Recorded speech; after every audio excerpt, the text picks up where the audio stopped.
He was the most feared leader of the ancient world, the heavenly demon. Now, with the memory of his past lives and the weight of a new beginning, Roman makes his move, ruthless, cold, and brilliant. He turns every humiliation into an opportunity, every insult into a move to advance. When crimes dare to challenge his name, Roman not only defeats them, he humiliates them, making it clear that the weakness of his new body does not limit his genius. He calculates every move in advance, every strike, and turns enemies into tools to achieve his greater goal, to spread the name Dmitri throughout the empire. He is Roman Dmitri, the warlord, and that entire world is his chessboard. In a world ruled by power, Roman uses his intelligence, strategy, and a chilling coldness to forge his own path. The name Dmitri will be etched into eternity by force and through fear. This little piece, my friends, we already did on the channel some time ago, but that was back when I used to do it with a breathy voice, so we decided to bring it back. A long time ago, there was a rather well-known blacksmith. In his shop, he sold handmade products. One day, by luck, he managed to sell his products to the kingdom. During a war, he had an incredible opportunity to stand out by supplying equipment for the entire kingdom. After the war ended, the blacksmith was named a baron. This blacksmith is the father of our protagonist, Roman Dmitri, the chosen one of this story. He is listening to the story of his family told by an elder while his servant questions why. He is listening to something everyone already knows. A few hours earlier, Roman woke up and asked the servant the first person he saw who he was. The servant, even though he found it strange, replied that he was Roman Dmitri, the youngest son of the kingdom of Oskiro on the continent of Salamandra. Roman asks if there isn't a kingdom of Mourinho, and his servant replies that there isn't. Seeing Roman's strange behavior, the servant thinks he must be under the influence of something. Unlike his other brothers, Roman Dmitri has shown no interest in life at all for 25 years, and everyone in the family calls him a good-for-nothing. He tells Roman straight away that Miss Lawrence from the Lawrence family likes well-dressed and elegant young men, and orders him to get ready to discuss their marriage. But Roman immediately says he has something more important to do, and asks his mustachioed servant to call the oldest person in the land. The servant, not understanding, obeys his master's request. And after the servant tells Roman everything he needed to know, Roman thanks him and informs him that someone will reward him later. At that moment, Roman thinks it's quite interesting, but his real name is Cleito of War. He lived a life of battles, and after fulfilling his destiny, he accepted death calmly, but he doesn't know why he woke up in that body. Is it the will of the heavens or God's punishment? He doesn't know. While he's thinking about this, he hears screams coming from outside and sees young men being kicked while others just watch, shocked. The servant asks people to excuse him and observes what's happening. When he sees it, the thugs recognize the famous tattoo and realize they're doing this because the boy owes them. When the servant goes to warn Roman not to intervene, it's already too late. He's already stepped forward asking those thugs to stop the assaults. But the guys are surprised and start mocking Roman. But Roman is determined and asks them again to stop. A servant, afraid, tells Roman that they should leave because those attackers are extremely dangerous. Roman then, not understanding the laws of that world, asks the servant to explain who is in the wrong there. The servant then explains that the boy borrowed money and didn't pay it back, so he's in the wrong. But those thugs also can't settle this out on the street, so they're wrong too. But the main thing is that they disrespected Roman as a member of the Dmitri family, which is a crime punishable by death. Roman notices that the thugs are now looking at the servant, and that's all he needed to hear and see. He then grabs a powerful weapon, a stick, declaring that he will punish all the attackers. Those thugs start to draw their swords and weapons. But Roman, acting as if he's not facing anything at all, begins to confront the attackers. Even when the leader tries to strike him with a sword, Roman dodges and hits him in the throat with the stick, leaving him breathless. One of the attackers starts to tremble to his core, but still tries to attack Roman. He dodges an attack, takes down an assailant before he hits the ground, and finishes him off with the stick. A servant can't believe what he's seeing. Watching, he starts to wonder if this is really the Roman he knew, revealing a bit of his past and explaining that since he was chosen to serve in the kingdom's army but was afraid, he took his own life. Now, determined to live as he did before, he takes on an extremely resolute stance, faces the attackers, and thinks. But now, he is the owner of that body, and in his past life, he was the leader of the heavenly demon sect, the War Cleito. And since he has taken over that body, he intends to live as he did when he was the wild man of war. That guy over there is a real beast, huh? After he took down the first one, the rest was easy. And now he's standing in the middle of a pile of bodies. But of course, he let one escape.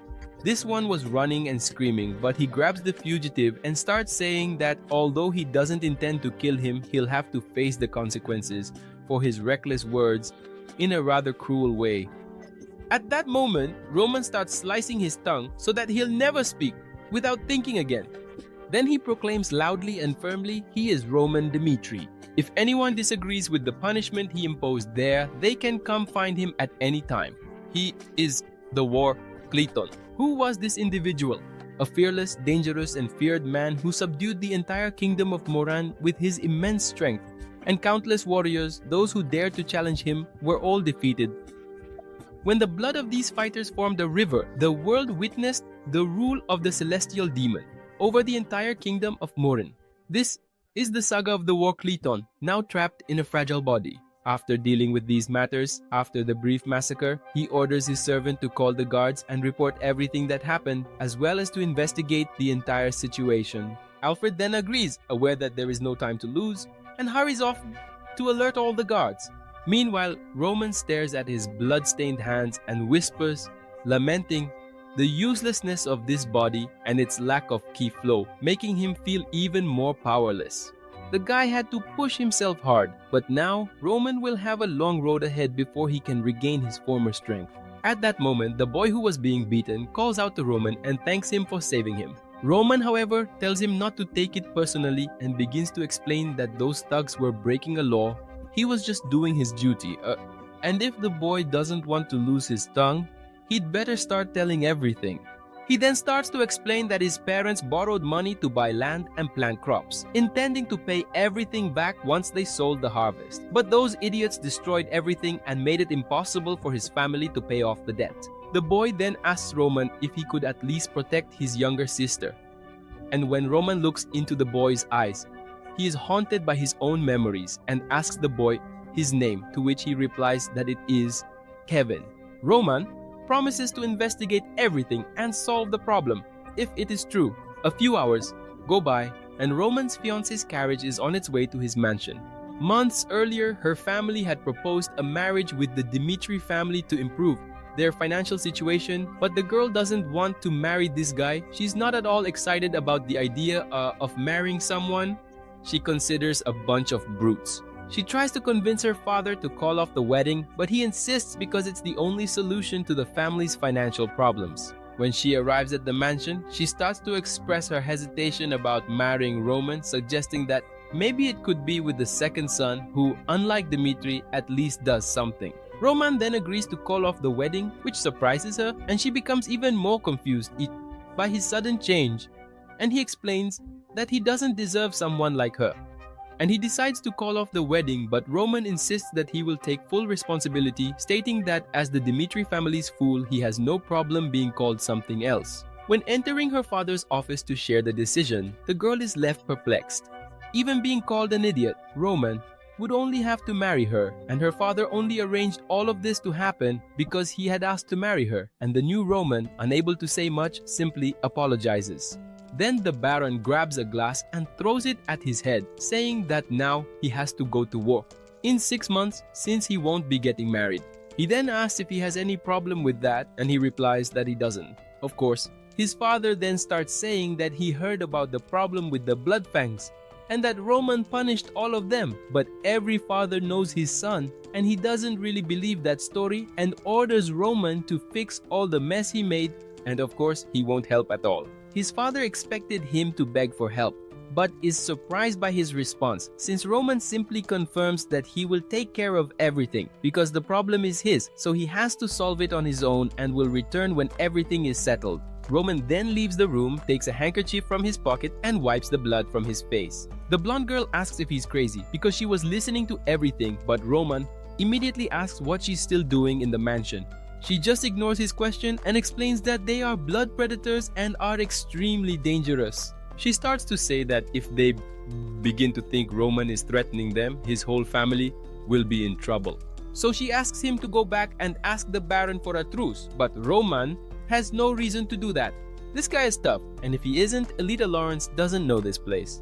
Now it's about to start a verbal humiliation. Roman was being as considerate as possible while getting ready before she arrived, because even though he didn't want this engagement, he would still say he wanted to see her. So he decided he would be as respectful as possible since she hadn't done anything to him. But this woman is already being incredibly annoying because she didn't want the marriage, and the moment Roman agreed to the idea, it seems like the game changed. So if talking didn't solve it, maybe it'll be settled with a fight. And since this woman didn't leave when he agreed to end the engagement, Roman is going to speak his mind. He starts to say, "Look miss, I understand that you don't want to be engaged to me and you didn't even think about me when you decided to end things, but the moment I said I would take all the responsibility, you suddenly got all fired up. Juan, didn't you? So let me make it very clear to you. The moment you decided to break off the engagement, my decision has nothing to do with you. So, if you understand that, from here on out, we go our completely separate ways. Go take care of your own life. Therefore, this is the first and last time our Roman book wants to see her." But when night falls, Roman's father is drinking and lamenting to his wife about having thrown the glass at the boy, since when he got drunk, he had promised he wouldn't hit Roman anymore. And that's the reason why the old Roman ended up in the world of drugs. Was it because he didn't get a few spankings when he should have? But now Cleito da Guerra is in his body. This is going to be very different. The next day, Roman is walking around the city to investigate this gang since he said he was going to take care of it. And our boy is a man of his word, but his servant is really worried. Still, Roman doesn't care about that because he knows this gang only gained power through fear, and Roman isn't afraid of these guys. He starts to walk into a strange and dark alley, and the thugs think this is the perfect time to make their move. One of them charges at the protagonist, determined but reckless, since he attacks while shouting. Meanwhile, a mustachioed man starts to panic and finds the captain, warning him about the imminent danger Roman is facing, and asks for immediate action to rescue him. The guy who challenged Roman quickly finds himself overpowered after taking a punch right in the mouth. The protagonist then disarms him, and fear starts to take hold of the other thugs as they see their companion on the ground. Meanwhile, Alfredo explains to the captain the seriousness of Roman's situation. The gentleman, upon hearing the story, can't help but smile, but Alfredo begins to speak with genuine sincerity. The captain starts to recall what the Baron had said and decides to seek out Joe for help. Meanwhile, Roman, fearless, moves on to face two more opponents. He skillfully dodges one of their attacks and neutralizes him with a precise blow. The other, enraged, charges forward, but Roman stops him with a shove because he has other plans for him. The opponent starts to threaten Roman, but Roman doesn't show a hint of fear, fully aware of his abilities after having defeated two opponents. Without hesitation, Roman manages to hit the guy in the leg and starts telling him to confess everything. Then a few hours later, Roman arrives at the tavern, bloodied, with a lot of blood on his clothes. Everyone there starts to watch with great curiosity. Then, Roman promptly asks the bartender for a tear of dawn, who denies having such a drink. Determined, Roman then requests something stronger because he has urgent matters to deal with in the morning. The atmosphere starts to get tense as everyone wonders what is about to happen. Roman's words turn out to be a code, frightening everyone there. A bartender then tries to take action but is caught off guard by a precise blow that knocks him unconscious, while the other onlookers are shocked by everything that's happening. Unexpectedly, the commotion in the tavern causes everyone to rush out, calling for help. Amid the chaos, Roman quickly neutralizes three of the attackers, leaving the others stunned. The bar owner, upon regaining consciousness, gently questions Roman about his actions. Roman then begins to say that he is investigating something and invites the bar owner to have a conversation. Hours later, the knights arrive at the scene, coming across the aftermath of the confrontation. The captain surveys everything in disbelief, but is informed about a survivor on the second floor who has all the crucial information. The survivor reveals that Roman left for the city of Lawrence to settle unfinished business, deciding to return only after everything is resolved. Meanwhile, Roman faces a tough opponent during the interrogation. Even after being severely injured, the man refuses to cooperate. Roman, noticing his resistance, smiles because he knows that those who resist usually have valuable information. Determined to get answers, Roman then takes a photo found at the scene to pressure the man. When confronted, the man vehemently denies any connection to the child in the photo, but Roman sees through his lie. The man, now enraged, starts cursing at Roman, refusing to cooperate. However, Roman exposes the truth behind the criminals and begins to highlight their true nature. He saw their inhuman practices, but despite the man's threats, Roman then begins to warn him to choose wisely where he invests his money, because Roman is determined to find his son no matter what it takes. Roman promises relentless revenge, vowing that he will bring justice in his name. He's determined to extract all the information from the old man and offers him a chance to cooperate. He confronts the man, presenting him with a dilemma: remain silent and condemn his son to death, or provide the necessary information to save him. Faced with this difficult choice, the old man finally gives in and reveals everything. Meanwhile, at the criminal's hideout, one of the henchmen reports to the leader, named Scar, about the confrontation with Roman Dimitri. Scar, suspicious, challenges the story, but disturbed by the incident, decides that it's time to eliminate Roman before the gentlemen intervene. He orders the henchmen to locate Roman, determined to avenge the dishonor brought upon his gang, the Lawrence family mansion. Tension hangs in the air with the news that the Barco family is planning an invasion. The Baron begins to tell everyone to stand firm and resist, revealing that he orchestrated a marriage with the Dimitri family to strengthen their family's position. But this brings only momentary relief, for behind closed doors, Flora realizes that her father's plan has failed. Meanwhile, the atmosphere in the city grows even more tense when the Dimitri guards warn about Roman's presence, who is in danger. As they debate how to proceed, the city square is overtaken by chaos, indicating that the situation is becoming increasingly terrifying. Quickly, the captain notices the commotion in the square and fears that his master is caught up in the midst of the chaos. The captain follows the red trail left by the brave Roman to a public place. The gang leader, who had underestimated Roman, now finds himself alone in the wake of the devastation caused by the young man. His men, once armed and ready for battle, now lie lifeless around him. He realizes that he is next in line and begs for mercy, but Roman does not sympathize with the leader, who is now desperate. He begs for forgiveness and offers to serve Roman like a dog. Roman, with a very serious look, replies that this offer should have been made much earlier, and with just a gesture, leaves him collapsed on the ground. The protagonist then starts shouting at the astonished crowd, "Do you know this guy here? He is the leader of the damn Blood Fangs gang. These thugs invaded my territory, caused chaos, and tried to kill me." When he confronted them, the crimes of these scoundrels were obvious.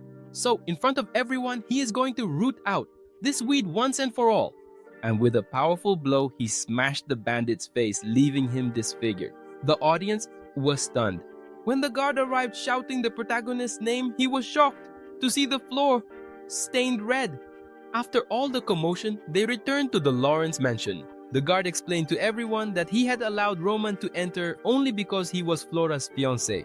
But after an hour, he showed up in the square dragging one of the bandits. After revealing that he was the leader of the Bloodfangs, Roman executed him right then and there. The crowd could hardly believe it. After all, if someone just told the story, no one would believe it was Roman Dimitri. A man next to the Baron suggested that Roman should be punished, but the Baron was more interested in hearing the whole story. The protagonist then enters imposingly, accompanied by the captain of the guard, Gitter, and there was a suspicion lingering in the air that Roman had done that with the captain's help. The young man then introduces himself, showing respect to the Baron of the Lawrence family. But the Baron gets straight to the point and asks why Roman did something so violent in front of everyone on his territory. Roman then answers directly, explaining that the thugs assaulted an innocent citizen in his territory and that he confronted them right there. After an investigation, he discovered their base and decided to act by cutting off the head of the leader. The man on the other side puffs out his chest, questioning Roman's authority to execute someone in his territory. Roman then responds firmly, "Look, I don't know if I have the authority to act in your territory, but I trust you to handle this." The leader of the thugs was already well known for committing various crimes here and there. Our doorman was furious at the Baron and the captain's lack of knowledge, but he quickly channeled his acting skills with an expression of disappointment. He challenged everyone. "Did I make some mistake, Baron?" The Baron then turned to one of the crazies for confirmation, demanding to know if it was true. The crazy guy, even though he recognized Roman, denied knowing anything about the leadership of the Bloodfangs. The Baron then, though still suspicious, chose to drop the matter. Meanwhile, an old man, beaming at the prospect of having Roman as his son-in-law, reassured the insistent crazy guy, stating that Roman was his daughter's future husband.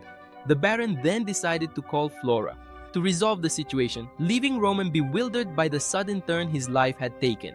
On the way back home, the captain, surprised by the unexpected turn of events, began to ask if the Baron was really okay with all of it, foreseeing possible future repercussions. But Roman replied firmly, refusing to take responsibility for everything that had happened, attributing it to the carelessness of the Lawrences. The captain then became unsettled by everything that had happened and started to wonder if this was really the young man he thought he knew behind his mask. But Roman, behind his mask, was struggling with the anger born from his harsh upbringing and the cruel words of his father, who had cast him into the abyss and challenged him to prove his worth. Now he realized that his quest for dignity and recognition was a lonely and challenging journey, but he was determined to face it with courage and resolve. So, when the bigger boy approached, Roman gathered all his strength, determined not to let anyone belittle him. He ended up taking a punch that knocked him down again, followed by a relentless series of blows while he was on the ground. Back at the mansion, after a refreshing bath, Roman then began to reflect on his actions since he woke up in that world. Although he had faced various hardships, he did not regret any of his choices. The transformation into Roman Dimitri had not changed his essence, but he was still trying to understand this new world and decide which path to follow. While he was pondering his next steps, he was summoned by his father to the Baron's study.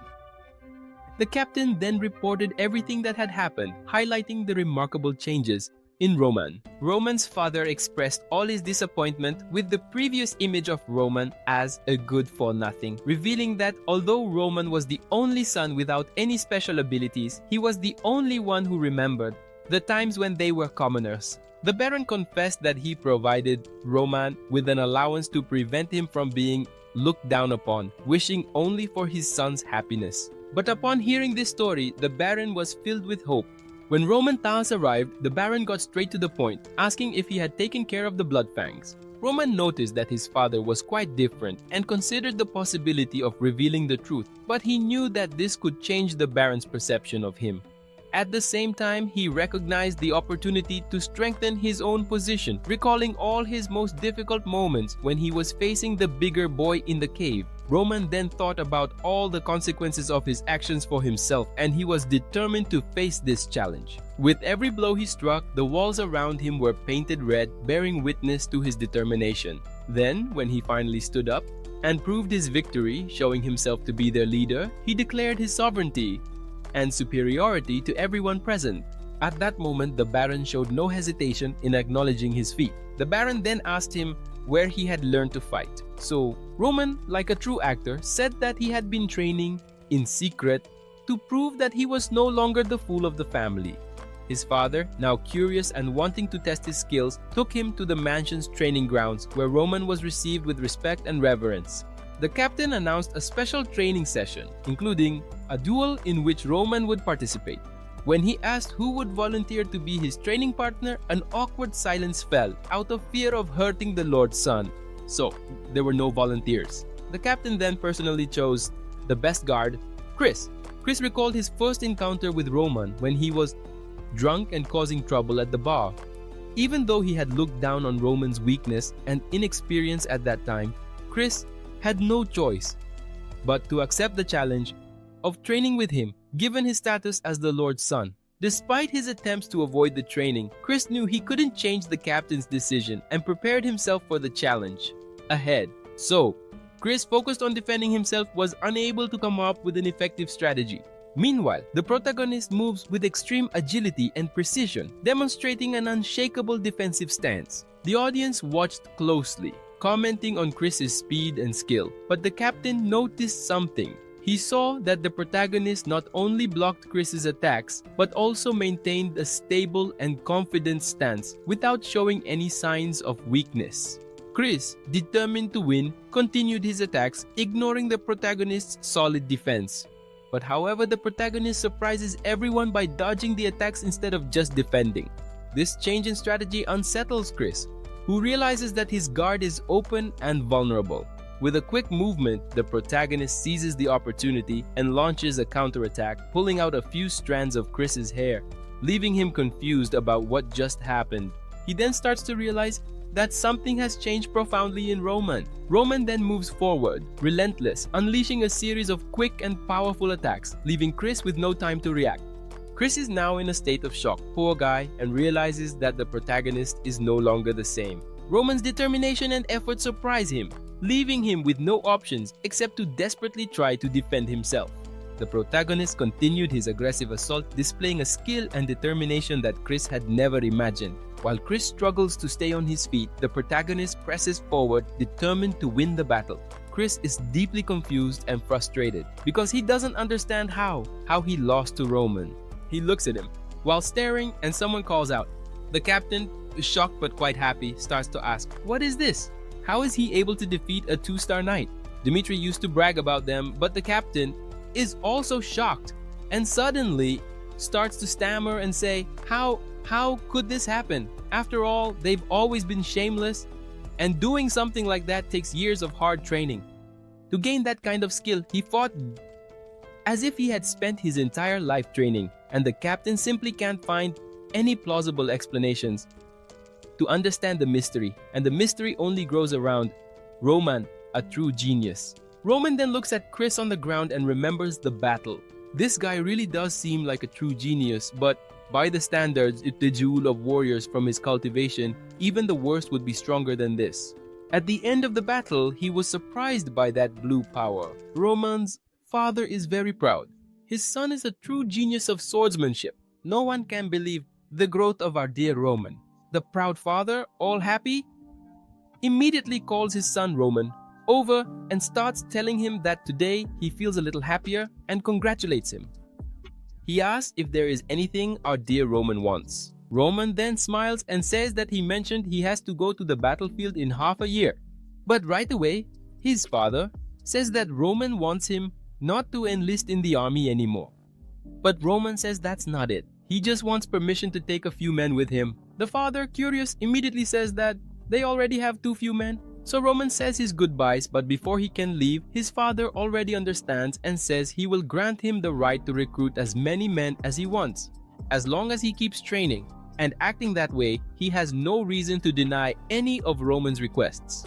Then sometime later, Chris, now awake, can't believe he'll have to teach young master Roman how to use aura. On top of getting beaten up, now he has to teach the young master too. That's crazy. Even after he used aura against Roman, he still couldn't win and had been unconscious until now. And now everyone wants him to teach aura to the protagonist.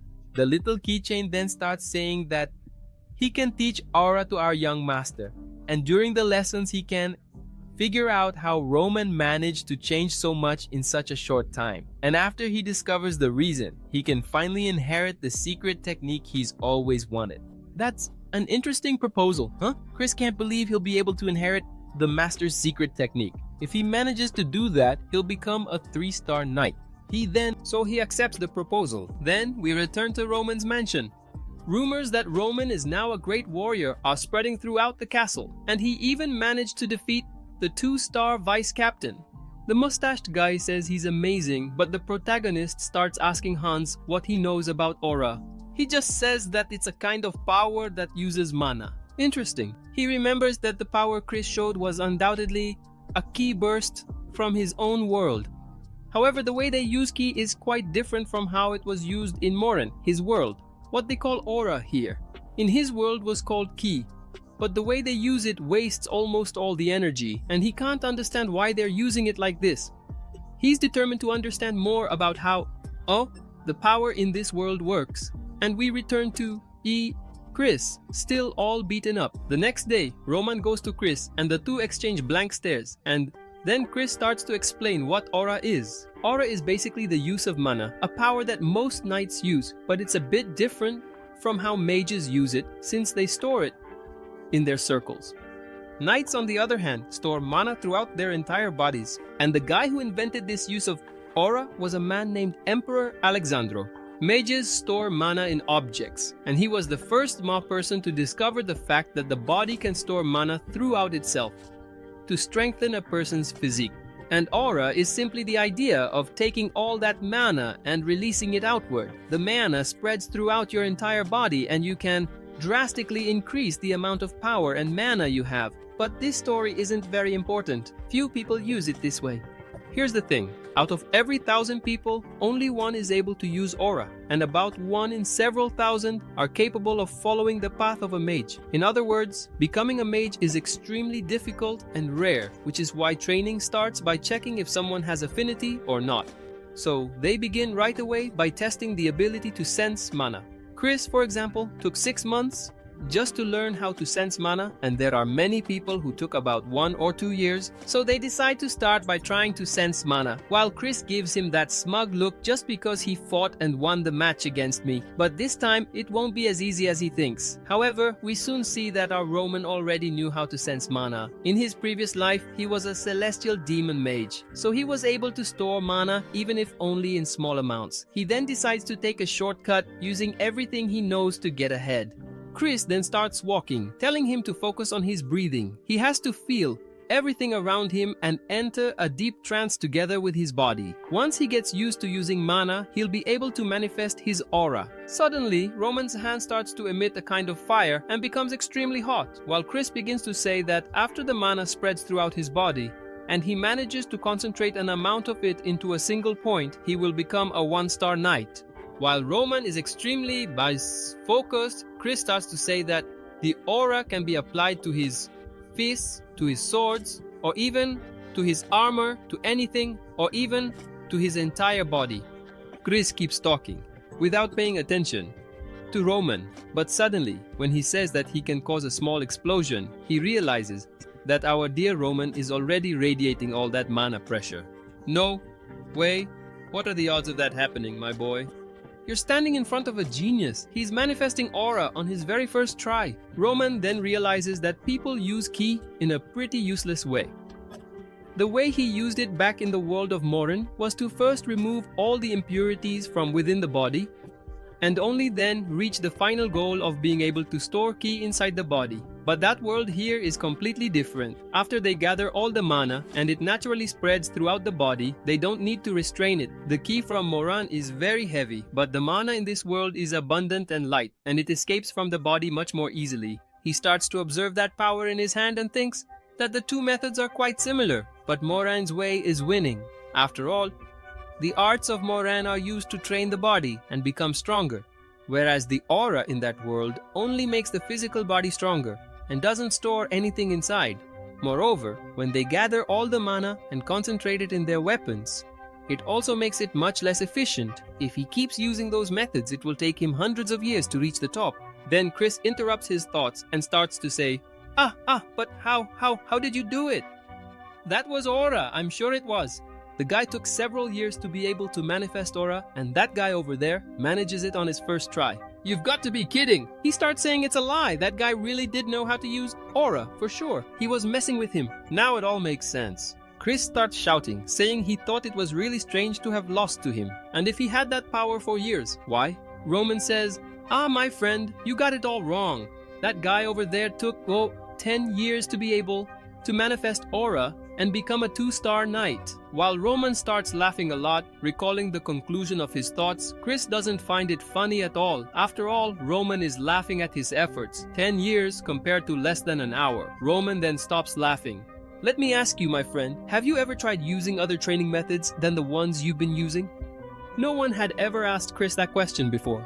Chris then starts to say that it's common. When people teach others how to do something, that doing it the right way becomes a virtue. So trying to take shortcuts will only make things worse. Roman then says that this training method is outdated and old-fashioned. While he was learning aura with Chris, he was thinking about this. He was wondering why. Why were they so fixated on this method that has so many problems?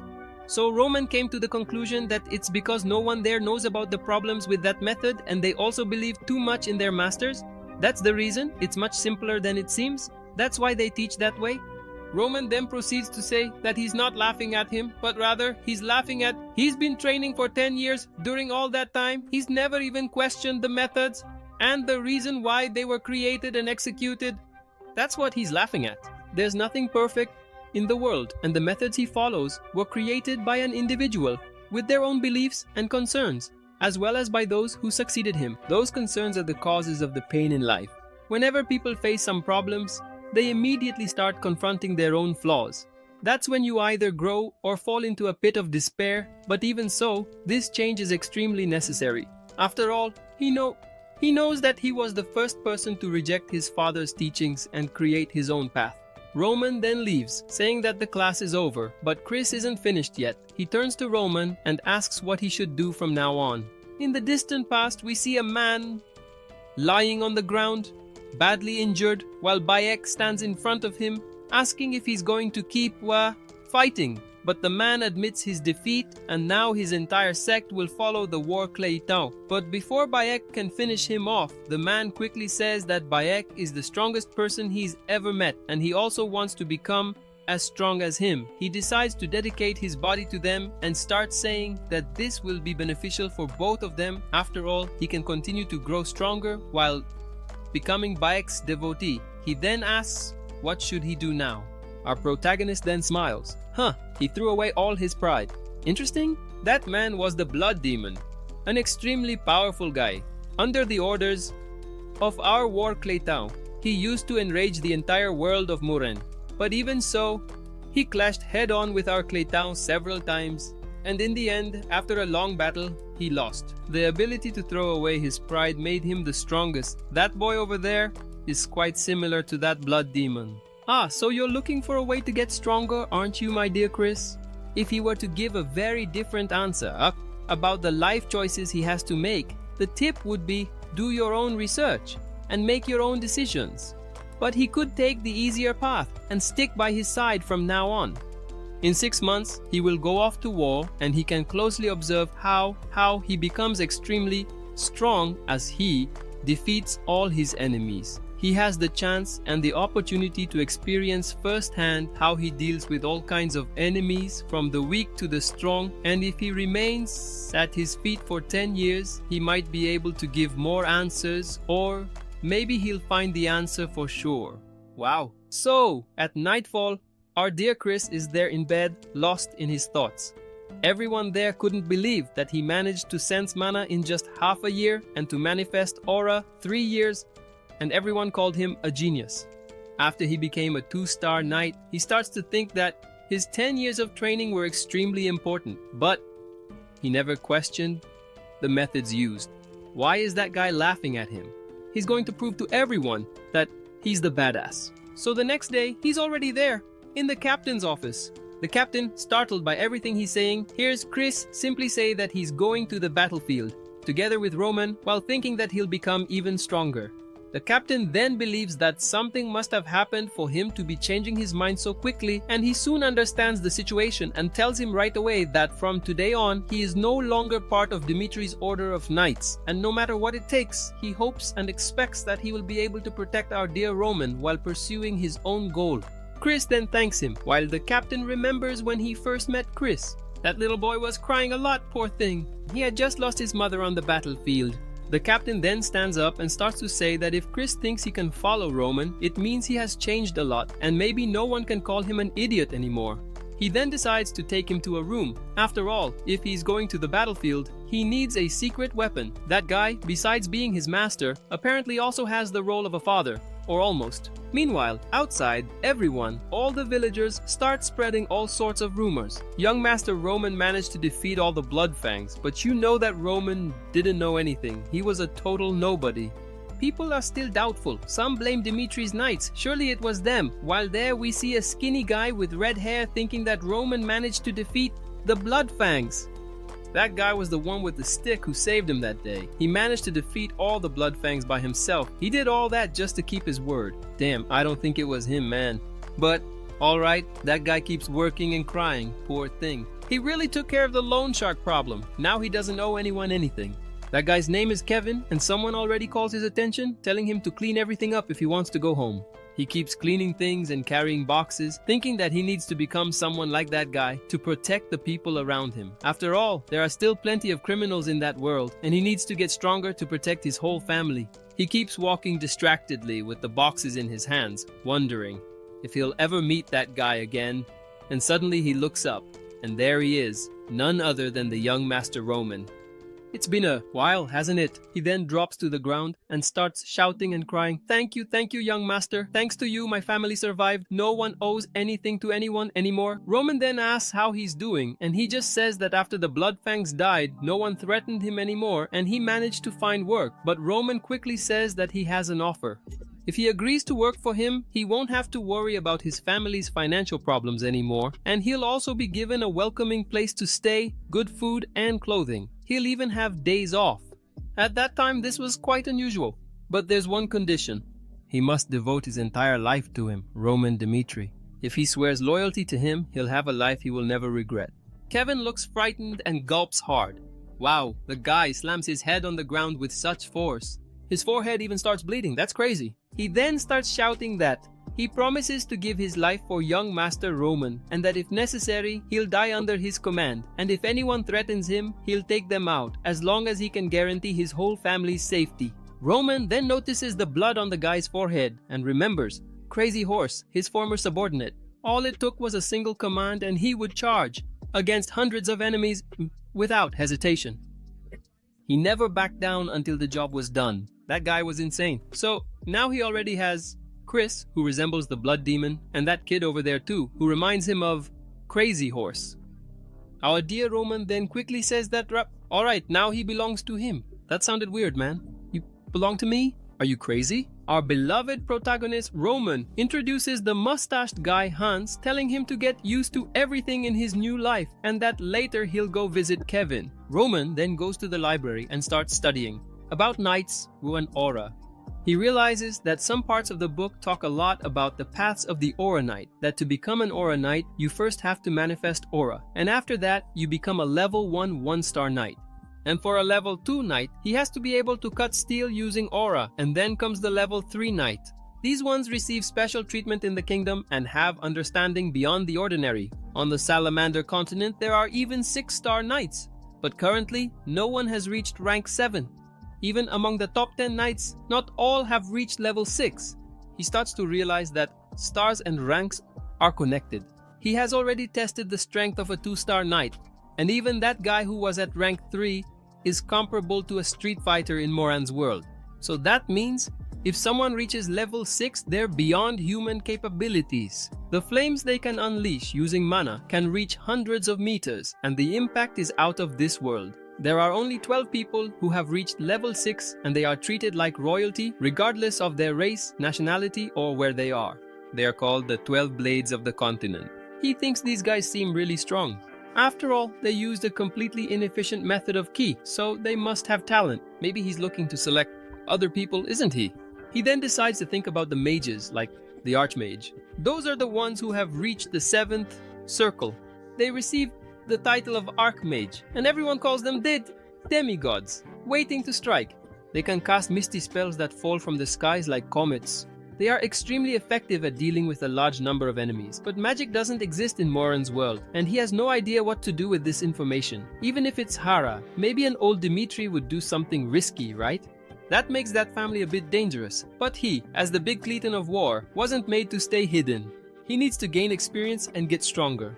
Only then will he be satisfied, so he begins his preparations. Our little mustache guy there already takes him to the facilities, the workshop used by the former Baron. That place was completely abandoned, no one was allowed in there. That spot is going to be perfect for him to train. He then tells Hans that he's going to spend an entire week there. He doesn't need water or food, nothing. No one is to enter there unless it's a matter of life or death. Hans then leaves and closes the door, and he looks at that straw and starts to remove it since it makes the flow of Kai really bad. He then begins his meditation and starts gathering a small amount of mana so he can try to use the ancient techniques of Kleitao of War.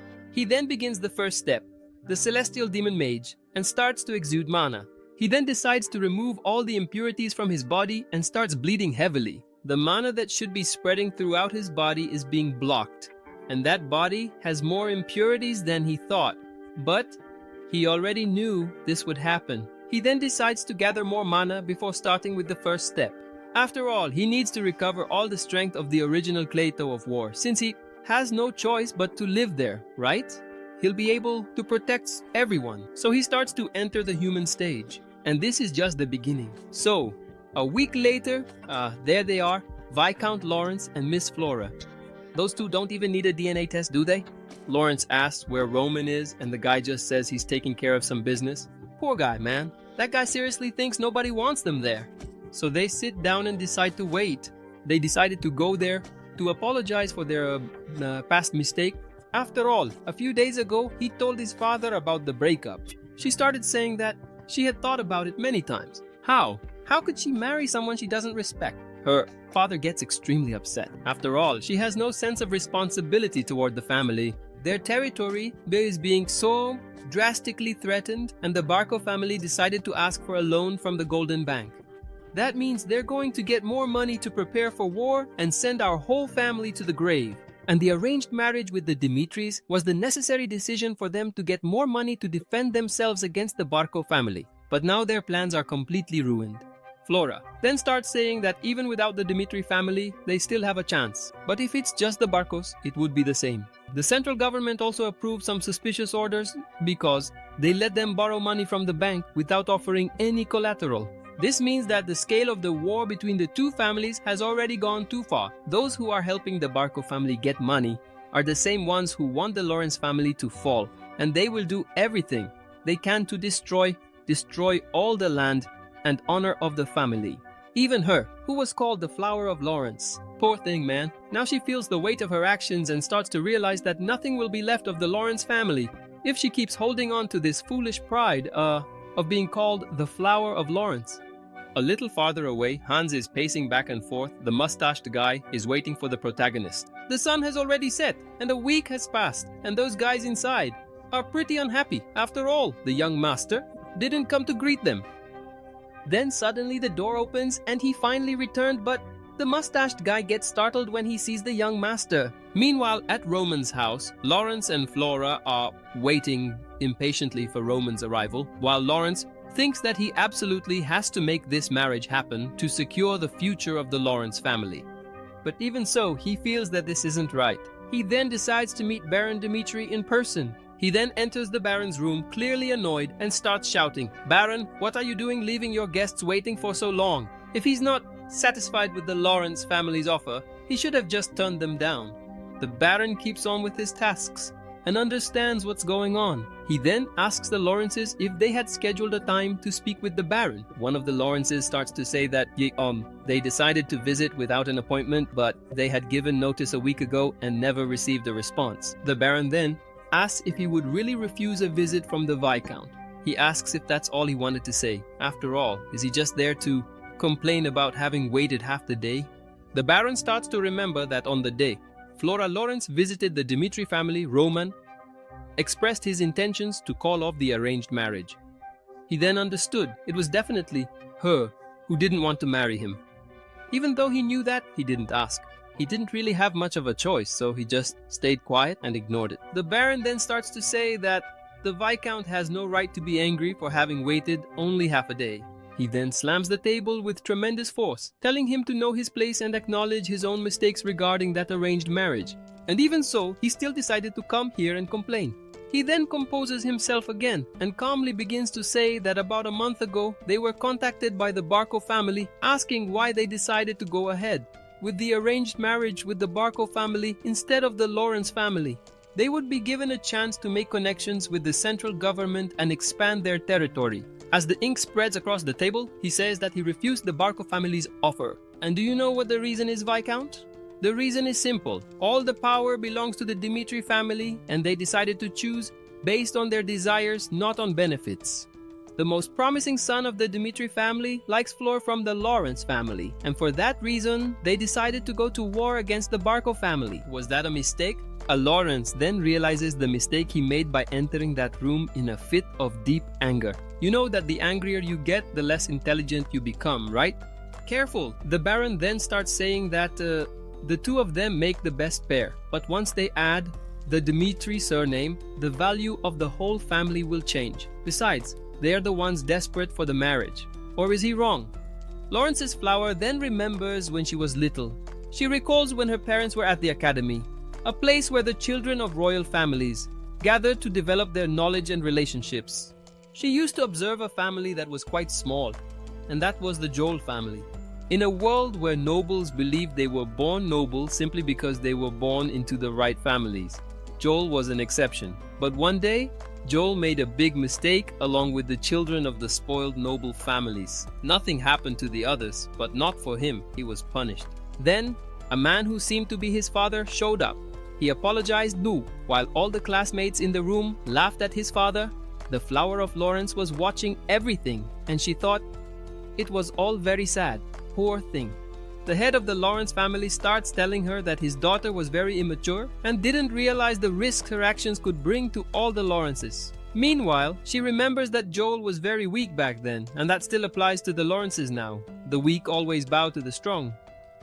So she bows and calls the Baron my lord. Suddenly, the door opens and she realizes the truth too late, and there he is, our Roman Dmitri, now with his hair all stylish, looking like a true K-pop star. The people there are startled by Roman's new look, and he says that he's finished his training and will explain what happened later. As he notices that the Lawrence family came to discuss the marriage issue, he looks around and sees a messy place, realizing what's going on. He then starts to say that he knows the reason behind the union of the two families. The influence of the Dimitris will help ensure the Lawrences' survival. He then pulls a handkerchief from his pocket and begins to clean the table, saying that the Lawrence family members must have heard the rumors about the fool from the Dmitri family and thought they'd never want to marry a guy like that. Rumors determine outcomes, but he is still Roman Dmitri.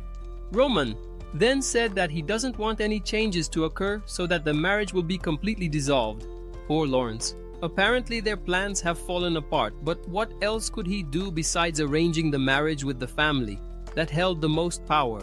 They'll have to resolve this problem within the Lawrence family, but if the Dimitris and the Barcos decide to work together, they won't stand a chance. He then bows again and says that what happened was because of the Lawrences. He then makes a proposal. They will temporarily not charge taxes on Dimitri merchants who pass through Lawrence family lands. And perhaps this small gesture, considering that the Dmitri family is extremely wealthy, can be seen as an apology.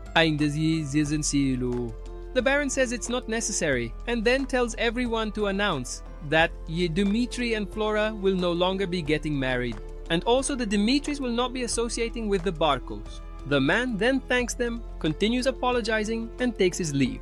In the room, only the Baron and Dmitri remain. The Baron and Roman Dmitri. He realized that Roman Dmitri is more valuable than he thought. He should have been more careful. He made a big mistake. The Baron then asks what happened to Roman because he looks extremely different. Roman said that he trained hard last week inside that warehouse. He removed all the impurities that were inside his body so he could enter the human stage. He begins to explain that at this stage, it is the most important step for the body to become the body of a mage, a celestial demon. That isn't very impressive by modern world standards, but given the amount of mana in that world and the amount of impurities inside Roman's body, it was quite critical. He even had to prepare the very foundation of his body, and it had an extremely significant effect, changing both his hair and his body. He became a completely different person from before, both mentally and physically. He just tells his father that now mana has started to circulate throughout his entire body. The father is already shocked. He can even circulate his sister now.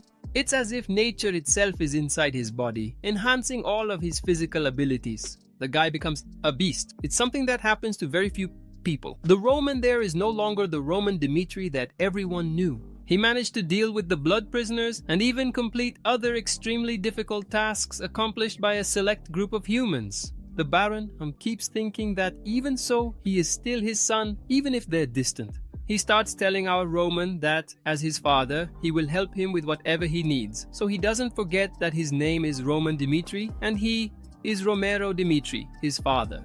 He will always support him from afar. Roman is startled. After all, the idea of a father figure for him was very different from what he's seeing now. He then returns to his memories and to his father's memories. His father wasn't a very nice guy, was he? he starts to realize that this is a father who is nothing like the other one, who was cold and ruthless, but instead is a father who supports his son without any ulterior motives. He then smiles, thanks his father, and leaves the room. He then finds Flora waiting outside. Flora apologizes for causing so many problems for their families, and Roman quickly walks past her, thinking that he really had no intention of marrying that girl anyway. But she thinks he's angry and keeps following him, asking why. After she said she wanted to call off the wedding, he didn't think twice, and even supported her decision to end the engagement. What's the reason? She remembers that there was a social gathering of the royal families in the Northeast. Several people got together, and it was there that she started hearing rumors about Roman Dmitri, since she was going to be engaged to him. The rumors were worse than usual. Roman Dmitri, you know, that guy does drugs, that guy's a loser, he doesn't do anything with his life. She then asks him if he really does those kinds of things. After all, those other things eat away at a person's sanity and knowledge and lead them to such a sad end. That was the reason she didn't want to marry him. But now she knows that all the rumors are false. Roman then turns and starts saying that he doesn't care about what happened. After all, they have no relationship now. He quickly tells her not to worry about him anymore and leaves. So as night falls, there he is, Roman and the mustached man. He thinks that he couldn't sense any drugs circulating in this body, but there were signs of medication meant for ending one's own life. Those medications left his body immediately after he finished his training. He then asks Hans if he has ever seen him using drugs or in any suspicious situation. The mustached man there can't believe our protagonist's question, but the protagonist quickly tells him that he's not trying to scold him or anything, he's just trying to understand a few things from an outside perspective. Hans then says that he never saw it with his own eyes, but there were a few moments when he thought he was acting really strange. So, about a month ago, he had just come back from the social event, but when he returned, he seemed to be in shock. After that, he stayed in his room asking for large amounts of alcohol. Because of this, Hans thought he might be using other stuff, but he thinks it's rather unlikely. While Roman remembers her talking about the gathering of the royal families of the Northeast, he asks who owns the party, and it turns out to be none other than the eldest son of the Barcos, Anthony Barco. Roman had an arranged marriage set up by the families and was invited to a social party by the Barcos, and suddenly there were abrupt changes in his mental state, and he decided to take his own life. Now he understands everything that is happening. The Barcos definitely have a hand in this, huh? There were some unresolved issues that were troubling our dear Roman regarding Roman's death.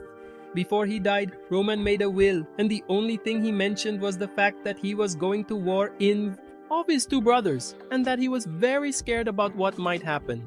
But when it comes to Roman, who had promised to marry Flora, there were many ways for married members of royalty to avoid going to war. But it makes no sense for a guy who's afraid of war to kill himself. Wasn't he afraid of dying? He then asks the mustached guy if he and Anthony Bark were close, and the mustached guy just said, yes, they were close. And it was around that time that people started hearing talk about the Lawrence family marrying into the Dmitri family, the arranged marriage. The Barkers absolutely did not want this to happen because they wanted to take control of the Lawrence lands, and the easiest way to solve this problem would be to stop the marriage before it happened. In other words, get rid of Roman Dmitri. That's the real reason Roman killed himself. The mustached guy then says that a few days ago they received an invitation from the Bark family, but that was when he had just gone back to training. He asks what he should do. Roman then starts to smile, thinking that they still underestimate Roman Dmitri. Since they've angered our dear war Clayton, they're going to pay the price. He asks when the party is, and the party will be in 2 weeks. He then tells the mustached guy to inform the Barkers that he will be attending the party. Then we go back to Kevin, who is heading towards Roman. He then warns Kevin not to worry about our young master's appearance. Then he enters the room and realizes that our Roman looks completely different. That one right there is the K-pop idol look. Now Kevin understood why the mustached guy said what he did. Roman approaches and asks how he looks. He just says he's fine, but he's been thinking about what his role is there, because he doesn't think he can do much for the young master. Roman says he's going to use Kevin as his sword. Whoa! But he's going to give him 3 paths to choose from. The first, to give up being used as his sword. If he holds the sword and it draws blood, it means he's afraid and doesn't need to be his sword, but rather his hands and feet. he can learn a lot from Hans and do whatever he tells him to do. That would be his role. And second, he can become his sword and protect him by his side. Poor Kevin has never held a sword in his life. Will he choose the second option? The protagonist has an idea. He's going to test his resolve using some methods, maybe a little pain. What does he think? A dislocated bone, or maybe tenderizing his flesh a bit? Our dear Roman says that his words are not empty. After all, he still has to prove his worth, to receive everything that was promised. He then draws his sword and says there's one last option and throws the sword on the ground. It's to pick up the sword and cut off his own arm. If he's able to endure that pain himself and remain standing until the end, he could become stronger than anyone at a pace far beyond what should be possible. As he says this, he remembers the mad demon who grew up on the streets, knew nothing about fighting, and managed to become one of the strongest in all of Murim. So, are you going to accept the offer or not? Now Kevin's in trouble. Outside of Dimitri's castle, he's a nobody who could die at any moment. He was born there. Since he was a child, he worked hard alongside his parents just to survive. Life out there isn't very good. He learned all kinds of manual labor, but his life has always stayed the same. Whenever he tries hard, he always ends up running into someone stronger than him. That's the life of someone weak, and because of that, he can't get it out of his head. The overwhelming strength of our Roman Dimitri left a mark on Kevin's mind. He then picks up his sword, thinking about cutting his own arm. He knows what that means, but if it means he can become stronger, that's the choice he'll make. An arm in exchange for a life where he can have everything that was taken from him. He's going to do it. He then starts getting ready to cut off his own arm and raises his sword. Just as he's about to deliver the final blow, we cut back to Chris, who's wondering if it was the right choice to leave Dimitri's knights and follow the young master, but he hasn't learned anything in a week. And there he is, the mustachioed Ranis. He asks where our protagonist is, and Ranis just says that he went to talk to Kevin. Who is that? Then we cut back to Kevin, with the sword covered in blood, screaming in pain, and he then collapses to the ground as Hans appears, asking what happened. The sword is stained with blood. Roman just tells him not to worry, that the blood isn't his. At the moment, Kevin was about to cut off his own arm. He put him under an illusion. This is the enchantment magic of the demon of illusion. It's the perfect magic to test the soldiers under your command, a short-term illusion. In this illusion, Kevin cut off his own arm. That boy is truly worthy of being called a crazy demon. There are 2 weeks left until the party and 6 weeks until the war, and there's still a lot to teach those boys. He's going to be pretty busy, isn't he? That's right, my brother. This Roman guy is really strong. That's crazy. Just wait and see when things really go down. This guy grows at an overwhelming pace. And what about this business with rank and aura? He's going to turn this world upside down with his teaching methods and the growth of his soldiers. And the name Dimitri, where will it end up? Everyone there is finding that Roman Dimitri strange. He's not the same lunatic as always, but rather the war beast. I hope you enjoy it. That's it from me, thanks, and stay tuned for the next video. Roman is now going to teach him a very dangerous technique, and it's none other than mana enhancement. That technique is actually quite common, but the real expert in it was the mad demon. However, in that world, it was an ancient technique that was hidden in the family's main treasure, the Divine Soul spiritual technique. This technique is so dangerous that it can even consume the user's entire spirit, and the person can surpass all their limits and gain extreme power, but also under extreme pain. Even if the person's body is completely torn apart, they still won't lose their spirit. He remembers that the mad demon was very useful to him because he mastered this technique through extreme pain. If that guy is able to cut off his own hand, he's also capable of learning to use this technique. Roman goes on to say that the more he specializes in this technique, the greater the pain and the stronger he becomes as well. But there's a very simple reason he's teaching him this technique. After all, this is the fastest way to teach someone who doesn't even know what mana is. If he manages to master this technique, he'll be able to protect everyone around him. Roman is worse than Santa Claus. He freed the blood prisoners, gave them a home, food, a salary, time off, and is even teaching him how to use aura. That's crazy. Kevin is extremely grateful and asks why the young master trusts him. He swore he would give his life for him, but he could run away after learning this technique. Why does he trust him so much? Roman then smiles and says they'll start training tomorrow. And he remembers that crazy demon asked the same question But trust can only be placed in someone when you truly believe in that person. And Kevin will never betray him. After all, when he gets stronger, he'll realize that betraying someone extremely powerful would be very dangerous. Who would dare betray our war madman? So, the next day, there he is, Kevin, swinging his sword, trying to make every move as precise as possible, staying focused, while Chris watches in the background, bored. That guy was recruited after him and is already learning fencing, and he's not teaching him anything. He thought he was going to get stronger, but Roman doesn't care about him at all. He thinks that maybe if he begs, the captain will take him back, but he decides to wait a little longer.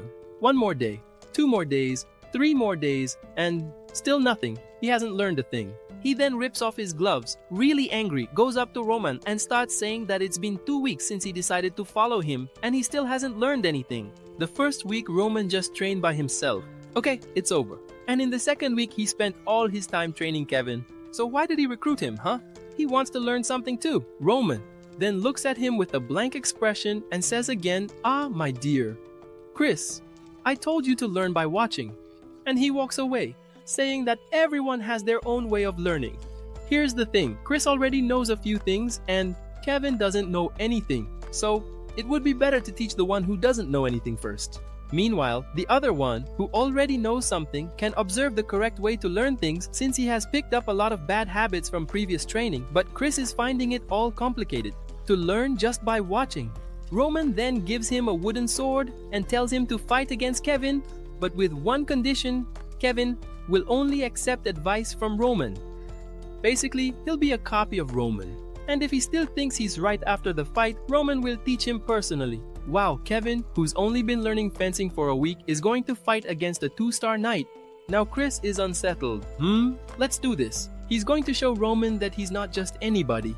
He's a genius. So there they are, getting ready for battle. Kevin is scared because that guy is a 2-star knight.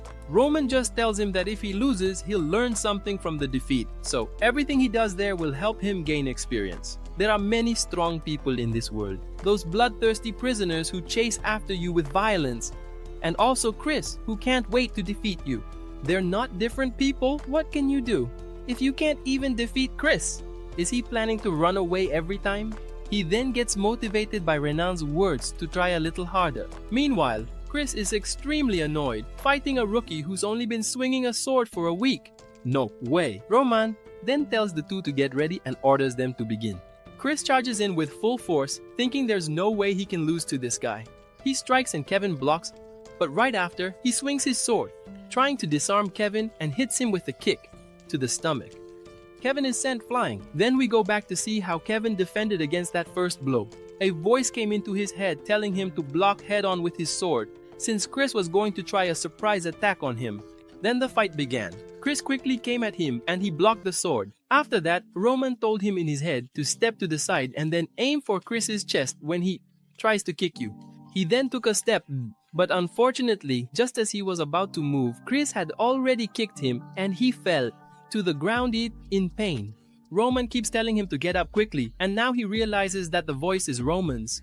That kind of technique is called sound conduction. It is used to transmit sound through mana. He can give all the commands to Chris through this ability. Telepathy, right my friends? Roman then tells him to quickly throw himself to the right. He manages to dodge Chris's attack and then turns to aim at Chris's left chest, but Chris dodges since the attacks are still slow. Chris then kicks him in the stomach and Kevin feels the blow. He had his guard completely open and his attack was really slow. Now comes an attack from above and he manages to block it because Roman predicted the movements. Now he has to escape to the right, but there's no time. He takes a punch right in the middle of his mouth and falls far away. Chris starts to think that this kid is moving better than he expected.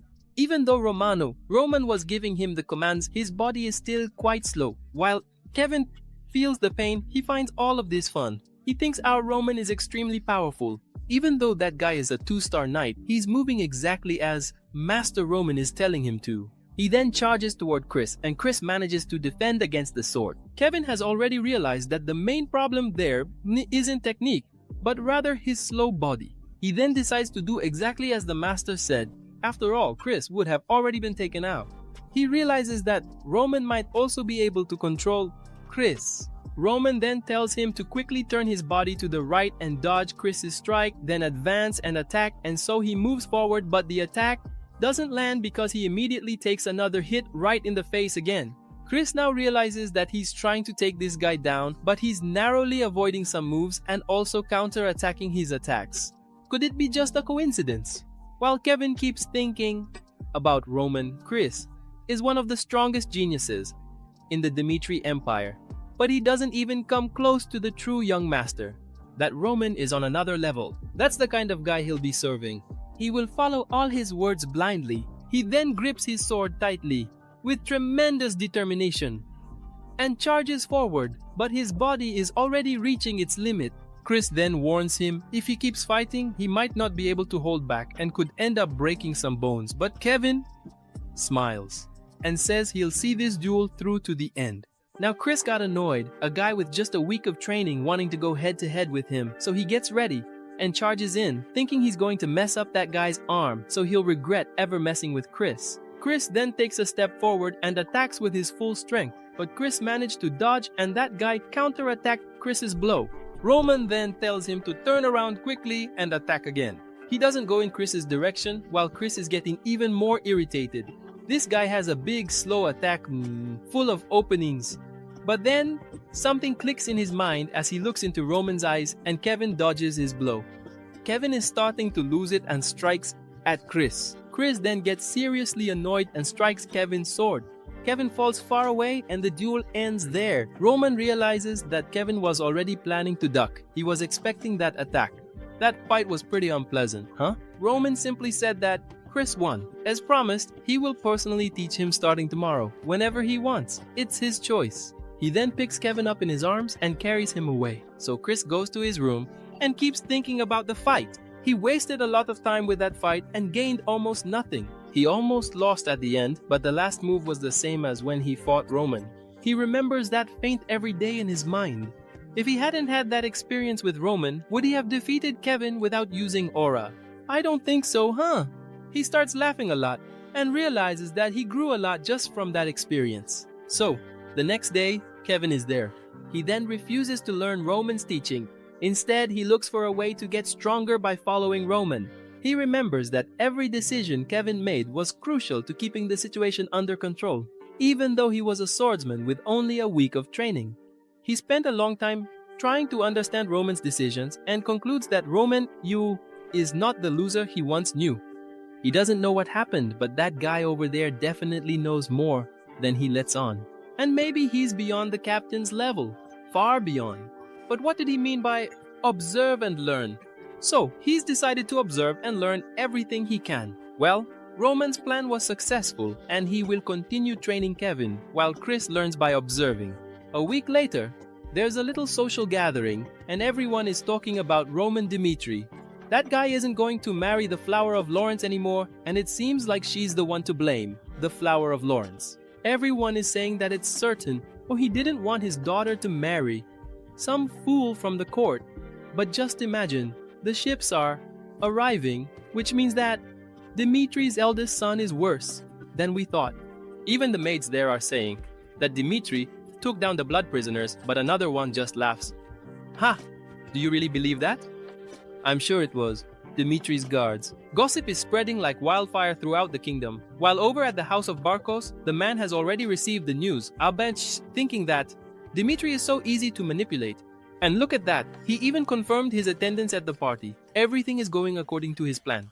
That one there is the eldest son of Viscount Barco, Anthony Barco. He's looking forward to next week. It's been a long time since he threw a party. We return to the Dimitri residence.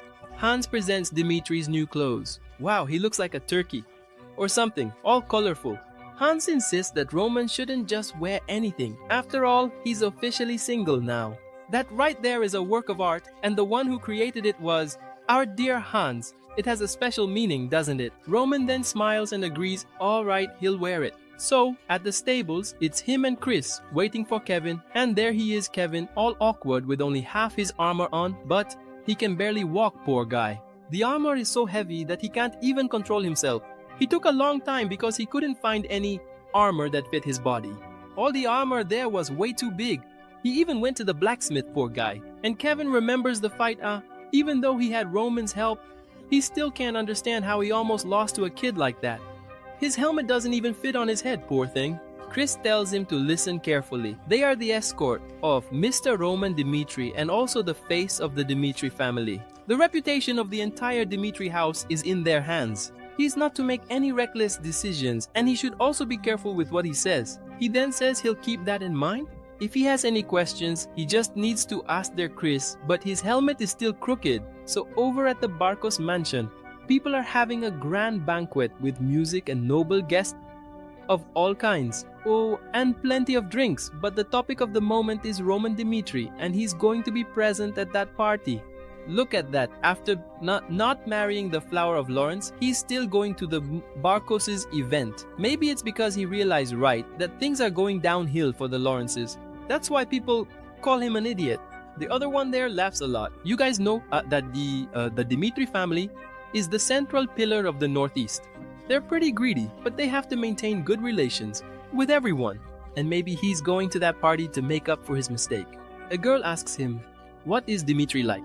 And the guy just says that she'll see when she meets him, because he leaves a really bad impression wherever he goes, and he's actually quite short, you know? And he also brags a lot about being Dimitri's eldest son. Then the other one starts smiling and says that if she were the woman, she would have done everything possible to destroy that marriage. So there he is, Dimitri's eldest son. The door opens and he steps in with his right foot, looking extremely elegant. The first impression wasn't bad. Everyone was stunned by that extremely elegant, and well-dressed young man. Roman Dimitri, very different from before, and wasn't he supposed to be short? And his hair, so stylish. Everyone is talking about it. The girl there then quickly leaves the guy's side and goes over to Dimitri, introducing herself as Sophia from the Grizel family. It's a family that is still on the rise, and maybe Roman hasn't heard of them, right? But he just says, yes, he has heard of the Grizzle family. And he smiles, with all his elegance, and promptly says, how could he not know the history of a centuries-old family? When he was in the library, poring over all the books, he asked Hans, the mustached one, for all the information on every family in the north, so he could study them all from top to bottom. Since he's going to take part in that meeting, he needs to be well informed about everyone and show at least a minimum of courtesy, memorizing the origins of everyone he meets as well as their legacies. He has to make an effort to gain charisma, and maybe even the favor of some people, especially since he's known as the Dimitri idiot. So he starts mentioning that this family over there lived in the Northeast for a long time, and her father is Grisel the lumberjack, famous for the quality of his wood in the kingdom of Cairo. His brother also has sensory mana, right? He then congratulates her on the achievements of her brothers and also her father. The people there are already quite impressed, noticing that this Roman Dimitri has changed a lot. His posture, the way he walks, the way he talks, everything is completely different. So the guy immediately goes up to Roman and introduces himself as Magna from the Volt family. Roman then proposes a toast to meeting this person from the Volt family, and he starts saying that Viscount Volt had many achievements in the past and that he was moved by the family's story. The guy can't believe that this Roman Dimitri knows the history of his family. Everyone there starts saying to him that he has changed a lot, and he just replies that unlike him, she is as beautiful as ever, and asks about her mother. Recently, the Dimitri family received several benefits from the Eros family for 10 years, and he thanks them for the family's goodwill, but the conversation doesn't stop there. He keeps talking to everyone, becoming the center of attention at the Barco family party. The other person there apologizes because he always thought it would be hard to talk to Roman since it seemed like every time he saw him, he was drunk. Roman just smiles and says that maybe he really should drink a little, that's true. Then, the Barco family's butler tells Roman that the young master has invited him to the back room, and now it's time for him to see what's really behind the scenes of Roman's death. And the party goes on. Outside are all the gentlemen from the Dimitri family, the Barco family, and the other families. And there he is, Kevin and Chris. Kevin keeps saying that his helmet is crooked again. Maybe it would be better to just take it off, right? The other gentlemen notice that those guys are from the Dimitri escort and look at the guy's crooked helmet, while Kevin keeps pestering him to take the helmet off. What a joke. The guards there comment that Dimitri's eldest son brought along a kid who can't even hold a sword properly as his escort, and while the two of them overhear the guys talking about them, the guy just says it's to be expected given the low status of the Dimitri family. Back at the party, the celebration goes on. People are amazed, while our former Roman Dimitri observes the flower of Lawrence. She is Flora Lawrence. Roman then enters Barco's back room and the guy starts saying, "Ah, it's been so long, Roman. It's been a while since I last saw you. So this guy is Anthony Barco, huh?" The guy starts saying that people have been commenting that he's changed a lot and asks him to take a seat. Roman sits down and notices that there were several people in the room. Why did they leave before Roman arrived in the room, I wonder? Interesting. He then decides to make Anthony Barco as comfortable as possible.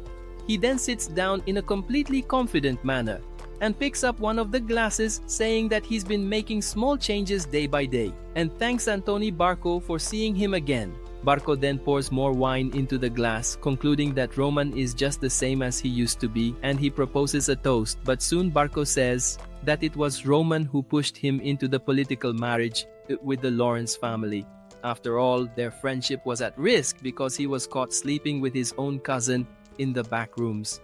Wow, that caught Roman off guard, but in that room, Roman's secrets are completely safe since he agreed to take part in that party. It's certain that he accepted Barco's proposal and he'll keep it a secret. Now, they have to discuss his marriage to the Barco family.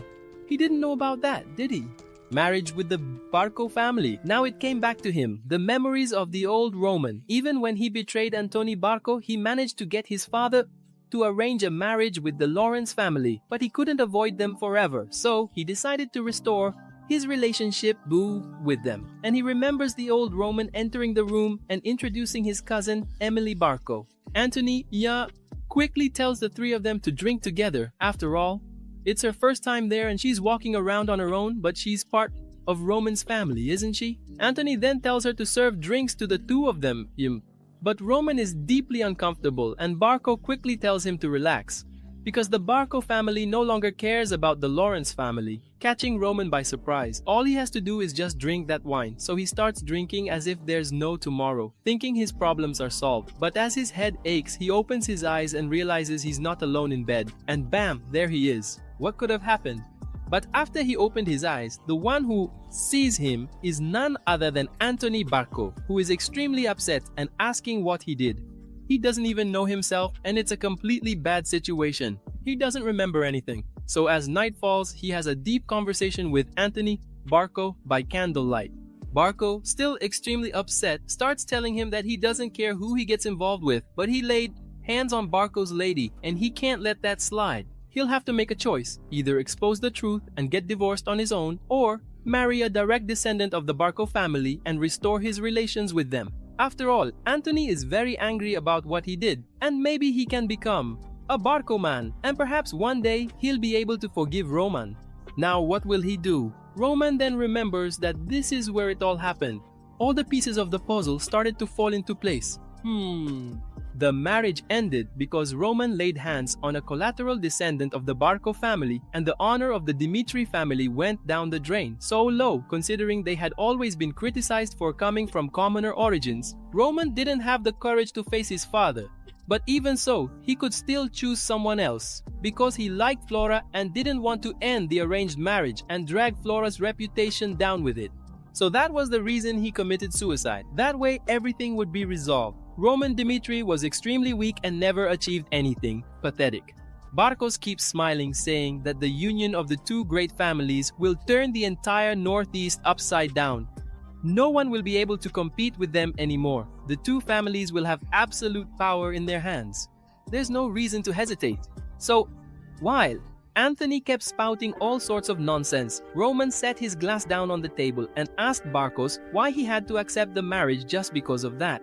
But Anthony's smile quickly faded and turned into a very aggressive expression, saying that Roman has no choice. If he refuses, Anthony will expose everything that happened, and what will become of the Dimitri family then? He tells Roman to think carefully before saying anything foolish. But Roman quickly puts his feet up on the table, showing that he is completely comfortable with the conversation. He then tells Barcos that he has absolutely no reason to accept Barcos' proposal for such a trivial reason.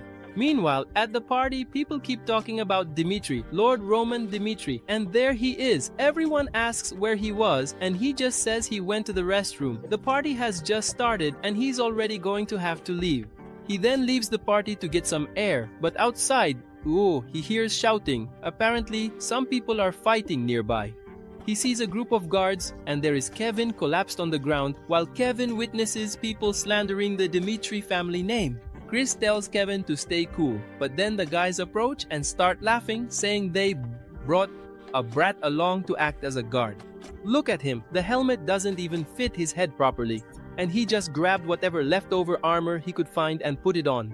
And now he's calling himself an escort. I was watching from a distance. It looked bad, but now that I'm up close, it's even worse. When the guy gets closer, Chris says that the Knights of Barcos must train at making jokes instead of training with swords, huh? The guy then smiles, grabs Kevin's helmet, Gore, and says he bets he can wield a sword better than that loser over there. That's why everyone calls our dear Roman a fool. That was the last straw. Kevin tells the guy to take back what he said. The young master doesn't deserve to be called that. He then grabs the guy's hand with tremendous anger and tells him to keep Roman's name out of his mouth. The guy gets really pissed off at Kevin and punches him in the face, calling him insolent. The helmet flies off, but Chris starts to draw his sword. However, before he can unsheath it, he remembers that the other guy is from the Barco Knights, and the Dimitri family hasn't been getting along well with the Barco family. If a fight breaks out here, it could spark a war and cause even more trouble for our Roman Dimitri or the whole family. Kevin goes on to say that he is a squire knight of Lord Dimitri and he will not allow bandits like this to yisao bibait slander. So mwama puan dialo his master. The guy then says, "Oh, really? So what are you going to do about it?" He then moves toward our boy, who was still without drawing his sword, and says that he's going to make him swallow all the pride he has in belonging to the Dimitri family. But before he can do anything, someone grabs his hand while everyone watches. There he is, Roman Dimitri, holding the hand of that knight from the bar. Roman then starts slapping him, landing a slap right in the middle of his face. The guy is left in disbelief that he just got slapped by Roman Dimitri and couldn't even react. But he stops and keeps looking at Roman and soon gets another slap. Didn't he believe it the first time? Now the second time. Did he believe it? So before he can regain his balance, he gets another slap and he keeps looking at Dimitri's face and gets yet another slap, even harder this time. That slap was so strong, it drove his head into the ground. "You're crazy." Roman immediately tells him to lift his head to receive more slaps. And we return to Anthony Barco admiring his beautiful defeated plan. What could have happened to that Roman Dimitri? His proposal was very good, to marry a woman from the Barco family. But he ended up making a huge, irreversible mistake. While Roman said he could do as he pleased, after all, he's already called the idiot of the Dimitris, and nothing will change that, besides the rumors that are already circulating about his name. Anthony Barco started to get extremely annoyed with that. Roman starts to say that he chose to end this marriage of his own free will, not because he was threatened, but ever since Dimitri turned his back on Lawrence, his desire has been more or less realized. Now that Roman Dimitri has managed to show his fangs, how should Anthony Barco react to this situation? Roman goes on to say that he won't help the Lawrence family by interfering with the Barco family just to ease his own personal grudge against him. He has already researched a lot about the Barco family, their connections with the central government, their influence which cannot be ignored. Their power comes largely from connections and wealth, but the true house that holds power in the Northeast is the Dimitri family. And now, what will Anthony Barco do? Anthony Barco was backed into a corner. He began to realize that if this matter dies here, no one will interfere with the Lawrence's family, right? So they decide to put an end to that matter. And now Anthony understood that Roman is no longer the same Roman. Not just his face, his gaze, his actions, his speech, everything about him has changed. Everything. A completely different person, cold and calculating, incomparable to Anthony Barco. While he's there brooding over his thoughts, the butler interrupts him, saying that Roman is beating up one of his knights outside. Everyone at the party witnesses the scene, with Roman slapping one of the knights. The knight, already collapsed on the ground, begs for forgiveness and asks Roman to stop, saying that he will never bother one of his soldiers again. Kevin quickly tells the guy that he's already punished. that weak soldier enough, and that if he keeps going, he'll strain the relationship with the Barco family. But Roman, determined, calmly says that he will decide when that guy has been punished. Enough. Even if he dies, he will pay the price for his words and actions. So Anthony Barks steps forward. Damn, now that I see it, dude, what a tacky outfit. Green, red, light green, oh, pink. Damn, this guy is crazy. He starts yelling that even though Roman is the eldest son, he won't tolerate something like this, and that Roman should apologize for his insolent actions right now. But Roman, as calm as ever, says, "Why should I apologize, Barco? This man put one of his hands on one of Dimitri's people. Do you really believe that I, Roman Dimitri, am wrong, Anthony Barco?" Barco keeps shouting, saying that Roman has gone too far, but Roman quickly puts him up against the wall again, saying that their relationship could strain the ties between the two families, and maybe he should keep his actions in check for now. After all, he doesn't have much patience. What is he going to do now? Anthony Barco starts to remember our Roman Dimitri saying that for what is the reason he doesn't help the Lawrence family by hurting in the face family? Now he's in trouble. He starts to say he is right. I would have given him the same punishment. Roman then leaves, saying that now they really are getting along. Then he turns again to the soldier and tells him to take the beating without complaining. "Are you crazy, man?" He gives him a hard slap. Nari. After he's done slapping the guy, he calmly pulls a handkerchief from his hands in front of everyone and starts to wipe his bloodied hands. After all, those actions were for everyone to see who is the most powerful, is stronger within the Northeast. It is not the family, Barco family, but the Dimitri family. He then calls Chris and Kevin to come back while everyone witnessed those actions of Roman Dimitri, and they had no choice but to acknowledge the fact that the fool they once knew no longer exists. So he soon returned to the Dimitri house. On the way back, Kevin apologizes to Roman, and Chris also apologizes, since while the Dimitri name was being dishonored, Kevin was being beaten up and he did absolutely nothing. And he did absolutely nothing. But Roman thanks everyone for waiting until he arrived. The decisions of the two there prevented the worst case scenario. This isn't the answer he wanted. After all, no one from Northeast Cairo can lay a hand on the Dimitri family, even if it's someone he has to endure humiliation from. They must remember the face of that person and never lose their grudge. He remembers that, as a celestial demon, he could never stand seeing anyone above him, and that for them to keep following him, they must live a life with their heads held high above everything and everyone. They will have to adapt to his ways, and all of them fall silent and continue on their way. He then asks Hans for all the information about the family, Barco, Ekan, and also about the Black Moon Guild. The movements of the Bla, CK Moon, are quite different from usual. That Barco family is a fairly new family in the Northeast, a little over half a century old, and at that time people started saying that that house was the most powerful in the region, and it was around that time that someone from the Barco family entered the central government. Apparently, the military power of that family is not very strong, but they managed to achieve a very high status, even though their forces are not very strong, and this only shows how powerful the almighty central government is. On that continent, Salamandra has 2 great empires and 6 kingdoms. Among these kingdoms is Cairo, which is the smallest and weakest because it shares borders with the other kingdoms except for the northeastern mountain range. Our dear Roman has already witnessed several foreign invasions for a long time, simply because they have strong and powerful enemies on their borders. They had no choice but to join the central government to survive, and naturally the central government gained a lot of strength, and their author and theirs about enlistment is absolutely special. If any of the noble families rejects enlistment, they are coincided rebels and are immediately dealt with. After they subdue all the rebels and confiscate their lands as property of the kingdom, the neighboring lords who helped in the subjugation are rewarded with a piece of land, and the rest is given to a NW aristocrat who is obedient to the central government. In other words, it was the system of influence that gave the Barcos power through connections with the central government. The mustached man doesn't believe that this is how the Barco family rose to power, but they also managed to get a loan, extremely large one, from the central gold bank. Damn! Here's the thing.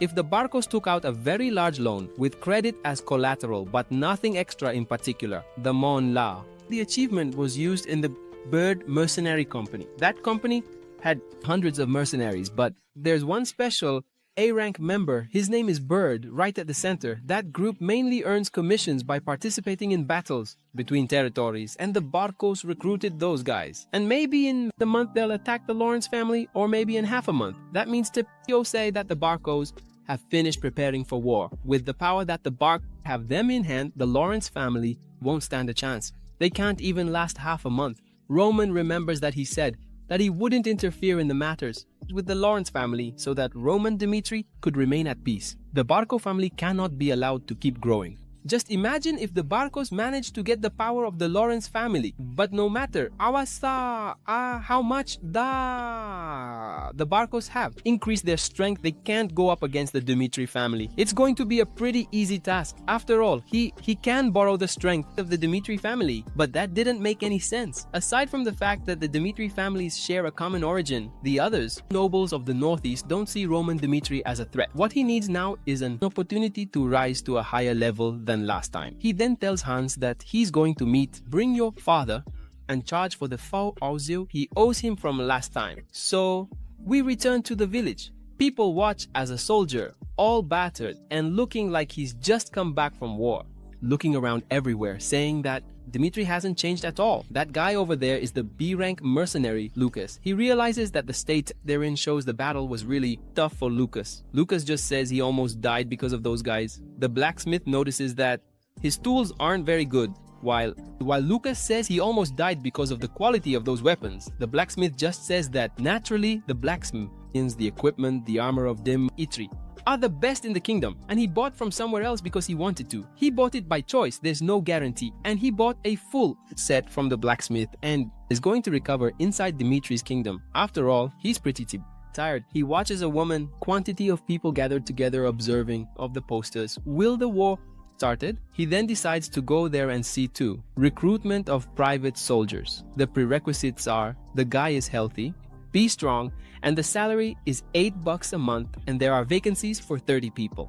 He realizes that they don't pay that bad for the risks, but there is a specific condition. The admitted soldiers will belong to Roman Dmitri, not the Dmitri family. It is for them to keep this in mind. He can only apply if they are willing to give their life for Roman Dmitri. One guy tells him that he has no chance, some way to win your place. After all, hundreds of people are signing up, but he's all convinced there because he is a rank B mercenary.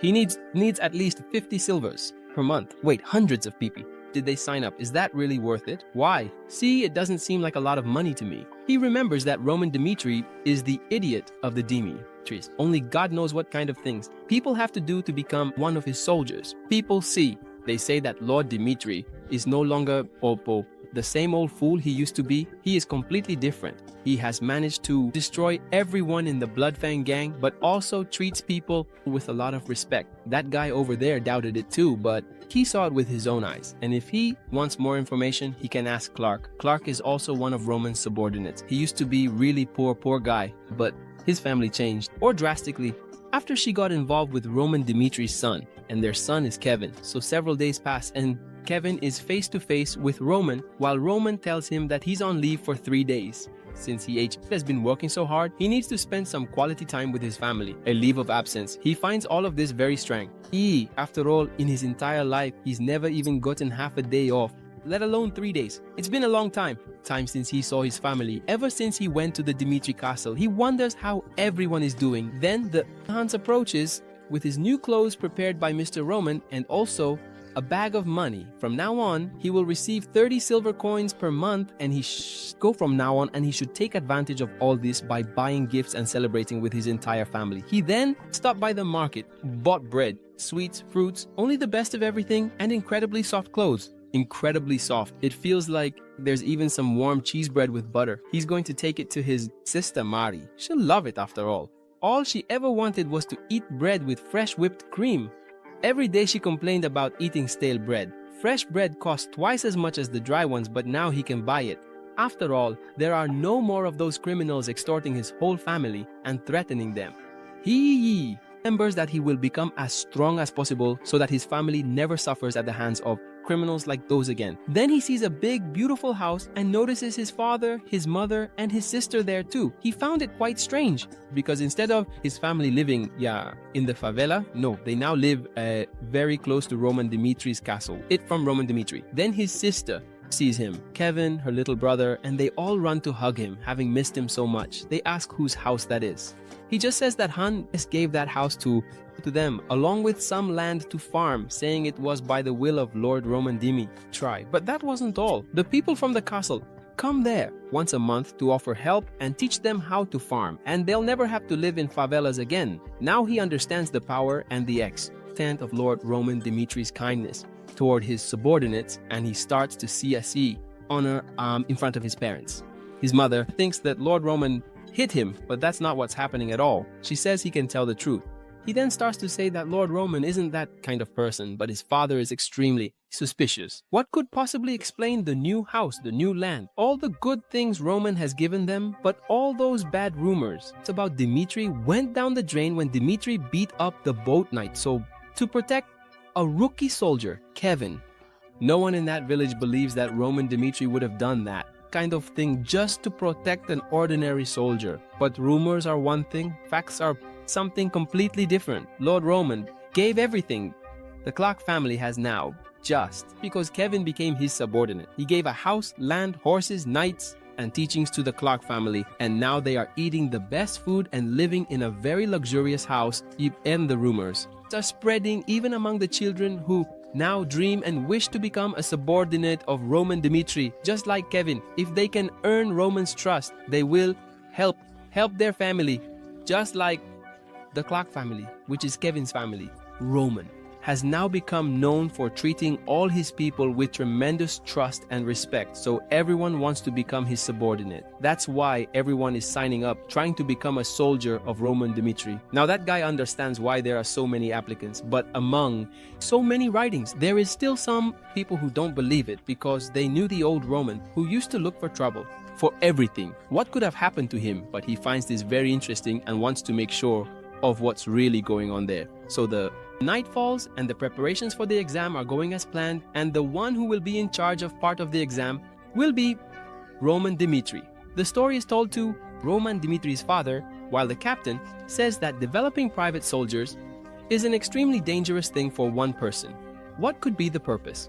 Roman's father then continued telling Jonathan that when he heard that Roman was going to attend the party, he thought Roman would expel Bo, the second son, from the line of succession, i.e., but that's not what happened. He slapped a gentleman from the ships after convincing Anthony to join forces with his son to deal with the fatal damage to his right of succession as revenge.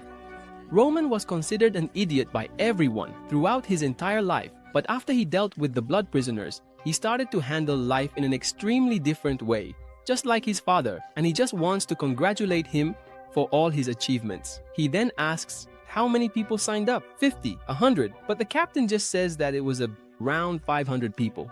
Quite a high number, huh? And so there they are, all of them, ready to take Roman Dimitri's exam, everyone feeling anxious. Kevin says that everything is ready for the exams. Now things are really about to get serious. The day before the test, our favorite mercenary is at a tavern, stuffing himself, saying that Dimitri's dark malt is as amazing as always, but he has noticed that there are a lot of people gathered there to take that test.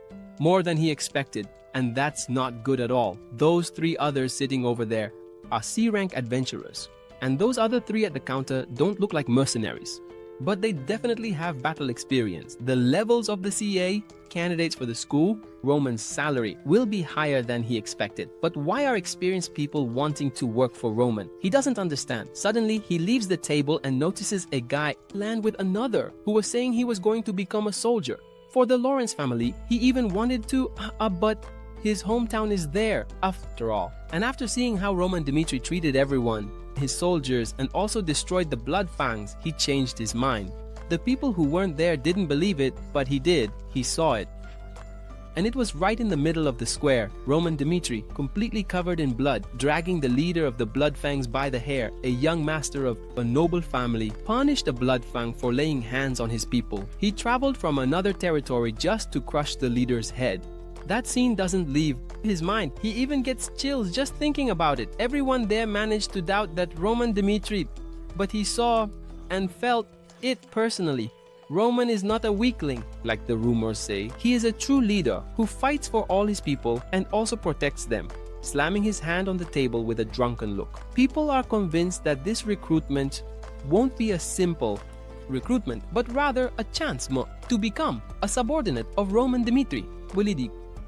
They will then have the right to permanent residence in Dimitri. Living as a subordinate of Roman Dimitri is like becoming part of a small noble family. Now he understood that it is worth giving his life for Roman. That great commotion among everyone there can't be just a coincidence. He's certain without a doubt that the rumors are true. So we soon move on to the day of the test. In the Dimitri training yard, people are really excited to take the test and even think they'll have time to grab a beer afterward.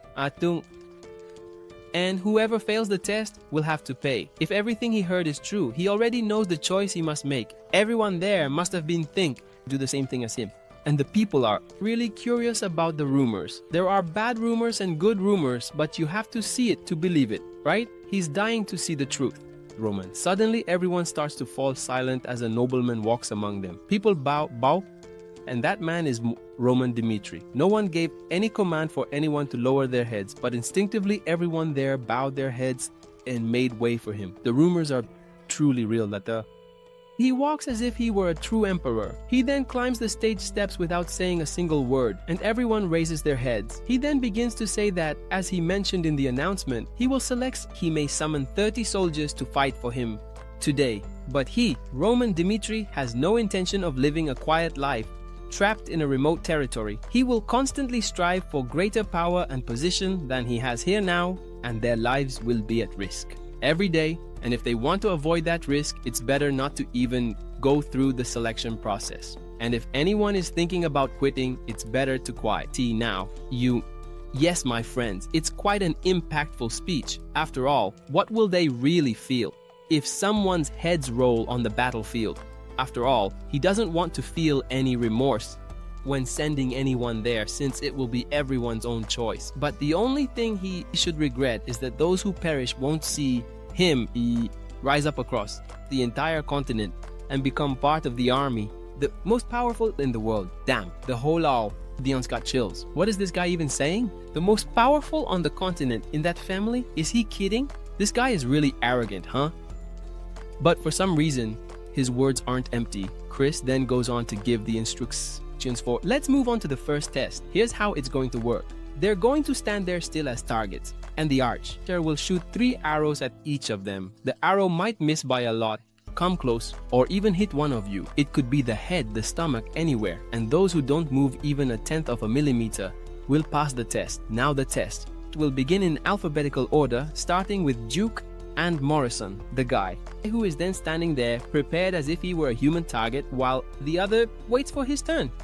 I wonder if he can really take a soldier part, Ikola to death in a test. He thinks that Archer is extremely skilled, sure, and you will never commit. It was a mistake, but even the archer is doubting himself. He then shoots that arrow, which hits the corner, is close to the guy's head. A psychological battle. The guy then doesn't shoot any more arrows while the audience thinks that arrow really isn't going to hit, and bam, a of the arrows hits the guy. No one can believe what's happening. A private soldier was hit, and the guy shouts for them to call the medic, and he gets carried out on a stretcher. Now, that act was enough to strike fear into the rest of the candidates. Now, the next one, Morrison. He starts to look at the blood and sees that the arrow went through that guy's leg. And if it had been the head, that guy would have died instantly. Damn, a completely insane test. And he just wanted to be a knight. He didn't want to risk his life. But Chris quickly realizes that the second one gave up and starts shouting that those who are afraid of being hit by the arrows had better quit now. But those who get hit by the arrow, even if they don't give up, will be considered to have passed the test. And if there are any cowards here, it's better to leave immediately. Some people. Before the test, Roman gathered some people inside the room and told them that they might be hit by arrows, or that they really would be hit by arrows, but the injuries wouldn't be fatal, though they would still be struck by arrows. Chris then presents the reward to everyone, a box full of gold coins, an extremely high reward, but even so, they won't get seriously hurt. After all, they will be treated by doctors quickly. But even so, that doesn't change the fact that they'll be shot with arrows and they still want to do it. The guys there are excited to get the reward, so if there are no questions, they can leave the room. Chris doesn't understand why our Roman is going so far with his actions. Roman soon says that he's looking for people who are willing to risk their lives for Dimitri's name, even if the chance of being hit by an arrow is just 1%. Most candidates will be scared by that 1%. After all, he wants someone who has an extremely strong mindset, someone with the heart of a monster. These guys are going to be the ones considered the strongest and fastest to start from the bottom and learn to fight the right way. Only those of that caliber can walk alongside him. What kind of test is this, huh, my friends? The candidates there start shouting and saying that if they die during the test, what are they going to do? This guy is a noble, but he's not even from your central government. How could they risk their lives for a failure like Roman Dimitri? And there they begin to give up on the test as planned. Now, more than 100 candidates have left. He watches Roman and remembers him saying that he wants people with the heart of a beast, a talent. Meanwhile, Roman remembers that he wants people who are capable of slitting their own wrists just because he asked, like Kevin was about to do, or Chris, who asked for help in such a humiliating way. These kinds of people are born with the heart of a beast and are capable of doing whatever it takes to become stronger. And no one can defeat those who were born completely different from the majority. He wants this kind of person during the test, so he starts the test again. He then sees a guy who was at the inn before and he hasn't dropped out of the test. He's really determined, trembling with fear, but he's still there. The guy keeps thinking that this is his real chance to swear loyalty to Lord Roman, and he won't give up, not without doing something. One of the arrows then passes 2 centimeters from his ear, and the only thing he does is move his eyes. And he keeps thinking about giving up, watching that archer. Another arrow passes very close to his shoulder, and he keeps thinking if he dies there, it will all be for nothing. He still has time to give up. The arrow passes very close to the residence. I was going to his future children, and boom, the test was over, and he managed to pass. The other guy there starts to smile, thinking that a few more seconds later, he would have given up. He passed by luck. The test was a success. Aside from those who gave up, 400 remained. Now, after removing those who passed the test, 120 were left. He evaluated everyone. Those who passed patching things up, and those who passed without caring. He observed both of them there, and from his point of view, they are no different. Both have the courage to overcome all their fears. That is where he separates the wheat from the chaff. So, he is able to distinguish everyone, those who fear him, from those who respect him. He starts to say there that the 120 who are there have passed the test, but in the end, only 30 people will remain. Now there is a sick contest to become Roman subordinate and live life as a true predator. The rules of the second test are very simple. There are various types of swords there, prepared especially for this test. They can pick any sword and prove their worth in a duel against our Roman. He's going to duel against 120. Wow, everyone try him. Roman starts saying that no one there has to beat him, but that's those who can last even a single minute against our big Roman will pass the test and receive better conditions than what was mentioned in the news. The big guy there wants to go first, wanting to test Roman's strength, right? His name is Vulcan. The guy looks like a wall, huge, but he notices that Roman is extremely confident. You already think that this guy really managed to deal with the bloody fangs, and he's not going to lose in just 1 minute. So Chris flips the hourglass. The guy starts thinking he's going to seize this chance with everything he's got, and bam, the test begins, and he charges at Roman. Roman dodges beautifully and throws the guy to the ground with just a movement of his feet. And if it were a real fight, he would already be dead. And Roman calls the next one. It didn't even last 10 seconds. Now he gets it. Roman is on a completely different level. He dodged quickly and so smoothly that test is harder than the first arrow. In just one move, Vulcan lost. Now everyone there understood the strength of our Roman Dimitri. As the duels kept repeating, time went by, and they expected Roman to get weaker as time went on. After all, maybe the test would get easier. But an hour passed, and our Roman showed no sign of weakening. There had already been 60 matches and 60 defeats, so they quickly called the next one, and he didn't seem tired at all. Now, they finally understood. Roman is a true predator who can live however he wants in a world where only the strongest survive. He watches Roman and remembers his words, faithfully believing that everything will become reality. But at this moment, Roman is still considered Dimitri's fool, and this is their chance to seize the only opportunity of their lives to become a subordinate in the greatest army of the future empire. How can they possibly face that monster? Any guy has already called for the next challenger several times, but no one has stepped up to face Roman. And he says that if no one goes up to face him, everyone will have failed the test. So one person steps up for the test, and he is the 61st candidate, Lucas. But he isn't very confident. He starts to feel the entire aura radiating around Roman's body. If Roman, an incarnate monster, that guy can compress the entire atmosphere around him. Without a doubt, this guy isn't going to just protect some remote region far from everything. This guy, surely can dominate the entire continent. Unlike the others, he goes with a wooden sword and a wooden dagger. The only purpose he has there is to confirm whether Roman truly has the abilities to do everything he claimed. And so, Chris restarts the hourglass countdown and Lucas moves to wipe above D man without a moment's hesitation. No one except him was able to attack first. His tactic is quite interesting. Attack the head with the sword and the heart with the dagger. Roman parries the sword attack and dodges the dagger strike. Wow. He retreated from one and defended against the other consecutively. He then decides to use a new skill and throws the dagger toward Roman and immediately goes in with the CW word, but Roman defends against the dagger using the tip of the hilt of his sword and manages to defend also Lucas's sword attack consecutively. And Lucas consecutively, the only thing left for Lucas is to dodge. That guy doesn't have any openings. He's not going to give up there, and he needs to hold out for 1 minute. So he grabs another dagger and goes at him again. Not bad, huh? He liked Lucas. That's not a good decision for the battlefield, but it works for a duel. That guy has distinct, very sharp senses, but Roman isn't going to let him withstand my ego. 1 minute later, Roman blocks Lucas's sword attack. Lucas then launches another attack, but Roman dodges and counterattacks. Lucas manages to defend with his dagger, and Roman decides to put an end to this. He strikes at Lucas, but Lucas dodges. That guy is a B-rank mercenary and he's already at his limit. Here's the thing, people who reach B rank can put their lives on the line, but if they can't use mana, they'll never advance to A rank. And all a person needs to be able to use mana is to learn. But learn what? Lucas has reached his limit many times and has never managed to move past B rank. All he's ever done in life is just survive on the battlefield. He remembers that countless people and several friends died on the battlefield time and time again, and he realized that to survive, he had to win, so he had to use any means necessary. He then pulls a pouch from his belt and throws sand into Roman's eyes. Damn, the guy played dirty, he threw sand in the other guy's eyes. No one said it wasn't allowed, right? Now, Lucas attacks blindly, thinking that Roman is blinded. But he notices that Roman is extremely calm, his eyes wide open, even though they're full of sand. And he was staring straight at Lucas. He smiles and gives up the fight.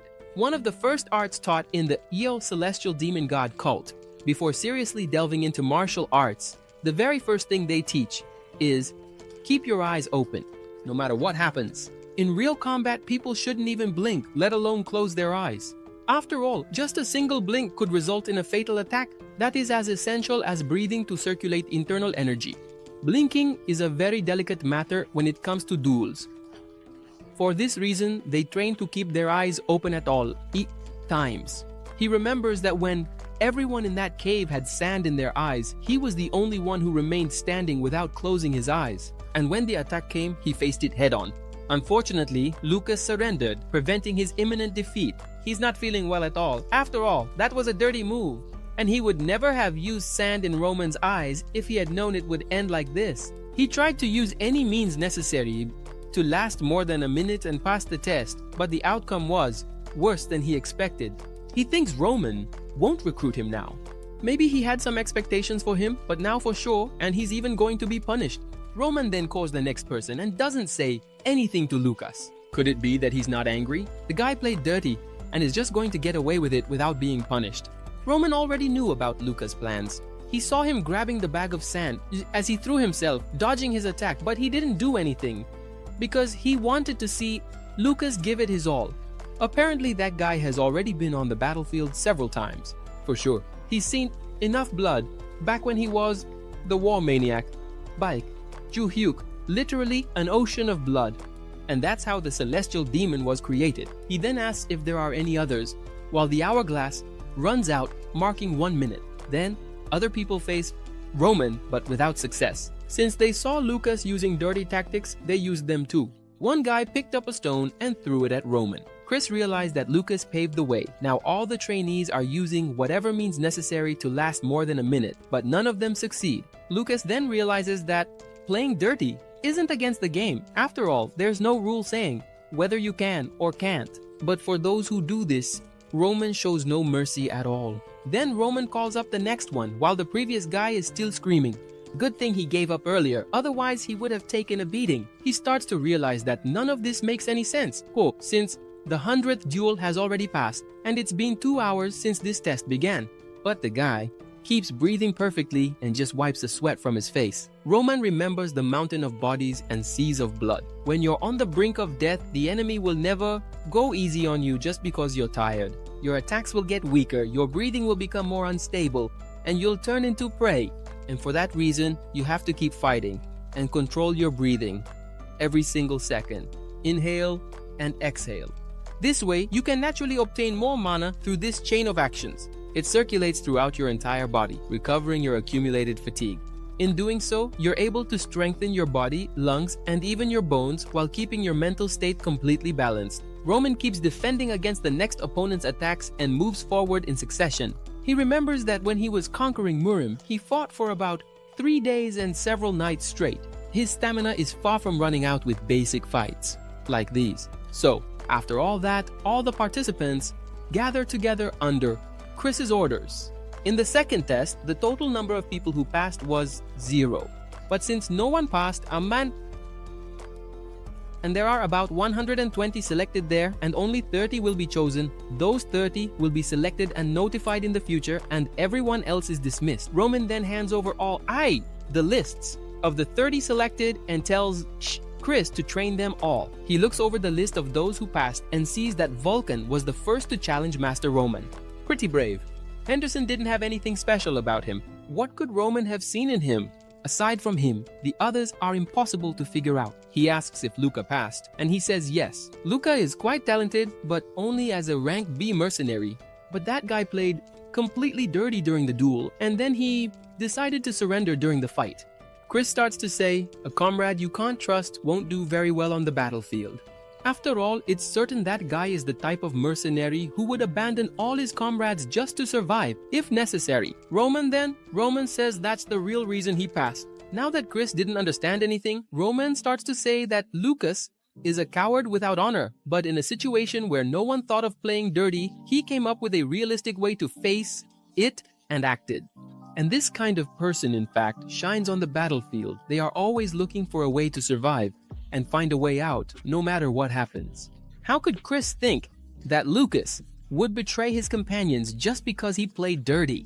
Then Chris remembers what the captain told him, that those who survive the horrors of battle are not the ones who use aura like he does, but rather those who calmly face the situation and act accordingly.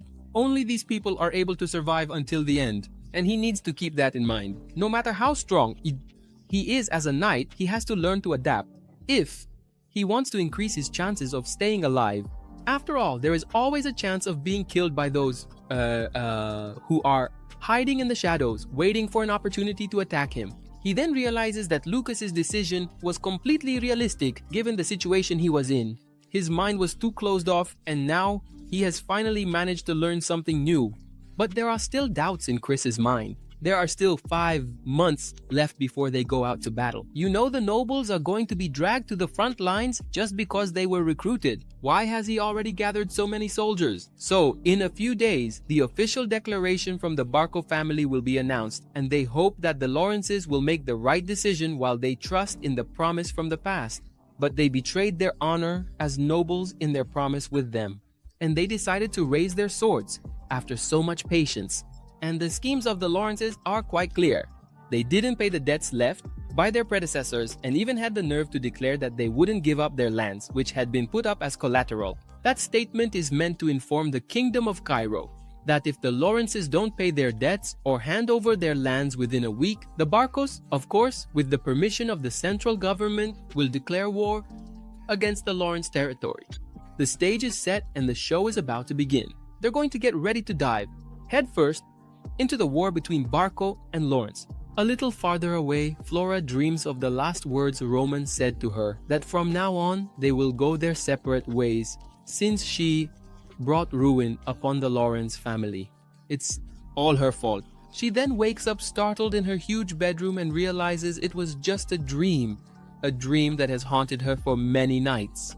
The maids notice that Flora Lawrence has locked herself in her room ever since she returned from Dimitri's territory. Apparently the wedding was called off because of a mistake Miss Flora made. What could she have done to make that guy not want to marry her anymore? They're even fearing for their own safety now. After all, they're about to go to war with the Barcos. And what's happening with the Lord? Flora remains in her room, brooding over her thoughts. She thought she was extremely smart because she had good grades at the academy, had completed advanced level courses. Her father always smiled at her, and she also believed she was a good daughter. But in reality, she is just a noble daughter from a family that completely spoiled her. Nothing more than a flower, trapped in a greenhouse about to be pruned. She remembers people around her saying that she was going to marry that idiot Dimitri, but in reality, she is the one who is the fool. She doesn't even have the courage to face her own father anymore. What would Dimitri do in this situation? She starts to wonder, how would he think? What is the right thing to do? He really is a righteous guy, the complete opposite of her. No one depended on him or expected anything from him. He managed to defeat the Bloodfangs with his own strength, and he did it for his own family. When did that guy truly become strong? Could he solve this situation? She starts to compare herself to him. Then, one of the servants knocks on her door saying her meal is ready, but the cart is empty, right? A meal of air. She doesn't answer the door as expected, but the next moment she does open the door and comes out with a completely pale face, saying she wants to go to the library. Her father is trying to gather support from other families, and she wants to help as well. Just as Roman managed to help his family with the Bloodfangs, she also wants to help her family against the ships and tries to find some situation or solution to solve her problem with her own strength. Meanwhile, Lord Lawrence keeps flipping through the books, trying to find some solution or answer to that situation. The butler comes in and says that the Vastral family has refused his proposal for an alliance. They kept saying that they can't help with this matter. Damn, the situation is getting more and more complicated. It will be increasingly difficult to get support from neighboring regions because of the oppression from the ships. And there are even rumors that the ships will retaliate against anyone who joins the Lawrences, no matter who intervenes from the northeast. He remembers that if the Lawrences don't pay their debts or hand over the lands that were put up as collateral within a week, all hell will break loose. With the help of the central government, they will go to war. She then closes her book and starts to cry. And there's only 1 week left until the war. What would be the most reasonable decision to make? Baron Lawrence slams his hand on the table and starts saying that when they weren't at war with anyone, everyone used to flatter them. Now that they need someone, nobody wants to help. A bunch of sycophants. They treat them as if they never even existed. He asks, and what about the gold bank? That gold bank is going to investigate the issue of the land as collateral, but their investigation will take more than a week. And by then, the war will have already broken out. That gold bank invested a lot of money in the ships, so they'll probably side with the ships. Because they want their payment back, right? It makes no sense at all to help the Lawrences. It seems like they have no way out. Absolutely. No plausible solution has reached that table. One of the nobles sitting at the table says that maybe the best solution would be to surrender because none of the neighbors want to help. And the difference in troops between the ships and the Lawrences is extremely large. And if they surrender, maybe they can protect their soldiers and the innocent. And they'll also preserve the lands, preventing rivalries from taking everything. Wow, it seems like they have no choices, but no one wants to surrender. But suddenly, Flora requests the presence of her Baron Florence. He just says he's busy, so she enters the room deeply confident, saying she wants to talk to Baron Lawrence, her father. Then we return to Roman Dimitri, who is planning to get involved in the war of the ships against the Lawrences in the name of Roman Dimitri, and not the Dimitri family. Dimitri's father doesn't understand what he's talking about.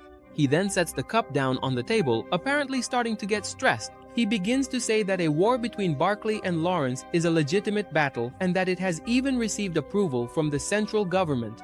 Now that he has broken off the marriage with the Lawrence daughter, they have no reason to get involved in this conflict. If Dmitry intervenes, nobles from all over the northeast will suffer the consequences along with them, and the central government might even send soldiers to subdue them.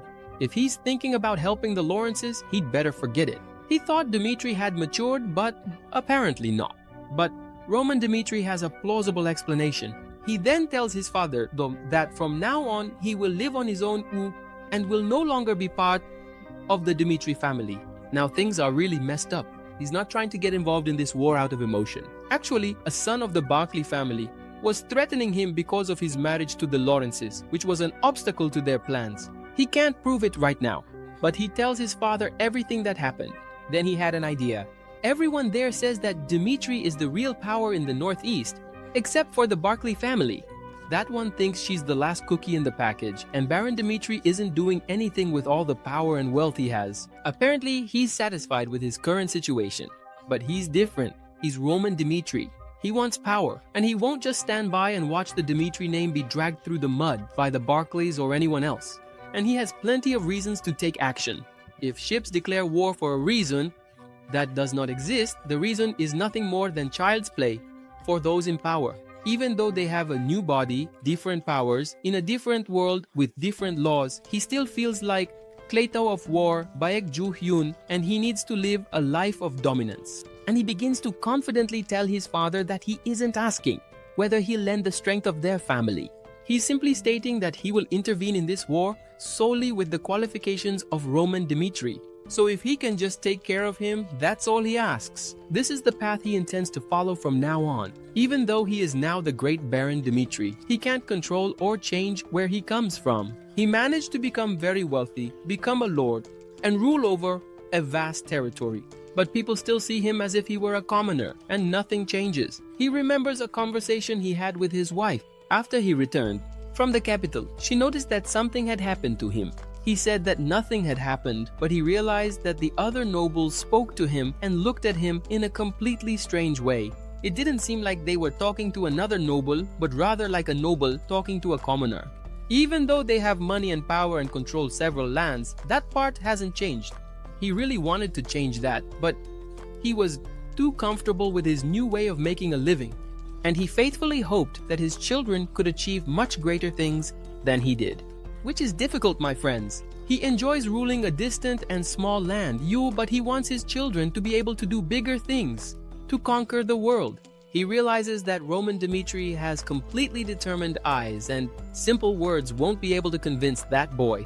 And he always dreamed of the moment when his boy would truly become a man. He then looks at his hands, which have worked so much at the forge, and tells him to do as he wishes. And if he needs anything, he just has to call him. After all, he is his beloved son, and no matter what he does, there's no reason for him to take on the responsibility alone. So now, things are about to get serious.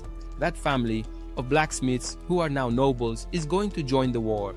The Dmitry family are the greatest smiths in the kingdom of Cairo, and that's not just flattery. The blacksmith workshops are able to work completely together, and there are about 30 blacksmith shops on just one street. He looks at that street and realizes that the Dmitry family managed to accumulate all their money, wealth, and power through sheer force and hard work. The Dmitry iron mines supply the entire iron stockpile of the kingdom, and the Dmitry blacksmiths sell the mined iron at a very high price. Because of this, the nobles from the northeast of Cairo wouldn't dare go against the Dmitry family. They fear Dmitry's power, wealth, and influence. That's the only reason they haven't done anything yet. Can you imagine declaring war against your biggest supplier of weapons and iron? There's absolutely no chance of that happening. It would be a problem far beyond their own capacity. He heads toward the master blacksmith. We return to the Seichemian room. Even though Roman is going to use his own methods and strength, he still needs his father's help to get good equipment, soldiers, and a bit of money. The Baron then asks him to see Master A. Hendrik. He was used to forging various things with that master. That master blacksmith was the one who ensured the Baron rose to the position of Baron. He is the family's master forger who was in charge of blacksmithing production. Roman then thanks him, but the Baron warns him that the blacksmiths of Dmitry are extremely proud. They won't show loyalty to Dmitry just because he is Roman Dmitry. They only show loyalty to those who can distinguish the quality of iron and have the skill to handle and work it. That is the only way to earn the trust of the blacksmiths. So there he is, near the blacksmiths, and the guys aren't exactly looking at him with welcoming faces, are they? And considering that Roman Dmitri had never been there before, it's no surprise that they're treating Dmitri that way. He then enters one of the forge rooms. Well, look who's there, Roman Dmitri. The guy then asks what he wants, to say it quickly and get out. That guy over there is Master Hendrik. Roman starts to say that the reason he's there is quite simple. He wants weapons for his soldiers, about 30 people. Hendrik starts to say that he thought Roman was there to steal something, to sell it for his own entertainment. Roman didn't understand anything. What was that old man talking about? He tells Roman to grab some armor that's lying around in the corner of the room. There's more than enough for 30 soldiers. Wow, is he telling Roman to take stuff from the trash? Is that really all the best master blacksmith Hendrik can offer our Roman? The guy just tells him to leave if he's not satisfied, because that's all he has. Roman then picks up one of his swords and starts examining the blade. He then starts to mess with the blacksmith's pride, saying that Dimitri's forge's reputation is overrated after all, because that equipment over there isn't very good. He then asks again if that's really the best Master Hendrik can offer, since Dimitri's forge prides itself on being the highest quality in the entire kingdom of Cairo. The man then starts saying that Roman Dmitri has never shed a drop of sweat in a forge, so how could he judge Dimitri's forge today? If it weren't for the Baron, he wouldn't have given him anything. Dimitri's younger brother, Rodion, spent years working for him to one day succeed the family, but the eldest son wasted all his days chasing women in the streets and knows nothing about weapons or iron. He's nothing but rust, a true iron termite who can't do anything. Roman continues to watch and calmly listen to the blacksmith's insults, but by now that's become typical for Roman. He starts saying that the sword was hammered with disproportionate amounts of force throughout the entire forging process. And if you hold it up to the light, you can see every hammer mark. Most likely, it was a novice blacksmith who made that sword. Can Master Hendrik deny this fact? But he chose to insult Roman instead of telling the truth. He then starts swinging the sword against the wind and says that if any of his soldiers wielded these swords, they wouldn't be able to cut their enemies with this piece of junk. The dull edge wouldn't make a clean cut through flesh. And what if a soldier couldn't pull his sword out? When it got stuck in the enemy's muscle, he would lose his head to another. Is that fair, Master Hendrik? A guy does his best to survive on the battlefield, but he has no choice. He dies because he was using junk weapons and equipment provided by his master, who in turn got them from a blacksmith who hated him and punished his soldiers with lousy gear. He then picks up a chainmail or shirt and starts saying that if he didn't think that was junk, his soldiers would be putting his life at risk with a piece of trash on their bodies without having the slightest idea about it.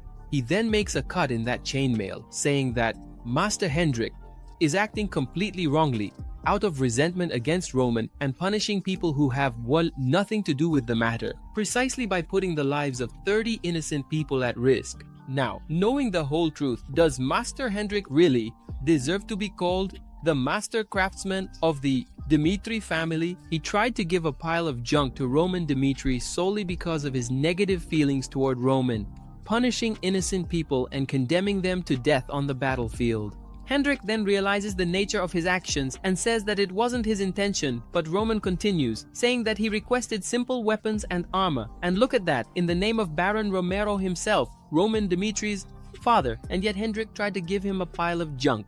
Are these actions worthy of the master of all the Dmitri forges? Master Hendrik? Perhaps our Roman Dmitri could interpret this case as an act of insubordination against his own father. Now he's in trouble, he's put the old man up against the wall. Roman goes on to say that he could interpret this as disobedience. After all, it was a direct order from his father to make something good for him. This isn't a personal request, but rather an order from his lord, the lord of all these lands. And the mere existence of hierarchy limits the actions of that master blacksmith, since the lord and his retainer become one and the same, and the hierarchy can be shaken if this relationship doesn't work, because the lord and his retainers must consider themselves friends. The moment they cross the line, they must be severely punished. Roman then decides to ask again if he can take action against an insult directed at him and also at his father. The old man then says of course not, and the blacksmiths start to gather, causing a huge commotion. Some guys arrive shouting that he's the Dmitri bastard, that he's mocking Master Hendrik. They know exactly what's going on there. challenging the oldest blacksmith in the forge, holding a sword to threaten Hendrik. The guys start to threaten Roman, telling them to arrest Roman. Roman then calmly faces them, and Master Hendrik tells everyone to stop right there. He then apologizes and admits his mistake. He is the only one to blame for everything that is happening. Master Hendrik remembers when he was learning to be a blacksmith with his own master. He took a few slaps right in the chest because his master told him it was way too soon for him to try making a sword for himself, and that he should throw that old sword away and not even think about forging something as lousy as that ever again. Naturally, he gets annoyed, saying that guy is nothing more than a muscle-bound pig. If he were just a little skinnier, he'd see what I'm really made of. That guy doesn't teach him anything. He just treats him like a forge slave, sending him back and forth with heavy loads and chores all day long. How is he supposed to become a blacksmith doing things like that? He keeps chopping wood when he notices a guy trying to buy a sword, but apparently the guy doesn't have enough money to buy one. That sword is worth twice the amount of coins he's offering. But unfortunately, that guy needs a weapon to defend himself, stated, so he can also provide for his household. The blacksmith just sends him away because if he can't pay, there's not much he can do. After all, he needs money too. The man begs because he has to feed his whole family. Hendrik watches the whole scene. While the man walks away, all sad because he couldn't buy the sword, Hendrik goes up to him with the sword the blacksmith had told him to throw away. Hendrik then gives that sword to the man for free. The man is overjoyed and tries to give that coin to Hendrik, but he doesn't accept the money. He was just going to throw that sword away anyway, and he's simply happy that he was able to help someone with his creation. The man thanks him and leaves, but suddenly he comes across that same man dead a few hours later. People say that the man died while escorting a merchant. Poor guy, his sword broke while he was fighting the bandits. Everyone there comments that this is the real reason people use just good weapons. Now, he has left behind a wife and a small child in the world. Damn, all because of a bad weapon that Hendrik gave him to use. It was basically the same as signing that man's death sentence. That day, he promised he would never let it happen again, never let his emotions take over and make others suffer for his actions. He almost did the same thing he did that day, almost. And so he is determined to atone for all his actions. But then Roman says he won't pursue the matter further if he's willing to take responsibility for his mistakes. Roman tries to steer the conversation away from punishment and starts talking about the weapons and armor again.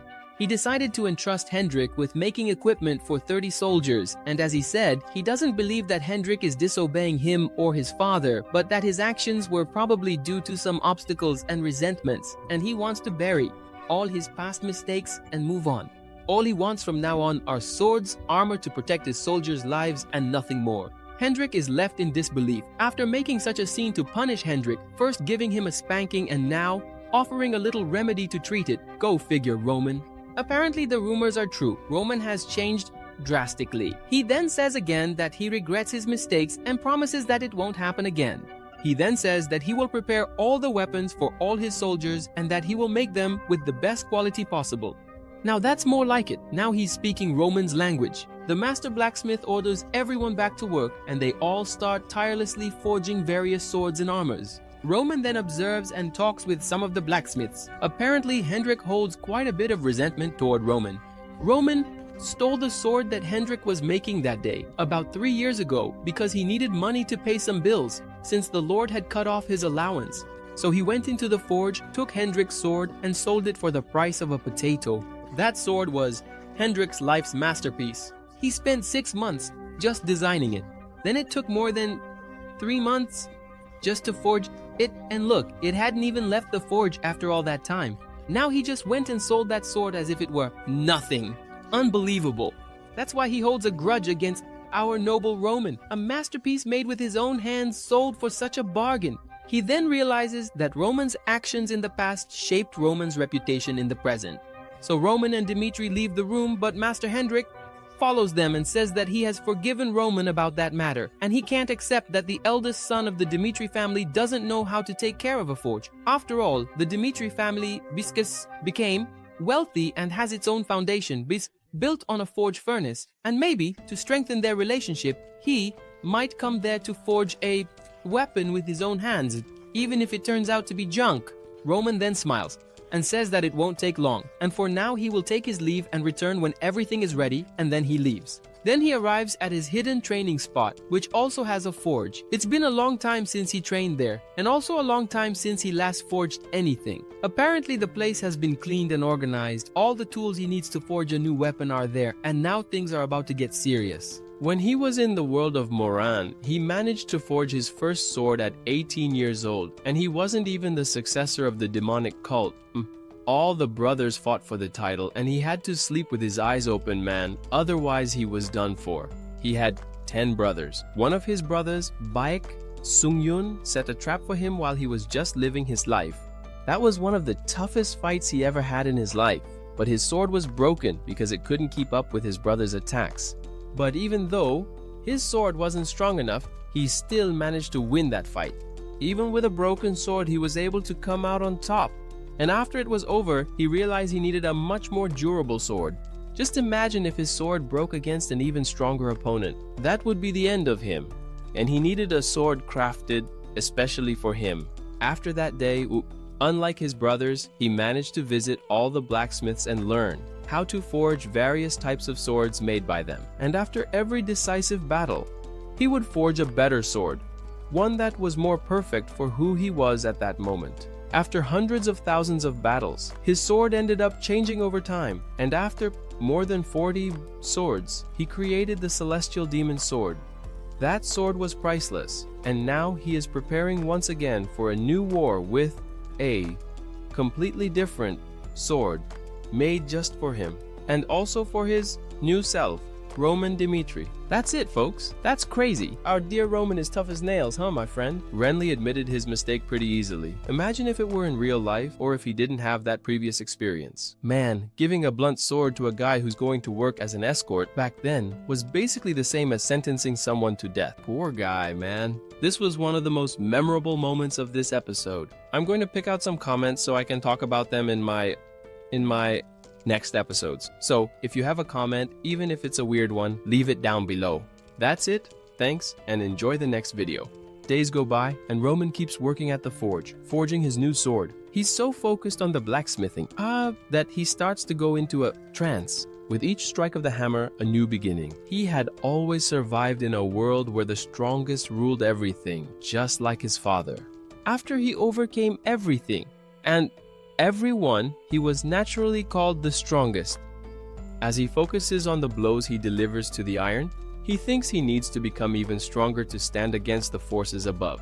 He must train more and become even more powerful. In Roman Dimitri's world, he doesn't know all the forces at play, and even a single defeat could mean his death. He then begins to use the divine art skill to forge the iron. He starts to imbue mana into his hammer strikes. There are some very powerful techniques he can't use with his current body because otherwise all his organs would explode. But even so, he manages to use the infernal divine art technique, though only for a short time, just enough to forge this sword. After all, the only thing he wants is the desire for power so that he can control all possible variables. So we return to the Lawrence mansion. The difference in military power between the Lawrences and Barco is extremely high. People are telling them to surrender in exchange for forgiveness or a portion of the land, but in the end, no one wants to do that. Baron Lawrence doesn't agree with Flora's words. After all, why would he risk the lives of his citizens and innocent soldiers? Surrendering is still the best option.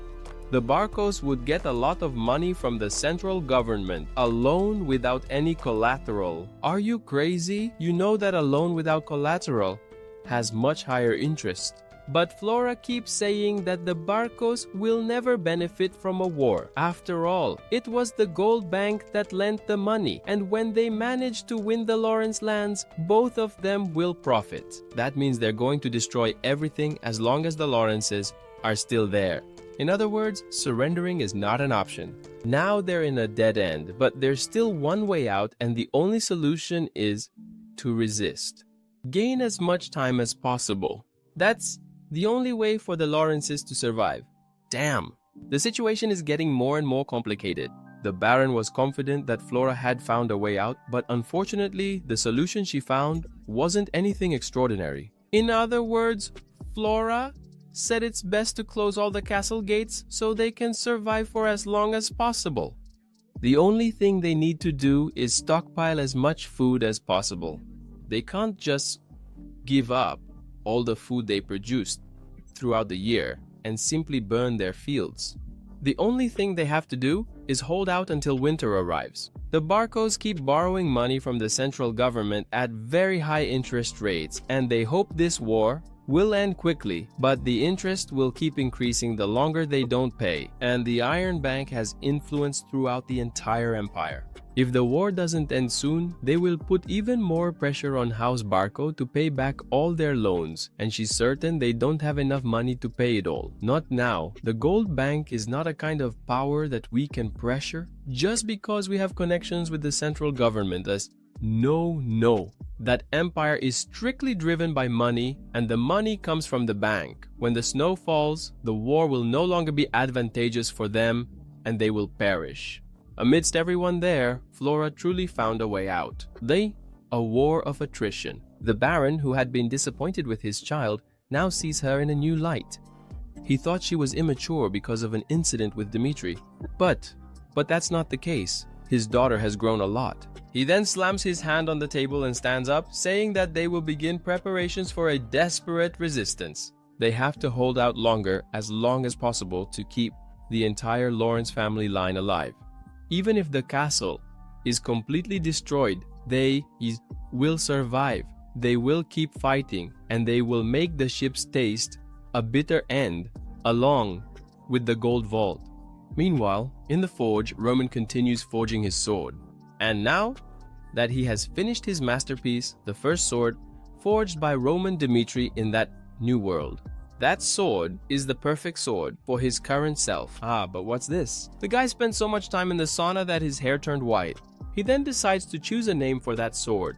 And the perfect name would be the same as that continent's name, Salamandra. Baron Lawrence gathered all his soldiers and began to lay out the plans. They are going to start a battle with the ship, with no chance of winning, and the only choice they have is a battle of attrition. But if they had more soldiers, they would have a clean and fair fight in an open field. He watches from atop the wall as a messenger says that they can have a battle between two strong warriors with a judge from the central government observing. What does he think? They can choose anyone they want and they will decide whether to continue the war or not based on that decision. Baron Lawrence doesn't really trust the ships because that document was forged saying they owe money, and the people who supposedly owed that money aren't there for them to ask if it's true or not.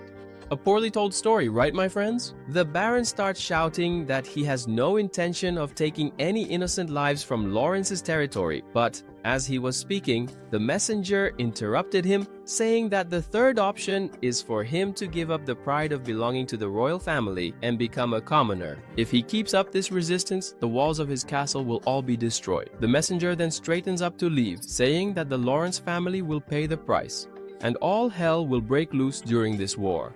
The war is about to begin and all the soldiers on boats are on the front lines. The man then gives the order to start the war and the archers immediately shoot arrows into the air. The Lawrence soldiers do not retreat and defend themselves with their shields, but even more arrows keep coming. All the soldiers on the boats keep advancing forward, but the Lawrence archers also fire their arrows. Amidst the chaos, one of the men on the boats throws his helmet to the ground, saying that Lawrence is insolent and that he'll make him pay for everything. He clenches his fists and goes on to say that the boats have 3 times as many soldiers as the Lawrences, but they weren't expecting the battle to last this long. A true tower defense battle. They hadn't counted on the Lawrences' resolve and unexpected resistance. The man explains that the Lawrences made preparations for a prolonged battle. They dug a deep moat to restrict the boat soldiers' access to the wall. And judging by the supplies being brought out on the ground, they have enough provisions to hold out for quite a while. It's only been a week since they set the deadline to start the war, and they've already prepared this much. They knew the Lawrences had no choice but to surrender in order to protect as much land as possible. But, contrary to their calculations, that's not what happened. They simply locked the castle gate. Where did they go wrong? The head of the troops asks the master what they should do now. One of the boat captains immediately says they should use that. He's going to make Viscount Lawrence pay for everything he's done to the boats, poor thing. He even tried to sell his precious daughter, the Flower of Lawrence, to the Dimitris, just to avoid giving into the pressure from the boats that cowered. The Viscount continues to deploy his guards and soldiers during the war's pause. Everyone must stay focused because they don't know when the boats will return. And Flora was really right. The boats only retreated so they could come up with another plan and think of something better, for sure. He asks Flora how she managed to think of that, and she just said she had to get stronger and come up with something to help the family. But suddenly, a huge explosion happens, breaking part of the Lawrence wall. Wow, that's a flare circle. How is it possible that the boats have a flare right there on the field? A magic catapult. That's a kind of magical weapon, and each shot costs dozens of gold coins. And not everyone has access to those weapons, because the central government doesn't let just anyone use them like that, out of nowhere. And even if someone does have one, they can't just keep firing lots of rounds because of how much gold it costs. So that means part of the money obtained from the gold bank was used on that kind of weaponry. Now she wonders, how could she block a shot from that weapon? And there are only two options left. Counterattack with a magical weapon of equal magnitude, or leave the castle. They don't have a magical weapon, and they also can't leave the castle, so now they're in real trouble. The house staff member soon said that they had received a magical call from Roman Dimitri, and he simply said that he has a way to help, but she has to accept his call, Roman Dimitri. There in the room, she asks how he has a plan to help the Lawrences from the imminent danger of the ships. He then starts the conversation with the first point. He says he's only doing this to get revenge on the Barco family for personal reasons, and the only thing he wants is vengeance. So, he came up with a plan for the Lawrence family. He's going to move forward and destroy the Barco family for Flora. Interesting, my friends. Look, a defense tower and an attack group. And there's nothing for the rear guard, right? But now there is. Now there's Roman. Flora asks what they should do. Roman starts to say that victory is possible, but they have to sacrifice some things in the process. If they give up these things, they might be able to free themselves from the threat of the boats. He starts telling her that she should tell everyone. She was molested before, his engagement was broken off, and that will make her part of the Dimitri family.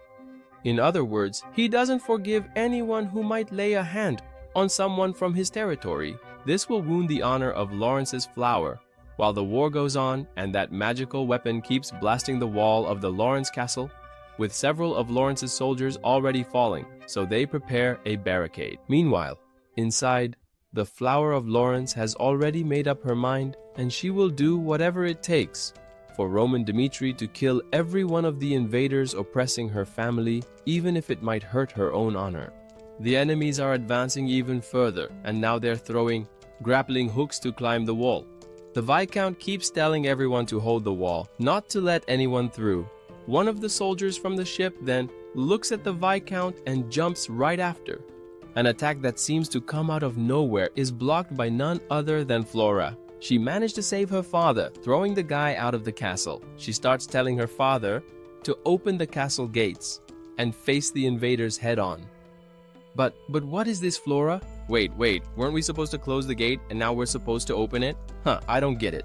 She starts saying that Dimitri has a plan. He's going to lend them some of his strength while we see our big Roman heading off to war on his horse. Now things are really about to go down. He thought it would take a little longer before he needed to use his soldiers, but things didn't go as expected. Now he'll have the chance to test all his soldiers sooner, whether it's Chris or Kevin.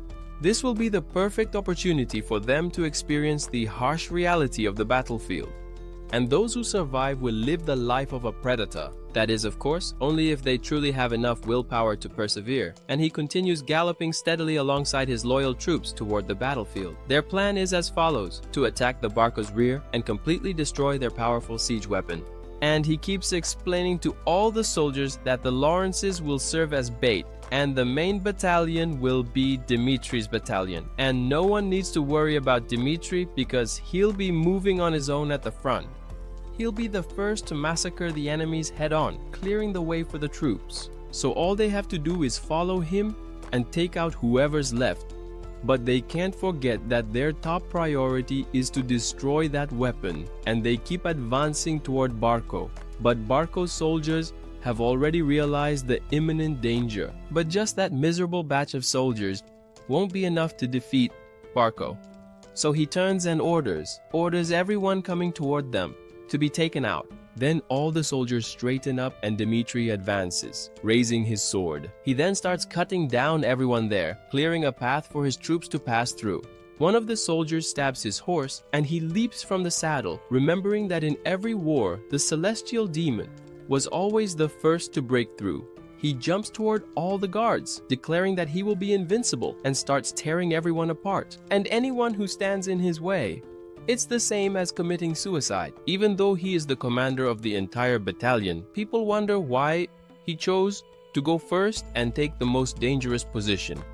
But the reason is clear, because the strongest must always break the enemy's spirit. Right at the front lines, all of Barcos' soldiers are now deeply terrified by Roman Dimitri's power.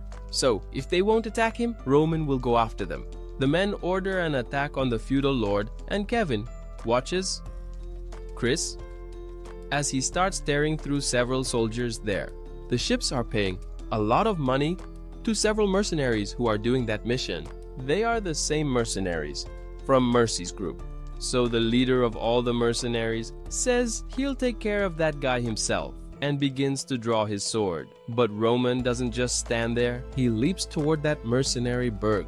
That guy is an A-rank mercenary, well known and famous throughout the entire kingdom. The two cross their swords. Unlike a B rank, that A rank guy is able to use aura. The difference between their swords is striking. Just look at Roman's sword, it's insane. Berg is a 2-star knight who possesses aura. He notices that Roman didn't even flinch. His own sword is trembling, while Roman's sword remains steady. Roman then knocks his sword away, and he can't believe that this guy is so incredibly strong, yet he's never even heard of him. And Roman keeps attacking. That battle lasted 5 seconds, and that's how long the guy managed to hold out against Roman. Damn, the captain of the Barcos is done for. Roman is insanely strong. The leader of the Barcos invasion is really pissed off and orders everyone to go after that guy and take him down first. But the other guards manage to grab him and take him to a safe place because he can't face that guy alone, right? And Roman keeps his eyes fixed on his clear goal, the flare, a magical weapon that has never existed in the world of Morin.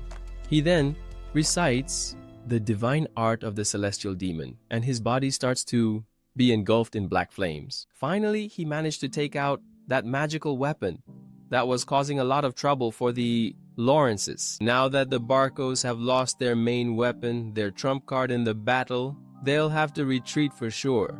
And now everyone's making a run for it. In that battle, Chris used aura in a completely different way than before. He condensed as much aura as possible, just like Roman did, and managed to drastically reduce his mana consumption. When he decided to leave the captain and follow Roman, everyone started making fun of him. But Chris was just trying to grow and gain more power. That was definitely the best path to take because Roman's method is supreme. But suddenly, he looks at the rest of the troop and realizes that everyone is in bad shape. Man, that guy ran a lot. He ran a lot just to be able to keep up with his lord, and obviously everyone ended up extremely exhausted. But even though everyone was tired, not a single one of the 30 soldiers was left behind. And also, none of them suffered any critical injuries. That's the reason why dear Lord Roman handpicked each one of them. But behind that, there's a reason why everyone stayed safe. It's because there's a monster on the battlefield. He then approaches all the soldiers and congratulates everyone for staying alive. And their work there was done. They drove out the boats. Then, the gates of Lawrence's castle were lowered and they entered. Everyone was overjoyed and started shouting Roman Dimitri's name and thanking the hero of Lawrence. And everyone there would never forget the name Roman Dimitri. Everyone salutes him. Meanwhile, Baron Lawrence is quite embarrassed, realizing that Roman Dimitri was an extremely special guy from the moment he met him, and to think that he would destroy Flair on his own. He is a tremendous genius, a true natural-born predator. And if things hadn't gone wrong, that guy would have been his son-in-law. But unfortunately, it wasn't meant to be this time, right, my friend? He's still upset because his daughter couldn't marry him. He gives thanks, Dimitri's hero very happy to see Roman again. The two shake hands and enter the castle. Flora then quickly comes to speak with Roman and thank him for everything he has done.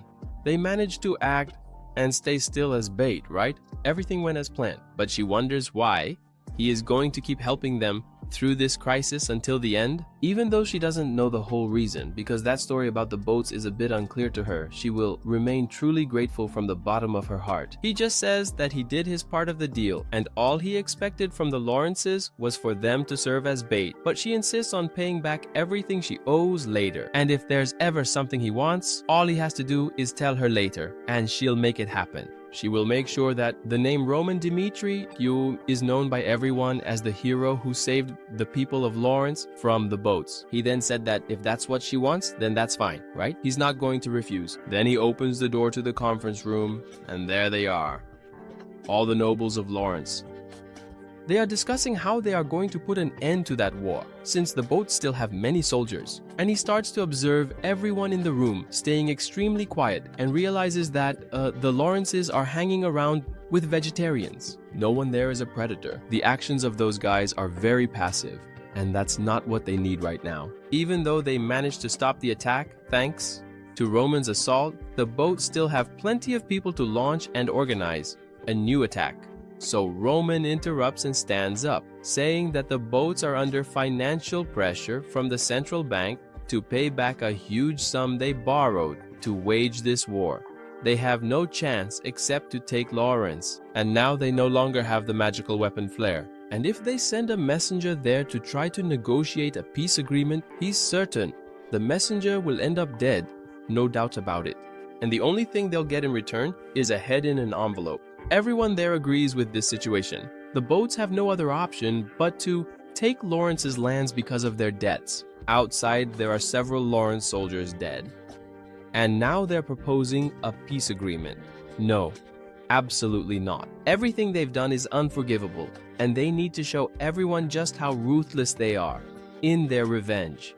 They will use every means of brutality they can muster to instill fear in everyone, and thus raise the Lawrence name. The Baron doesn't think that's possible after all. The Lawrence forces have been greatly reduced and they don't have much money either. But Roman says there's a way. He is the only predator in a land of herbivores who are mere prey to wild beasts. Then we return to the territory of the boats. The leader of the invasion is extremely on edge. Roman Dimitri? How dare he meddle in this matter? Now he's at a disadvantage, and apparently there's nothing he can do.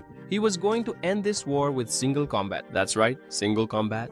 Single combat is a kind of duel between representatives of two families. It's a sacred ritual, respected by many, which must be conducted under an impartial authority. The central government sends a judge once both sides have reached an agreement, and the combat will begin as soon as the judge gives the command.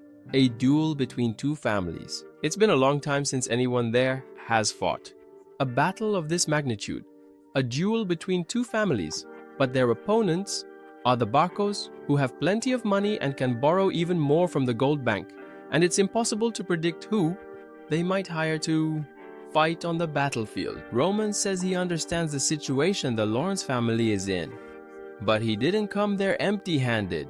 He has a solution and is certain that they can come out victorious on the battlefield. And right now, they don't have a better idea than a battle of warriors. The Barcos have knights of up to 3 stars, but it's certain that this one will be first in line. Roman says that he himself will be the first warrior on the front line representing the Lawrence family, even if his opponent is a Barco knight or a master swordsman from another region. He is confident that he will secure victory for everyone. Oh, it's going to be a best-of-3 duel. If someone wins one and loses 2, they lose. Even if one guy is really strong, they still have a better chance of winning than losing, because Roman's turn is guaranteed, and the third battle will be decided by one of Roman's subordinates, and that will be Chris, a 2-star knight who, despite being only 2 stars, is a genius and will undoubtedly secure 2 victories. He is certain that this knight can defeat a 3-star opponent without a doubt. Victory is right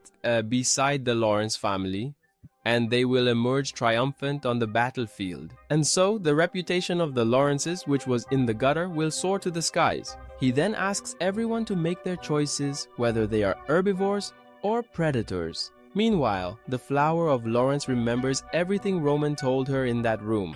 After all, he will offer himself as a Lawrence warrior to handle any possible eventuality that the ships might be planning as a counterattack.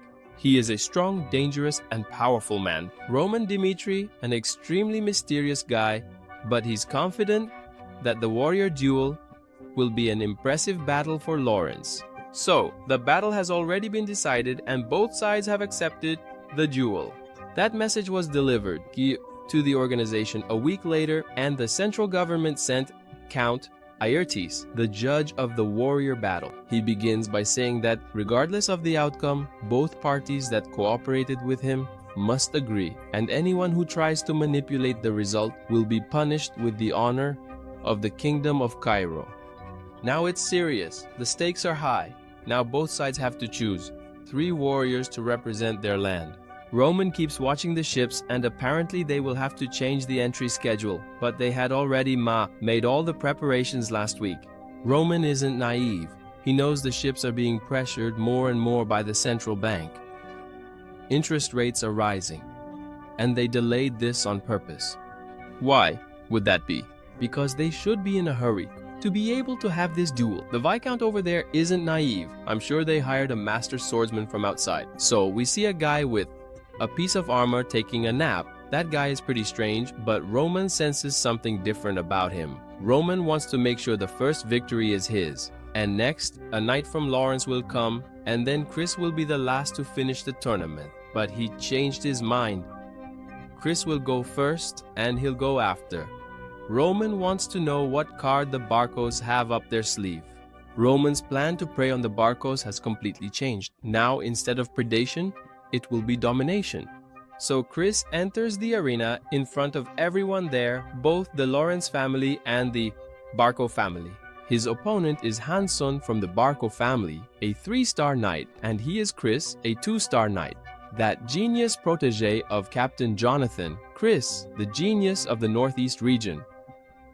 A knight with only 2 stars is going to be crushed for sure. Maybe people are punishing that guy, sentencing him to death, but in Chris's mind, he knows that if he wants to get stronger, he has to face the risk of death many times. And that's the reason he left Captain Jonathan's protection. So the signal was given to start the duel, and the 2 of them charge at each other with tremendous force. So all Chris has to do is hit his opponent, because even if the guy is stronger than him, that won't matter at all if the guy can't touch him. The guy keeps attacking and Chris keeps dodging over and over again, and he only really needs a single opening to be able to crush that guy. The guy gets more and more frustrated because Chris isn't attacking. In fact, he's not even defending. He's just dodging all of that knight's attacks. The guy then goes to deliver a single final attack with a massive aura and long reach. And now Chris won't be able to dodge, but then a voice speaks in his head. It's Roman's voice, telling him to distance himself from the logic of this world, and that if he releases mana, he won't be able to reflect all of that aura. So Chris decides to wield a small amount of mana and focus it in a straight line, concentrating it on a single point. That's the power of the aura. As the guy gets closer, Chris keeps gathering and focusing it on that single point. Bam! That guy's attack was dissolved by Chris's counterattack, leaving nothing behind to tell the tale. A single strike from Chris was enough to take down a 3-star knight. Everyone was shocked. Chris really is a genius. A 2-star knight actually defeated a 3-star knight. How? How is that possible? But with Roman's teachings, it truly is possible. And now, the next one is coming. Roman Dmitri. Everyone there is in disbelief that that guy actually won. But Baron, Barco, is not at all happy about it. Out of 3, now only 2 chances remain. Ransom, lost easily. And if they lose one more battle, it's all over. The last battle has now become even more important, but he thinks there's nothing to worry about in the second battle because he still sees Roman Dmitri as a fool, for sure. But he still has an ace up his sleeve that he hasn't played yet. Could his ace in the hole be that guy who's just sleeping peacefully over there? So, the guard goes and wakes that guy up, and he steps into the ring, introducing himself as Romero of the Barcos, a 4-star aura knight. Wow, the Lawrence family is now extremely worried. And even Chris Romero, the name Romero, is known throughout the entire empire.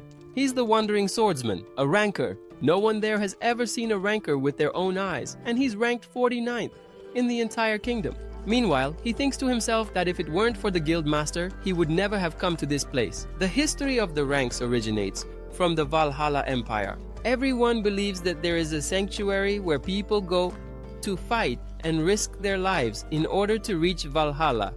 And that's how their strength becomes fully recognized by everyone. And the results are recorded in books. That was the beginning of the rankers, but that's just part of Valhalla's culture. As the Valhalla Empire expanded throughout the continent, their forces grew drastically, and the rankers, consequently, were chosen by the Valhalla Temple, which ranks from 1 to 100. Viscount Lawrence is extremely worried. The Barco family had the audacity to send a 4-star warrior, specifically a ranker. No one in Cairo knew that guy. This guy wanders throughout the kingdom his whole life, looking to fight stronger battles, so he can become even stronger. And he started to be nicknamed the Wandering Swordsman. People say that this guy fought against the Gatekeeper, a 4-star knight who is ranked 30th. Another person says that he only recently reached the 4-star rank. Yeah, the match was over before it even started. It's a shame they won the first match, but Roman is confident. Now he has the chance and the opportunity to experience and see what a 4-star aura knight is like. He got a lot of information about Barco's family through an informant guild, but all they managed to bring him was shallow information. Now that ace up their sleeve is definitely that guy. Now he wants to try it out, huh? His opponent is hiding his strength, and so is he. And no one there has realized just how strong Roman Dimitri is. This is his chance to fight against stronger opponents, those he read about in books within the borders of Dimitri. He then walks toward the arena, but Flora tries to stop him, telling him to give up. Are you going to face a 4-star ranker? No way. He's going to die on the battlefield. That guy should already be ranked 30 or higher. Can he really defeat that guy? She starts telling Roman to surrender while he still can, and to value his life more. Roman remains silent and looks into the eyes of the ranker in front of him, realizing that the look in that guy's eyes is as if he thinks he's the best thing ever, but forgets that the last cookie in the pack is always all broken. He likes guys like that. A humiliating defeat, that's what he's going to get. Flora starts telling Roman that this variable is one he didn't foresee. They can send another knight, and there's no reason for him to lose his life on the battlefield. After all, they're not getting married anymore. It doesn't make any sense. Roman then pulls his hand away from hers and just tells her not to interfere with his plans. Turning toward the battlefield, he is Baek Juyuk, the Roman Dimitri of Lawrence, and he draws the salamander sword. That guy just thinks Roman is a 2-star knight at best, and he's not the least bit worried about facing someone of such a low level. He just wants to finish this and leave, to face Fernando, who's ranked 30, completely looking down on Roman. The judge then gives the signal to start, and he charges in with full force, wanting to end this as quickly as possible and get out of there. That guy is extremely fast, but Roman managed to block that strike. The guy then turns and is already behind Roman. This battle is going to be more interesting than he expected. He tries to attack Roman again, but Roman dodges and starts to imbue his salamander sword with aura. Meanwhile, she, intrigued, starts to smile a lot, finding his aura technique quite interesting. Roman Dimitri, let's see what you're capable of. He had been waiting for a decent battle for so long, and then he starts to unleash the full power of 3 auras to try to intimidate Roman, saying that from now on he will face Roman with everything he's got. Everyone in the audience is amazed and quite frightened by the overwhelming power of a 3-star knight at his peak. Some of them can't even withstand such intense pressure. Meanwhile, Roman wonders if a guy ranked 49th is going to disappoint him. Roman decides not to drag out this fight for too long and walks toward his opponent, telling him to block this strike if he can. This is the technique of the Celestial Demon Sword, which has no form, the Black Wave. Damn, that guy had never seen anyone use mana like that before. Roman, doesn't have names for his moves and doesn't know what to call them, so he just recites numbers. That is the technique of the third movement. A few days earlier, before the battle, Romero is in the guild hall, quite anxious about the fight against Fernando, but he insists on taking that guild request so he can pick a side. It's a battle, a warrior's duel between two families. He thinks of it as a warm-up for the fight against Homeros. He thinks that he has already turned down several missions since becoming an A-rank mercenary. He has been wandering around fighting strong opponents, and maybe he'll go there just to have a little fun. We return to the battlefield, which is already covered in blood. The audience is watching very closely to see what's happening. The Star of Cairo, a 4-star swordsman lying on the ground, the very one who was aiming for rank 30, was taken out with a single blow by an unknown man who isn't even a ranker, while Roman looks at the body on the ground and says, "A guy who hasn't even reached the top dares to be this arrogant?" He sheaths his sword and once again confirms that the standards of this world can't be compared to those of Moran's world. Moran had many extremely skilled people, unlike this place where people carelessly await their own death. He then calls the judge and asks him to announce the result, and the winner of the second round is Roman Dimitri from the Lawrence territory. That's it, Homeros is done for. A trump card of the Barco's gone. This is the true strength of Lord Roman Dimitri. Chris starts to think that during his fight he was in danger. Did he already have this power when he fought him in their first duel? And can he achieve that kind of growth after seeing this? But he knows that Roman Dimitri didn't have that strength before to defeat that man, Homeros, back then. How did he manage to grow so much?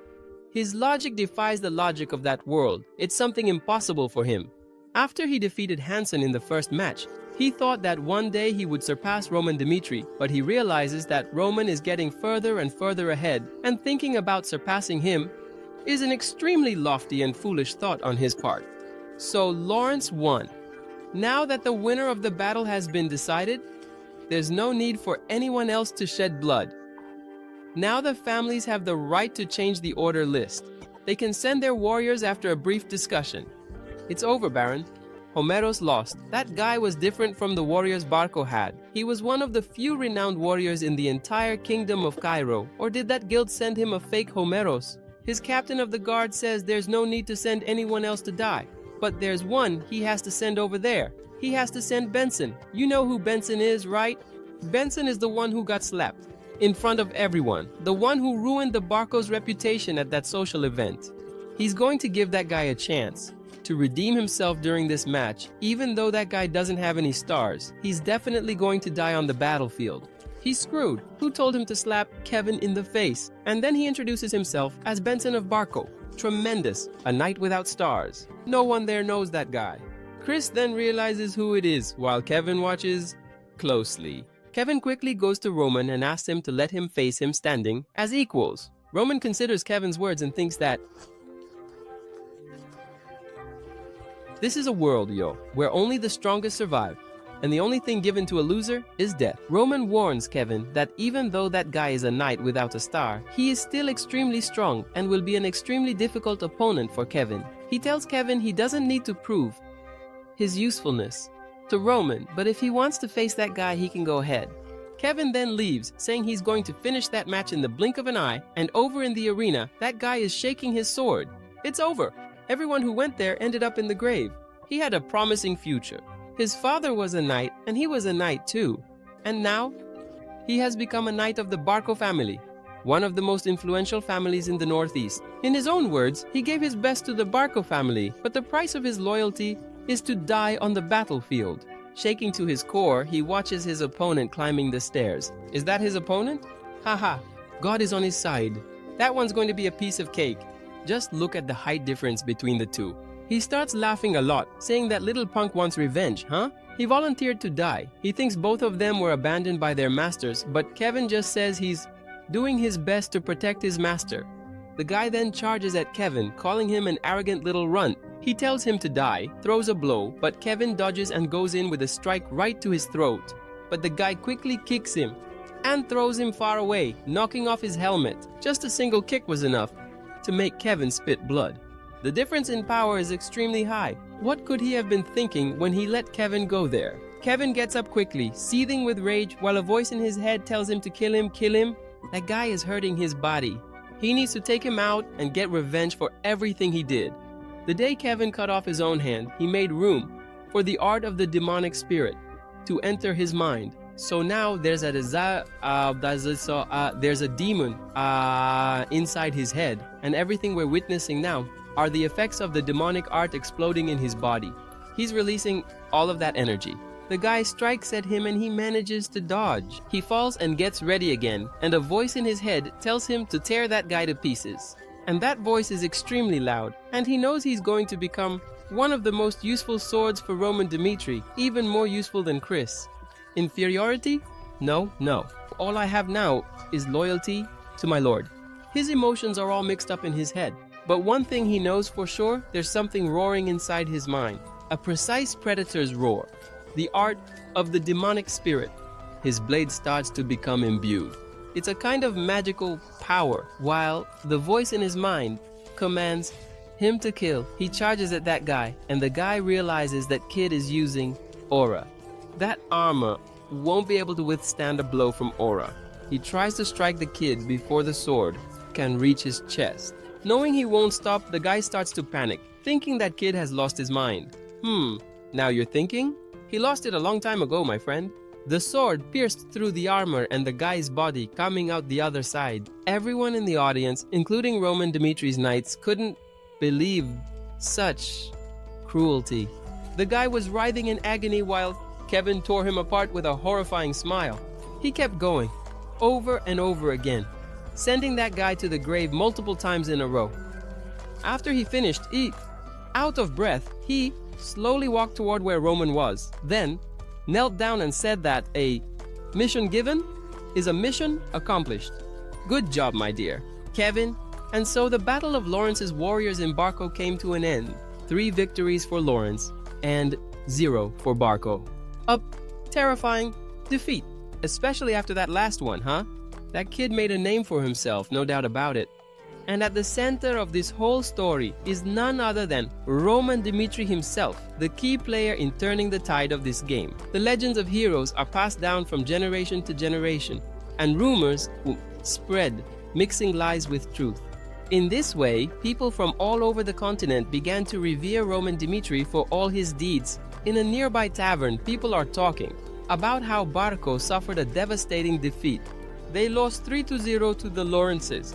After causing all that commotion, they tried to attack with soldiers and even used a magical weapon, but nothing could break through the Lawrence castle. And get this, the weakest soldier of Roman Dimitri was able to defeat one of the enemy soldiers with the utmost brutality in the arena. They say our Roman Dimitri was the savior of Lawrence and single-handedly massacred hundreds of Barco soldiers in the rear. He was the one responsible for destroying a magical flare with a single blow.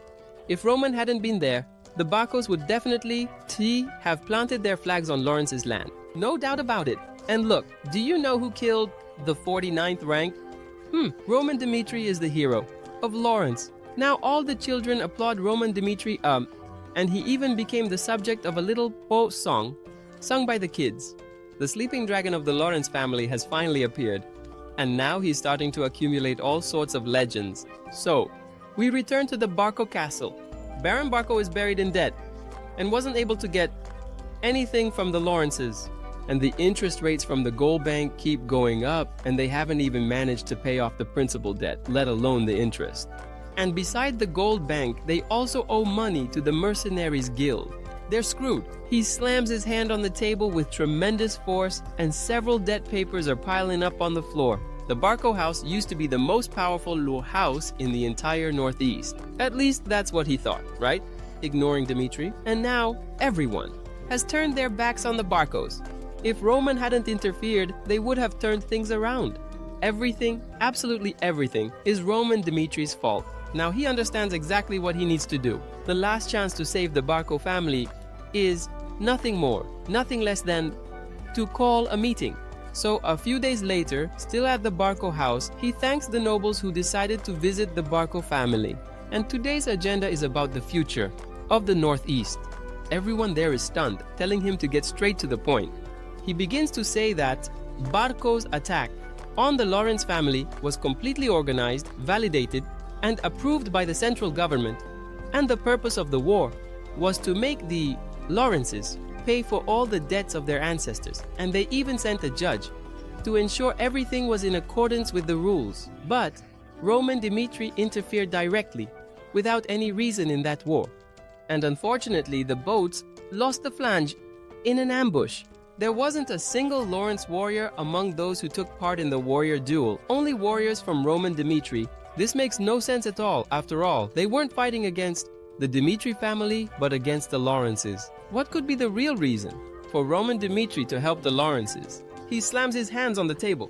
He sits down again and composes himself, saying that Roman Dmitri was supposed to marry one of the young women from the Lawrence family, but they didn't get married, so there was no reason for him to meddle in the fight.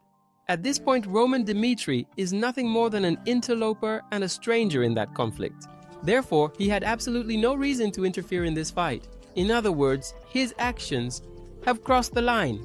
Everyone at that table agrees. Roman Dmitri had no reason whatsoever to meddle in that fight. He smiles. Apparently his plan is working, and his plan is as follows. He will try to hold the entire Dmitri family responsible and attempt to receive a reward for it. That way, he will solve the problem with the central bank. After all, the one who will pay this debt is the Dmitri family. Then he notices that someone is at the door and comes right in. And it's none other than him, the infamous Roman Dmitri, the hero of Lawrence. He enters the room, saying that he heard they have complaints against him, so he came to see for himself. Wow, the guy had the guts to show up without any escorting soldiers. While Roman Dmitri says that whatever complaints Barco has, they should have the courage to say it directly to his face, looking him in the eyes. Viscount Barco. A few days earlier, Chris questions Roman about planning to go to Barco.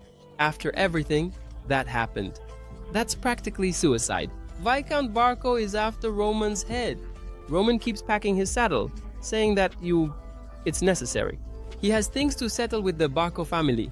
But to the Barco family, Roman Dmitri is a mortal enemy. He should at least take a minimum of 3 soldiers with him. But he says no.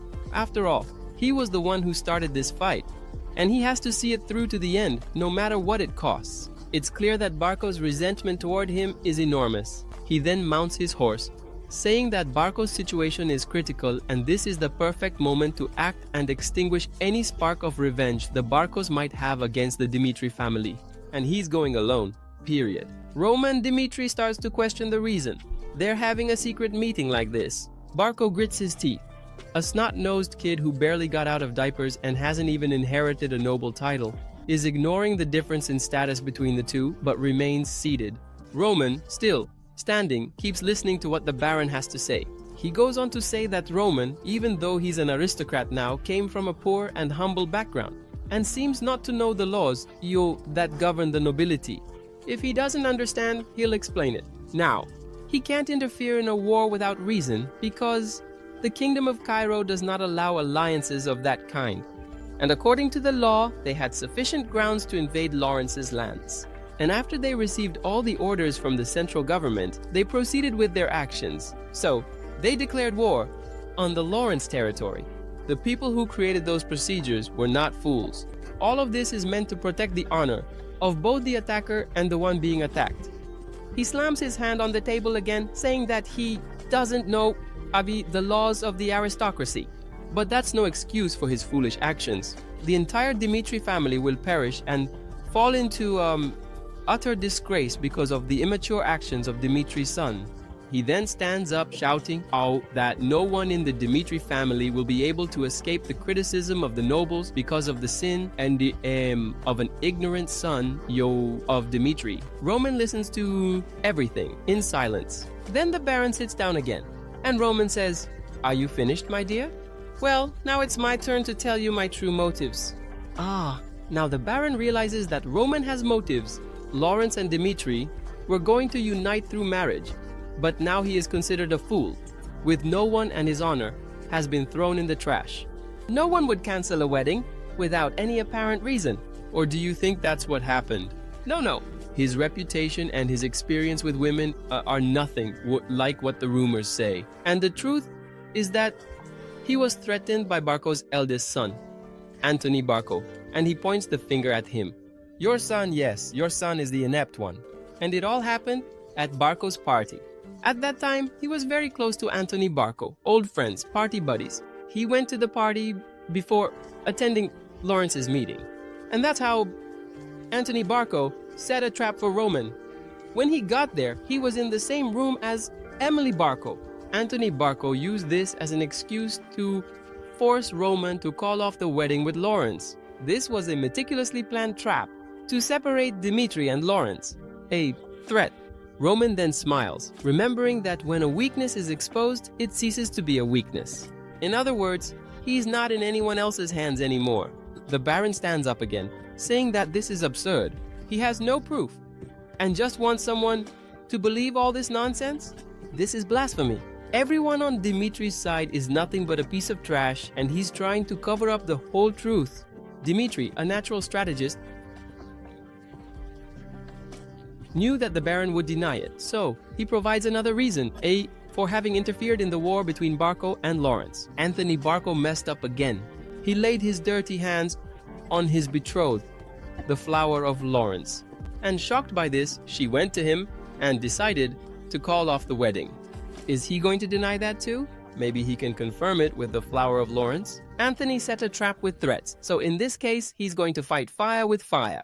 The only cure for a madman is someone even crazier. Are you out of your mind? He clenches his fists and begins to say that he interfered in this war purely by his own strength, without any involvement from the Dimitri family, because that was the way he found to get revenge for her. He then asks Viscount Barco, and everyone present that. If they don't believe this was a sufficient reason to interfere in the war, they should take the matter further.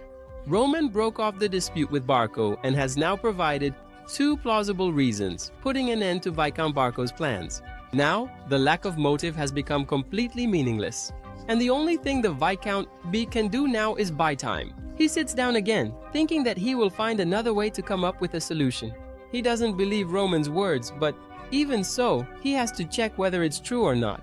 Roman turns to Viscount Barco and tells him that he has two options. One, to put an end to this by simply punishing Anthony Barco for these personal matters, or he can choose to have a dispute between the two families. He doesn't stand a chance against the Dimitri family, does he, my friends? Roman doesn't give the old man time to make his decision, and if he doesn't act quickly, he'll go back home and tell his father everything. They are in no condition whatsoever to face a war against Dimitri, and if they go up against Dimitri, the Barco family will definitely be wiped out. He now realized that Roman Dimitri has no compassion for his enemies. Just imagine the two sons of these families escalating something as big as a war between families. No, he will make Anthony Barco pay for his actions and apologize to him on his knees. Roman isn't satisfied with that because he never asked anyone to kneel and beg for forgiveness. The Viscount doesn't understand what Roman is saying. Roman starts to say, in what world does the aggressor get to decide his own punishment? That's not right. The one who will choose his punishment will be him, Roman Dimitri. So we go back to Anthony Barco. The Viscount tells him that he will have a duel against Roman Dimitri. So Anthony kneels before his father and says that a duel against that monster is the same as condemning him to death. He's certain that Roman Dimitri will kill him. He has no doubt about it. Roman has no mercy. The Viscount, watching his son cry, starts to get even more upset. After all, this was all his fault. He then grabs the boy by the arm and tells him to pull himself together. After all, he is still the son of Viscount Barco, specifically the eldest son of the Barco family. When he becomes the successor of the family, the fate of the entire family will be intertwined with his own. So he has to pay for his actions and face the whole reality. This will be a humiliating experience that he will never forget for the rest of his life, and it seems it will be quite short, my friends. Then the Viscount leaves the room while Anthony Barco remembers Roman's look. You're screwed, my son. A few days go by and everyone is present to witness the duel between Roman Dimitri, a guy who defeated a 4-star knight, a ranker to be precise, against none other than the almighty Anthony Barco, who has never wielded a sword in his life. he starts to tremble, and with a very shaky voice, he begins to say, You know, Roman, I really like Flora. And he lost his head for a moment when he found out that the two of them would get married, but that wasn't his intention. He did all of this for himself, and he didn't want any harm to come to Roman Dimitri. They're friends, aren't they? But Roman keeps drawing his sword and doesn't show a shred of mercy. He's screwed. Now he starts to scream and even calls Roman master, begging him to spare his life, saying that if he does, he, Anthony Barco, swears loyalty to him for the rest of his life to repay this debt. All the nobles there are disgusted, and Viscount Barco is furious, calling his son an idiot. Roman remains very calm and composed and says, For the rest of your life? That doesn't seem like it'll be very long, does it? Roman then approaches and keeps asking how. They don't have any money to pay for anything. After all, they borrowed the money from the gold bank. The powerful connection they had with the central government won't be able to wipe away his actions regarding these deeds. The Barco family is finished, and he brandishes his sword from side to side. And he gets a little closer to Anthony, saying that Anthony Barco disrespected not only Dimitri, Barco's, but also the Lawrence family and his future fiancée as well. Is he worthy of any forgiveness? He's screwed.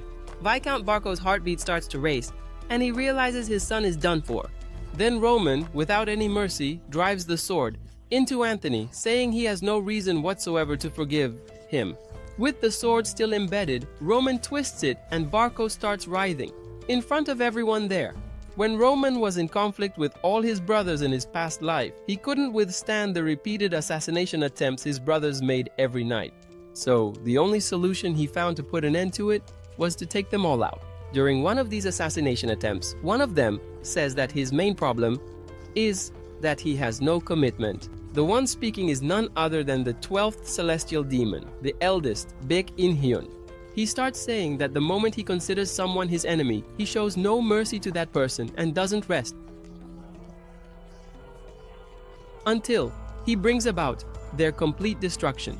Roman doesn't say anything, he just watches. And the guy went on, saying that he doesn't give his opponents the slightest chance. This is a critical problem. After all, one day relationships will become strained, and that will really get in his way. Roman saw that man as someone admirable, an extremely strong and powerful guy, but also tolerant, and he knew that, unlike Roman, who showed no mercy, this man would defeat his enemies, and some of them he would bring over to his side, forming allies wherever he went. He fully understood what his brother was saying, but even so, he enjoys crushing anyone who shows hostility. That's the Cleitão da Guerras way of living. That's how he survived. Deep within the demonic cult, where only the strongest make it, he kept on living. Death is the only way to put an end to any kind of threat or variable that might arise in the future. He then pulls his sword from Barco, making another upward slash. And with that, we declare the death of Anthony Barco in front of all the nobles and also before his father, a result no one expected. Maybe a lost arm, a hand, a leg, or a few cuts, some humiliation, but not death. Viscount Barco walks toward his bloodied son, screaming, unable to believe that his son is already lifeless. Poor thing. He is terrified, and Roman turns to him and asks if he has a problem. After all, anyone can die. In a duel, it's something that commonly happens. Viscount Barco starts shouting that no one there is doing anything, that everyone should go after Roman and kill the demon who just killed the eldest son of the Barco family. But none of the soldiers there are willing to face dear Roman. That monster begins to exude all his pressure and watches the guards, and not a single one moves toward him. Now the Viscount understood that Roman had planned to send his son to the grave. This whole time, he hadn't brought a single guard with him since he visited the Barco family, pretending to agree from the very beginning. Ever since Anthony Barco set a trap for him, he could no longer be under the same sky as Roman Dimitri. There are still people who didn't want to sever all their ties with the Barco family, and he threatens them all, saying that if they want to retaliate, they'll have to face him, Roman Dimitri. The Viscount isn't afraid. He starts shouting at Roman, saying that he won't get away with everything he's done, that he will pay for it all. Roman says that those threats are unnecessary and that he hasn't done anything to deserve them, and that for them, words are not spoken lightly. He says he will keep an eye on the entire Barco family from now on and will continue attacking everyone until they all perish. and the entire Barco family is wiped out from the continent. There won't be a single one left. With that, he takes his leave, leaving Viscount Barco and his son on the ground. They messed with the wrong enemy, didn't they? So days go by, and unfortunately the Viscount was unable to pay his debt to the gold bank. Then, on a beautiful night under a starry sky, he planned his escape but was found dead on an unknown hill. The Barco family, who once managed to rule the Northeast, met a tragic end. And on that same beautiful night, the mustachioed Hans finds the young master and notices that his clothes are stained. So he asks where he's coming from. Roman smiles and says that it's a beautiful night to go for a walk, isn't it? Even Hans is scared of Roman. Man, that's crazy. He then gives Roman clean clothes and takes the dirty ones, saying that everyone has been worried about him lately.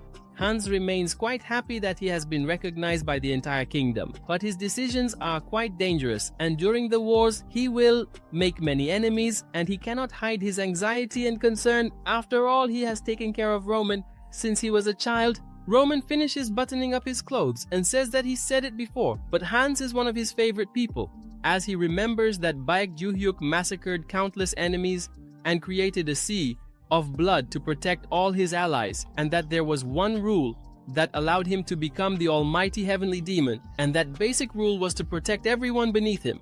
A single person under his protection is more important than hundreds of thousands of enemies. This is the strongest rule of the heavenly demon, and he is determined to ensure that those under him are never put in danger. That alone is enough to motivate him. In other words, he's simply doing what's necessary to prevent any retaliation against his family. While all the commotion was happening with the Barco family, the Melloc family was throwing a party, and there were several ladies there who supported the Barco family. That one is Madame Helena Melloc. She starts saying that the central family of the Northeast will be the Dimitri family, but you all know it already was before, right? It just wasn't recognized.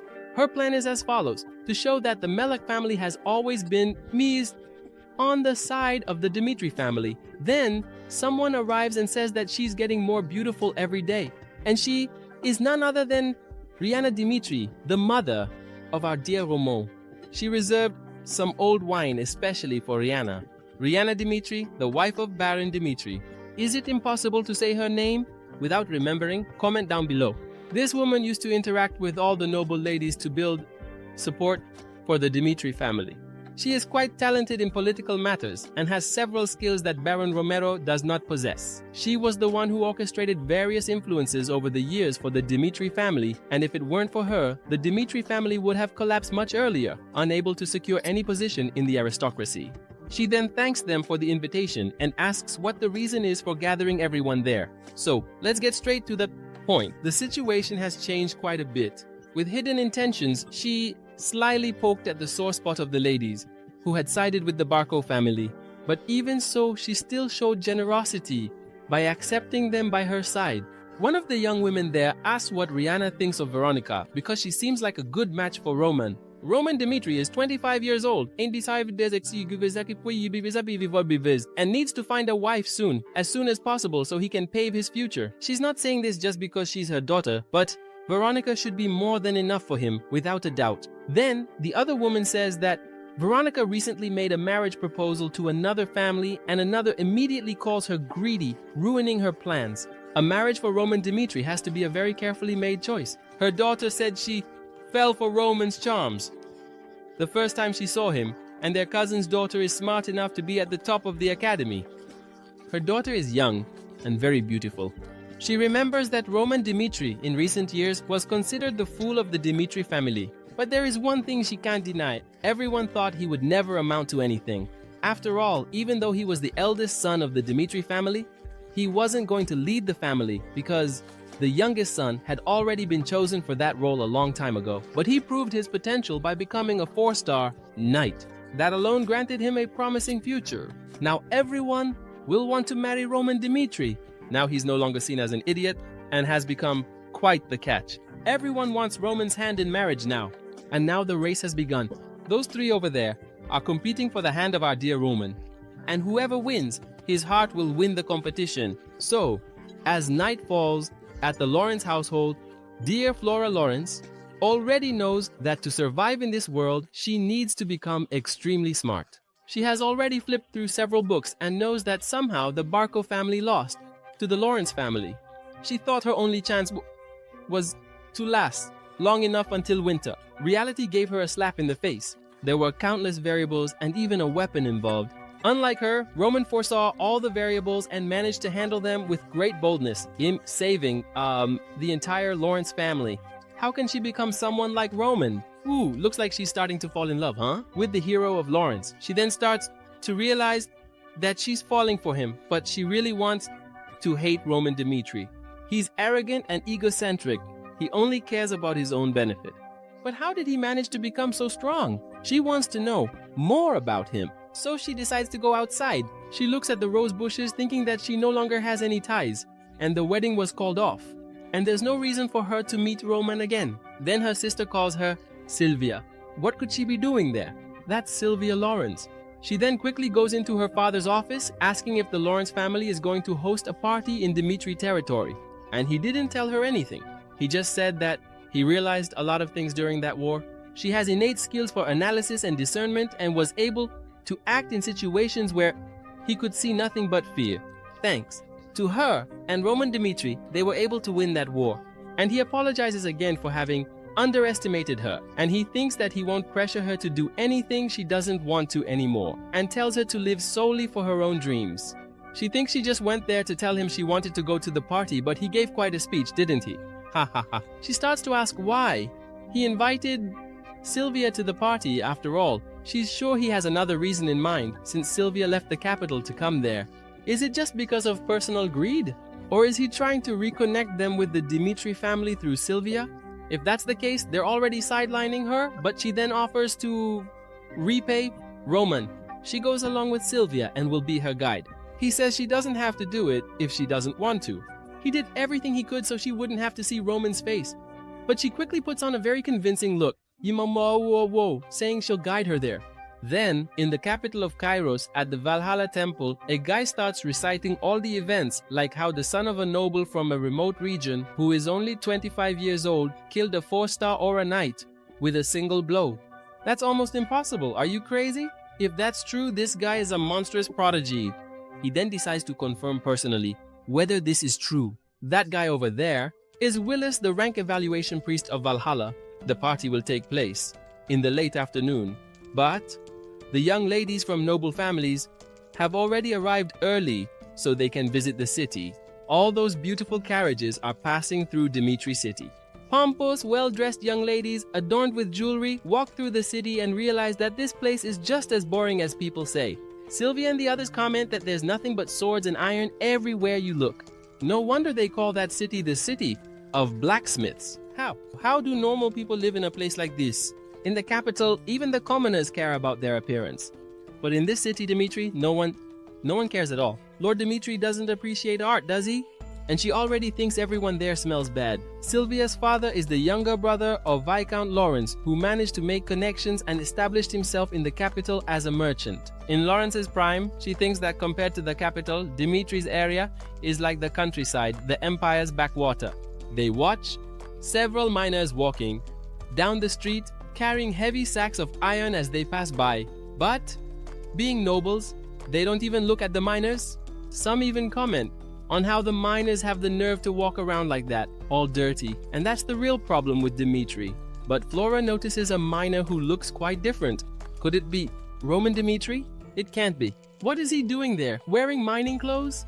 While Hans rushes over to clean up Dimitri, trying to keep the girls from seeing him all dirty from the mines, he has to take care of his appearance. After all, he's the most sought-after man in the Dimitri region. Look at that, he's all dirty. The handkerchief even turned black, man. But the girls who were just saying how filthy the miners were, now start saying that he really is as elegant as they say. Alright, gold digger. Wasn't she just saying that everyone was filthy? He then excuses himself and gets out of there. Perfect. Lawrence's flower starts laughing at her sister. After all, Roman Dimitri is the same as always. The fighter warns Roman that he could be a bit more courteous since those girls are the guests of honor at the party, but Roman thinks none of them are worth it because they were bad-mouthing the Dimitri miners. Hans asks how long he plans to keep mining since the lord of those lands didn't order him to do it. Why does he want to work in the mines? Roman knows that the roots of Dimitri lie in the forge and moreover in the iron mine. They use the iron ore that the miners extract with their sweat to forge hardware, heating the ore in a furnace. That is the essence of Dimitri. So in order to coexist with these people, he needs to know from start to finish how Dimitri works. He simply wants to experience and empathize with everyone and see the working conditions. Hans feels deeply proud. Roman Dimitri has grown a lot over the years, so the days go by as Chris continues to train Dimitri's troops diligently. The experience they gained against the Barco family was crucial and brought about the soldiers' blind loyalty. The soldiers who followed Roman to war were able to absorb the techniques that Roman Dimitri taught. Basically, he wrote several books on the training fundamentals of the heavenly demon cult, the Asura cultivation technique, and the Asura sword technique. In this way, he is able to unlock the potential of all of them as aura swordsmen. This knowledge could be considered a national treasure. Now yes, all of Dimitri's soldiers have the basic power they need, but basic power alone is not enough. He needs more strength and more intelligence because he wants to investigate that entire kingdom from top to bottom, inside and out. But there's a serious problem when it comes to building an intelligence network. He needs enough wealth, smart and manpower. And he doesn't have the profit margin to do that. He calls Chris and asks how the training is going. Apparently, everyone is learning very quickly, and he's quite optimistic. They have made a lot of progress in a short period of time. Now, it's time for Chris to learn a new technique. This is the moment Chris has been looking forward to the most. Chris was the first to be recruited, but unfortunately, he already had teachings from a bubble with several ingrained habits that are hard to break, so accepting new knowledge is quite difficult for someone who isn't starting from scratch, but he thinks he's now ready to embrace something new. The name of the technique he's going to teach is none other than Stochos, the Goose lightning technique, the very technique so that once ruled over everyone in Mourinho. The secret weapon of the man who once met one of the 10 celestial masters. Now Chris, you're really going to see what power is. The days go by and the time for the ball arrives, a huge, majestic, and beautiful ballroom. All the guests wait calmly for the host, Master Roman Dimitri. When he enters the ballroom, all pompous and majestic, most of the girls there start blushing and begin to ask why he left like that morning. They wanted at the very least to talk a bit more with him before the party, but naturally he had just finished working in the mines that day, so he thought it wasn't a very good time to stick around chatting, since he wasn't exactly presentable. Now they understood. He really is as amazing as they say. Lawrence's flower-like sister is amazed after all. The heir to the noble house is working directly with the miners. Wow, she wonders if she could ever change too. If someone like him were her husband. No way, I don't think so. He is then flattered.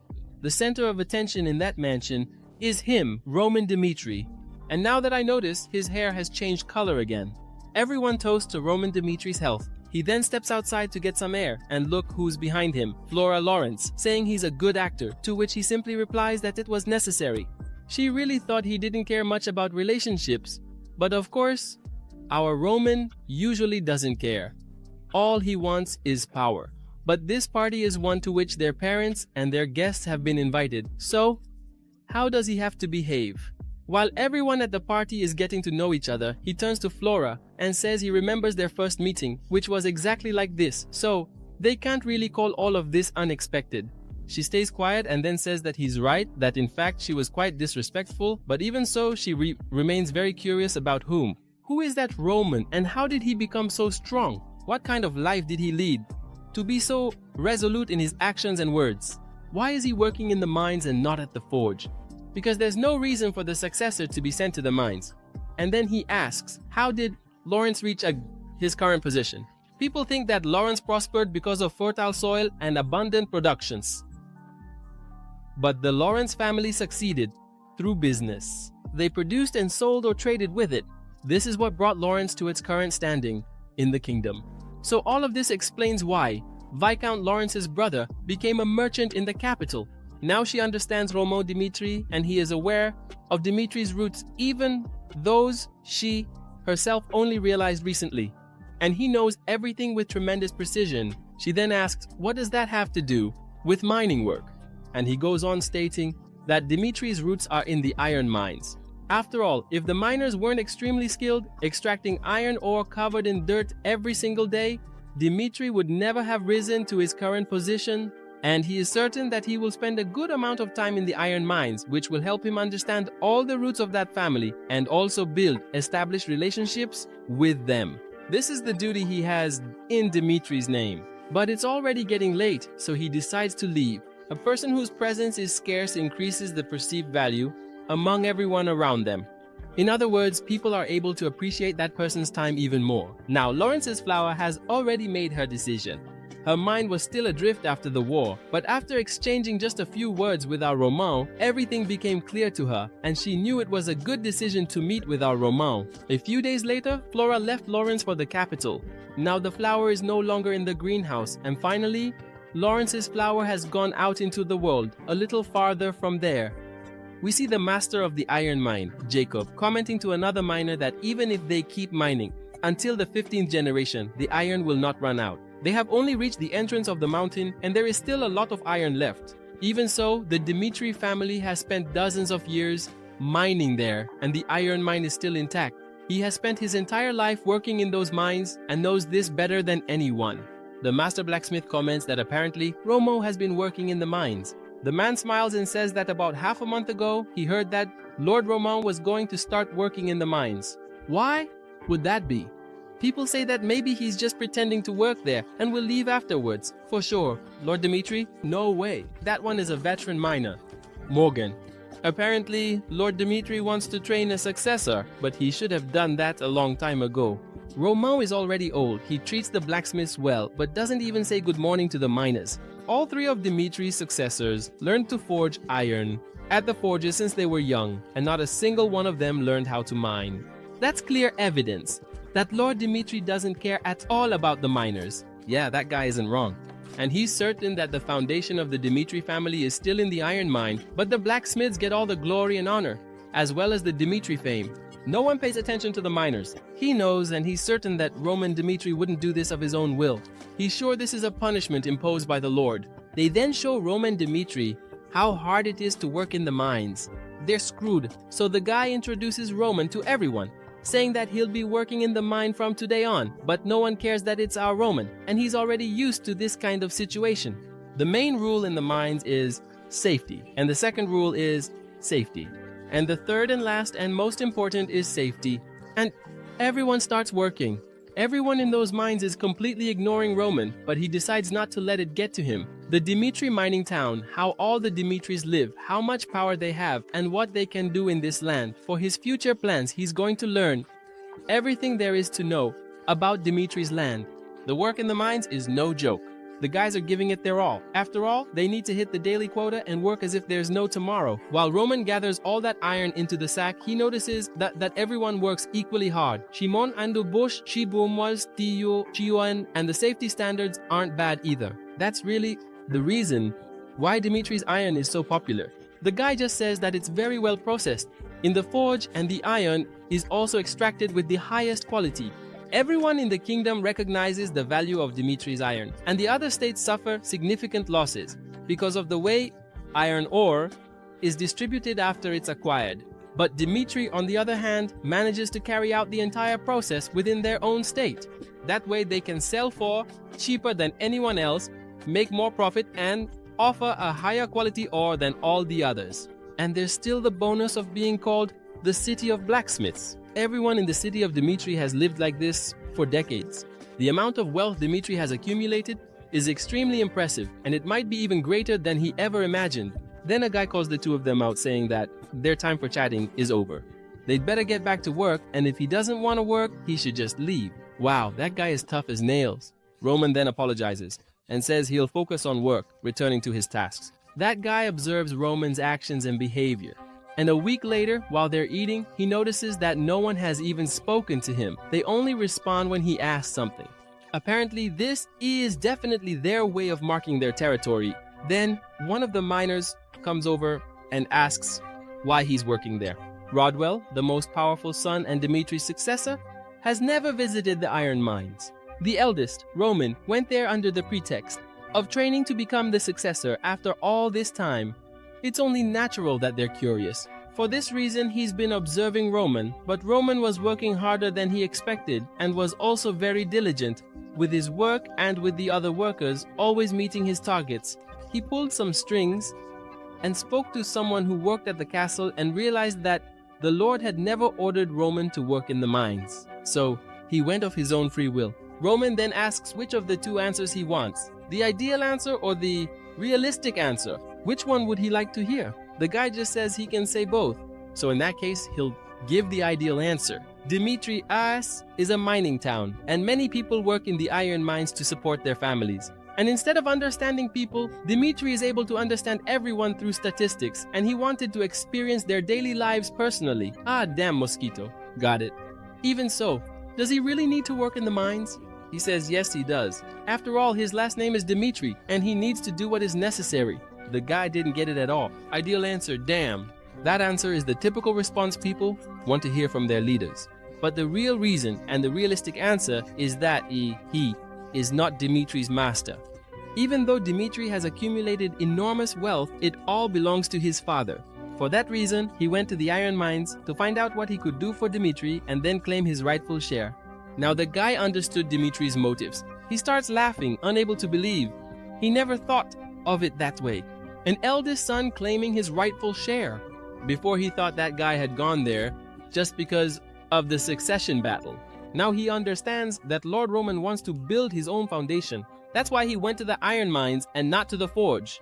He knows the importance of the work the miners do, without a doubt. And now he's excited to answer any question the young master Roman might have. Morgan then began answering Roman's countless and endless questions and managed to share more knowledge than during all the long days he spent in that mine. The scale and working hours in the iron mines are the largest in the entire kingdom, or even the largest on the whole continent, especially in the unknown lands that lie at the edge of the continent, beyond Dimitri. If they manage to develop Dimitri all the way to that edge, they'll be able to make much more money than they ever imagined. The miner thinks that, considering Dimitri's wealth, the result won't be that significant, because the mining speed is quite reduced since they have to maintain safe working conditions, and that affects the production rate. But Lord Dimitri provided all the support they needed to ensure safety. Even so, mining is still an inherently dangerous job. They face constant earthquakes, and a single slip can be fatal. So, the guy had just closed his mouth when a slip happened. Damn, everyone heads to the mine entrance. Apparently, the 8th shaft collapsed and several people are buried. And now, what are they going to do? While they're thinking, Roman already said he's going. He's going to save everyone. No way, the eldest son of the Dimitri family in trouble. Even though he's an Aura Knight, a landslide is still extremely dangerous. It's better to send someone else. Roman says he's going. After all, if they take too long, it might be too late. And he told Morgan earlier that those who bear the Dimitri surname have responsibilities to fulfill. And he jumps into the hole. He moves through it extremely fast, searching for survivors. People outside are anxious, and suddenly they see a hand. The young master Roman Dimitri managed to save the people who were buried. The man was then quickly attended to personally by Roman Dimitri. He put splints on his arms and leg and personally administered first aid. And now he will leave everything to a doctor. And if he needs more treatment, just call him and he'll give a potion. The people then carry him to the infirmary on a stretcher. While Roman tells everyone that today's accident showed them the fate of a miner. But it's not quite like that. No matter how well someone prepares, they can never predict when or what disaster might suddenly strike.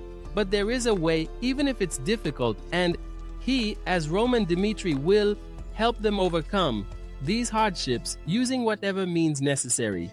And he also thinks it won't take long to solve this. So, after everything is settled in the mines, Roman goes to speak with the Baron. He says that he reports about the accident and says that everyone is fine, but even so, it's still a problem. The Baron just thinks he was lucky and slams the table, saying that Dimitri's actions were extremely irresponsible. He wasn't supposed to go there. Baron Dimitri is extremely upset. After all, risking 2 lives to save one is a rather foolish thing to do. Roman says that was all he could do at the time, but the Baron yells at him and he stands his ground, saying that even if he could go back in time, he would stick to his decision. And he made the right decision as someone who bears the weight of the Dmitri name. The Baron immediately tells him to stop working in the iron mines. There's no point in continuing to do those things. He didn't order him to work there. Why doesn't he go work at the forge instead? Roman is aware that he should also learn how to work in the iron mines. After all, does everyone know, or not, that he knows how to work in the forge? All the fame and prosperity of the Dmitri family came from the blacksmith's forging skills, but most of their people work in the iron mines. For that reason, he chose to go to the iron mines instead of the forge. Now the Baron understood. He asked what Roman learned, and Roman says he learned a lot about the difficulties his people face and became very concerned about the treatment and safety of the workers. Mining is an extremely dangerous job even today. If one of those pillars breaks, everything there could collapse and cause an accident of enormous proportions. The Baron is aware of this and says he has taken every possible precaution to avoid and prevent accidents, but even so, no one can predict when one might happen, and there is a way. They can use magical products, in other words, magical artifacts, those tools that are extremely expensive. Protecting an entire art with artifacts would cost an astronomical amount of money. Roman knows that it's very expensive, but even so, it's a very good investment. After all, that shield will be permanent, and if they do that, they will drastically increase the extraction of iron ore. In other words, this will break the barriers that limit the development of the untapped iron mountains. That is the price of an opportunity, Baron. Even if an astronomical amount of money is spent, they have to install these artifacts in order to make more money from them. And they don't consider this kind of investment a loss. What's more, they can bring in more people to vary security and reduce risk and use part of the profits to improve the workers' well-being. Interesting. Our Romo has even already done the calculations. His old man asks how much needs to be invested to make this happen. And if it doesn't work out, they're going to spend a good amount of money. But we go back again to Roman, remembering his time in the Murim.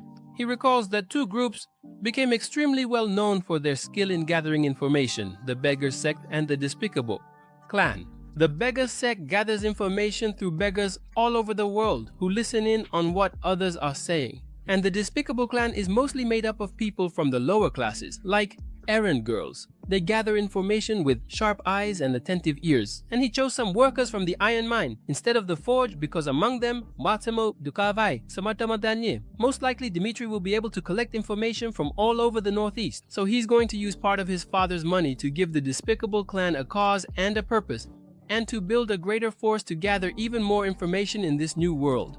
But even so, it still wasn't enough.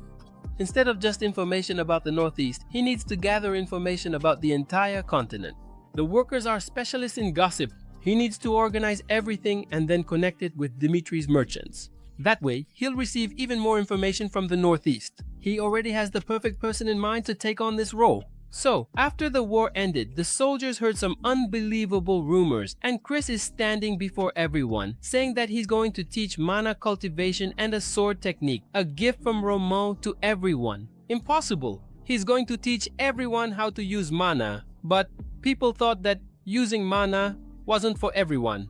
So there really is a clear method to control mana. If that technique isn't worthless, just imagine how much it's worth, huh man? Not even a father would teach a mana technique to his own children. But our Roman is different. He's going to give a treasure to everyone.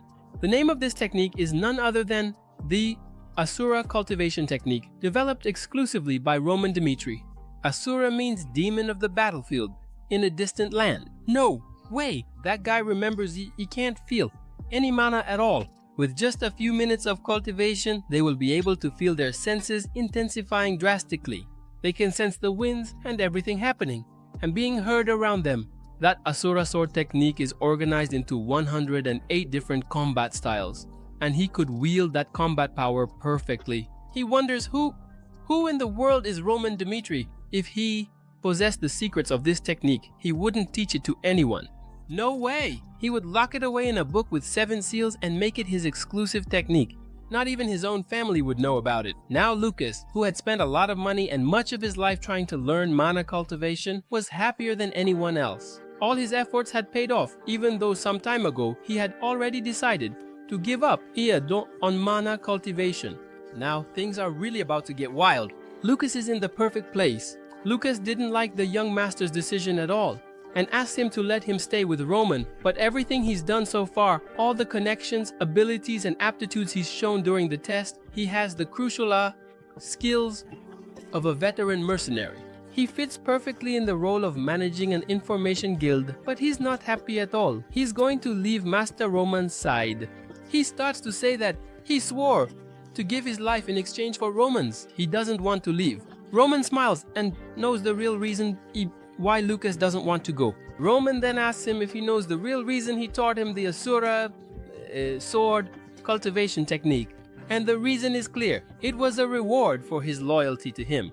Does he really think that a man like Roman would give everything he has just to gain the loyalty of his soldiers? Lucas didn't understand anything, while Roman went on to say that loyalty, he doesn't want everyone's loyalty for no reason. That was simply a reward for them risking their lives to follow him during the war. With that in mind, what do you think Lucas will receive after he completes this mission? After all, he's going to become someone with much greater value than just an ordinary soldier. Now Lucas understands he's going to receive a technique even greater than the Asura cultivation technique. Now he truly is under Roman's command and will become the leader of that information guild on the continent. Roman knows that Lucas is a calculating, realistic, and opportunistic man. He is the only one who can become the leader of the information guild of the despicable clan, without a doubt. So Master Roman returns to the mines after some time, and this time he is received in a completely different manner than the first time. One of the miners tells him that he only had one son, poor thing, and his son was saved thanks to Roman's hands that day. He thanks him profusely and says he will dedicate his entire life to serving the Dmitri family. Roman thanks him and says he will be under his care. From that day on, the way everyone looked at Roman changed completely. The atmosphere changed entirely, and Baron Romero is becoming more and more thoughtful and worried, truly backed into a corner. That's it, folks. We've reached the end of another episode. Romonzinho is ruthless, huh man? Viscount Barco met a sad end, poor guy. But that was a reasonable decision because he wasn't going to let all of this slide. But what could he do except try to make some connections to try to destroy the Dmitri family? I hope you enjoyed this story and are enjoying it so far. It's not doing very well on the channel, but I haven't lost faith yet. Comment down below to help rank the story, and don't forget to leave a like. We're in this together. Thanks, and stay tuned for the next video. 1 month after the war against Barco, the Dmitri family holds a meeting. Now that the Barco house has fallen, no one in the northeast region can compare to the strength of the Dmitri house. Even the people who supported Barco wanted to ally themselves with Dmitri, but do they really think they can side with Barco and then ally with Dmitri afterwards? No. They rejected it right away. After all, they had been quite hostile to Dmitri before. He gathered the list of everything with all the names to join forces with those who treated the unforgettable wounds for us. It's not generosity, it's complete arrogance. He orders everyone not to do business with them. Dmitri will make sure that they never oppose him again. Now they're moving on to the next topic. After they faced a boat, they were able to closely observe the variables that can happen during a war. By relying on external borrowed power, if they and Barco had gone up against each other, they would also have been a huge threat to Dmitri. After all, Flair and the Romans were not involved, and for this reason, House Dmitri must drastically increase its forces to be able to counter them and also acquire some magical weapons.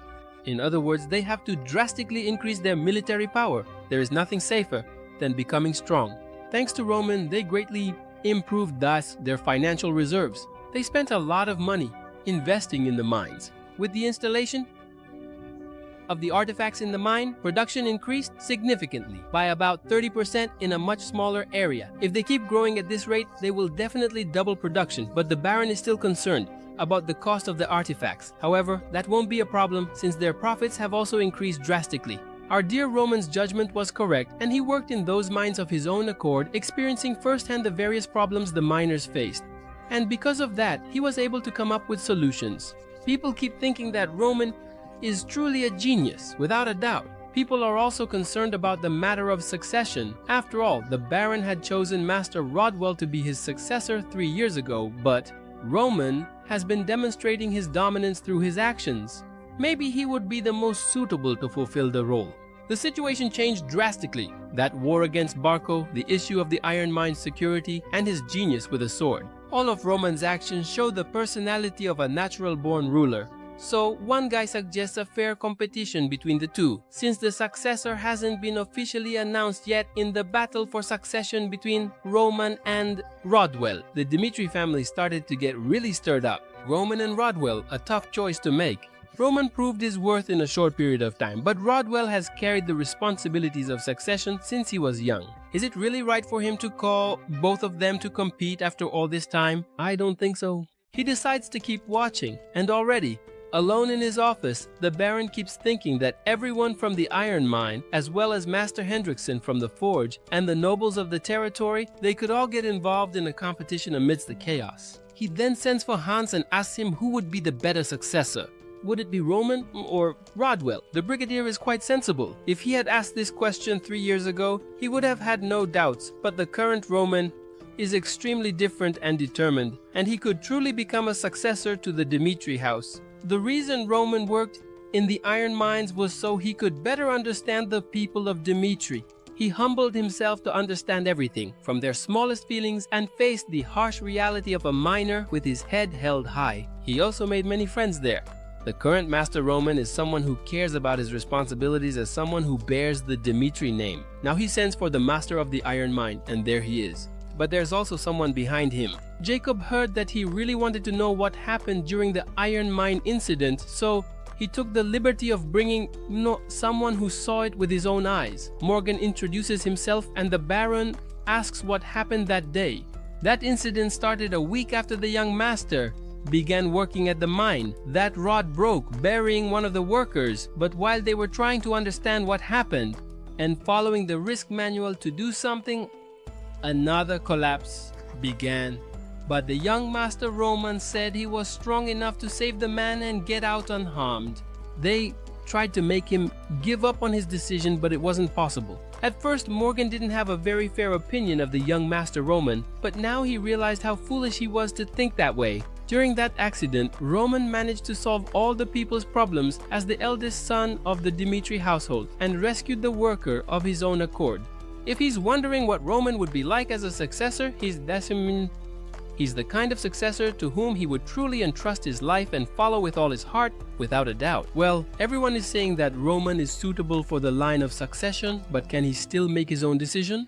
So now what's left is the most important thing. A guy from the Forge, the master blacksmith. Over at the Forge, an assistant is saying that they've been asked to restore several items under Master Roman's name. What should they do?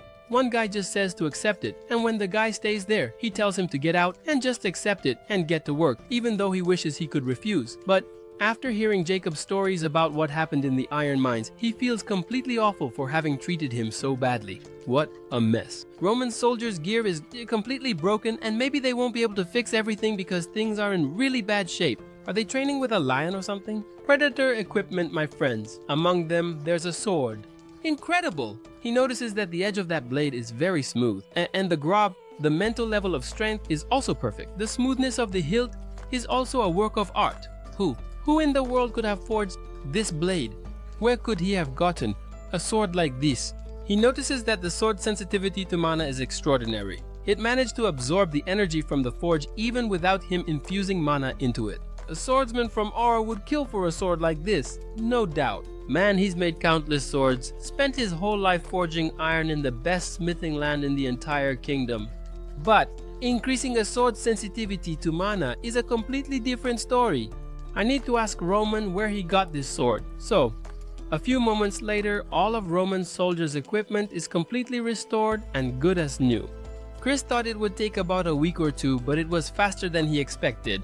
Master Hendrick wanted everything repaired as quickly as possible, and doesn't know why they did it. He had all the blacksmiths in that forge focus on Roman's work, so there he is, dying to know where he got that sword. And who made this sword? Roman smiles and thinks that everything is going according to plan. I didn't get it from anywhere. That means that the sword was made by Roman Dimitri himself. Hendrick didn't believe those outrageous lies. Stop this nonsense, boy. The man in front of him is the master blacksmith of the Dimitris. How could Roman dare to say such lies? But the boy, unshaken, declared with such intensity that it made the air vibrate. I made it myself, and its name is Salamander, the only one of its kind on the entire continent. Hendrik's patience exploded into fury. He started to tell him to put an end to this charade, but Roman with a smile replied as if he were sharing a precious secret. I'm going to show you, so you'll believe. I will convince you no matter what it takes. He grabbed the sledgehammer, ready to master the steel in his secluded forge.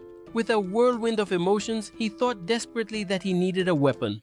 And now, he would demonstrate the creation process, the arduous path that would lead to the knowledge of that new weapon. The boy then tore off his shirt in a rough, merciless gesture. Hendrik watched, mouth agape. What kind of madman would dare to forge without any protection? It seemed he didn't even know the basics of blacksmithing. Then came the first blow of the sledgehammer, a roar that echoed throughout the entire forge. The way steel was worked in that world was so different from Moran's world, where very few knew how to master mana. They focused on shaping raw metal. In Moran's world, swords were created to enhance the power of mana, and he, with a life marked by countless battles, had already forged numerous swords, each with its own story. He went back to striking the steel with the sledgehammer, while Hendrik wondered if that man was really Roman Dimitri. The overwhelming strength with which he struck, the hypnotic rhythm, the impressive speed, everything was simply perfect. Hendrik felt, with a mix of admiration and fear, that bloodline was an indomitable force that time could never erase. Time dragged on, as if the universe was holding its breath, and Hendrik, his voice choked with overwhelming emotion, apologized. "Did you really do that, my boy?" Roman smiled and said he would give him the salamander. After all, he was immersed in forging a new sword and had also sold a sword that belonged to Hendrik some time ago. For that reason, he wanted him to accept the salamander as a gift, as a way to make amends for his old debts. The scene then shifted back 3 years to a tense meeting where Hendrik shouted, his eyes filled with fury, that it was madness to risk the family's future by considering Roman as a possible successor. The Baron, like a marble statue, remained silent while Hendrik insisted vehemently that there were much better options. He proposed that the second son, Rodwell, should be the family's heir, someone upright, focused, who had dedicated himself to the art of blacksmithing from a very young age. Then, back to the present, the Baron began to speak to himself in a tone that was both anguished and hopeful, thinking that even after 3 years, perhaps Hendrik still hadn't changed his mind. But now Hendrik's tone was completely different. His voice sounded very certain that Roman was the perfect successor. The Baron then asked him again if he was sure, and he said, "Sure, I would never lie, my lord." He had seen Roman shedding sweat and tears, in a place where no one could see, and he carried the soul of Dimitri. Hendrik revealed the terrible experience of trying to provide low-quality weapons to the boy, and the response he received, like a direct blow, was that delivering faulty equipment was the same as committing murder. That night he plunged into a sea of reflections, confronting both his old uncertainties and certainties. Roman possessed the vision and heart of a true Dimitri, and not only that, he witnessed with his own eyes the boy working at the forge, facing the heat of the flames with an overwhelming and astonishing focus, as if he were challenging hell itself. As the experienced blacksmith he was, he couldn't contain his radiant admiration for that raw talent, which revealed itself in every detail of that sword. The Baron watched with his mouth agape, astonished by what he was witnessing. He had no idea that Roman was capable of such a feat. As a master blacksmith, he is forced to reconsider the decision he made 3 years ago. Hendrik, now with a radiant expression, had every hair on his body standing on end whenever he spoke of Roman. A Baron then picked up the letter that was on his desk, which was from Hoduad, informing him that he had been promoted to S-class at the Kairos Academy. And from now on, he would no longer have only theoretical lessons, but also crucial and relentless experience on the battlefield. He knew he would graduate with the highest grades in the academy and would show a new future for House Dimitri, a future built on his own glory. Wow, the Baron is at a crossroads, my friends, torn apart by indecision. Both boys were bearers of innate, extraordinary talents. But even Hoduad, considered a genius by many, could not compare to the power and aura that radiated from Roman Dimitri. He was strong enough to be recognized throughout the entire kingdom of Cairo. A force of overwhelming nature, And at the very moment Hodwad graduated from the academy and Roman fulfilled his national defense duties, the battle for succession would have begun. With a deafening roar that echoed throughout every corner of the kingdom, a few days passed, and Willis, a member of the Valhalla, entered the Dimitri territory. The Baron introduced himself and asked if he was coming from the temple. Willis, in a cordial tone, replied yes, saying he had heard about someone with a terrifying aura and power extremely strong. And if that were true, he should be among the top rankers of the entire Cairo continent. Families with people among the rankers were extremely powerful, like gods among mortals. The Baron explained that Roman was working in the mines and needed a day to rest. The meeting would have to be postponed to another day. In the meantime, the Baron invited him to get to know the Dimitri territories, their mines and forges. Hans, the mustachioed man, started showing him everything, taking him through the mines, the forges, the city, while explaining about ore extraction and metalworking. But then, the air was pierced by a sharp, desperate scream, and as he looked around, his eyes widened and his heart raced. Willias, looking back, asked Hans if he could keep watching the training for a while. Hans then said yes, but with the caveat that it would have to be from a distance. The sound of swords clashing echoed through the air, and in an instant, Kevin was thrown far away as if he were a rag doll. How much longer would his body hold out if he didn't learn to defend himself? Kevin, with rage boiling in his veins, replied that he should give him a lesson after he won the fight. The two then began to unleash their auras. Punk charged forward with a fierce attack while Willis was deeply unsettled to see those two practicing right in front of him. They were aura knights. The truth was that among Roman Dimitri's 30 men, he hadn't recruited a single aura swordsman some time ago. But Roman had told Punk that he seemed to have a martial body. So naturally, Punk had been confused since no one had any idea what that meant. But just 1 month of training was enough for them to understand what Roman saw. And that was when they caught a glimpse of the opportunity to become stronger than they had ever imagined. The focus during training became absolute. The training sessions were so intense that it seemed as if they were risking their own lives. Punk attacked once more, and Kevin blocked the blow with a strength that surprised everyone. In a swift movement, Kevin advanced on Punk, who managed to defend against the attacks. The soldier kept insulting him, saying that he was really weird. But at that moment, Kevin's eyes started turning very red, and he struck with his sword in a devastating blow. That was a close call, my friends. Terrifying. Why was this training so intense anyway? And Kevin just told him to take this training seriously. And if this had been on the battlefield, his head would have been rolling on the ground a long time ago. Willias kept watching everything with his eyes wide open. That was a very remote and distant city, so it wasn't expected to find so many soldiers experienced in the use of aura. It was almost as if that place had a miniature version of the Valhalla Empire. But he came to the conclusion that those were Dimitri's most promising members, and that's why they received so much support. Even so, it was impressive that this place possessed that kind of power. He never imagined that in the north, the Dimitri were the strongest family, but he had no idea of their true scale of power. A guy next to Willias asked, "Are the Dimitri really a family of miners?"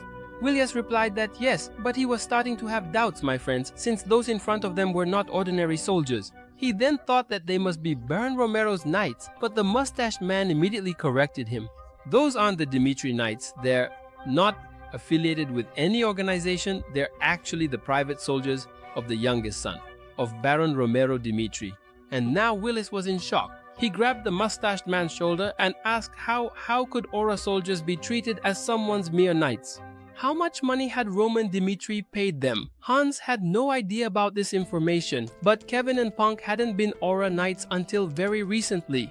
Kevin was an ordinary boy who caught Roman's interest, and Punk was a C-rank mercenary. What changed was that both of them grew stronger by following Roman's teachings.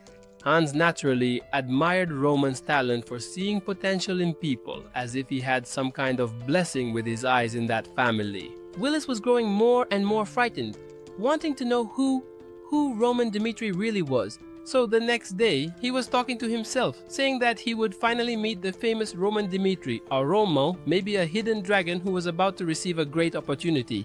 At that moment, someone announced that young Roman was arriving. Willis had already met countless strong people all over the world, but just by the way Roman walked and looked down, he could already tell that was the expression of someone who had been used to being strong for a long time. Then Roman introduced himself to Willis, who asked if it was true that he had defeated Romeros in a battle. Willis said that Roman seemed to have no idea what he had done, and that was extremely strange.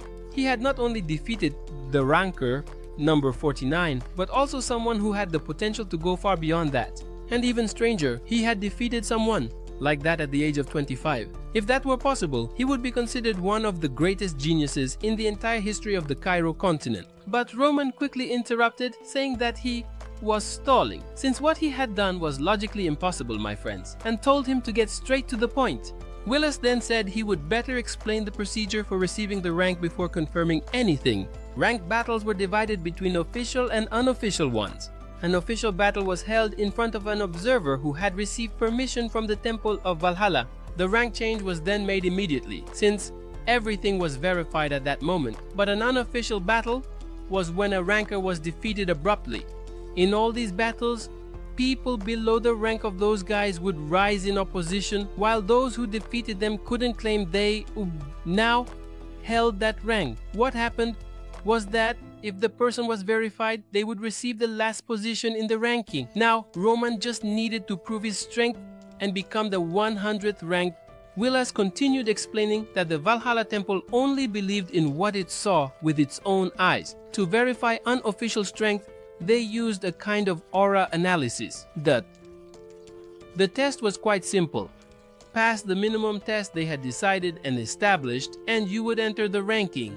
They did this also because as soon as someone became ranked, they would become a target for everyone else. But Roman asked if there was any reason to put in so much effort to become ranked, since Willis had been talking non-stop. Willis explained that by being recognized as a ranker, Roman would have the chance to spread his name as an exceptional swordsman to every corner of the world. Many believed that inscribing their name in history alongside the strongest swordsman was a risk worth taking, a way to achieve immortality. Roman, with a tone of voice full of disdain, began to say that if that's the case, wouldn't it be much simpler to just defeat a high-ranking ranker in an official match? Willis started to realize that this guy had absolutely no idea how official battles worked. He replied that yes, in theory it would be simple, but it's not just a matter of showing up somewhere and starting an official battle as if it was some kind of game. It's a process that requires a lot of preparation beforehand. It's very complex and time-consuming, and on top of all that, there isn't a single official ranker operating in the Cairo region at the moment. Roman was disappointed, poor guy. That was really a shame. So with that, they're going to start the test right away. At least this way, he'll be able to join the ranking. Willis said that the sphere would change color in response to the amount of mana he possessed. A red color would indicate 1 star, orange 2 stars, yellow 3, and any score above 4 stars would be represented by green. Considering he defeated a 4-star swordsman, at the very least, he should reach a 3-star qualification. Roman, as he placed his hand on the sphere, thought that in this world, the manipulation and analysis of mana were extraordinary and advanced abilities, to the point that they had created complex tools like that one to measure all magical power. He wondered what kind of magical beings these sorcerers were, like those who inhabited Moren's world, or perhaps some kind of superhuman who had reached the realm of the gods. He would have to be extremely careful in his plans, considering all these variables that the mages could represent. Willis then made a hand gesture for him to begin releasing all his mana. Roman started to reflect, thinking that the logic governing those two worlds was completely different. He wondered what would happen if he infused mana using the methods of that world. Instead of concentrating his power in a single part of his body, what if he decided to deliberately unleash it throughout his entire body, all at once? Roman's aura began to manifest as an overwhelming force, pushing everything around him to the sides like an invisible shockwave. Williams, his eyes wide open, felt a chill run down his spine. At that very moment, the ball, which had previously been transparent, began to emit a red light. Williams realized, astonished, that the color change had happened far too quickly. But before he could understand what was happening, the light had already turned yellow. Now he was even more confused. Not even a 4-star knight would be able to change the color of that sphere so quickly. The ball had stopped at yellow. And Roman, cold and calculating, decided it was time to use a technique from the world of Murin.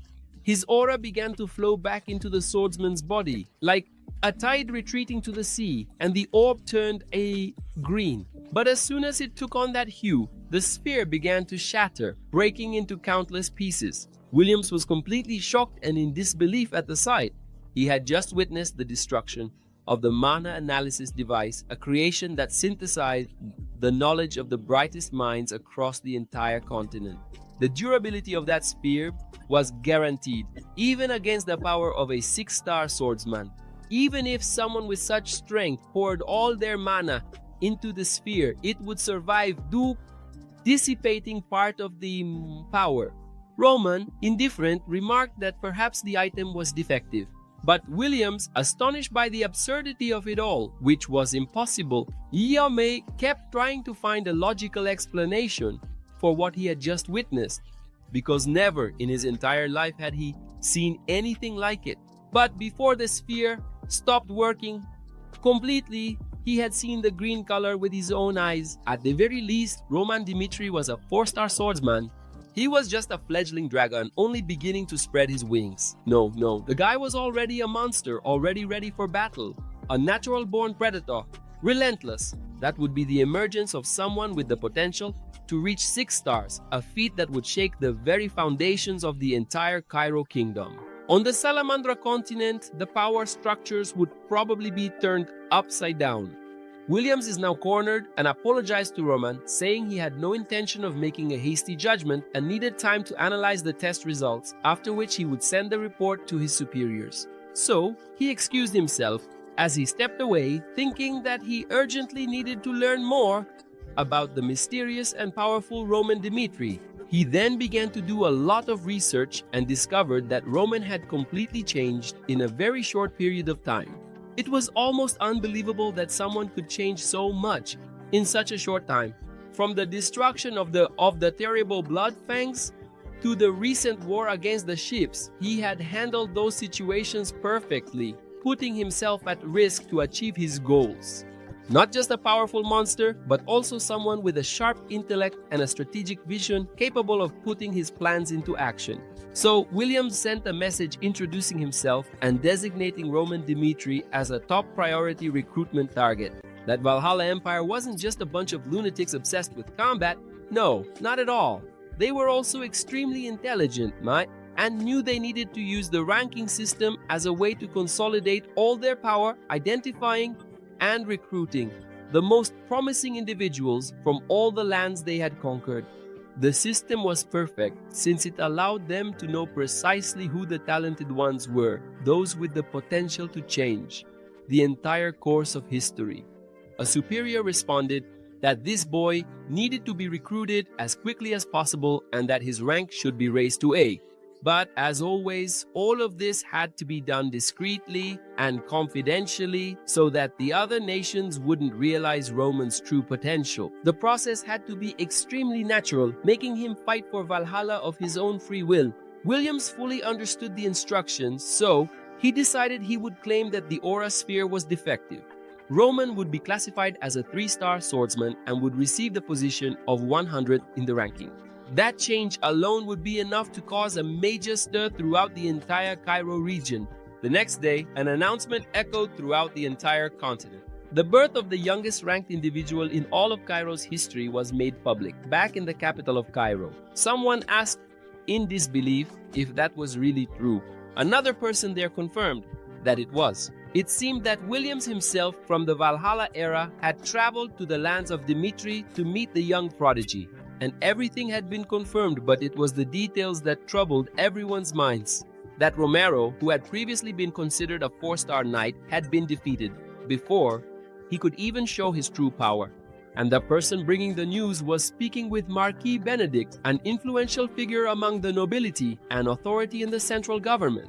He asked, "How old is this boy?" The man replied that he was 25 years old. Wow, 3 stars at 25. That's incredible. An extremely powerful person has emerged in the Mir region. He wanted to know more about the movements of the other powers, what was happening behind the scenes. The man had already reported that 2 empires were moving quickly, Apparently, Caio, Ukronos, and Valhalla were three distinct countries on the same continent of Salamandra. And now, everyone's got their eyes on the boy now, right? Benedict, visibly irritated, asked furiously, "Why did those bastards contact the boy first?" Before currently, Cairo was divided among four factions, and in fact, the whole continent was a tangled mess of complications. There was a faction that supported the king of Cairo, the aristocracy faction that supported Benedict, the Kronos faction, and the Valhalla faction, all under the influence of foreign powers. An old man shouting said they had to send someone quickly because they couldn't afford to lose the Dimitris to another faction. Above all, they needed to prevent the royal faction from buying them at any costs. The scene then shifted to the battlefront on the western border. The kingdom of Cairo maintained a battlefront against Kronos in the west and another against Hector in the south. The Kronos Empire, one of the largest on that continent, had been the birthplace of Emperor Alexander. Because of this, they wanted Cairo to become a nation subjugated to them and had been attacking for several years. Cairo's soldiers were constantly dying on the battlefield, and because of this, many people in Cairo's territory had already surrendered to Kronos. Factions supporting the takeover by that country had begun to organize. Looking at the mountain of dead bodies, a soldier, filled with anger toward the empire, said he hated not even being able to give a proper funeral to those who fought for his country. Rodel Dimitri, a brother of our boy, said he was already used to it since it wasn't the first time he had witnessed that scene. An emotional soldier replied that the front lines were terrifying and he was thinking of quitting the academy and returning to his homeland. Rodel coldly simply ignored the comment as he set fire to the bodies. That was the harsh reality for a weak and small country like theirs. Not a single day was peaceful on the western battlefront, since the Kronos army wanted to destroy all of Cairo's forces. A soldier asked if Rodel had heard that his brother Roman had become a ranked warrior. Rodel for a moment thought and processed the information. He couldn't believe that his former brother had become someone with 3 stars. It was impossible that it was the same person. He told the soldier that it must just be a rumor because the person he knew would never ever dream of, nor was even close to, taking care of himself, but he knew it was only a matter of time before the truth came out.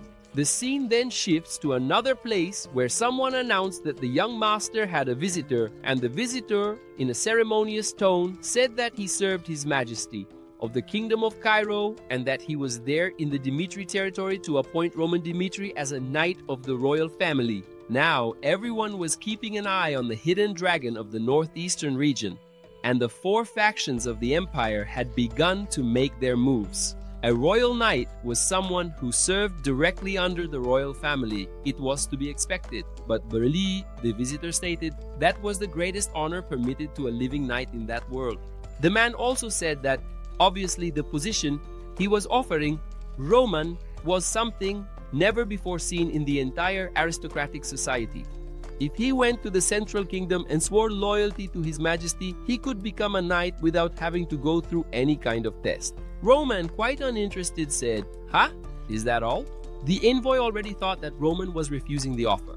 Damn, that guy was sent exclusively by His Majesty, and yet Roman dared to refuse that offer.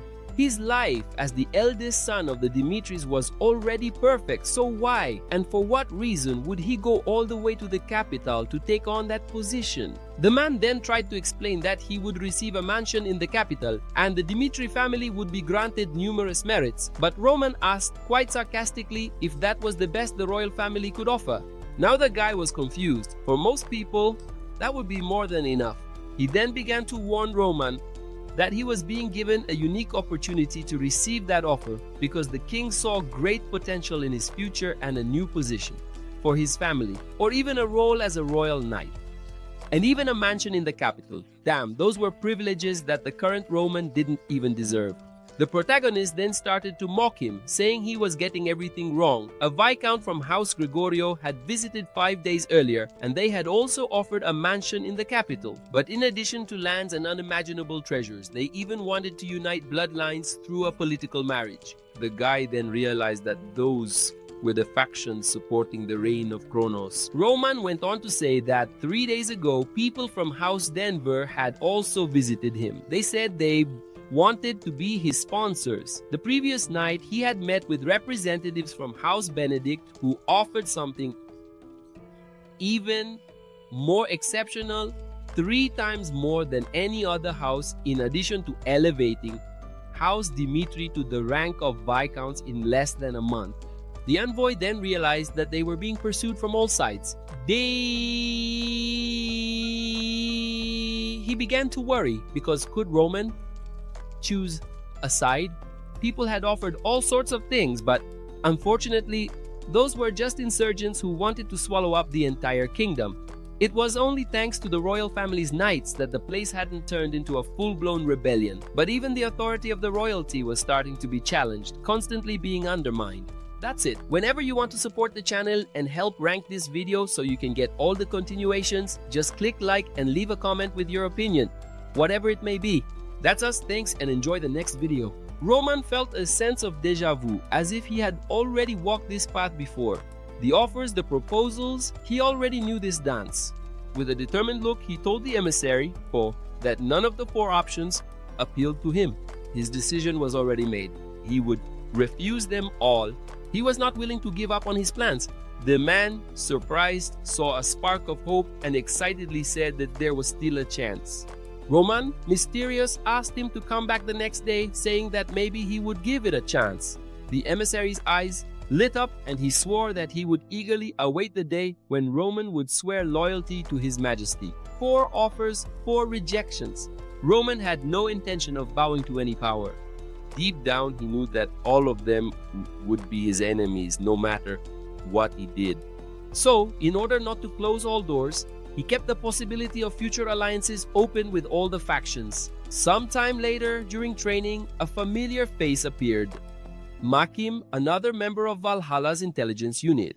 The group murmured, and Roman noticed that he was wearing the colors of Dimitri's servants and curiously asked what he wanted.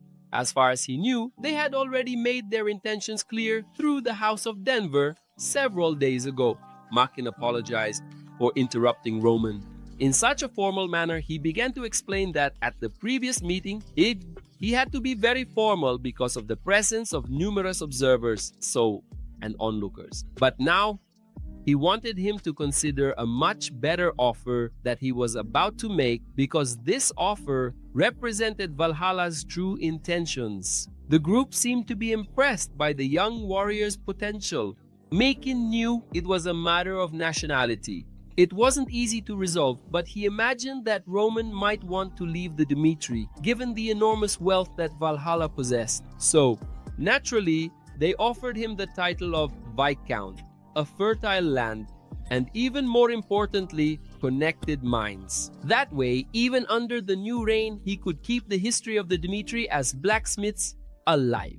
Wow, Roman hadn't expected such an unusual offer, but the proposal didn't stop there. Makin offered him the most valuable thing for a swordsman, nothing less than the opportunity to become even stronger. They would allow him to enter Valhalla's treasure room, where they kept secret techniques, ancestral records, and above all, the most special items. Roman knew that with access to that treasure, his power would grow drastically. Makin went on to say that Valhalla would conquer the entire region. Staying there would only be a shortcut to death. He also encouraged him to go to Valhalla and build a glorious future. The offer was irresistible, a combination of reward and also a subtle threat. Everything was calculated to make Roman accept, but to Makin's surprise, Roman refused the offer. Now the emissary was devastated, poor guy. He asked if Roman was being serious. Roman began to explain that his refusal had nothing to do with the quality of the offer or his loyalty to the king. The truth was that he was receiving so many offers that was his strategy to increase his value without committing to any of them. He had received offers from the royal knights, from Marquis Benedict, from Count Gregor, and also from Count Denvir, all equally tempting. Roman knew he needed time to analyze each situation and decide if it was worth risking his entire life for any of these options. His strategy was quite simple: to present himself as someone loyal. which made him a valuable ally and harder to win over. And at the same time, he ensured that once he chose a side, he would be loyal to it. Makin, without realizing it, had fallen into the young man's trap. He expressed his doubt about whether Roman would prove his loyalty to the Valhalla and almost begged him to give an answer as soon as possible, but they wouldn't wait forever. Roman understood the message, so before they said their goodbyes, Makin offered a gift as a bond between them and warned him to be careful with the southern frontier, which was about to erupt. The next scene already shows Roman's father asking if he was going to the frontier. Roman smiled and assured him that he would return safely. After all, there was no need to worry. His mother tried to calm his father, reminding him that the southern frontier was considered the safest compared to the eastern one. Roman's father was anxious, really worried.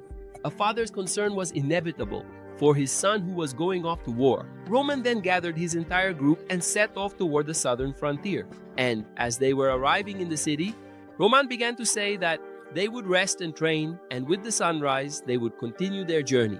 The group was really excited because Roman had rented houses for them to sleep in, unlike other nobles who would have their soldiers sleep in tents. Then, later on, while Roman was reading something, shouting broke the peace of the night. Someone was coming down the stairs, demanding to know if they knew who he was. The man introduced himself as the first and only son of House Albert, Henry Albert. The paper Roman was reading was a letter from the Benedicts. In it, the Marquis expressed that he did not want someone who was about to become part of their family to suffer in an unhealthy place like the eastern frontier. That's why he had pulled some strings to have Roman sent to the south. The Benedict house would always be waiting for him with open arms. Henry's attempts to persuade Roman began to intensify more and more. Roman was now at the southern frontier, ready to challenge the royal knights. The irony was that, contrary to what the Marquis believed, Valhalla's intelligence had warned that something sinister was about to happen. Roman felt that he was about to find out what was coming, but at the moment when Henry introduced himself, he told Chris that he was a descendant of one of Cairo's most prestigious families, and because of that, he was not just anyone. Roman, with his aura of leadership, approached to understand the whole commotion. Chris began to explain that the chubby guy wanted them to vacate the inn so he could stay there, even though all the rooms had already been rented out. Roman, as a natural master of politics, knew that Albert's house had once been important, but now it was nothing more than just a name. He didn't care about the man's lineage. He asked the chubby guy why they should leave. The chubby man, with the arrogance of a noble, asked if he was the leader of the group. Roman said yes, and with great confidence told him not to meddle. In the end, both of them were heading to the southern border, and he gave them 10 minutes to disappear from there. Now Roman understood the treatment the Demetrius received when they were far from the north. He then put his hand on the hilt of his sword and warned that if he didn't leave, he would have to settle this in a much quicker way, maybe a duel. He challenged the chubby guy to draw his own sword, and if he won, he would leave the inn. The chubby guy, who until then had been pretty angry and cocky, was now terrified. After all, someone shouted that the man standing in front of him was Roman Dimitri, the youngest ranked in all of history. The chubby guy, upon hearing the name Roman, turned pale. A man, the youngest ever ranked, who had ended the boat war, who was now known as the emotionless demon, who had even killed the guy's son. The chubby guy was certain that if he drew his sword, he'd be done for right then and there, and he started to stammer, he'd forgotten something important, and that it was all just a misunderstanding. He even dared to say that he'd love to punish Roman for his disrespect, but before he could finish the sentence, Roman was already right in front of him. Now the chubby guy was terrified, and took off running. Roman observed how everything worked there in the south. 3 similar incidents happened that day. Everyone who tried to kick him out of the inn ran away as soon as they heard his name. The local girl explained that these kinds of arguments were common on the southern border because they maintained a friendly relationship with the continent of Hector and didn't suffer many attacks. But for the nobles, who wanted to avoid military service, this was the perfect place to fulfill their obligations without taking any risks. Roman then started to analyze the map and realized that 48 days earlier, the continent of Hector had been keeping an eye on the southern border. They had returned shortly after, but it seemed that 3 other analyses had also been conducted. He wasn't sure if they were preparing for a war, but the information from Valhalla already showed that this place was far from being a sanctuary. Now, a sickly smile appeared on his lips. Thinking about the war, he was eager for the air to be filled with the scent of blood. The next day, a man introduced himself as Bali Frank, a commander of the southern border. He would be in charge of the basic training for everyone who had been sent to that region. While he talked about serving the empire, most of the soldiers seemed more interested in sleeping, and the commander insisted that they should forget their titles and positions, because here they were, just soldiers fulfilling their military service, and anyone who disrespected the rules would be sent to the eastern border as punishment. Now that punishment seems strange, doesn't it? It doesn't make any sense, but he noticed the soldiers' faces turning pale when they heard they might be sent there. Sometime later, someone informed him that the commander wanted to talk to him, so Frank smiled and asked if he was feeling comfortable in the south. Roman replied that yes, there were no problems, and Frank said he could make himself at home and that he was very happy to hear that he would be coming there. Roman Dmitri, the youngest ranked in all of history, a hidden dragon. Frank Ma called him because he wanted to confirm something, whether it was true that Marquis Benedict had pulled some strings to have him sent to the south. Roman confirmed, saying that he hadn't asked anyone for that, but Frank understood that this could be an investment by Benedict, since he might want a connection with Roman to have better chances in the central government. Now Frank got straight to the point. He wanted to make a good impression on the Marquis. The southern border wasn't bad, but compared to the luxurious life of the central government, he would do everything he could and to accommodate Roman during his stay there. In return, he wanted Roman to mention to the Viscount that his life had been easy on the southern border. Thanks to Frank, Roman thought that at least this guy was 100% honest, since he made everything clear. Roman, being very shrewd, understood that there was no need to refuse the help, especially when he had no idea what was coming.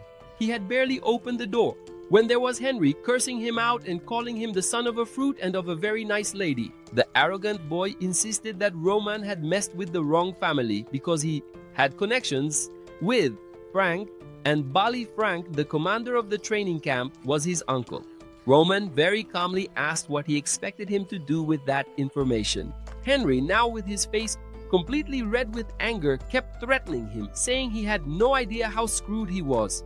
The chubby boy walked into the room, promising that from now on, Roman would see just how difficult his life was going to become. Henry stormed in and told his uncle that he had been threatened by a guy who was just a baron.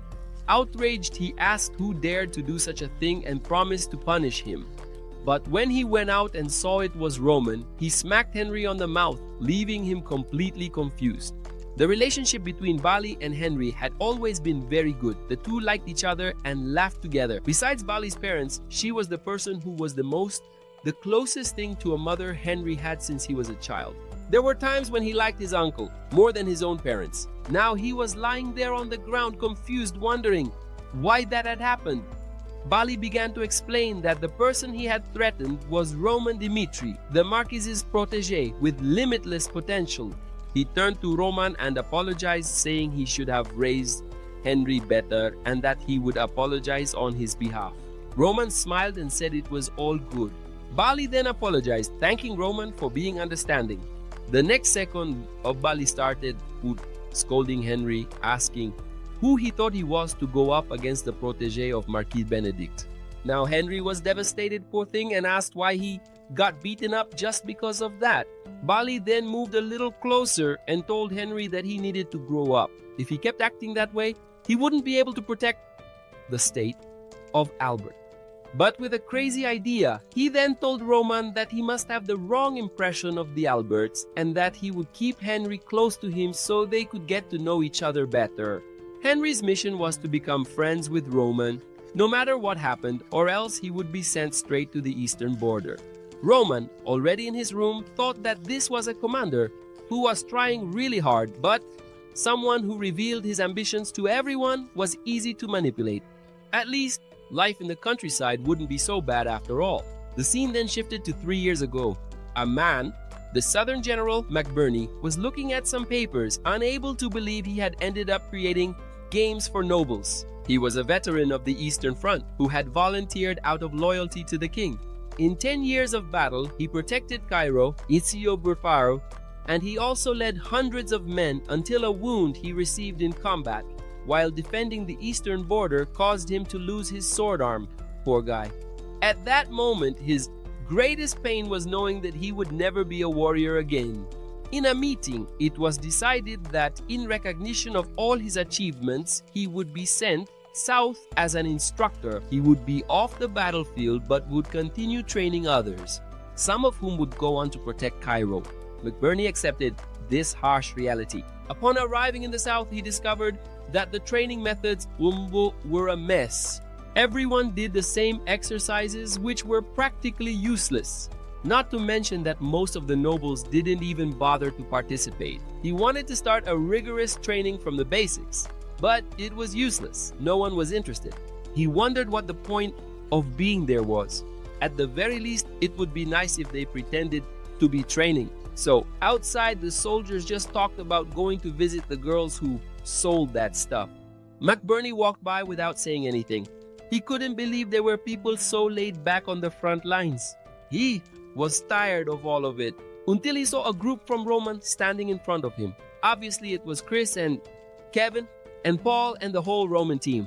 Now McBurney was surprised because they would have a commander. Maybe they didn't know how things worked in the south. They approached Roman saying that in the south, no noble was required to train. If he wanted, he could stay in the shade and relax with the others. Roman asked if he was saying that because of the soldiers. McBurney said yes. Roman began to say that an enemy attack doesn't distinguish between a noble and a common citizen. Besides, even if a commander only coordinated, he should still have good physical ability. To him, it was natural for someone in a position of authority to participate in training. McBurney was now shocked. That boy was 100% determined. Roman went on to tell him to stop with that fake smile because they would follow any kind of training regardless of their status. It was the first time McBurney had seen a noble so dedicated to training, and he knew that people risked their lives for those who recognized them. He had been thinking about making the training easier but changed his mind.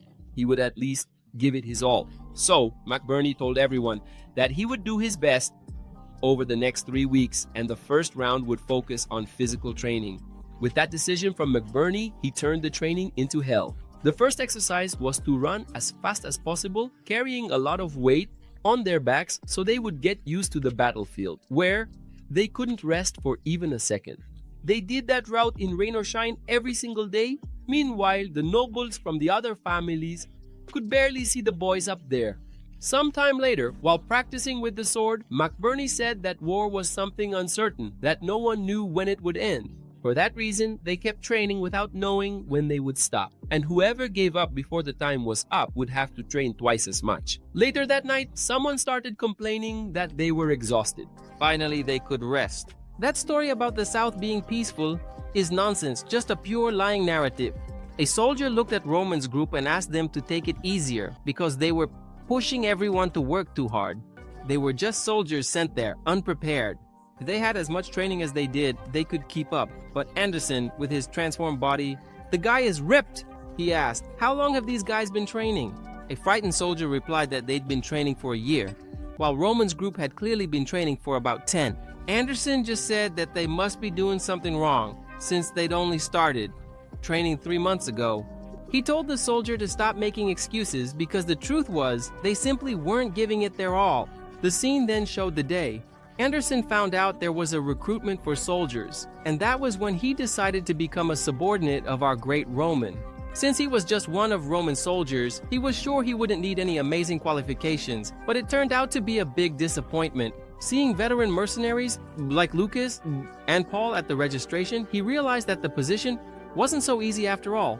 Anderson felt like a herbivore surrounded by bees and wondered if he would be able to make it through. He told Chris that he didn't believe he had the right to serve Lord Roman. Chris asked why, and he replied that he was just a rookie who barely knew how to use a sword. The truth is, he had lived as a farmer until now, and maybe he had misjudged things by thinking he could pass Roman's test. Lurin asked if he was going to give up just because he was behind compared to the others. He said yes, but explained that the moment he saw Kevin, an ordinary boy with hatred in his eyes, he couldn't understand why Roman had accepted him. But anyone who saw Kevin now wouldn't know what had happened. Not long ago, he had become a warrior that no one would ignore. On the first day he saw Roman, he had also challenged him in a completely foolish way and was obviously defeated. He thought he was strong until he realized he was just a frog at the bottom of a well. That's why he needed to understand that he had been chosen by his lord, even if he was pathetic at that moment. It meant he had the potential to grow, just as he and Kevin had grown. The person they followed was capable of making that a reality. Anderson then quickly said that he had the courage to believe in himself, but he had been chosen among all those who applied. He didn't know how, as a farmer, he could become that strong, but he was going to trust in the choice Roman Dmitri made and give his best in every training session, every day. From that day on, Anderson's life began to change. In the past few months, he pushed himself to the limit in training, no matter what was asked of him. Even when he was about to throw up or pass out, he kept trying to catch up with his comrades, and that's what resulted in that muscular body of his. The guy is ripped. He asked the others what they thought war was and why they complained about others preparing themselves when each person's life was on the line. Instead of acknowledging their own weaknesses, they were trying to drag others down to the lower level where they found themselves. He had no reason to respond to that senseless request. Now the soldier was left shocked and speechless, looking like a fool, while Anderson walked away saying they were just pathetic. Roman soldiers already had their minds set on the war to come, and the extreme training continued. And even as things got harder each day, they stood their ground.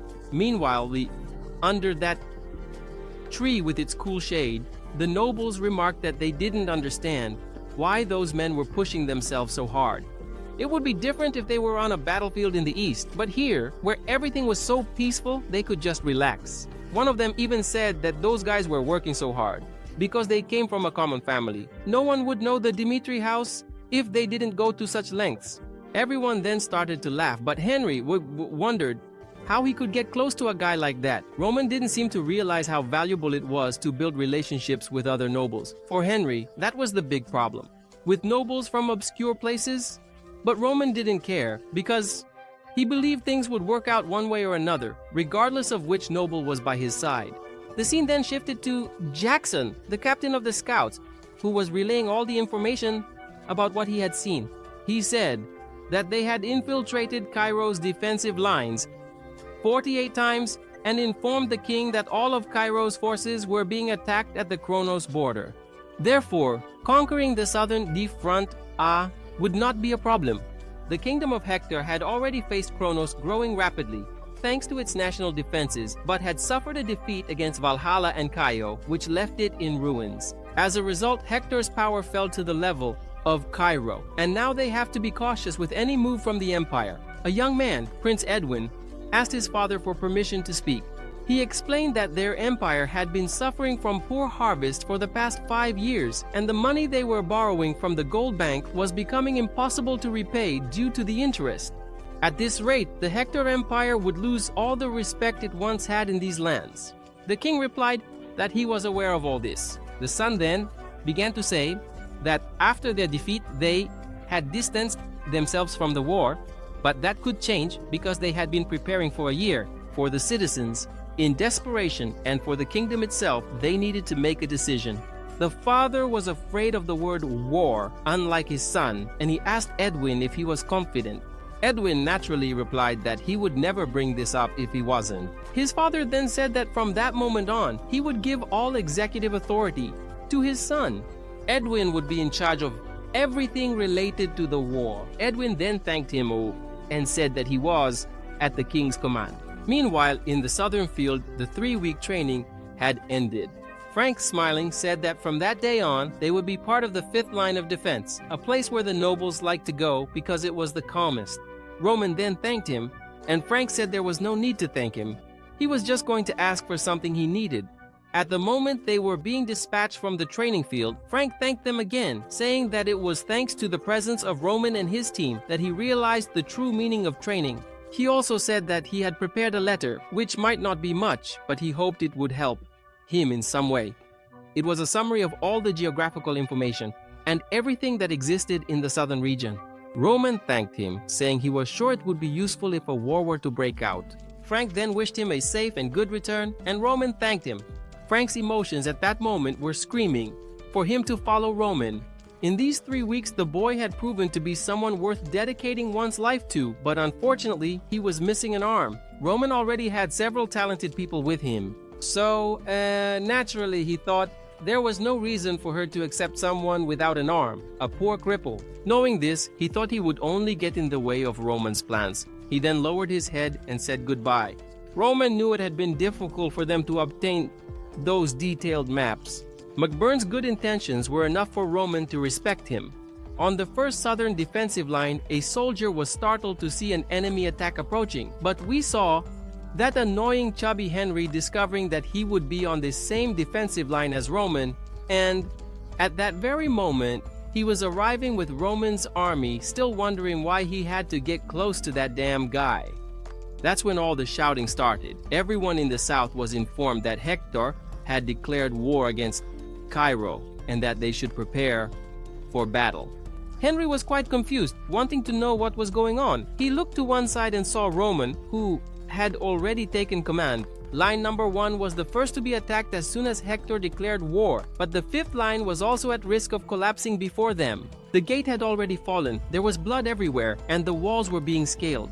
Baron Bruce, commander of the 5th line, knew that place was finished. He was only there because the 5th line was considered a paradise, a perfect place for him to practice corruption, fill his belly and his pockets, and not worry about anything. But now, facing that battle and trying to defend himself was like an act of suicide, and he shouted for everyone to hold their positions and warned that the lives of innocent citizens would be in danger if they fled. He ordered the soldiers to stay on the front line, no matter what happened, but at the same moment, he ran away. A soldier asked where he was going, and he said he needed to buy some time because he was going to warn the royal family. Meanwhile, Roman told everyone that they would head to the 5th line of defense immediately, running through the forest. He knew this was the weakest of all. Besides the personnel being poorly trained, they had little equipment and the commander was incompetent. All of this together made that place the weakest spot along the entire southern border. And the worst part was that they themselves were the reserve team, and they were 2 hours away. They needed to get there in no more than an hour. At that moment, Baron Bruce appeared, asking if they were the reserve group. And he stopped in front of Roman and requested to be escorted to the rear, saying that protecting him as the commander should be the priority. In any case, in that place, Roman knew who Baron Bruce was and asked why he was there alone, without any soldiers. Bruce simply asked how a kid like him from the reserves had the nerve to answer him that way. Roman, not wasting any time, said he had already heard what he needed, so with a swift and precise move, he struck the Baron and left him hanging. The fact that he was there alone already showed that the so-called commander had abandoned his soldiers, and by law deserters could be executed immediately, regardless of their status. Before the Baron could even protest, his head was already rolling on the ground. Roman didn't even wait for the body to fall before getting ready for the next confrontation. He said if the guy hadn't run away, he wouldn't have killed him. The head hit the ground and his group had already moved on. On the 5th line of defense, everyone was dead. A green-haired soldier said he knew that day would come, but he never imagined the bastard would abandon them so quickly. He took a slash to the chest and fell to his knees, writhing in agony. 2 other soldiers jumped in to finish him off, but were thrown into the air like Lego figures by Roman's sudden attack. A soldier asked if he was Stephen. Roman announced that Baron Bruce was dead, so now Stephen was responsible for that place. He was on the list of names Lucas had given, and he was the only useful person in the entire line of defense. Number 5, Roman also said he trusted Steve's judgment because he had been protecting that place for quite some time. If Steve said the line couldn't be saved, Roman Dimitri would make sure as many soldiers as possible could escape from there. Steve then recognized the name and said that, although the battle seemed very difficult, retreating would be the more reasonable option. But giving up such a strategic position to the enemy wasn't very good either. If they lost any of the 5 defensive lines, the enemy could steal supplies coming in by river or bring in supplies for their own army, which would drag out the war even longer. Roman then realized there was only one way. They had to set up some barriers and drive the enemy out of there quickly. He then said he would buy them some time so they could set up the barriers while Steve would organize the rest of the soldiers to start the preparations. Steve was pretty confused. That plan was really crazy, but that kid seemed to be very dangerous, more dangerous than anyone else there, and he would die if he was left alone. Roman was about to respond when the enemy jumped on his back. Steve didn't react, and Roman dodged, saying he wasn't stupid enough to risk his own life. He cut the guy in half, man, saying he wouldn't follow a plan he thought was impossible. Poor Steve asked if the bastard had eyes in the back of his head. Are you crazy? Now he met our Roman.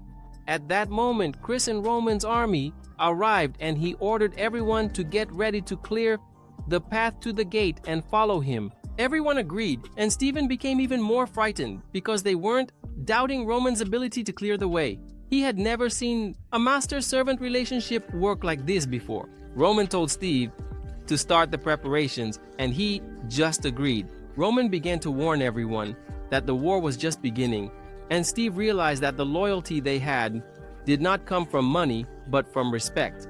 Roman's army started to advance in the midst of the war, and he wondered why, for a country he didn't love, he would accept taking such a risk.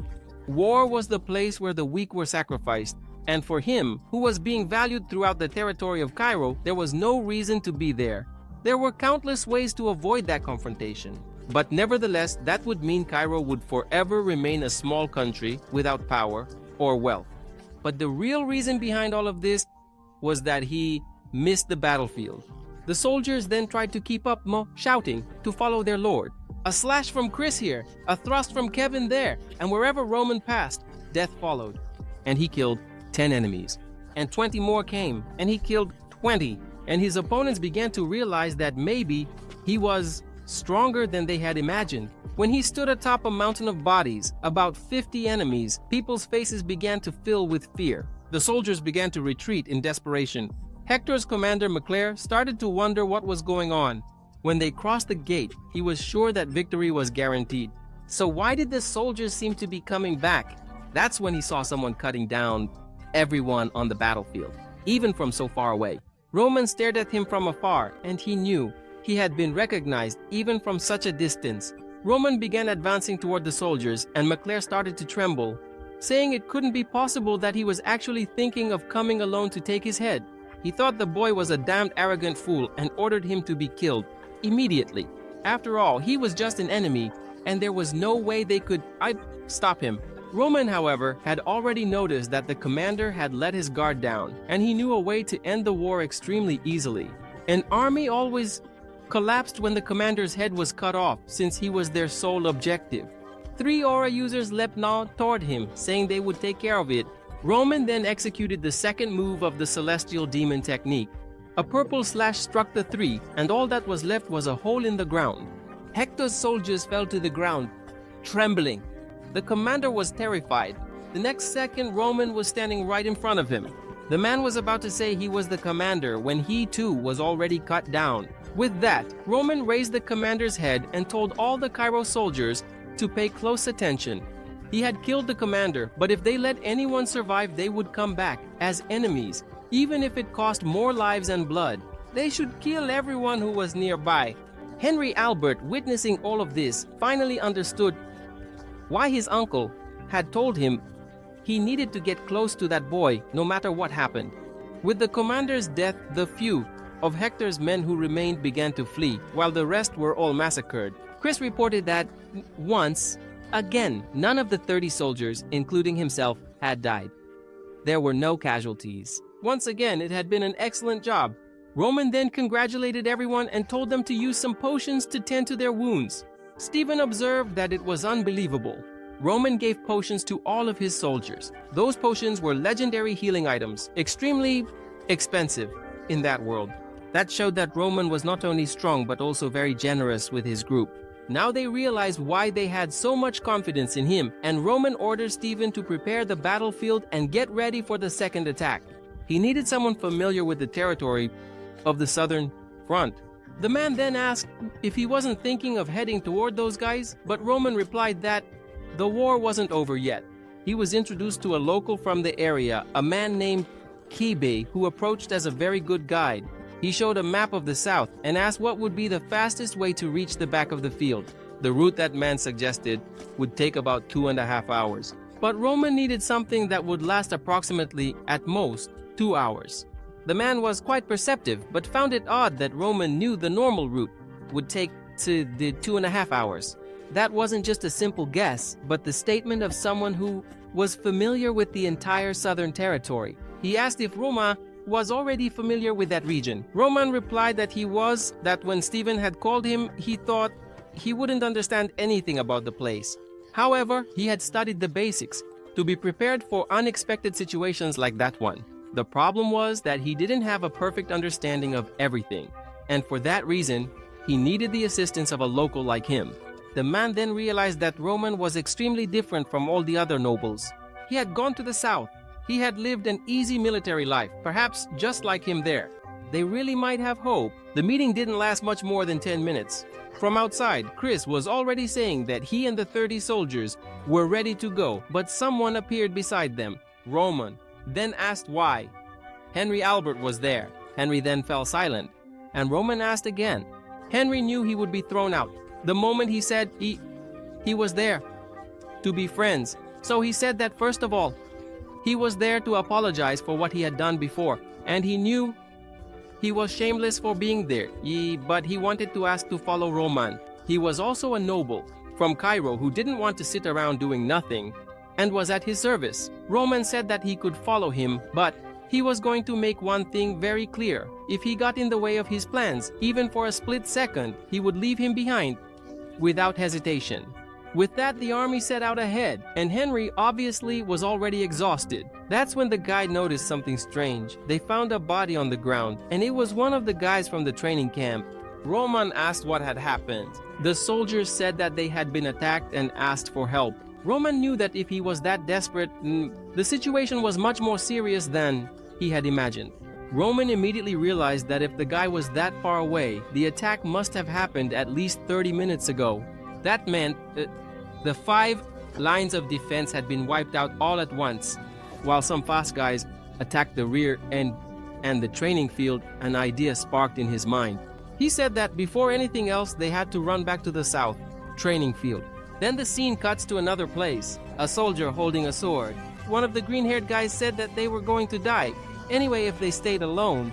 It was McBurn telling that bunch of bastards to just die already. He said that even if he died, he would at least take one down with him, even if it cost him his own life. But his mind wandered, thinking how everything would be a breeze if he still had his right arm. He also wondered what had happened to Roman. That guy was the only one who hadn't let his guard down in the entire southern front. He was sure that at least that kid had achieved something. McClare thought it was strange to be thinking about that guy when he was about to die. Was he showing how many things he wanted to do on the battlefield before kicking the bucket? And my friends, it was at that moment that the wall behind the soldier exploded, turning everything to dust. McClare thought that Cairo's reinforcements had arrived, but it was obvious that it was Roman. He looked around and saw that at least McBurney was alive. Chris ordered everyone there to be killed and for the survivors to be rescued immediately. The army then charged forward with everything they had, and the poor guys who tried to attack Roman were taken down in the blink of an eye. The first 2 he decided to keep alive, but he hit them on the back of the neck, leaving them a bit dazed. The third one tried to escape, shouting that he was going to warn the rest of the group, but he was caught by McBurney. McBurney, like a beast, put the guy in a chokehold, and the craziest part is he didn't even use his sword. Roman thanked him for holding things down and told him to rest for a bit there on the ground. McBurney thanked him as well. Then Chris said that they had captured about 12 of Hector's soldiers and rescued around 5 survivors.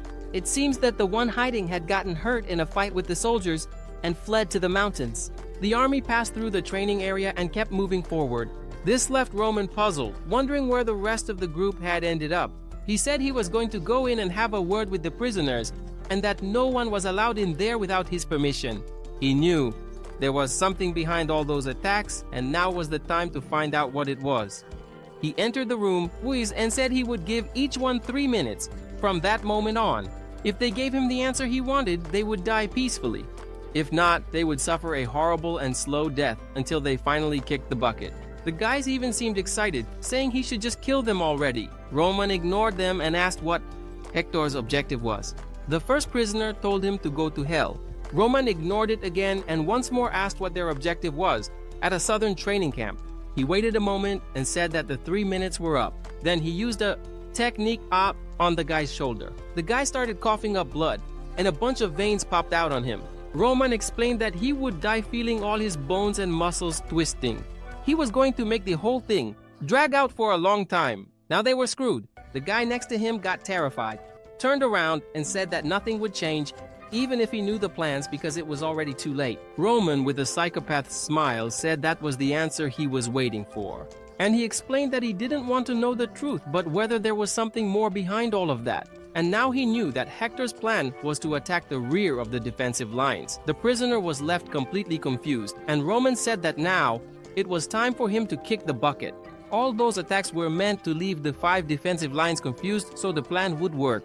The front lines would be left without support and would be completely defeated in no time, man. Roman went back to McBurney and asked him to tell everything that had happened on the southern Troy field. McBurney then started spilling everything, saying that they had been attacked by Hector about 2 hours ago.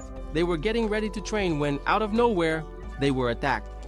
The number of enemies was huge, and they were massacred without any chance to defend themselves. McBurney knew that the commander had escaped alive. Roman asked what kind of equipment the enemies were using. McBurney replied that it was all light equipment. Besides that, the guys had faces full of scars. Roman immediately realized that they could be a group of Hector's hunters.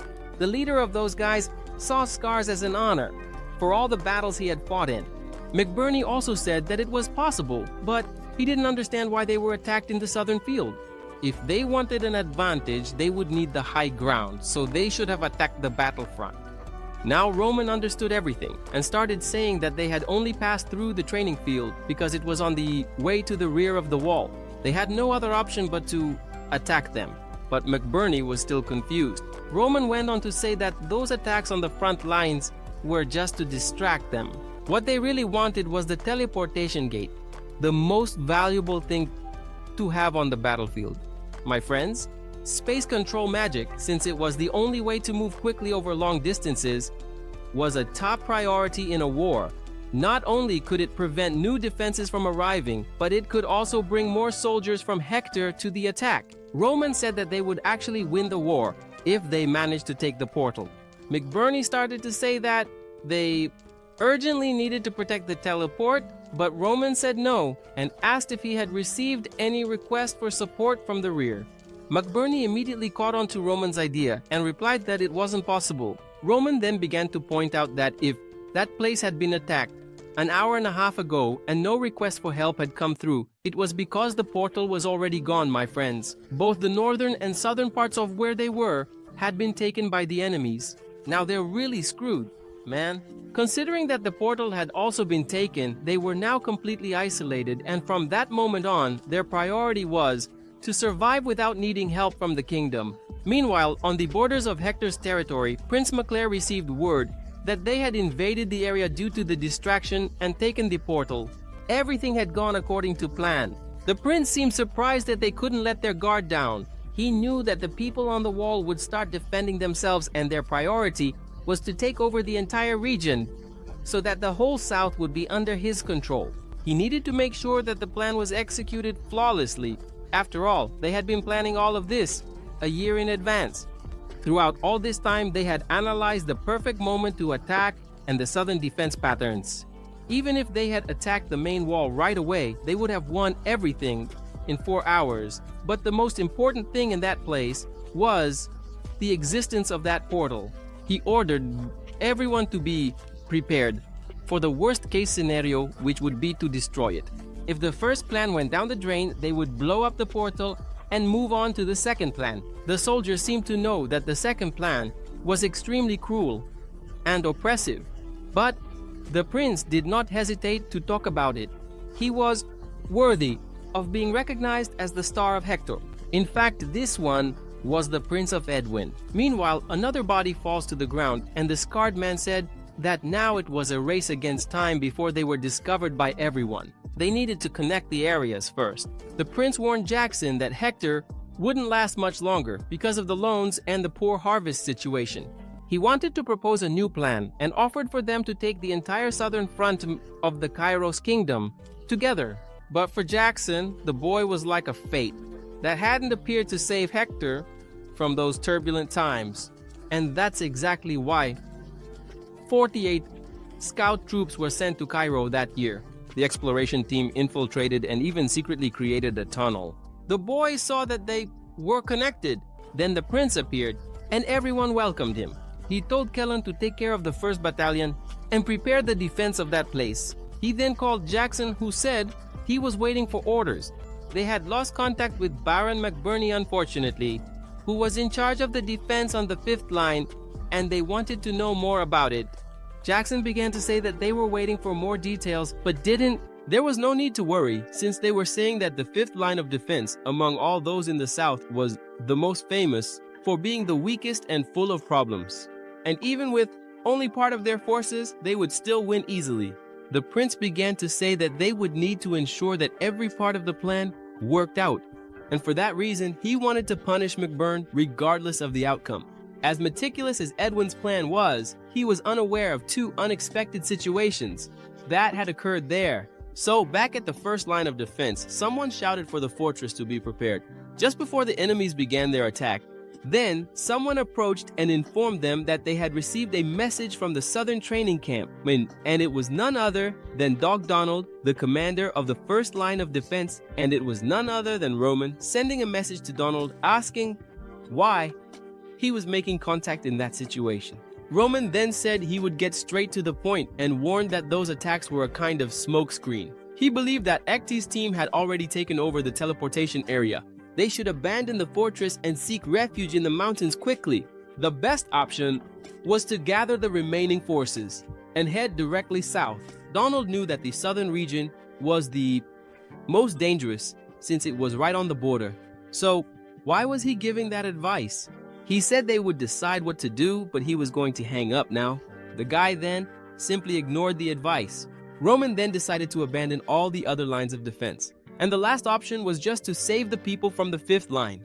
He told everyone in the army to start getting ready and to select some supplies, and from now on, they would begin heading toward the mountains. So, back with Donald, he found out that they weren't able to communicate with the people in the rear, but maybe what Roman had said was completely correct. And even if people from another front were sent, it would take quite a while, at least half a month, to get there. If they could hold out at the wall until these forces arrived, they would have a good chance of winning. But 4 hours later, he wondered, the feeling he had was that they were in a mousetrap, completely stranded and isolated. And to make matters worse, as if it were the devil himself, they had taken the portal in a week and unleashed a legion of soldiers, turning the wall into a living hell. Donald, with his heart in his throat, tried to fool himself into believing that the wall, even as it shook all over, would be their salvation. The weapons were ready, the armor shining, but fear ran down their spines and tightened in each of their chests. The guy shouted with a trembling voice that they were going to survive, even though he knew there was little hope left, poor thing. He turned to his men, his brothers in arms, and told them the whole truth. The portal was their only chance, but it had fallen into the enemy's hands. Loneliness hit hard, and death was already circling everyone. Hector's army was the darkness that swallowed everything, but, like cornered lions, they roared, vowing that if they fell, they would take some down with them. And it was at that moment, as if hell itself were opening its gates, that the ground shook and the sky spat fire. The walls, which had seemed so strong, turned to dust, and the flames swallowed the first soldiers, turning them into human torches. Donald, with cold blood, remembered Roman's words he hadn't wanted to hear, telling them to leave the fortress and run to the mountains. And the truth, my friends, is as cold as ice. He was spot on. Roman, that kid, had foreseen their deaths a long time ago. The commander's head fell lifeless, poor guy, like a macabre gift to the cruelty of the invaders. Edwin, the guy who had planned all of it, could feel victory at his fingertips. A devilish flyer and a surprise attack had opened the gates of hell, and now his heir was a reward for his insane desires. Cairo's troops were surrendering and hope was going down the drain, but a shadow in the omen of disaster hung over Edward. The feeling that something much more important had slipped away, like water through his fingers. Then, as if it were punishment from the heavens, a gentleman with a nearly fading voice told the story. The training camp, the last place of hope, had been completely destroyed. There was no communication. The men had turned to dust. Edwin, with a pale face and a racing heart, forced the man to give more information, but the answer was even worse. There was no battle, only slaughter. A feast of bodies offered to none other than the god of war. A monster had roared and emerged, coming from the depths of the earth, killing legions, turning the bravest knights into nothing. And in that instant, like lightning in the darkness, a name struck him squarely. Roman Dmitri, the prodigy from Cairo, the one who was born to shine. In his mind, everything was falling into place. Even with a year of preparation, things he could never have predicted had happened. He had underestimated the power of that boy, or that demon, who had dared to challenge him. Edwin calmly stared and asked about the fifth line of defense. Jackson, clearly worried, confirmed what he feared. Roman soldiers had vanished as if the earth itself had swallowed them up, and it was time to go after them and hunt them down. But in Edwin's heart, the certainty grew ever stronger that he was not the hunter, but the prey, in a land of predators that was only growing. The scene then shifted to the royal court of Cairo, a gathering of rather desperate people, of puppets. Daniel Cairo, a man with a weary face and trembling hands, suffered from his own weakness, poor thing. The lack of power was killing him inside, and the quarrels of the aristocrats, like worms, were devouring him completely. Benedict, the wolf in sheep's clothing, arrived with his flimsy excuses, while the envoys from Valhalla and Krons brought suspicion and ambition with them. All the news about that invasion, the pain over a destroyed wall and several monsters killed, was just noise amid the fear of losing power. "Why didn't you send more reinforcements?" Benedict asked in that cynical tone of his, while Daniel stayed silent, feeling the weight of his vassal's contempt. The news that the gate had fallen and the final blow had been struck made each of those weak bodies tremble, and Cairo's power, now divided into pieces, was a pathetic joke. Poor thing. And Daniel's anger was turning into a hurricane, so he lashed out at his allies, calling them responsible for the disaster. While the bitter words still hung in the room, Idrin's message arrived like a death sentence. A compensation in gold, the humiliation of surrender, the coldness of someone who had tasted victory.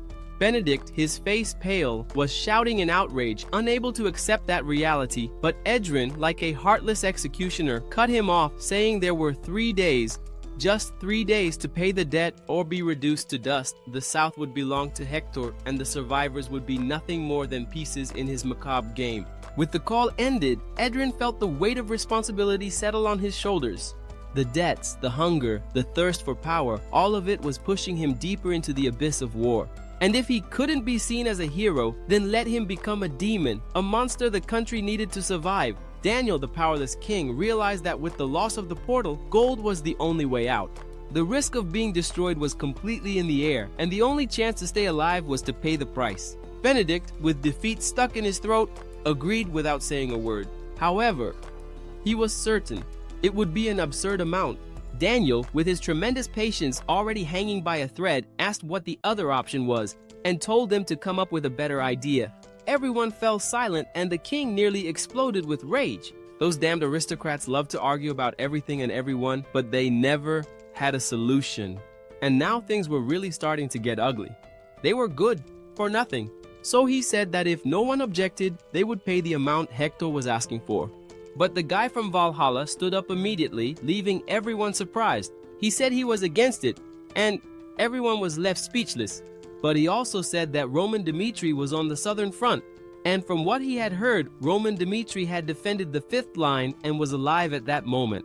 Maybe he was the chance they needed to turn this war in their favor.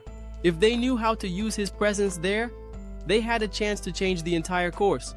The king agreed, saying that the boy was a prodigy, a 3-star even at 20 years old, but that on his own, he wouldn't be enough to change the entire battlefield. Benedict agreed, saying it was too risky to put Roman's life in danger, but the man from Valhalla knew that no one there had any idea of Roman's true abilities. The information they had was extremely shallow, but he, being a supporter of Valhalla, knew that the kid had at least 4-star talent, if not more. Someone like that on the battlefield was something to take into account, but obviously he didn't want any competitors to know about it. He said that was all he thought about.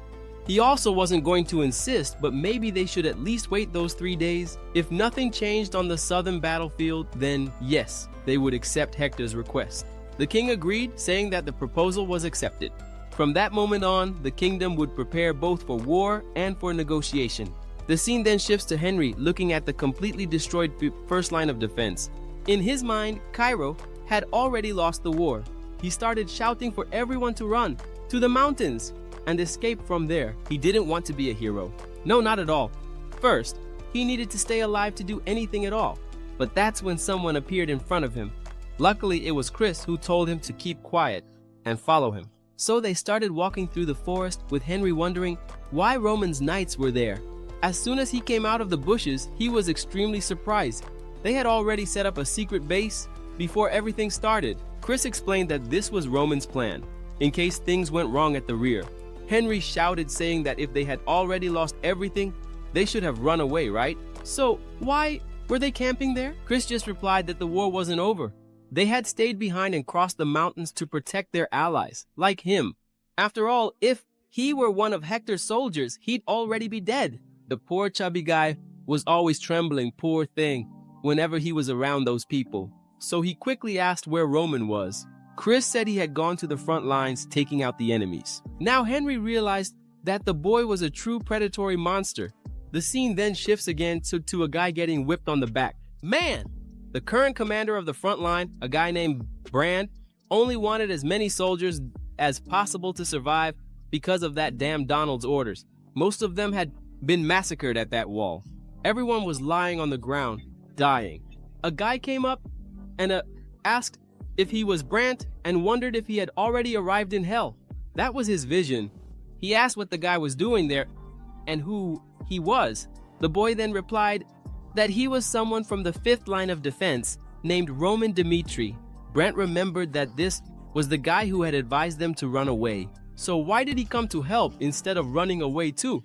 He then said that the 1st line of defense, the wall, had fallen, and Hector was surely already on his way to bring down the 2nd. Roman asked if he was suggesting that they give up. Brant knew that this boy was an incredible swordsman, but in the midst of a war between continents, there was no way to solve everything alone. On the other hand, Roman knew that the people of Hector were starving, poor things. But there, they were, setting up ambushes and starting wars. None of these options or actions were in line with what Hector would normally do. He began to understand what their true intentions were. He then said that the reason Hector had advanced and taken the southern front was because they couldn't keep fighting for much longer. Hector's plan was basically to start the war as quickly as possible and receive a bonus from the royal family. They probably should have made contact as soon as they took the southern front, which means they were making a gamble, putting the entire empire at stake. Meanwhile, on the 2nd line of defense, flare was being used once again.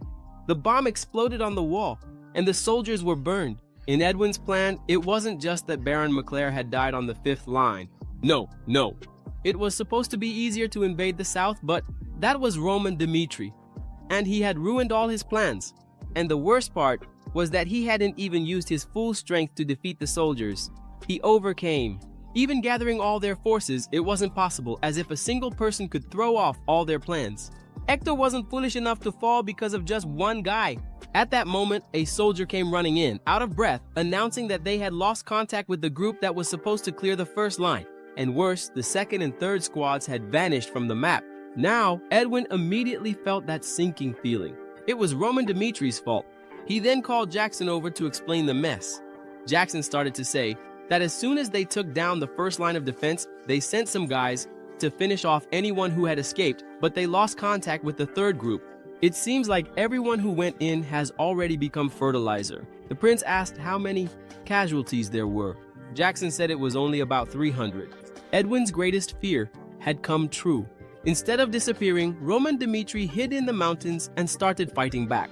He then told Jackson that if they let that guy run loose, the headache would be much worse. Jackson just said that Roman was nothing to worry about, that worrying about the boy would only make things worse, and that the main plan would take down the defenses. But Edwin didn't want to hear it. The most important thing was to kill that rat who was ruining everything. So, he ordered the soldiers from the second line of defense to start retreating. Jackson agreed, but he wondered why the prince was so obsessed with Roman Dmitri.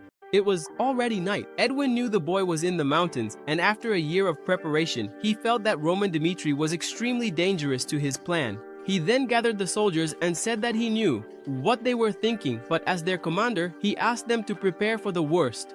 Losing the defenses was the second worst problem.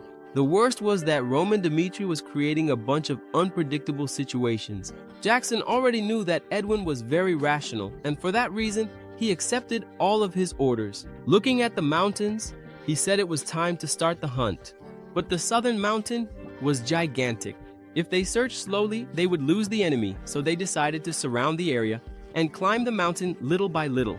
One of the captains gave a signal so that when they found the enemy, they could kill the targets without losing too many men. The group agreed and started moving to the side. But suddenly, the captain heard something to his left, turned, and saw a shadowy figure. He spoke to the one on his right and realized there was no one else near him.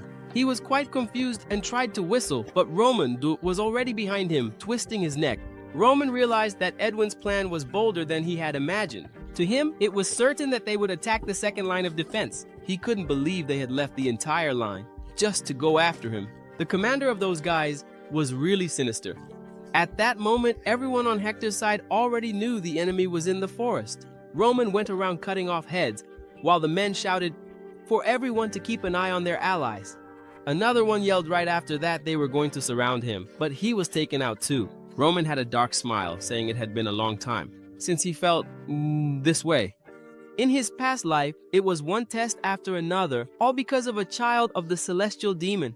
First mission, go after a demonic cult that had escaped. He completed it in 3 days, but the missions kept getting harder and harder until he had to fight someone who was impossible to defeat. That's when he started studying other ways to act, practicing assassination and stealth techniques. Like no one else, he became a master of the Night King's techniques, completing missions no matter the method. He killed 38 masters, though in about a year. Many thought he was a shadow itself. So, back in the forest, people were wondering where the guys up front were and telling everyone to fall back. But Roman was going to make Hector regret ever setting foot on the mountain. The shadow advanced against the Aura Knight. A soldier saw the leader of the first squad fall and couldn't believe it. He needed to warn everyone quickly and said over the communicator that there was a ghost in the forest and they were all going to die. He didn't even see that Roman was already behind him and he was taken out too. Edwin then, on the other side, only heard the scream and told Thompson to calm down, saying that the enemies were just taking advantage of the darkness. But the guy then shouted back that they couldn't see anything, that the soldiers were dying one by one and they couldn't see who was doing it. Whoever it was, there was no way to fight back. Edwin couldn't believe that Thomas, an Aura Knight, was so frightened. Those who used Aura had extremely sharp senses. It was unbelievable that he couldn't see who was attacking, so it had to be some kind of magic, one of those that made the body invisible or allowed a person in to hide. But that kind of magic couldn't be used continuously, since the person needed to recharge their energy. He said not to be fooled by the shadows and that reinforcements were on their way. The soldiers believed that since they were surrounding the mountain, eventually the enemy would have nowhere to run. The leader then ordered everyone to stay on the defensive until reinforcements arrived. He put the communicator in his pocket, focused his aura, and demanded that the enemy show themselves. At that moment, he sensed something to the side and struck in that direction. But that's when he realized he had stabbed his own ally, poor guy. Roman started saying that people trapped in the shadows always thought of the same way out.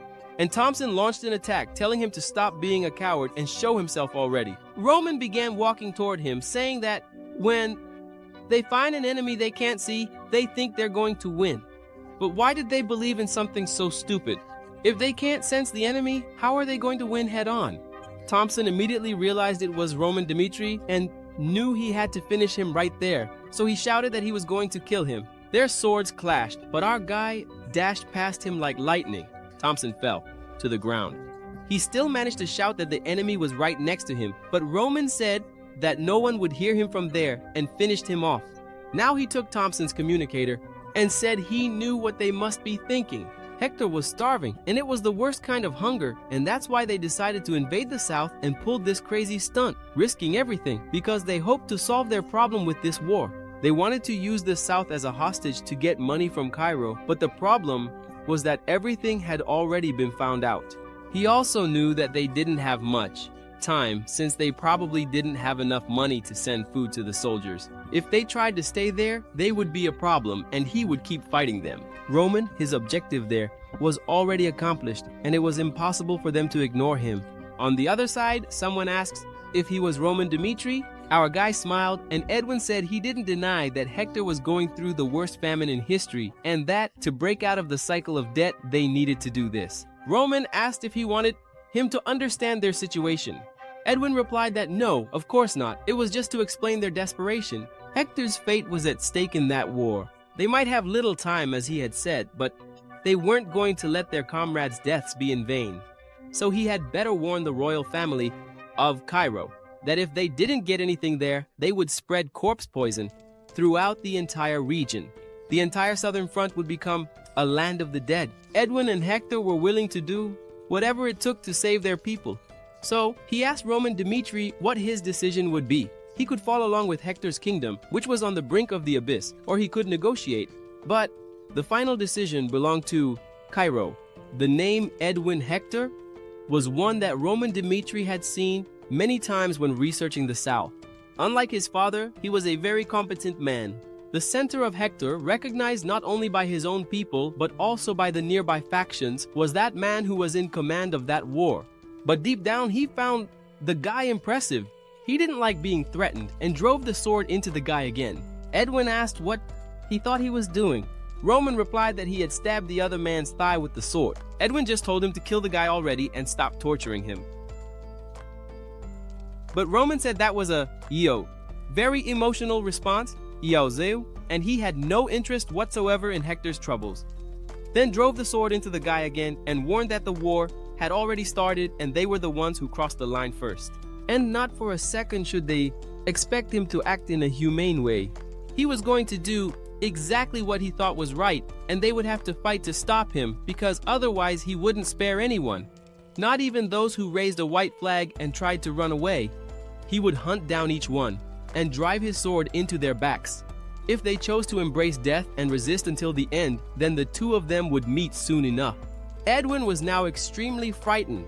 The bastard was more skilled and dangerous than he had imagined, and extremely intelligent. Jackson showed up and asked what he was planning, and Edwin then ordered him to organize all the forces and head toward the area where the communication was coming from.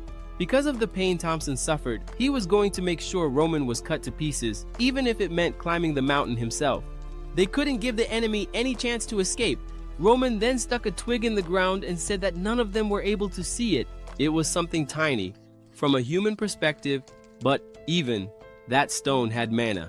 If someone controlled mana artificially, it was as if they could bend space. Chris was now extremely frightened, as if his vision had disappeared for a second and suddenly Roman vanished from in front of him. The boy explained that this technique was called trap formation.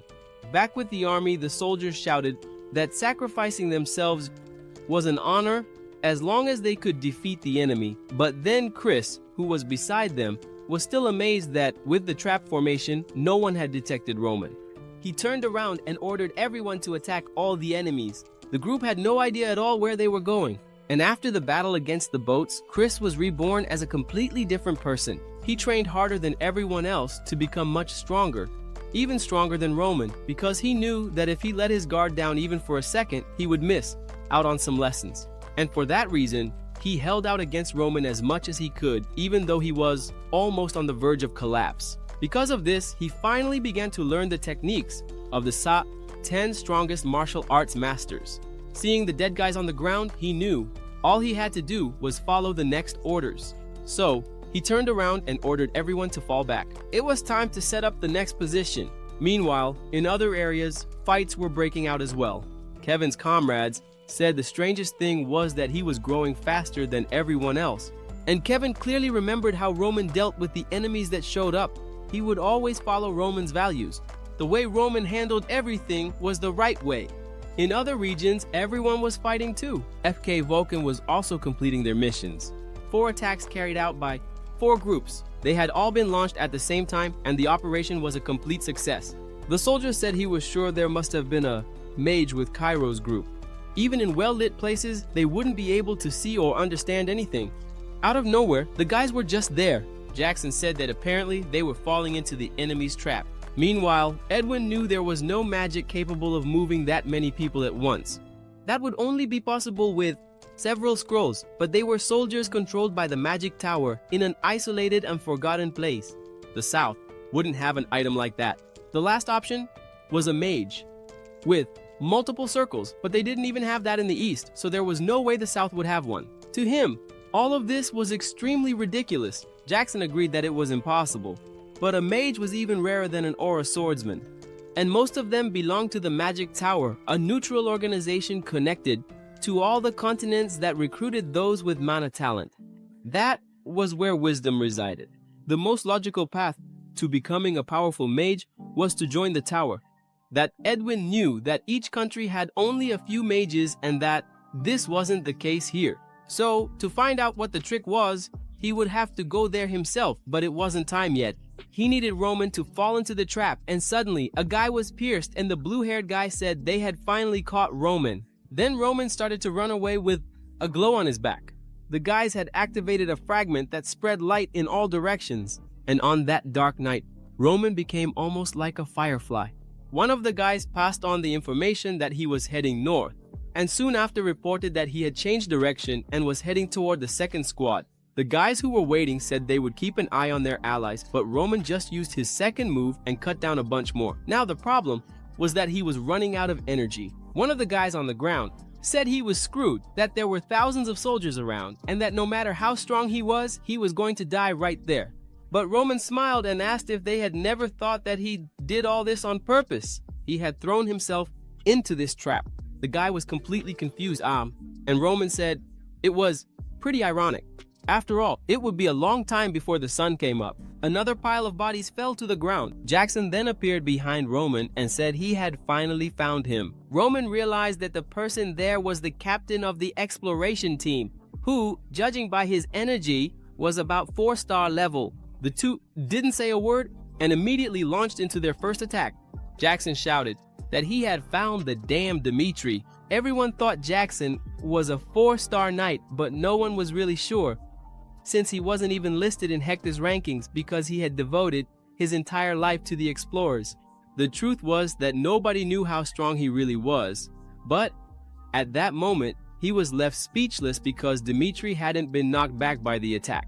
Now he realized that the story about Roman Dimitri being a 3-star knight was a complete lie, and he knew that at the very least, he had to be a 4-star knight. A knight turning into a complete walking disaster. And now everything made sense. Anyone who went up against that kid, the war brute, got crushed without even catching a glimpse of victory. They exchanged a few more blows, and Jackson felt the boy's overwhelming strength and realized this wasn't going to be easy. The purple aura on Dimitri's sword defended him, but he couldn't believe he was being completely cornered. The kid was extremely strong, but he wasn't going to run away. He stepped back a little, grabbed a whistle, and blew it, alerting everyone that Roman Dimitri was there and that they should surround him. The army then showed up right away, saying they had come to help Jackson. Jackson immediately told Roman that it would be better for him to surrender. But the war boss replied, "Apparently, you still haven't understood anything at all." He then activated his body aura. The fragments exploded instantly, and he drew his weapon. Roman wanted to be followed and said he could escape whenever he wanted, even when surrounded on all sides. In a flash, he appeared behind Jackson and said, "The mistake was yours, thinking you could catch me from behind." If their strongest knight was there, then no one decent would be left to protect Edwin. Jackson turned to attack, but Roman had vanished and shouted for everyone to get back to Edwin, saying he was in danger. As always, Roman knew that to end a war, you had to kill the commander. tracking him by the mana distortion from the communicators. He was going to find Edwin. Hector's camp, the mountain base? Not at all. Dimitri arrived, cutting down 2 men in a second. He jumped at the prince. Found you! Edwin smiled, extremely confident. Roman noticed that the guy's mana was completely different from the mage's. Edwin immediately activated Hellfire magic, hurling flames at Roman, and he kept advancing even as Edwin ordered him to stop. Binding spells rose up from the ground, appearing suddenly. Roman cut through them easily. A little spell like that wasn't going to stop him there. No way. But at that moment, something hit him in the face. Someone asked who he thought he was. The explosion sent Roman flying.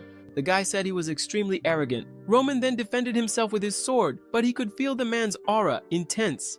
It was Hector's number 2, the captain of the Royal Cavalry. Bluter, a 5-star swordsman. Damn!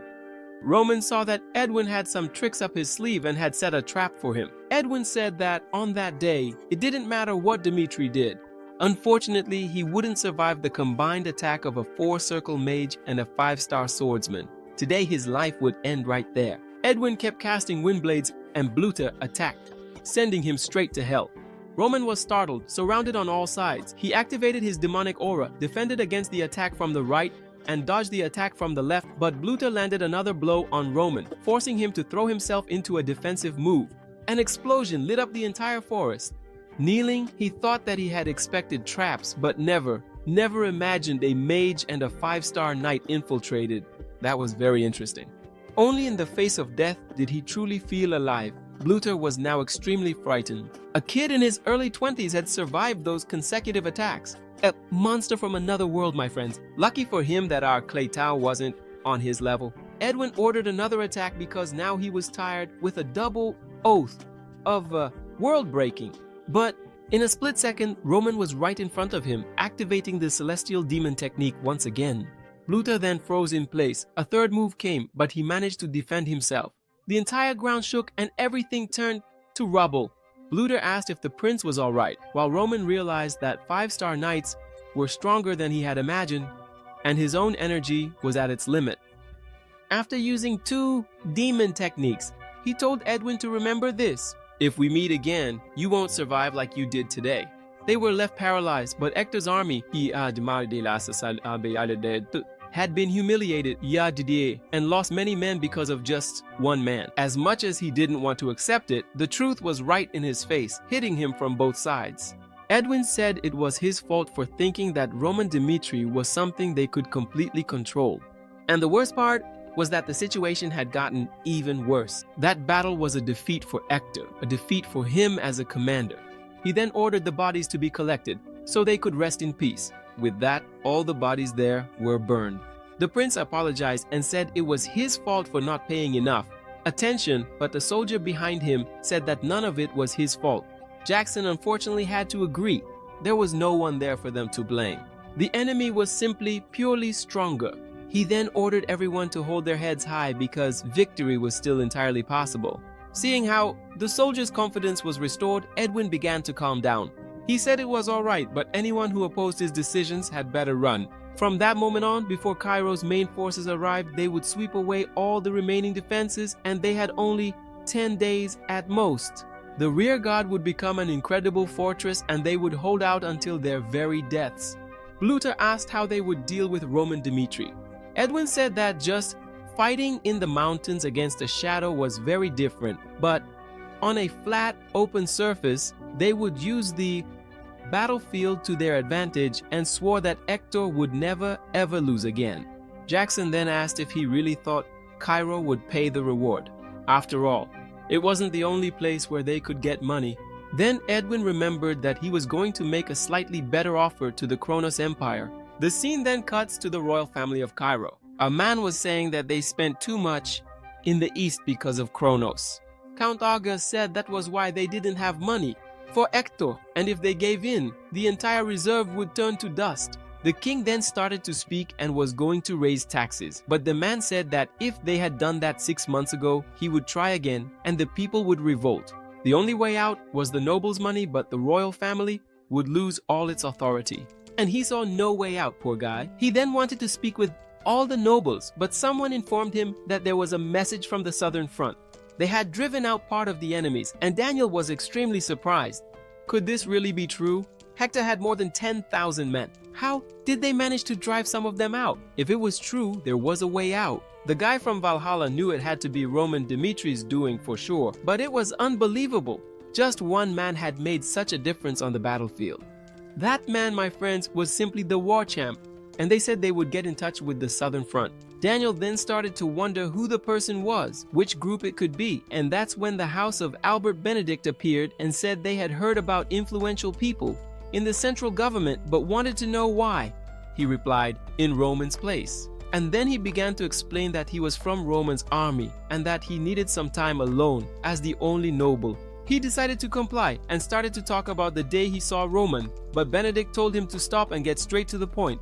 He was already about to drag out the story, right, you blockhead? He then saw a chance to get closer to Roman. The success was because of him. He witnessed the attack on the training camp and knew the target was the teleportation device. So, without hesitation, he went to the mountains and set up a secret camp.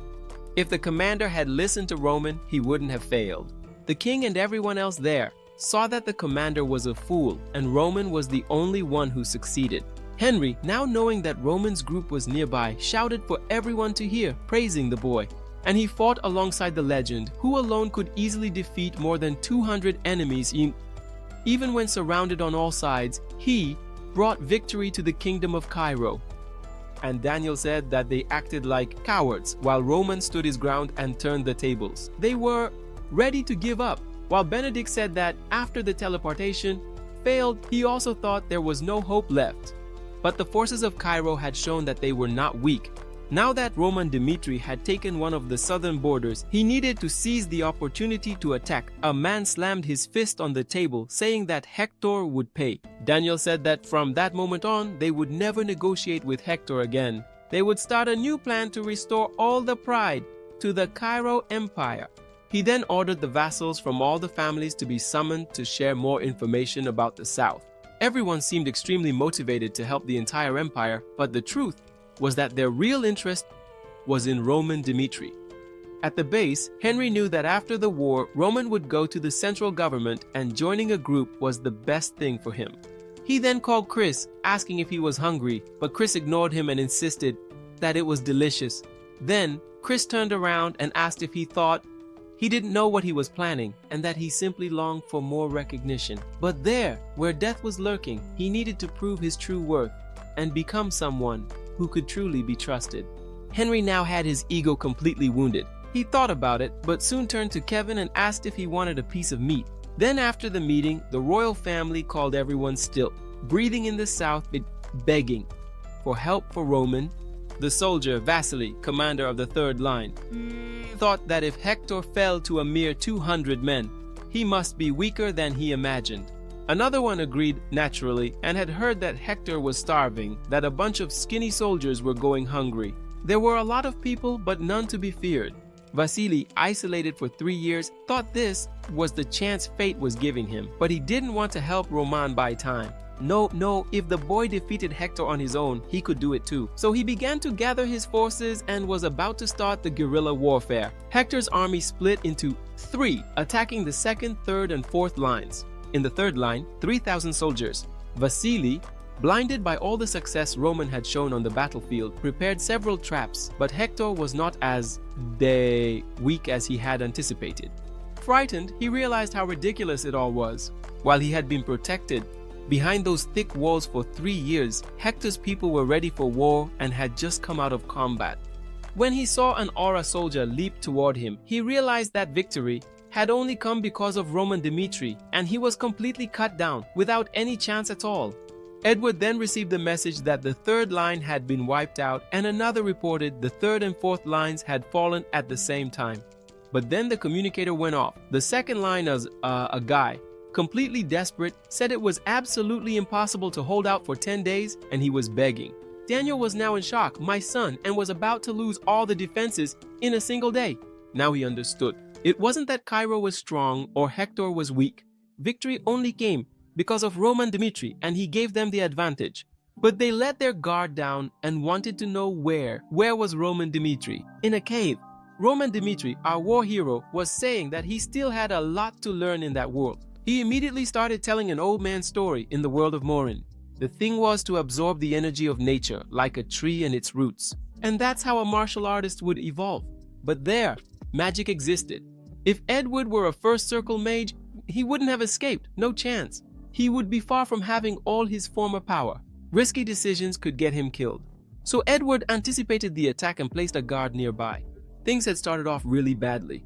He then began to recall Hellfire magic and completely changed his plans. Could he risk everything, attack Edward again? And he started to picture the flaming slash. But Butter was protecting him and wouldn't defeat the 5-star guy very quickly, who was also a pretty strong mage. Maybe what he needed was to evolve further, because that had become a real challenge, one he couldn't face unless he was sure he would win, an enemy who might even be able to cut off his head. He wouldn't be satisfied with just one confrontation, he would try again and again. After he ran through several battle simulations in his head, Butter's body collapsed to the ground. Roman said that the preparations were complete. Now Henry, desperate, was wondering where Roman had gone. Chris didn't know, but Henry quickly informed him that the royal family was looking for him with extreme urgency. Chris immediately replied that no one, absolutely no one, would get close without Roman's permission. Now Henry got scared, didn't he? He realized that Roman needed to be alone. Then, someone arrived at the cave. The boy wondered why our guy was so beaten up, poor thing. At the meeting, Chris began to report that, as expected, the third and fourth lines had fallen and the second as well. And after that, they gathered all the supplies and moved to the rear, where a fight to the death would probably take place. Now they were really in trouble. Henry said that the royal family of Cairo was in complete panic, searching for the whereabouts of our Roman. Since they had already done so much, they could let the main army handle the rest. So our warlord Cleton asked to be connected with the royal family. When Daniel introduced himself as king and asked what he would do now that the southern defenses had fallen, Roman simply said he would prepare a strategy that week. Daniel naturally said he wasn't going to complain. After all, he had done what no one believed in the entire Cairo continent, but they had lost almost all their defenses and wanted to know if he couldn't help first. Roman just said that the victory came down to luck, and in a battle fought in open field where there wasn't much else to do, he was sure Hector had put everything on the line, since they had wagered their second strongest card in the war.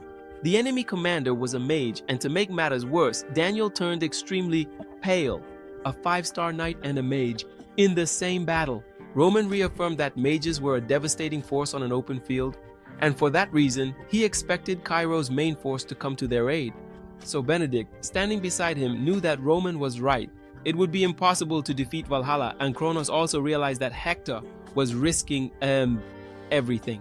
Benedict then said that His Majesty should not question the hero of the war. Daniel agreed and informed Roman that Cairo's main force was arriving from the south.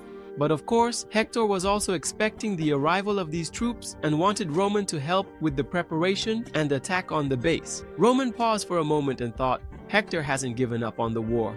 And even so, Cairo is saying they won't negotiate anymore. What would be the best decision for the enemy to make? What would be the worst situation for them? He apologized and said that time was not on their side. Daniel now began to wonder what he meant. And our Roman explained that they had 3 days to finish everything. If the rear guard was completely cleared out, after that, Hector would look for outside help, like Kronos, to stay in the war. Now, Daniel started to panic. He asked what they were going to do. Roman smiled calmly, saying that there is a way, and that involves just a direct frontal attack to take out Hector in only 3 days. Then we return to Count Hayai from the Kronos Empire. He knew that the offer to stay in the south and the portal was tempting, but nothing was solid, and he wasn't stupid enough to accept the deal without a guarantee. If Hector could defend the border for a month, then he would close the deal. So that guy from Kronos wanted to know what he thought of the offer. Now Edward, furious but with no choice, poor guy, agreed to the condition. He then turned to Jackson and told him to get in touch with Hector's royal family. He needed to use the portal to get resources to survive for at least 1 more month.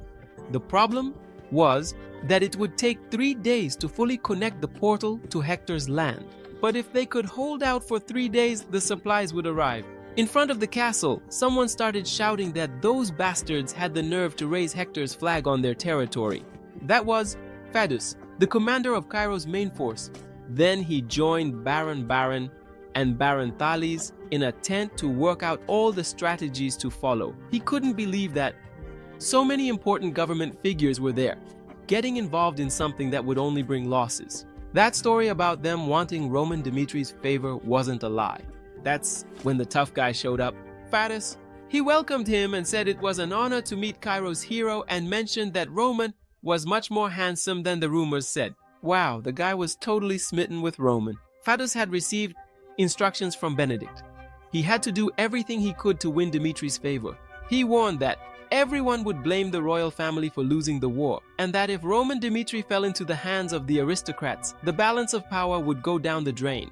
Vados, naturally, didn't like the fact that the boy came from a common family, but he couldn't believe he wasn't even 30 years old. And if he managed to win him over, at least he would receive more favors. So, he asked Roman to sit down, introduced himself, said he served Benedict, and apologized for bringing him to that place. Roman said that no one expected this to happen, and Benedict immediately brought up a private matter with our big guy, the Warclay town, while everyone else was watching. Tales started saying that Count Gregory also wanted to get in touch with the young man, but Brian also said that Count Devon wanted to talk to our big guy as well. Now things got complicated. Roman was wondering what they were up to. The guy was completely startled. And Roman said he wasn't a total idiot not to realize that everyone was there because of him, but the enemies had planted a flag in their territory and at that moment were displaying it with great pride. It was not the time to talk about such small and trivial things. After they expelled Hector, he was going to challenge the rank battle to claim the title of the strongest swordsman in Cairo. But once he proved his worth, he would follow someone. The guys were completely shocked. He truly wanted the most coveted title in the entire region. So he asked if they could focus on the current situation. With that, the murmuring stopped and the gossip ceased. Everyone began to focus all that chaos on the mess of war that was about to break out in the castle. As much as there were opinions, there were no solutions. In that tent, someone said that Hector needed 3 days to connect the teleport, and the only thing they could do during that time was to react enough to stop all the attacks that were sent their way. Mufasa knew he only had 10,000 troops, but with 20,000 there, they could attack head-on and win, but they had no advantage as long as Hector had a mage. And for that, he already had a solution on the walls. The soldiers shouted, the enemies were approaching. Cairo's main army was already facing the castle. Roman then stepped forward and shouted, calling out Hector's army as Cairo's representative. He challenged Luther to a duel. Edwin was now extremely confused. What was Roman Dimitri plotting? Roman began to say that he didn't want any more meaningless sacrifice. He didn't want to spill any more blood from either side. And he was also sure that everyone else wanted the same. He proposed a duel, stating that if he lost, Cairo would accept Hector's terms, but if he won, Hector's good troops would have to leave the territory. Now Edwin knew Roman didn't stand a chance against Bluter. It was a complete trap. But Roman warned if they didn't accept, he would destroy that place even if it cost him his life, and he gave them 10 minutes to decide. Bluter was the second strongest in the kingdom, and he would be the one to fight him. Edwin didn't want to allow it. The knight then insisted because the prince trusted him too much and he would easily cut off Roman's head. Edwin shouted no, that it wasn't him he didn't trust, but rather he didn't trust our Roman. He knew that he was extremely strong and that he was hiding something. Bluter replied that he would defeat Roman no matter what trick he had up his sleeve. He had served that prince his whole life, and he wasn't a complete coward to be afraid of a duel because of a possible trap. And then Edwin started to say that he had promised one thing, not to lose. If he sensed anything wrong, it was better to run away. As he walked out the door, he said they would see each other soon. Outside, Bluter said that he had seen many lunatics, but never one like that so young. He didn't know what kind of trap there was, but he would fight with everything he had with all his strength as the number 2. Roman said that from the moment they crossed paths on the mountain, only one of them would remain alive under the skies, Gu of that empire. There wasn't a single trap He just wanted to fight him fairly. Quite excited, he told Bluter to give it his all, because if he died, he would get everything he wanted. Bluter then called him a lunatic, a madman once again, and attacked. A 5-star knight, he was very strong enough to change the entire course of the war on his own. Bluter then began to unleash all of his aura at once. Hector's fate was at stake, and it wouldn't take more than a second. He warned that he would end everything in an instant. Roman blocked the attack with his sword, and the entire ground was destroyed. The people watching were extremely frightened. After another attack, Roman came out on top, but the other vanished and reappeared behind him. Bluter attacked again, and once more, Roman defended himself. The slash tore up the entire ground. Benedict watched everything in fear. They accepted Roman's request because he seemed confident, but if he lost, all their efforts would be completely in vain. He remained extremely frightened. Tails began to wonder, what if he loses? While Bluter attacked and Roman defended himself with tremendous difficulty.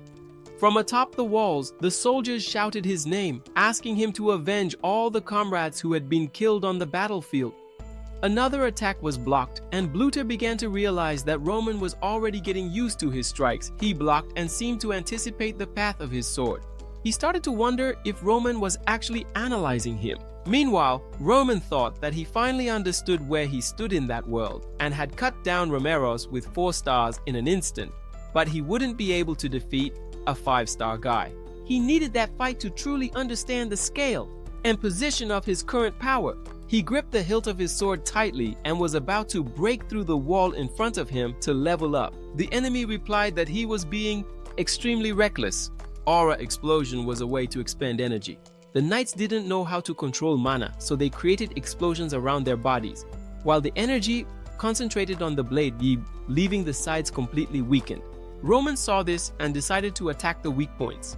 For the first time, Bluter had to defend himself little by little, and gradually he started to be pushed back. Our Roman said that now was the time to make his third move.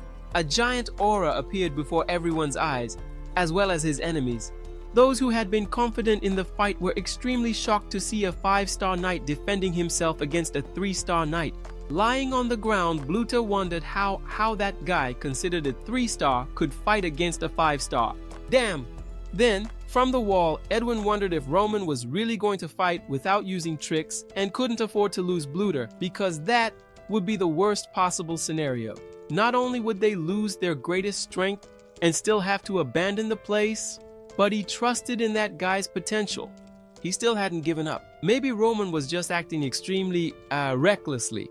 And little by little, Bluter got up, utterly incredulous that the bastard wanted to win without tricks. The reason his plan had failed was that guy's fault. If he let Roman Dmitri grow, Hector would end up facing a monster, impossible to deal with.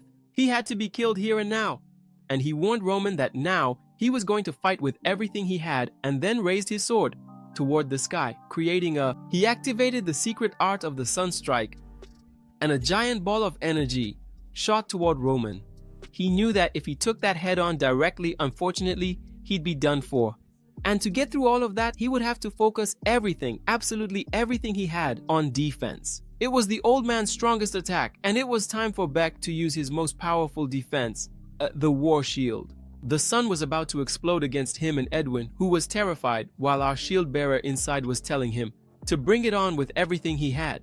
This was the moment where they would decide who really was the strongest. The explosion was utterly overwhelming and terrifying. The smoke cleared and Edwin wondered how he had done that. An attack that not even 5 stars should be able to block. A huge crater and Roman standing there unscathed in front of them, while Bluter was at his limit, his mana completely depleted. But out of his mind, he told himself, he couldn't give up. Roman immediately leapt toward him.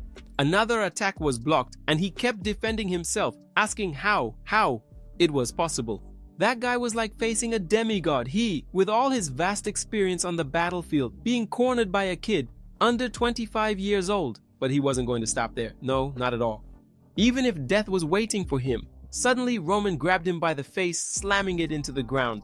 Bluter said that if he was going down, he would take Roman with him. After all, Roman was a threat to the prince. His head began to glow and a huge explosion of aura engulfed them both, and an extremely powerful shockwave was felt throughout the area, but Roman remained unscathed and said he would remember that determination for the rest of his life. And now Bluter was even more frightened. While Edwin screamed and activated a flyer, rune. An attack almost hit Roman, who had to dodge and ordered the knights to charge to save Bluter. The soldiers broke down in tears, but Hector broke all the rules of the duel, and they gave up on the way they were seen in the world. Roman noticed that the fortress gate was completely open, wide open. A little earlier, Roman was talking with the people from the Cairo army. While Pharos was asking what he would do after the miracle he was about to create, Roman began to reply that he had observed Hector's soldiers after the battle in the mountains. Exhausted and weary, they returned to collect the bodies and burn each one of them. He saw Edwin among them and knew that he was a soft-hearted commander and would use that to his advantage. Pharos didn't understand anything and asked him to explain. Roman naturally said that Bluter would be the catalyst that would make Edwin make mistakes and act on his emotions rather than reason. Once Bluter was taken out, the first plan would be complete. He wasn't going to kill Bluter, but he would leave him incapacitated. And if, at that moment, Edwin gave the order to go save him, that's when they would start the second plan. The soldiers would throw themselves at Roman, sacrificing many solely with the aim of buying more time, but Roman warned that Hector was a good ruler, yet the battlefield was no place to show mercy. So, some knights approached Bluter, while others shot arrows from afar. Pharos couldn't believe that everything happened just as he had planned. It was as if that boy was using some kind of dark magic. Roman Dmitri was the greatest talent ever born in the entire Cairo region in all those long years of battle. And he understood why Benedict was so demanding when he said they should conquer him. He meant not only to get rid of that weak king, but also the informants from the other empires. He also ordered Cairo's army to attack, while Edward realized it was his own utterly foolish decisions that had put him in that position.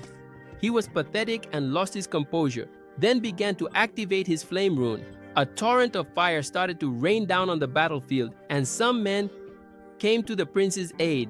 Pharos then ordered them to advance because they couldn't afford to miss this opportunity.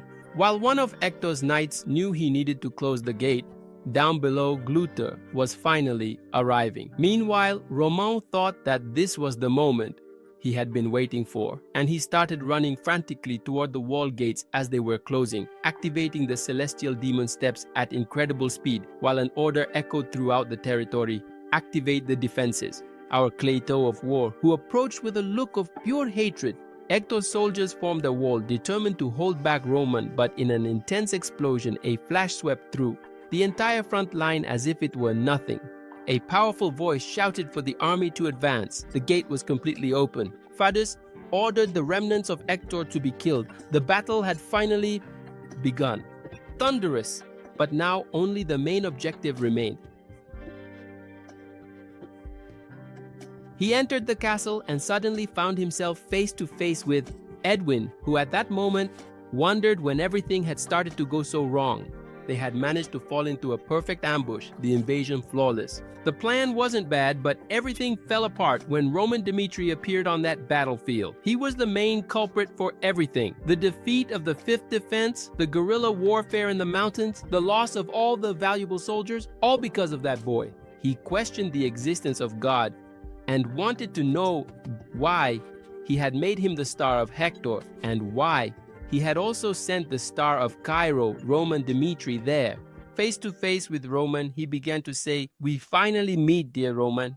Edward replied that even if he died, he would take him down with him. Then he shouted Roman's name, activating the release of the magic circle.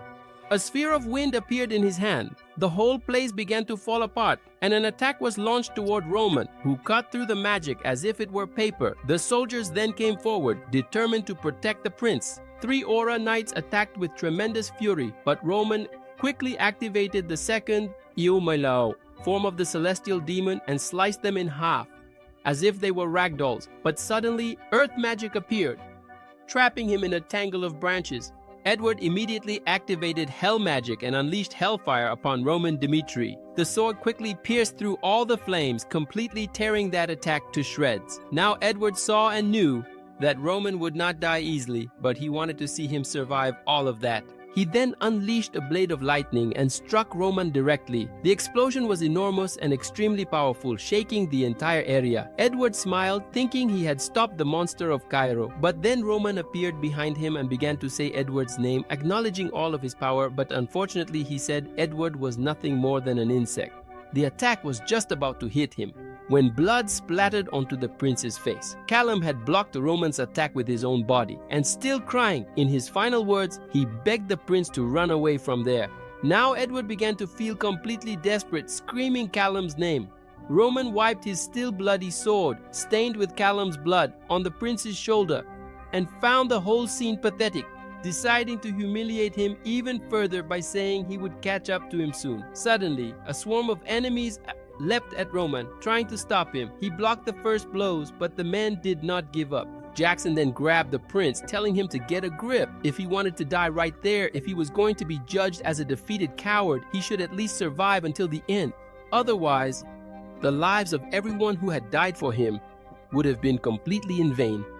He then ordered all the castle's tents to retreat, and for anyone who could, to hold off Roman Dmitri to buy the prince some time. The soldiers began shouting that, at the very least, the prince really needed to survive, but our dear Roman kept blowing up everything and everyone. As the prince was being dragged away, he watched Roman cutting down everyone as if they were dry branches. This Roman Dmitri was a demon. Later, a white-haired soldier said that he had already won, that he could stop now, but Roman replied that he had already warned them he would kill everyone. This was a war they had started, so they shouldn't play the victim. And another head rolled. The remnants of Hector's army retreated, and Cairo's victory was declared. Entering the castle, the nobles wanted to know where Roman Dmitri was. What they saw left everyone breathless. A war monster creating a pile of bodies standing above them all. That was the person who had shaped the entire rhythm of the battle. But this was not an ordinary war. It was a war that was completely destined for defeat, yet had been won by Roman Dmitri. An achievement that should have been impossible. The boy's worth now reached the heavens. Are you crazy? Our boy is tough, man. All sorts of rumors were spreading throughout the capital, and everyone was saying that Hector had crossed the southern border. In a little bar, the gossip was running wild, man. People were saying the situation. The reaction was really tense. They were extremely worried about what could happen. After all, the men from the region might end up going to the front lines without even knowing how to fight. Poor guys. But one guy said there was no chance of that happening. No way. Not even when the Kronos Empire attacked did they call civilians to the front line. Then another guy asked if they couldn't just raise taxes to give the troops some reinforcements. Some guys, hearing all this, got pretty angry, but taxes had just been raised not long ago. Annoyed, they wondered what the empire was actually doing. Then, not far from there, at the Royal Academy of Cairo, in Class D, a guy was calling out the next participants. The names were William Castro and Lauren Dimitri, classmates from Class D, and they were about to have a duel. The instructor told them to begin. William charged at Lauren, and the boy was left looking dumbfounded, poor thing. William then shoved Lauren, and at that moment, the boy couldn't handle the blow. Lauren is really weak. Poor guy. He then shouts, deciding to attack with everything he's got, but unfortunately William dodges, calls him an idiot, and lands a sword strike right on his back, throwing him hard to the ground. William is much stronger than Lauren, poor thing. With William already on the ground, the instructor scolds him. He wanted to join the Royal Academy to learn how to handle a sword, but he's incapable of looking at his opponent while holding one. Why on earth did this guy close his eyes? Are you crazy? The instructor can't believe that guy belongs to the Dimitri family. How pathetic.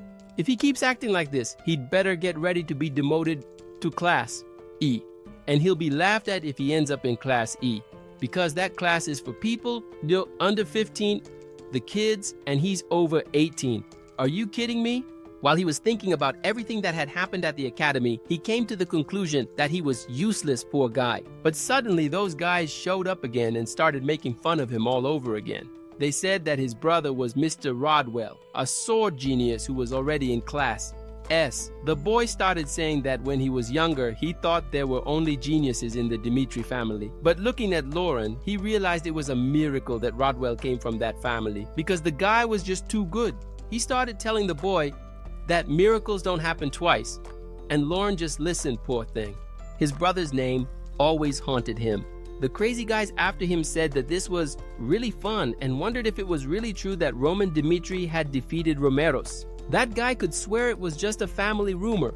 They needed to do something to avoid tarnishing the name, since the eldest son was a complete idiot. And once again, they went back to talking about the Dimitri idiots and started making fun of Lauren again. Just by looking, you could tell that Roman Dimitri was also a complete good-for-nothing. A few hours later, Lauren left there wondering if it was true that Roman Dimitri, his older and more foolish brother, had defeated Romeros, and he began to think about this on his own. Even though he didn't know his brother very well or have much of a relationship with him, he wasn't a bad person and had never even touched a sword, poor guy. And he thought William was right, that it was all just family rumors to boost the reputation of their beloved son a little more, and you could tell from a mile away that it was a complete lie. He himself hadn't returned home after entering the academy. Suddenly he heard a noise and, looking ahead, saw a crowd, several people gathered together, waiting for someone to pass by. He then became extremely curious and wondered what was going on. A woman asked if it was true, and the guy just said yes. Another person started saying that the southern front almost fell because of Hector's attack, but it was recovered by an extremely miraculous counterattack. It's unbelievable. It was Roman Dimitri who played the main role as the protagonist in this war, and it was because of him that they recovered all the territory. People started to recognize the name Roman Dimitri, the newest rank in Cairo, a young man under 25 who defeated Romeros, and Hector with only 200 soldiers. The guy faced 200 against 10,000. Are you kidding me? And he still won. They started talking about how he defeated Bluter, a 5-star swordsman, in the blink of an eye. People even said it was completely ridiculous, that they couldn't believe it. So back then, Lauren didn't believe it either and thought they were being totally exaggerated. A lot more lies. But a few seconds later, the guy ordered them to make way because the heroes of Hector were coming through. Everyone made way, and there he came, riding his horse, our Roman Dimitri, and behind him all his soldiers. Everyone stared at him, and our protagonist just watched and passed by just like an emperor, my friends. The destination was the royal castle. Minutes later, Roman presented himself to the king and said it was good to finally meet him. Our Roman gave a salute, and the king said he wanted to thank him. Because of him, they were able to show all of Cairo's power to their enemies. Then the king asked what he desired and said he would give him anything, but he had one request. He said that the captain of the royal knights, Count Nicholas, was looking for a loyal successor, Pope, and was inviting our Roman to take his place, becoming the vice captain, thus allowing him to join the royal family's guard. That way, he would be freed from his duties at the front. Roman observed and kept listening to all of this, and then realized that the king had finally shown his claws. The next stop after the old king died, that guy ascended to the throne. My goodness, so young. That's why he was called the Puppet King, poor thing. He was just there waiting for our Roman to make a decision, and he knew that if he brought him to his side, no faction would dare threaten him again. And he knew that everyone called him a coward, and he couldn't live like that forever. No. Benedict tried to stall a bit, saying that no one would give someone more work as a reward, and especially a young talented man like Roman Dimitri, who had a brilliant future ahead of him. He then started telling the king that he was simply trying to sacrifice Cairo's greatest talent, trying to take him for himself, and asked him to withdraw his offer. If possible, of course, because he's still the king. Everyone agreed with Benedict. At that moment, the king informed the Marquis that he had already decided on the rewards, and that from then on, the decision was entirely up to our Roman, whether he would accept or not. The guys were shocked and hadn't expected that reaction from the king. At that moment, the protagonist realized that the king still carried himself like a king, but he had no reason to help Cairo's royal family. The protagonist began to say that the position of royal knight was an honor, but before deciding, there was something he would like to do. The king asked what it was, and he explained that after all that war, he realized the world was extremely vast and that he was nothing in comparison. If he left the country and ventured into the world with his current strength, unfortunately, he might not survive. So, he wanted more time to prepare himself, and when he was ready, he would give his decision. But before that, he wanted to challenge all the ranks, and extremely determined, he said he would call everyone out for a one-on-one because he wanted to know what his true limit really was. The king looked at him and asked if he really wanted to do that. The protagonist naturally said yes. Ranked battles were fights where the challenges could be endless, and they happened when someone of a lower rank challenged someone of a higher rank. The duel would only stop when someone was defeated or until the opponent was knocked down. When that battle ended, the winner could take the other's position for themselves. The king said that he could get himself into trouble in a ranked battle and that he couldn't argue about it. Romain understood, but that was exactly what he wanted. The king kept looking at him, imagining that he could lose fame and wealth, but he set all that aside and set out in search of a new challenge. Seeing Romain's absolute confidence, the king was certain that this guy was truly self-assured. The common people in the background admired all of it, but they were also on the king's side. The guys were so excited that they said they couldn't wait to see that battle because this guy had defeated Blutton, and they wanted to know just how strong he really was. Benedict just stared at our Romain, unable to believe that he had turned down the royal offer. He thought that since he wanted to prove his worth, there was no reason to stop him. And the others felt the same way. Because they wanted to recruit the boy through those battles, they would find out what he was capable of. Then, Roman Dmitri said that in the near future he would prove his worth to everyone, and he would do it in front of them all. When that happened, he would decide which path to follow, but in his mind he was saying that when the battles were over, he wouldn't be anyone's sword. Instead, he would be the new challenger in this game. And just look at his face, my friends. He definitely looks like he's up to something. A few hours later, we see someone pouring wine into a glass. It was Baron Benedict saying that life was full of surprises, my friends, and he told the young man that he sent him to the southern front for his own good. But never in his life did he imagine that the kingdom of Hector would declare war on Cairo and that he would become a hero. The protagonist just listened to all that nonsense, but at that moment, he joined the conversation and said that thanks to him, he had an excellent experience. Now, the guy didn't understand anything, absolutely nothing. But the protagonist confirmed that he had a good and intense experience because of him. He fought against Blutton and discovered that the world was bigger than the kingdom of Cairo. And that was why he was going to fight in the ranking battles, because he wanted to test all of his strength. And when there was no one strong left in that kingdom, he would go out into the world and become the greatest swordsman of all.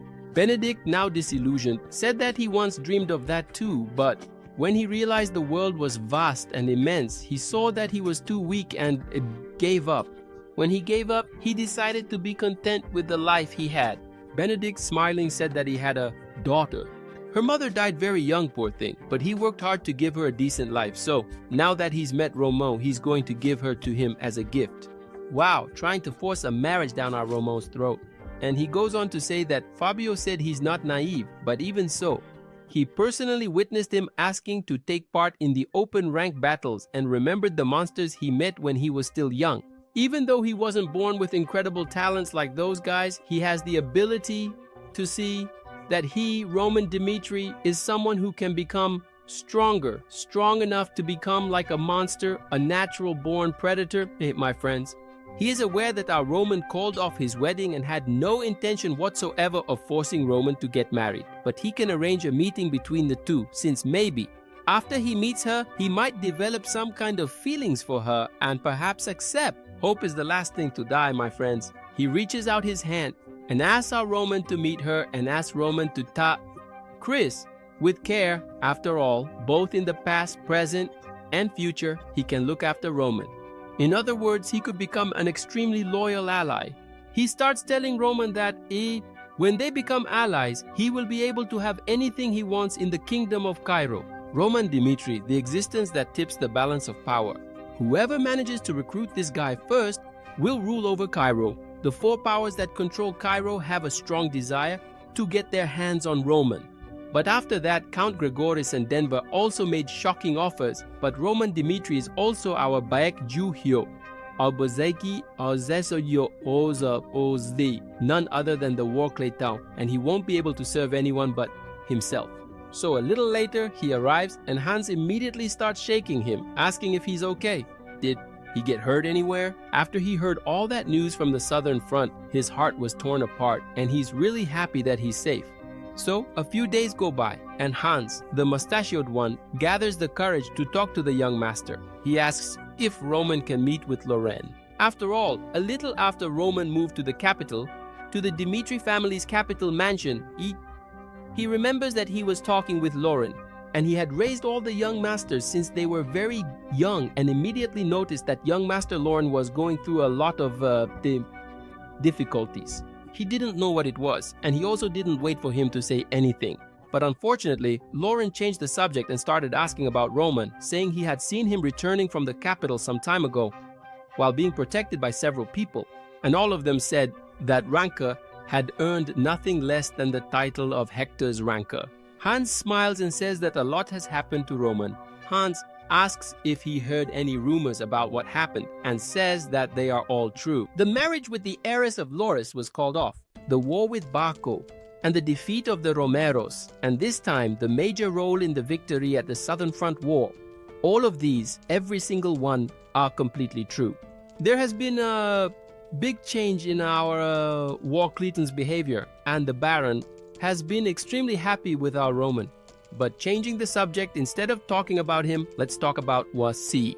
Could it be that he wants to meet Roman in person? But Loren, a poor herbivore, gets scared, and no, he doesn't want to meet our predator.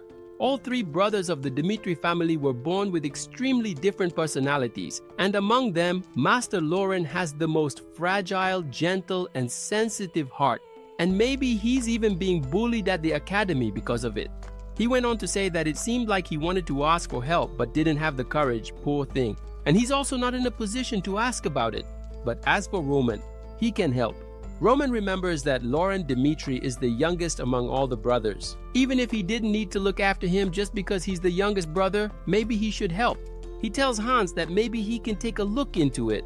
Hans is very happy, but naturally Roman only thought about agreeing because it was a request from Hans. So a little further away, a guy is walking and thinking that they still haven't managed to recruit Roman Dmitri, but there's still a way for them to get into the Baron's good graces, and he's sure the Baron will be extremely pleased. He would charge ahead like a bulldozer with a look on his face as if he thought everyone would fall to their knees at his requests. Unlike the other nobles, who only had eyes for Roman Dmitri, he was sure that his subordinates would be much easier to recruit, and he was planning to recruit that whole group. But he had no idea who those guys really were. He said that Marquis Benedict would be very pleased, especially if he managed to get that guy Chris, a talent that any noble would welcome with a red carpet. And if he had gone south, he wouldn't have seen how strong these guys really were. He thought it was worth recruiting them too and wanted to bring Chris and the others over to his side so he could become the Marquis's favorite again. So, on the training field, Chris was practicing swinging his sword like a madman. The guy there was muttering to himself, remembering that when he first met the protagonist, our Claytown, they were on the same level and he thought he would surpass him someday. But after the fight with Bluter, he realized things were completely different. There was a huge gap between the two of them. Chris wondered how that was possible, how he managed to defeat Bluter. While watching Chris train, he noticed that Chris was getting stronger. It looked like he was on steroids, seriously. The guy was determined and wanted to surpass Roman Dmitri, but that was practically impossible. When he stopped daydreaming, that guy showed up smiling like he'd just won Big Brother and said he'd get straight to the point. He told Chris that he wanted to recruit him, but before he could finish his sentence, Chris refused right away. The guy was left speechless. He asked why Chris was doing that. It was a great opportunity, a golden chance, my friends, and if it were anyone else, they would never turn it down. He wondered what the problem was. If it was about money, he'd get it. If it was fame, he'd get that too. He would also put him in a position of honor. All he had to do was serve Marquis Benedict. But Chris, hearing that whole spiel, said he would refuse right away. Even so, the guy got annoyed and asked if he was afraid of Roman Dmitri. If he thought it was an act of betrayal, it didn't matter. He would soon join Marquis Benedict anyway.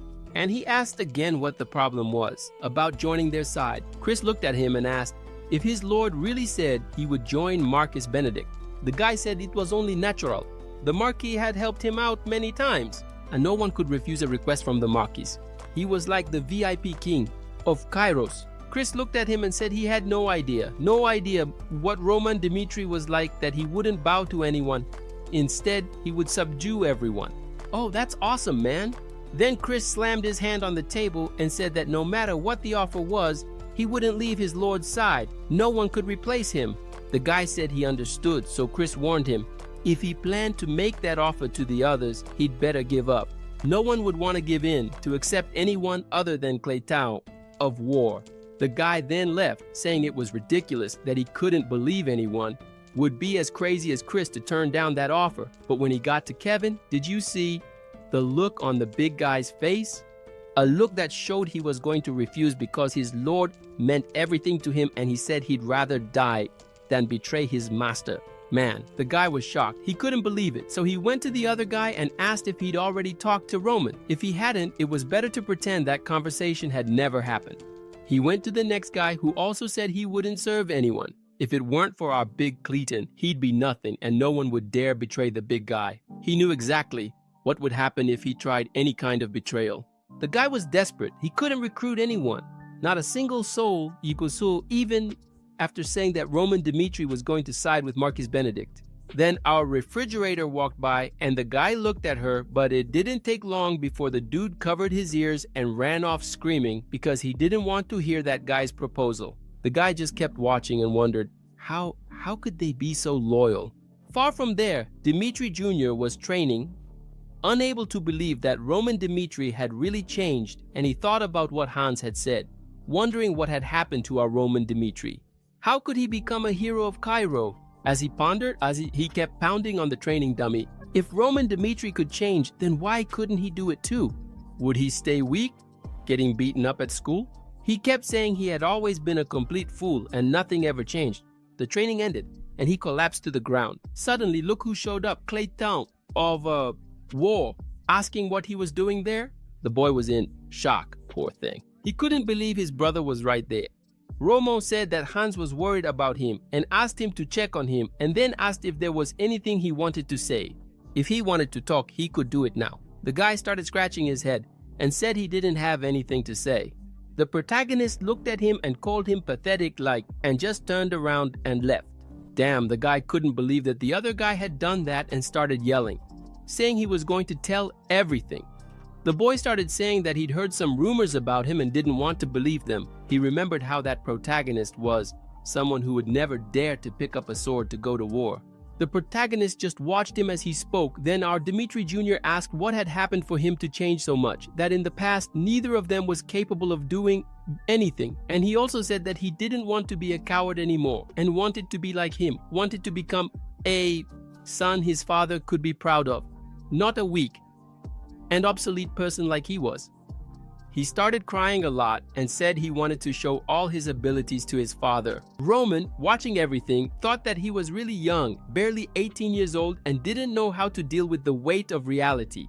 He had no idea what to do with this boy because people had accepted our new Roman Dimitri. Would they decide to give him a second chance? And should he also give Lawrence a second chance? Here's the deal. He decided to give the kid a second chance and called Lawrence over, saying he didn't want to see someone with the same family name as his being treated with such contempt. That could end up tarnishing his family's reputation as well as his own. So he told the boy that he had qualities and that he would help him in this life. In this life, our Clayton was going to change the way he treated his brothers. Before, he had to bring them down to survive, but now it was completely different. He was going to help everyone.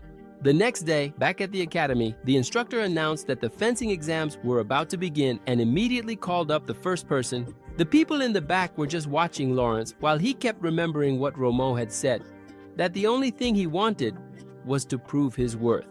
Then the instructor called Lawrence Dimitri to the front, and after that, he called William Castro.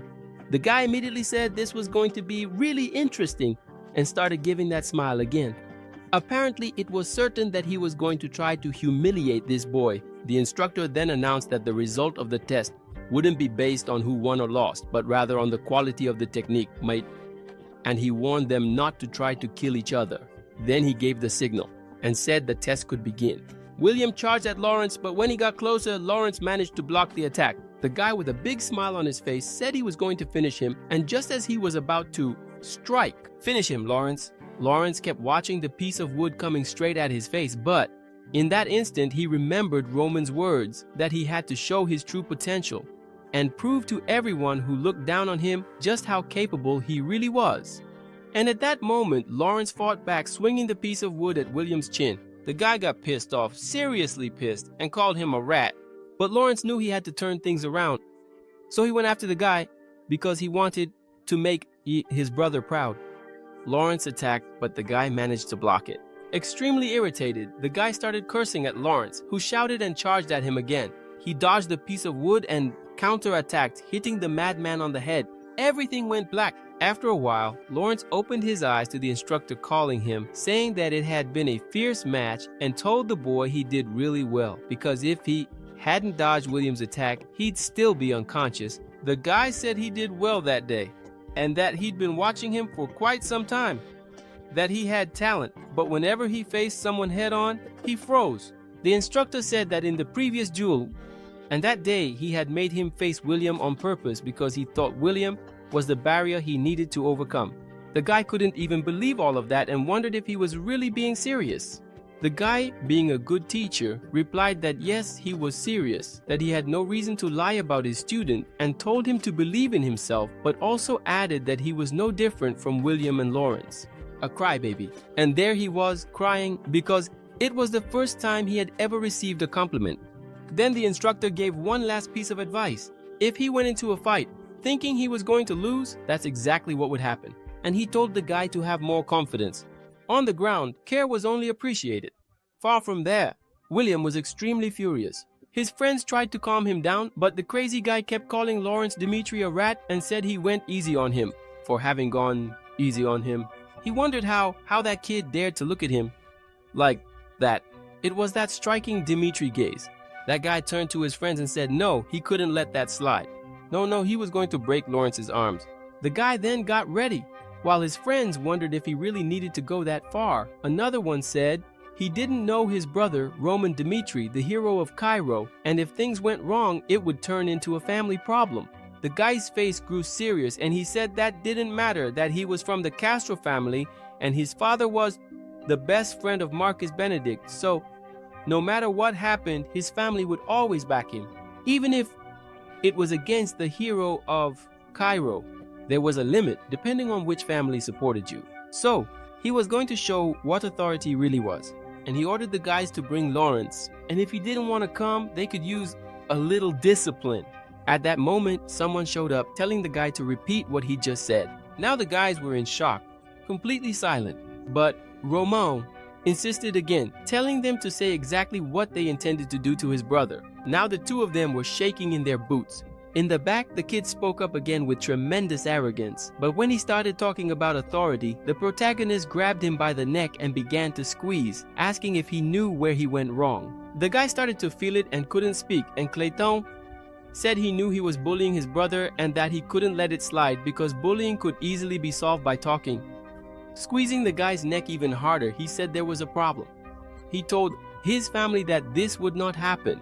Anyone who disrespected his family had to be punished, and he was going to make sure that punishment happened. Romo let go of the guy's neck and ordered him to be taken to his family. After all, if the son made a mistake, the father would be the one to pay. After all, he was the one who should take responsibility. The protagonist even said he would love to experience the authority he had been talking about earlier. Far from there, in that mansion, the man was furious, saying that all of Roman Dimitri's soldiers had rejected the offer and that he didn't want to talk to commoners. That was William Castro's father. He also agreed, saying that people of questionable background couldn't see the whole picture.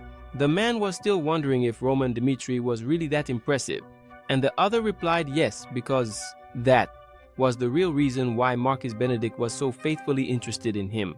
Then he immediately shared a new bit of gossip, saying that the Marquis wanted to speak with Roman Dimitri, his son-in-law. The guy gave a little smile and said he needed to meet our Roman, so he asked the other guy to arrange the meeting if the opportunity arose, but at that moment he heard a noise and wondered what was going on. The noise was his son arriving, and behind him none other than the war legend himself, Roman. The guy came in already telling his father that Roman Dmitri, a mere commoner, had the nerve to lay a hand on his son. The man was in shock and couldn't believe any of it, because what he wanted was to have a good relationship with Roman, but his son ruined everything. So he stood up and told his son to shut up, saying he didn't want to hear anything else he had to say. He grabbed the kid by the shirt and asked if he knew who he was messing with, that Roman Dmitri was the hero of Cairo, and threw the kid to the ground, asking how he dared to disrespect that person. All of that was just an act. He then approached our Roman and started apologizing, saying that his son was immature and that he would punish him severely. He then asked our protagonist to calm down, and with that cynical and fake little smile, invited him to have some tea. The guy had a really sly look and thought that everything had worked out, and that now he could build a good relationship with our Roman. Little did he know, my friends, that Roman is not someone you want to mess with. If you mess with him and things go bad, it's going to stink, kid. That's us. I hope you enjoyed it. And you guys got Roman's little message, right? He told everyone to leave a like on this video. That's us. Thanks, and stay tuned for the next video. Roman comes in spitting fire, saying that his son is once again tormenting his brother like a vulture after a carcass. But this time he crossed the line. His boldness went beyond all limits. He had the audacity to shout to the world and right in front of him that he was going to break his brother's arm. Now, the atmosphere has become extremely tense. Roman, with a piercing glare, talking and doing are the same thing, and warns that this affront will never go unpunished. A guy with the shameless face of a beggar even dares to ask the protagonist what he wants, as if he had the power to bargain. Does he want me to give his little boy a hug? Acting like an innocent creature who provokes, but soon that sly guy tries to escape the flames of hell and asks the protagonist what he wants him to do, as if he had any right to choose. But when he hears the answer, his face turns pale, his blood runs cold with terror. Roman demands that he crawl on his knees to his brother's feet, begging for forgiveness, in front of everyone, a humiliation that would make even the devil himself weep. And it doesn't end there. After licking the floor and his brother's feet, he must appear before the entire academy and give up his position. Now filled with tremendous rage, the guy asks Roman what he'll do if he refuses. Roman, in a calm voice, says that if he refuses to obey, he will wipe his entire family off the face of the earth without mercy or remorse. Either you beg for forgiveness, or you'll watch your family turn to dust. The choice is yours, Castro's lackey. Roman has no heart. He is justice itself without a soul, a man consumed by bitterness. He insults the protagonist again, calling him a commoner. Desperate, sensing his own death drawing near, he points his finger in our hero's face with tremendous arrogance and conceit, saying that he isn't even worthy of kissing his own son's feet. What an outrage. Then that man, still filled with tremendous hatred, says he will use this opportunity to display the power of the central government as if he were an avenging angel. How pathetic. Looking back, he asks Marquis Fabio to be a witness, like a vulture seeking carrion. What an opportunist, claiming that Roman has crossed every line and that he has no choice left, as if he were a victim of his own hell. He's going to take this chance to punish him, but Marquis Fabio, calm as a monk, sees all the misery. He begins to say that he's not sure, as if the truth were a subtle poison. He warns William that he has made a grave mistake. The man is left confused. He thought Fabio would support him. How naive. But soon he realizes that Fabio is a predator, seeking only his own advantage. It's the coldness that radiates from his being. He knows that Count Fabius doesn't have much skill, but somehow always manages to come out on top, like a weed that survives any storm. Count Fabio already foresees the outcome of this mess. He knows about Marquis Benedict's friendship with Count Castro, like a seer reading the lines of fate.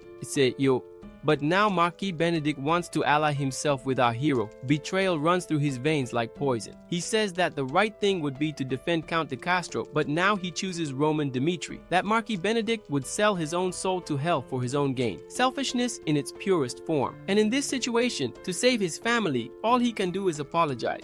Count Castro, a worm in his eyes, humiliation serving as endless torture, and without hesitation, he delivers the sentence. Count Castro's son is completely in the wrong and he must pay for what he's done. Count Castro is surprised because he didn't expect this. With that response, he realizes that Cairo's raccoon has already done his calculations and chosen the side that will bring him the most profit. The guy recognizes Dimitri's power, and he knows that in this kingdom, it's the Dmitri family that supplies him with all the weapons. If they go to war like this, they're screwed. The man bows and says that after hearing Count Castro, he has come to his senses, and on behalf of his son, he apologizes for the pomegranate and says he will do what was asked of him.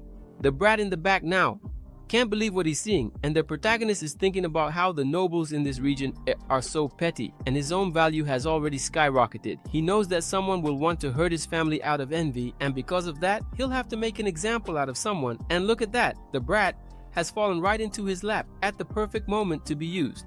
The Count says that his son will leave the academy immediately. He looks upset, clearly showing that he didn't want to do this at all. Claytao leaves, saying that the matter is closed.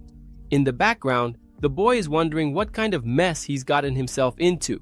A few moments earlier, someone had called out for Loren. Loren turns around and sees that it was a guy who was hanging out with William. The guy comes up to him and says that his brother got into a fight with William. The extra warns that William was really pissed off after getting punched, and because of that, he wanted to break Lauren's arm. He says that our Romo overheard the whole conversation and went to confront them. Lauren can't believe what he's hearing and asks if it's true, but the guy assures him that after the argument, William took him home because they were going to finish that conversation with Count Castro.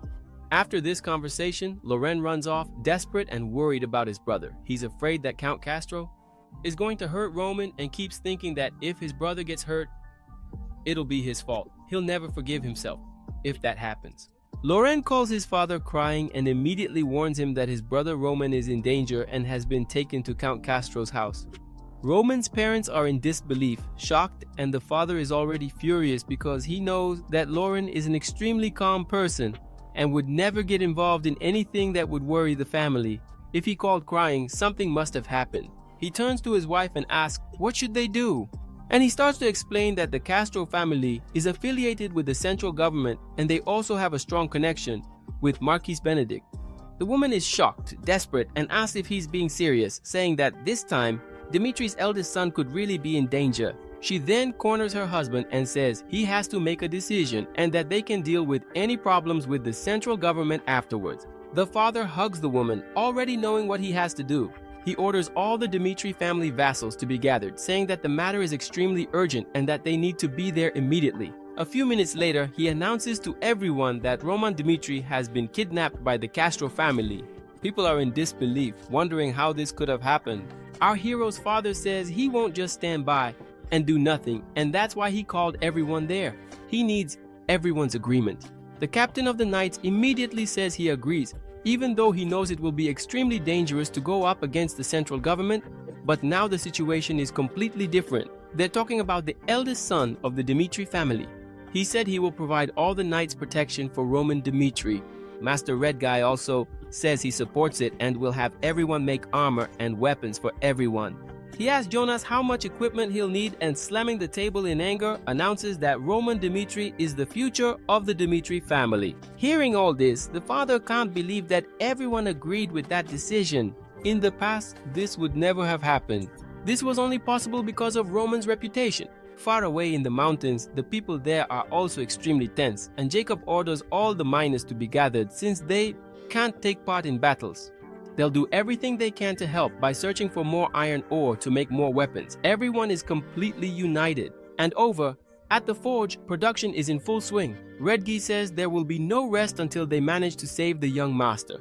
That's how all the Dimitris came together to save a single person. The people in the capital had no idea what was happening in Dimitri territory. Meanwhile, our war Claytor was leaving the house with a victorious grin. Lauren Dimitri was desperate, and all this chaos over a single phone call happened in just 1 hour. The gossip was absolutely wild, can you believe it? Some time passes and Lauren is heading back to the academy. Relieved after telling his father everything, he thinks his dad will handle the whole situation in a very peaceful way. He keeps wondering what he should do until they arrive. He rushes out because, first of all, he needs to find out where our dear Baek Ji Hyo, the much talked about War Clayton, Roman Dimitri, is. Suddenly, he sees a crowd of people gathered. What could be happening over there? But at that moment, he gets a huge surprise. He sees his brother carrying a thug. The protagonist throws the guy to the ground and tells him to apologize, or else his whole family will suffer. The thug's father is in the back and tells his son to apologize right away. Ashamed, the guy apologizes to Lawrence, saying he'll never do that to him again, and he was wrong.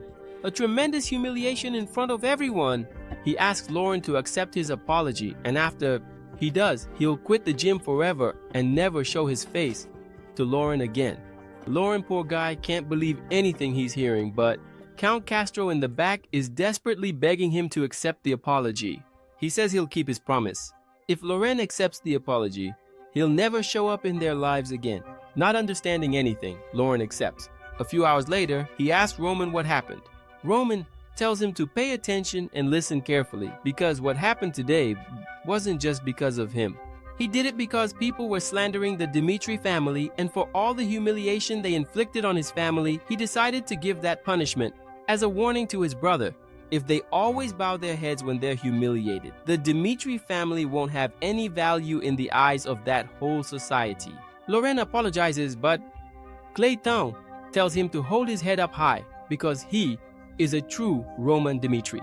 With a stern look, he says that he will never go through that again. The only thing he wants is for Lauren to be able to discover his true strength and the strength of his family. At that moment, the Castro family knows the power of the Dimitris and will never dare to mess with them again. Seeing the immense power and influence of his brother, Lauren's eyes light up with a tremendous sense of conviction. He says that he will remember all those words, and from that moment on, he won't let anyone do whatever they want to him. Roman smiles. After all, in this life, he doesn't want any enmity with his brothers. But Lauren starts to remember that he had called their parents and told them the whole story, and he doesn't know what his father is going to do. Far from there, William is getting a serious beating. His father is scolding him. Today, the entire Castro family was his source of shame. Why did that bastard have to mess with Roman Dimitri, of all people? A rising star in the empire. All the factions in the kingdom want to recruit that guy. Once again, he asks his son, what was he thinking, messing with the youngest Dimitri brother and then ending up on his knees, disgracing the family name? He points his finger in his son's face and says that now people will call them idiots. Baron Castro puts his hand on his head, wondering what he can possibly do from now on. At that moment, the butler appears, saying that the Dimitri family is calling through magical communication. The Count can't believe it. Why would the Dimitri family be calling them? When he answers the phone, Baron Dimitri asks how. How dare he mess with his youngest son? Baron Castro is shocked by that question and asks what happened. But Baron Dimitri says he won't let this slide. Baron Dimitri says that at dawn they will stain the ground with the blood of the entire Castro family, and warns that from now on, the Dimitri business will stop supplying them with any kind of goods, and that they will also start collecting all the debts they owe. Are you crazy? That guy was shaking like a leaf hearing all of this because he remembers the debts he owes. But Baron Dimitri is still relentless with his words, and it doesn't end there. He says he's already contacted another person and that they've also joined forces with the Dimitri family and are now against the Castro family. They're going to form an alliance to defeat them. The guy is utterly shocked, in a state of disbelief, and keeps listening to Baron Dimitri. The Baron says this will be his final ultimatum and warns them to quickly release his son. The shock and astonishment quickly disappear, and what remains is only doubt in Baron Castro's mind. He tells Baron Dimitri that he must be mistaken because they've already settled everything with the Dimitri family. His son even apologized on his knees. Realizing he made a mistake, the Baron says everything is resolved and is about to hang up, thus putting an end to the whole misunderstanding. When that call ends, the Baron goes to the window, and outside, everyone is waiting for a decision, all anxious to hear what the Baron will say. He shouts to everyone that there will be no more war and tells them to prepare a party because they are going to eat, drink, and dance all night until the sun rises. And just like that, everyone is happy and starts celebrating.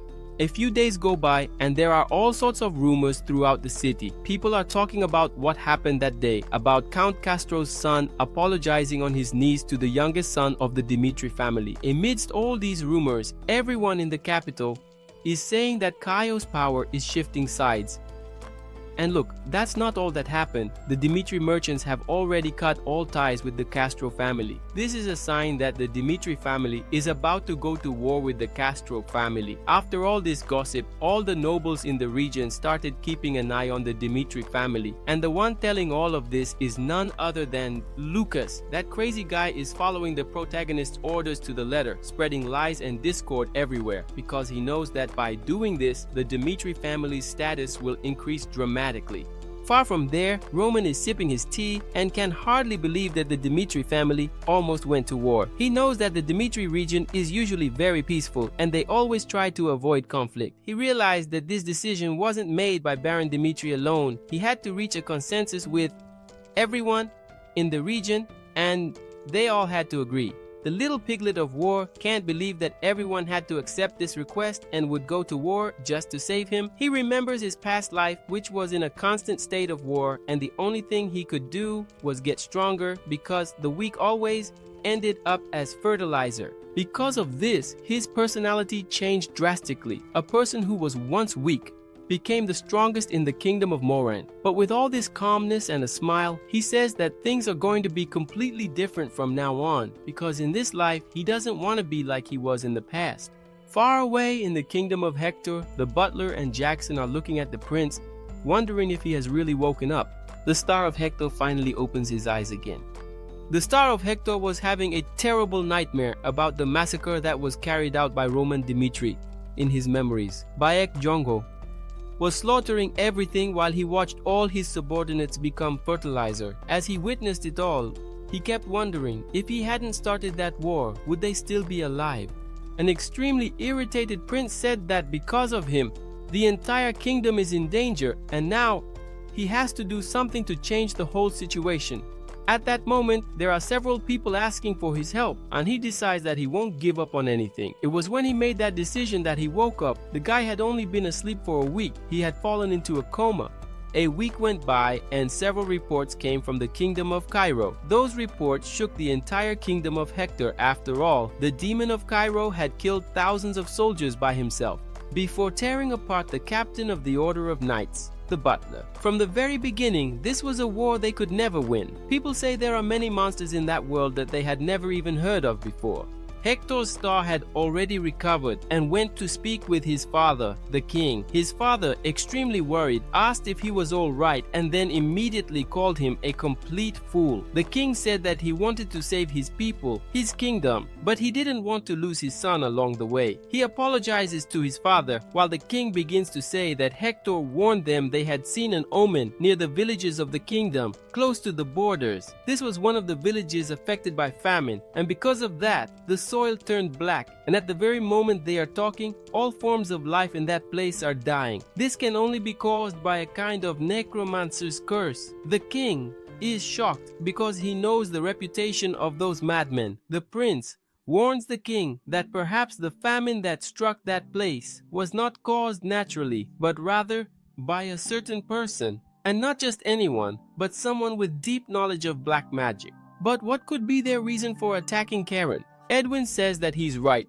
because criminals who hide in the shadows deliberately start wars just to divert his attention elsewhere. With this new discovery, the king is now completely lost, because they would need at least an archmage to be able to neutralize this necromancer's curse. But at this moment, they are in no position to hire anyone. And he remembers when he was young, he was invited to join the tower of the Celestial Palace. The mages said that if he took the throne, he could attend the magic tower. And if he did that, the mage would give him whatever he wanted. Edwin tells the king that he will sell some of his time to the Celestial Magic Tower so he can gain a bit more knowledge. The king is surprised and asks what he is doing, and with that serious look on his face, he says that 1 year will be enough because this is their only real chance. Far from there, McBurney is getting drunk, thinking about the battlefield again. He doesn't want to die in a mediocre way. He wants to die in war, but he keeps wondering if that place is really for him. At that moment, he hears the voice of someone he knows and admires. None other than Roman Dmitri. Roman comes straight to the point and asks if he, McBurney, wants to join his guard. He then feels deeply grateful, but says that he lost an arm and can't be of much help to him. What use could someone who lost an arm possibly have for him? Maybe he would only slow our Roman down. Roman wonders if this guy is actually refusing or is he mistaken. Roman had never heard the stories of a one-armed left-handed swordsman. That was the swordsman, Sung Bei. Despite being the royal family's bodyguard, he lost his right arm while dedicating his life to their parents in the war. The imperial family recognized his achievements and granted him prosperity and honor. But Sung Bei, who had spent his entire life on the battlefield, couldn't bear to live a peaceful life. And even if it was in vain, he wanted to die as a true martial artist. He trained with his sword for many years to get used to having only his left arm and began his journey of duels as the left-handed swordsman he had become. He adjusted his stance and leaned forward as if that were his weakness, but it was actually just a way to attack his opponents more quickly.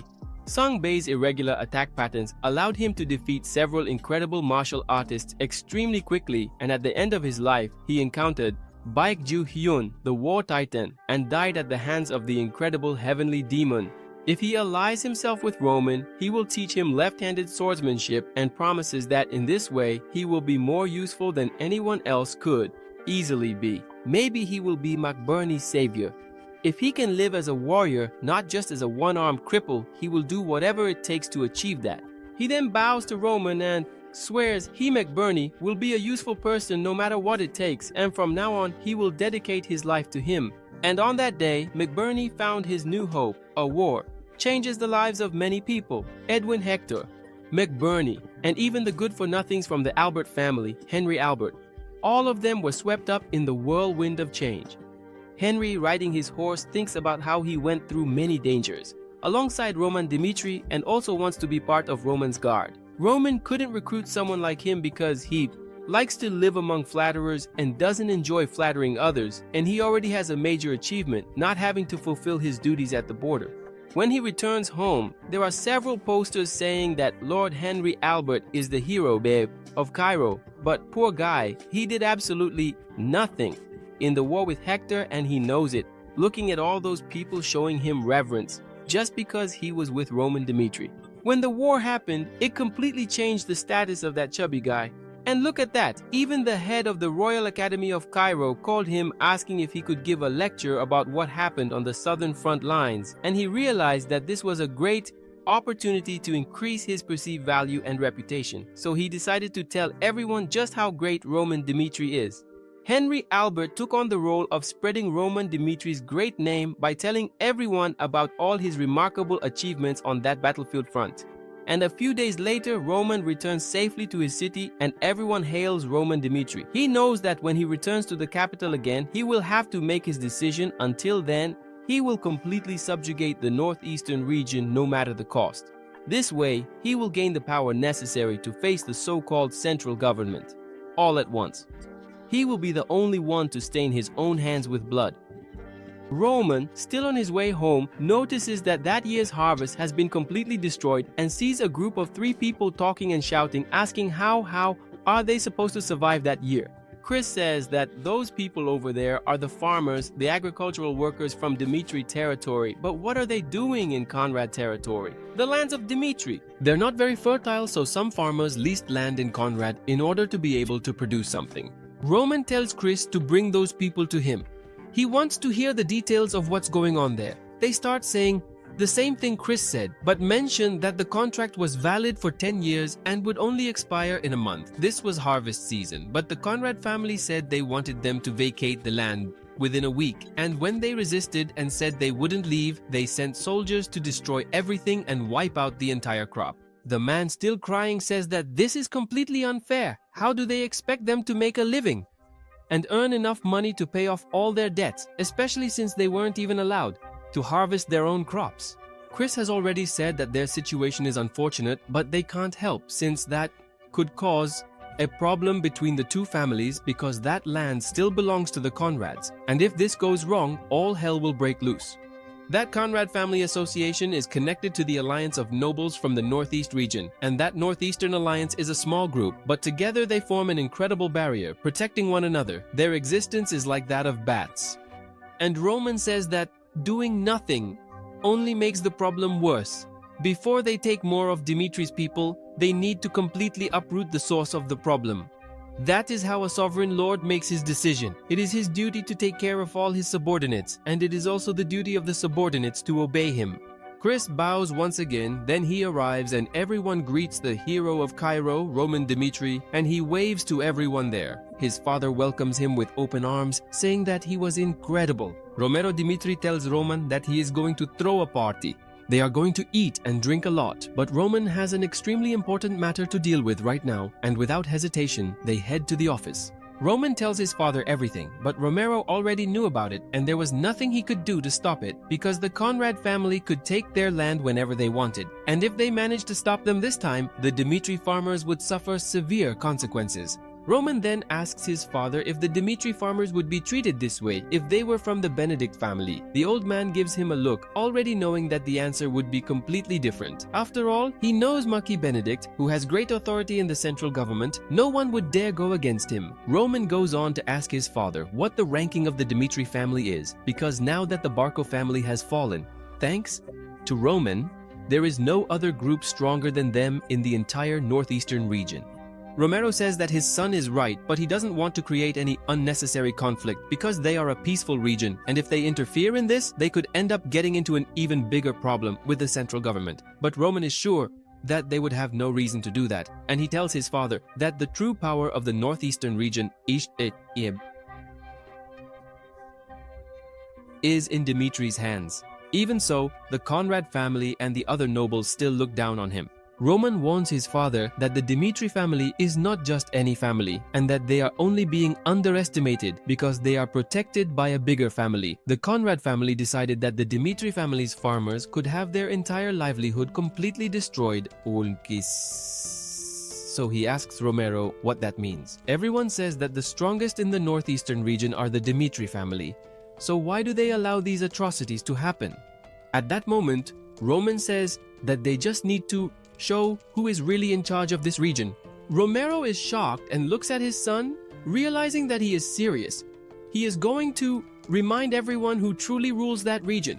Some time passes, night falls, and Romero is drinking his wine, recalling Roman's harsh words. Remembering this, he realizes that Roman does not want to be humiliated, and the last thing his beloved son said was that he was only asking for his father's blessing to handle everything with all his authority. He alone would get his hands dirty.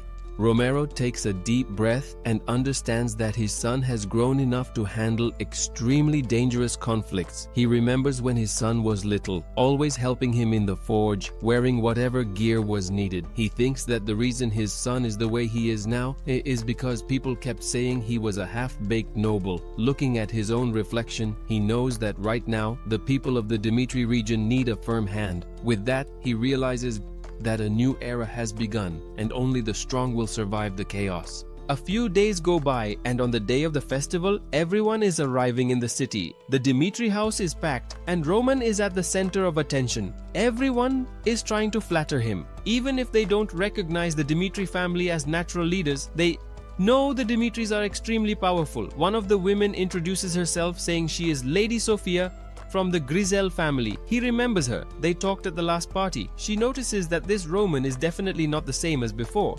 And if she could marry a man like him, she'd be in heaven. A man comes closer and says he is Viscount Conrad. It's an honor to meet him there. After all, he is the hero of Cairo who drove out Hector. Now Roman realizes that this is the famous Viscount Conrad, the man at the center of the Conrad family. He starts telling Roman that he heard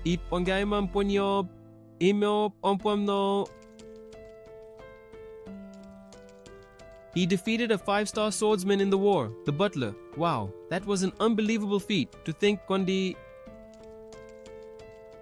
that a guy in his 20s managed to accomplish something so great, and that the Northeast region had never produced a warrior of such a high level before his arrival. Roman gets straight to the point, and Conrad realizes that Roman is trying to control the entire flow of the conversation. This guy is really sharp, even if he comes from a commoner background.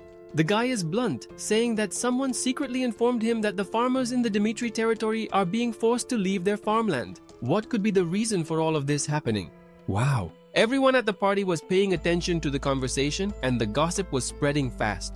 The guy starts to stammer, saying that a merchant wanted to pay much more to use that land, and naturally they wanted it back. After all, it's theirs, but he tries to cover it up and change the subject. Roman smiles and asks if he did it just for that reason. Money? The guy starts to get nervous, saying that everyone is there to congratulate Roman on his return and his achievements in the war, and that this is a very sensitive topic that will ruin the whole party. It wouldn't make sense for him to try to embarrass someone in the middle of the party in front of so many people. He then turns and leaves, saying that now that he's been treated so insignificantly, he can no longer enjoy the party and is going home. So, if you'll excuse me, I'm leaving. but Roman shouts for him to stop right where he is. If he chooses to end this conversation now and leave, he will consider it an act of hostility towards Dmitri. It's better to come back here and now. Are you crazy? Conrad can't believe the words coming from our young master. He shouts at the top of his lungs in the hall, and everyone stops to listen. Even though those farmers from Dmitri's territory were in that remote region, that land belongs to his family, and he's simply taking back what is rightfully his. Is he really obligated to tell Dmitri that? They are not subordinates who have to obey his orders. Everyone in the hall starts saying that Conrad is right. A Baron Romero should organize a meeting to resolve the problems between the two families. What right does he have to speak about diversity, Lord Roman? People start saying that they came there to honor Roman and he is acting with tremendous arrogance. And others say that, Viscount, Conrad is the head of his own house. He's not someone Roman could speak to so rudely. While Roman thinks that they would never respond this way if it were the Barco family, the nobles, both inside and outside the northeastern region, have always believed they could boss around the Dmitri family as they pleased, and he is going to make it very clear where they stand in the hierarchy and show them what options they have. He then calmly says that he will get straight to the point, since the Kingdom of Cairo is a territory authorized to do whatever it wants with citizens from another region. Isn't that right, Viscount Conrad? The farmers whose crops you destroyed are the people of Dmitri. They live in Dmitri territory, pay taxes to Dmitri, and are loyal to Dmitri. They are the people of Dmitri. Even so, you still dare to say that he is being rude, given this situation? And you still think Roman Dmitri should maintain formality when speaking to you? Even after you messed with all of my people? Roman, with all the authority granted to him by Baron Romero, and everyone at that previous meeting is taking action, putting his plan into practice right in front of everyone. Conrad says that Roman has no intention of apologizing, and Roman draws everyone's attention at that party and tells everyone that any noble who makes a mistake within Dmitri territory, he will make sure they pay double for it without hesitation. And he would love to see those who condemned him before dare to say that this is not an important matter. They're screwed. All the nobles at that party are utterly terrified by the losses they would suffer. Conrad realizes that Roman isn't just good with swords, but he's also as cunning as a wolf. He set a trap for him and didn't let him escape, using force to suppress everyone in that room. Even so, he won't give up. This is a perfect moment to rally the strength of the Alliance Association. A head of the Lawrence family, Viscount Lawrence, starts saying that, while Conrad has to follow some important procedures that, after all, involve citizens of Dmitri's territory. How could he cause harm to the people of this territory without informing them in advance? So, it's better for him to admit his guilt. While saying these words, he knows that the other nobles did nothing to help them when they fought against Barco. That Northeast Association is a bunch of useless people, and he tells everyone that the Lawrence family will follow Dmitri from now on. And it's best for him to apologize to Lord Roman immediately.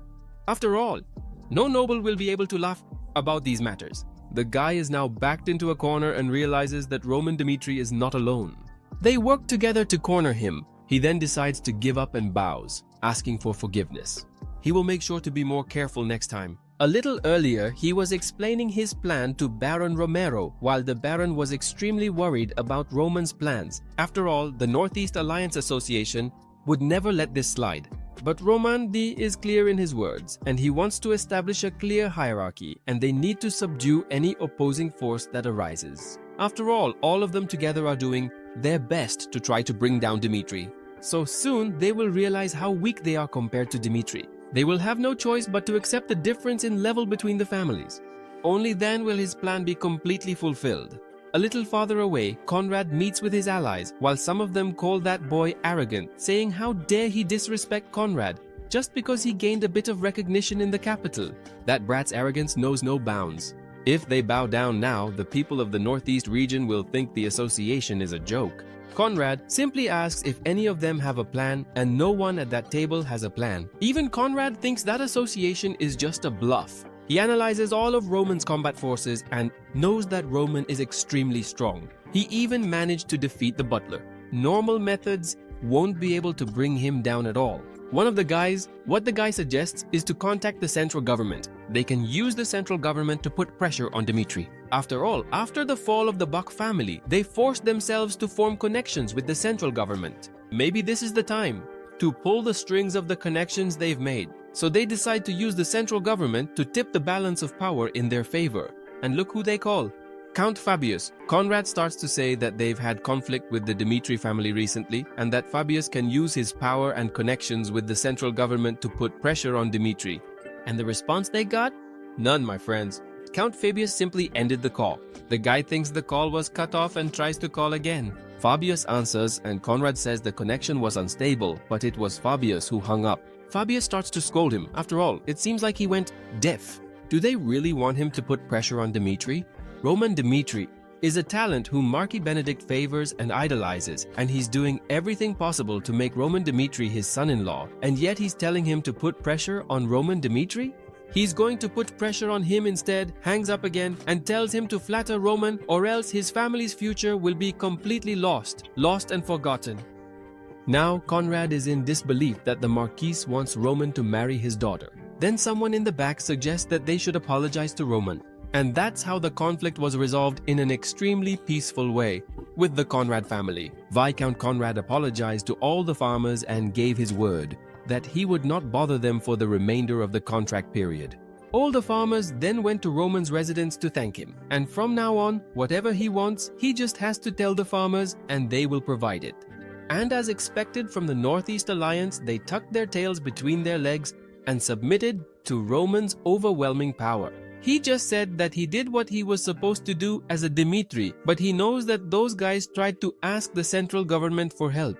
However, right now, the central government has no choice but to side with Roman. Still, that association is like a bunch of vampires. If things really go bad, they may seem submissive, but they'll try to stab him in the back. Now the first stage has been completed. So, it's time for the second stage. He then gathers everyone in front of his mansion and announces that Dmitri will host a fencing competition with a prize of 100 gold coins. Roman and Captain Jonathan will not participate to ensure everything is fair. Basically, the participants will be divided into 6 groups, highlighting the 6 winners. As everyone already knows, they recently fought a war with the Kingdom of Hector on the southern borders, and their soldiers realized how vast and great the world is. They became more motivated to grow stronger through this experience, and they intend to use this competition to prove it. One of his subordinates will be assigned to each of the 6 groups, and if anyone manages to defeat his subordinate and win, they will not only receive the prize, but that person will also be granted a wish, specially given by Roman Dmitri. One of the guys asks if someone from another family can participate, and Roman says that if that person is able to prove their worth as a swordsman by working in the Northeast region, that's enough, and the competition will take place in a month. So everyone has plenty of time to prepare for the challenges. The Dmitri family is going to host a sword tournament, a golden opportunity for the people of the Northeast. If one of their swordsmen were to win, the Northeastern Guild would fulfill its dream to see Roman Dmitri redeem himself and restore his relationship with his family, finally extinguishing the flame of the past. Will they be able to do it? But of course, besides their family, there are plenty of others eyeing this tournament, and they have the strength to win. There are some seriously tough guys from other wars, like Chris and Kevin. If they take part, things are going to get rough. But the Viscount had already come up with a plan, knowing there would be 6 groups with only 1 winner from each group. He thought, forget about Chris and Kevin. If he spreads the best from each family into different groups, at least one group will win. The strategy seemed solid, since the Northeast is full of extremely talented soldiers trained from a young age. The tournament was going to take place in a month. To keep the Dmitris from overshadowing his plans, the Viscount would do anything to win, even disguise himself to enter the competition. Before training, Roman talked about the swordsman's battle. To win, you had to fight tooth and nail. 6 champions, 1 from each group, would represent the Dmitris.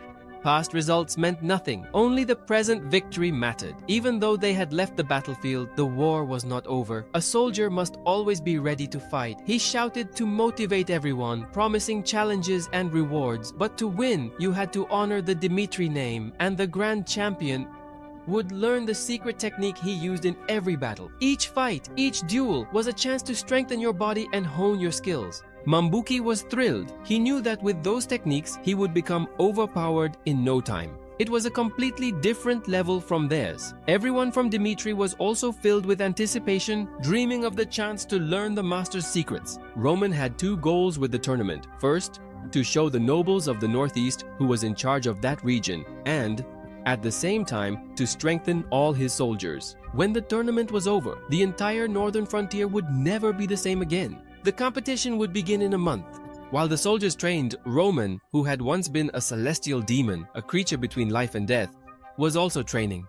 Even though he enjoyed the adrenaline of battle, he knew that throwing himself into danger without thinking was complete foolishness. While his men were improving, he also sought his own self-mastery. Only constant effort could. The most important thing leads to true strength. Lucas appeared out of nowhere, responding to Roman's call. Roman ordered him to disappear for a month to train hard, without interruptions, unless it was something urgent from the family. Total focus on training. He also told Lucas to sell his sword. Originally, that sword was named Flames, but he changed it to Inferno. That way, it will be able to find a new owner. He's supposed to sell the sword and not let anyone know it was his. Otherwise, things will get serious. He also ordered that the money be used to fund the association. Lucas, looking at the sword shining, what an incredible sword. It kills with just one strike. Why would he want to sell it? But an order is an order, and Lucas decided to auction off the sword to make some good money. He went to North City, famous for its transport portal. At the auction, the appraiser was stunned by the power of that sword, a first-class item. Lucas requested an anonymous bid. The auctioneer began to explain the rules to Lucas, and while examining the sword, he said the minimum bid would be 30 gold coins, without a doubt. And the next test was the sword's reactivity to mana. Wow! Level 3. Above that was the level of a true swordsman. That sword shocked everyone, reacting at level 10. No one had ever seen a sword like that before. After all, a sword that doesn't accept mana is completely worthless. That sword not only accepted mana, but also amplified it. Everyone was left speechless. At the auction, the host hyped up the crowd. Whoever misses out on this will regret it forever. From nobles to the wealthy, everyone was there. The auction house had never seen such a special item. Ladies and gentlemen, I present to you the handcrafted sword Incendio, a sword with level 10 mana reactivity.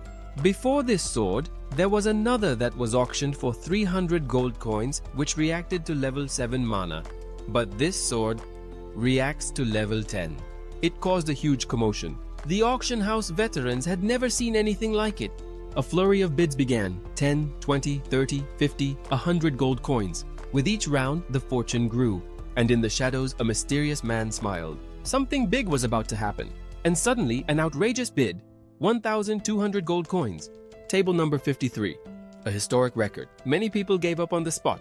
In the VIP area, with a look of superiority, sat Marquis Valentino, a wealthy man who stayed out of politics but loved auctions, always competing for the most valuable items. What was he planning to do? Even with such a high bid, he knew that sword was worth much more, not just because of its mana reactivity, but because it could take a swordsman to the 10-star level, the dream of any warrior. There are two main schools, magic swords and aura swords. The aura sword is the most powerful, the choice of those who want to prove their worth through strength. Meanwhile, magic swords are for weaker warriors who can't control their aura but still dream of ultimate power. Aura is the right choice. He had to have Blaze no matter the cost, and he knew it would become even more valuable, turning into a symbol. The first sword to break records at the auction. He imagined that the creator of Blaze must have been a master swordsman, which made the piece even more valuable. Marquis Valentino was famous for his sword collection and his tremendous obsession with them. No one dared to face him at the auction. He always got whatever he wanted. In the end, Table 53 won the Great Blaze for 1,200 gold coins. The Marquis, wasting no time, grabbed the lot with a bonus of 100 gold coins. The manager was surprised but happy with the extra money. He tried to find out who had forged the sword, coming up with a flimsy excuse of gratitude, but Lucas dodged the question again, keeping Roman's identity anonymous. The Marquis insisted that Mori let him know if another work by the same blacksmith appeared. If the blaze was that powerful, the others must be even more incredible, he thought, with an extremely mischievous smile. The auction was over, but the sword was still the talk of the moment. The Marquis was absolutely beaming, a perfect masterpiece. He boasted while admiring the sword, even with his vast collection, that Blaze was special.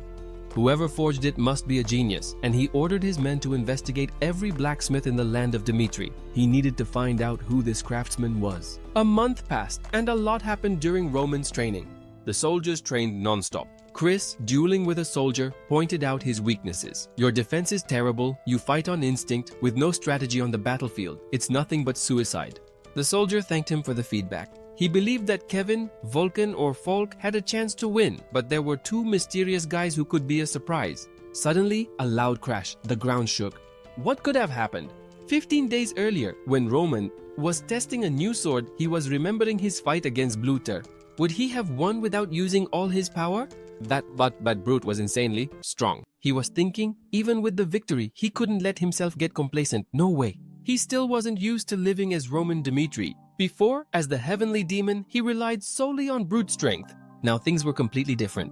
He knew the challenges were far greater, and he needed to be more strategic to understand his limits and the ground he stood on. His immediate goal was to regain his former power. He trained day and night at the forge until his body was burning hot.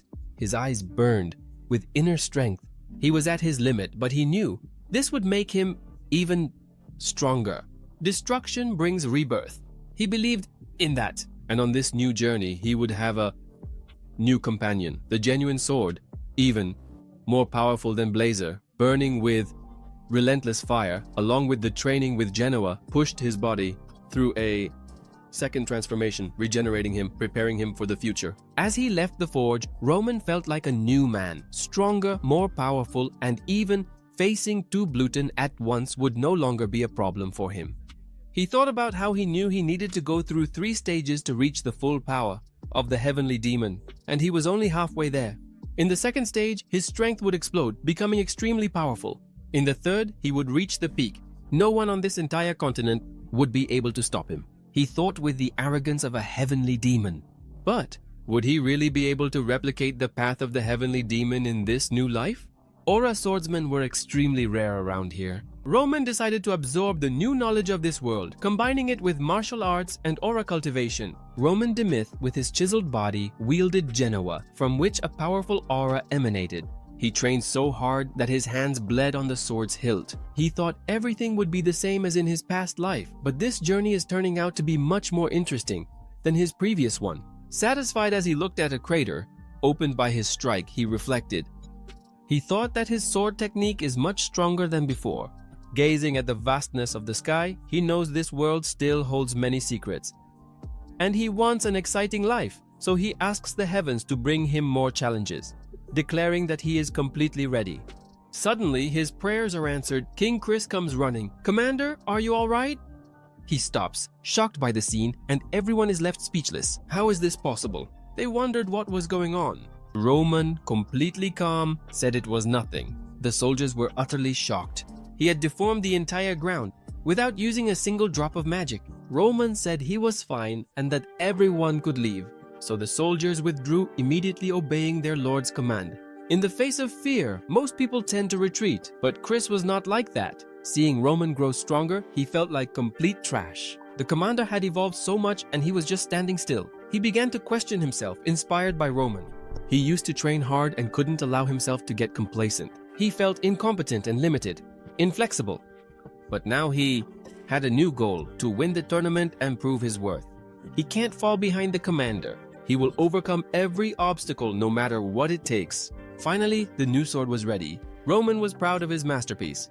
Beautiful. What name will he give it? Salamander? Blazer, which meant flames? Or were those other swords just the beginning and this one represents who he is now? Maybe this is the sword of the heavenly demon, a name that sows despair among his enemies. Its name will be darkness.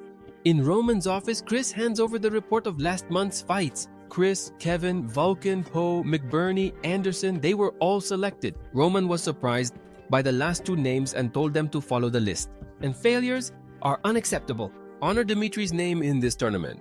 Chris took all those words completely seriously. A day before the tournament, everyone was excited. Some people were only thinking about the prize of 100 gold coins, while others doubted that anyone there could stand up to Chris. And another mercenary acted like a coward. He knew about Chris's reputation. And Kevin, how about facing him? That guy is a bloodthirsty maniac. The mercenary started to freeze up, his spine began to tremble. After all, that Kevin had a reputation for being a ruthless killer. And Vulcan and Poe are tough as nails too. If they really want to make it out of this tournament alive, they'd better stay away from those four. The mercenary then called for silence from everyone. The groups were announced, to the joy of some and the terror of others. The Baron from the association was desperate when he found out he would be facing Chris. But hold on, maybe he still has a chance. The family has excellent swordsmen. The Viscount said this to them, trying to cheer them up. The Baron couldn't believe that McBurney, with only one arm, would be participating. Conrad, full of himself, stood up and said that this contest would decide the future of the Northeast. The family that wins will lead that association to glory. Defeat Dimitri! All the nobles shouted. On the day of the tournament, the arena was packed. The crowd was shouting, but Baron Carlo was extremely anxious, saying that he couldn't give up now. And the entire association was watching. He told Mark not to take any risks. After all, he didn't need to get himself killed. He pleaded with his son, but Mark was confident, saying he was going to win, but he needed his father's trust. He knew he was on the same level as Chris, 2 stars, and no one needed to be afraid there. The Baron, moved, said that if he was in danger, it would be better to surrender. The son promised, but his father's words gave Mark even more strength. On stage, Chris's aura radiated power. Mark's confidence began to crumble in the face of that intimidating presence. The fear said he took control of him, and the referee ordered everyone to start the fight. Mark charged in desperately, while Chris, impassive, just watched. 1 second in, he moved silently, and with a quick motion, disarmed Mark. 2 seconds, Chris kept counting, but Mark was paralyzed. In the blink of an eye, Chris landed a precise blow. 3 seconds, Mark fell. The fight was over. In 3 seconds, 2 strikes, a crushing victory for Chris. Carlos couldn't believe it. The difference in power was overwhelming. Right after, Kevin also won his match with the same ease. Chris, Kevin, Vulcan, Poi, all from the Dimitri family, advanced to the next round. Some celebrated seriously, while other competitors were terrified. The rumors were true. The Dimitris were unbeatable, and the only hope left was to defeat McBurney or Anderson, or to give up and avoid such humiliation. When the results were announced, to everyone's surprise, Anderson was representing the Dimitris. Anderson from the Lawrence family. No one could believe it. After all, Anderson was known for being weak, unable to even lift a sword, a simple farmer. How could he possibly represent the Dimitris? And they wondered who these warriors were. Roman's 6 representatives were beasts, each with their own reputation. Roman's favorites were the strongest, the light and darkness of Cairo. No one wanted to cross their path. That was just asking to be humiliated. Vulcan and Boo were also intimidating with their record of victories. Anderson, a mercenary, was a whole other level of danger. As for McBurney and Henderson, they were the reasons the opponents felt relieved. Poor McBurney with no arms, and Anderson a nobody, a farmer no one had ever heard of. In the stands, the gossip was running wild. Have you heard about it? Henderson almost peed his pants during the test. He was so scared. Everyone laughed. Little did they know what was coming. Before the first round of Group 4, Roman's father called him over for a talk. How is this tournament going to bring order to the Northeast? Or is there something else behind all this? Even though it's a friendly tournament, these nobles aren't going to support the Dimitris so easily. Roman, with his forward-looking vision, replied that it was necessary. After all, that association is going to want to come at us, but the Dimitris will crush them all. They can't even get over the wall of our house. How could they possibly beat us? I want them to kneel before us. The whole Northeast will be ours. Group 3, Henderson versus Taylor. The crowd was mocking Henderson. Poor guy, he's going to get slaughtered. But they knew each other. Hey Henderson, long time no see. Taylor was excited. After all, the last time he saw him, he was harvesting potatoes. Why did he leave the farm, I wonder?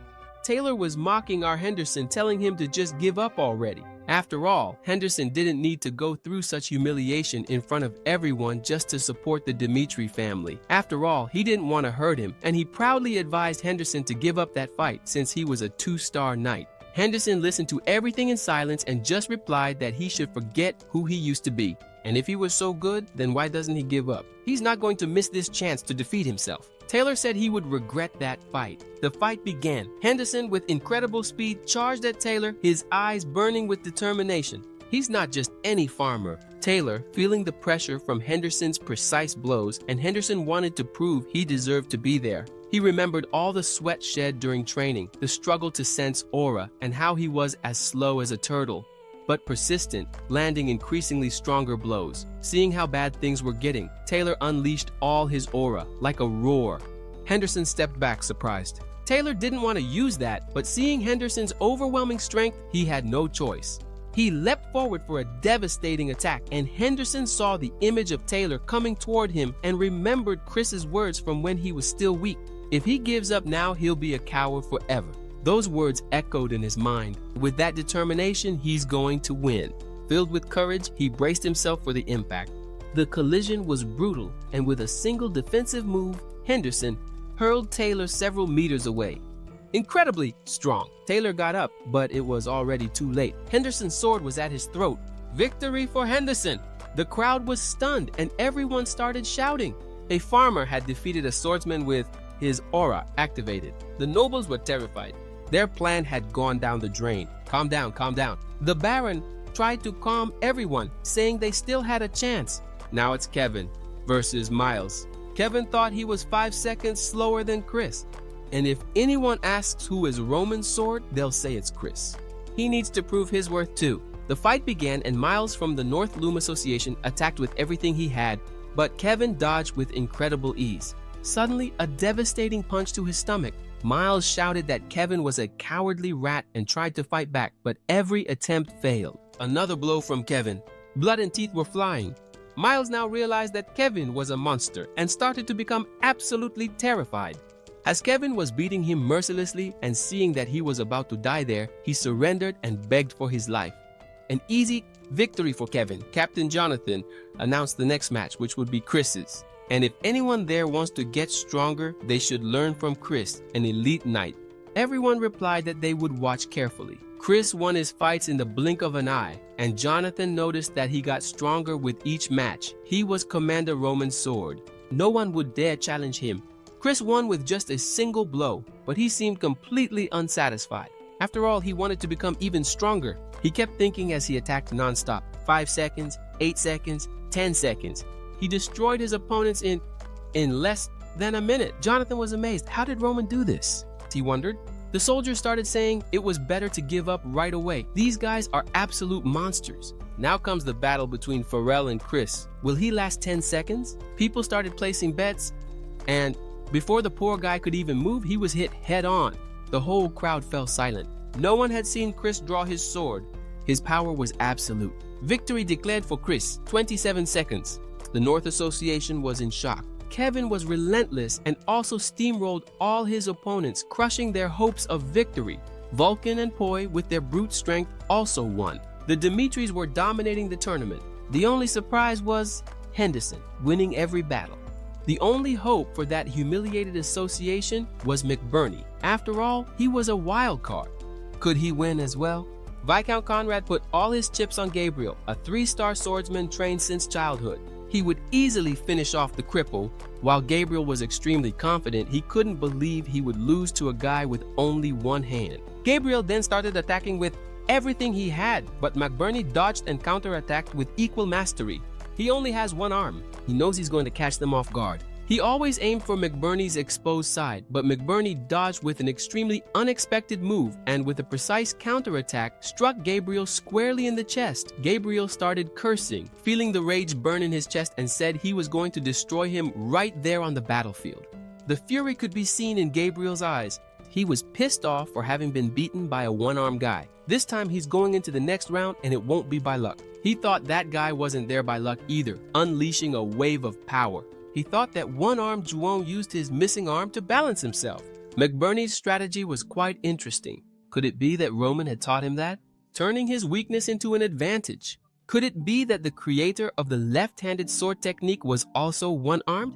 McBurney was thinking, but unfortunately, he wasn't like him. He just gave up. He had trained hard, searching for a new fighting style. Losing an arm isn't the end. As long as there's hope, he'll keep fighting.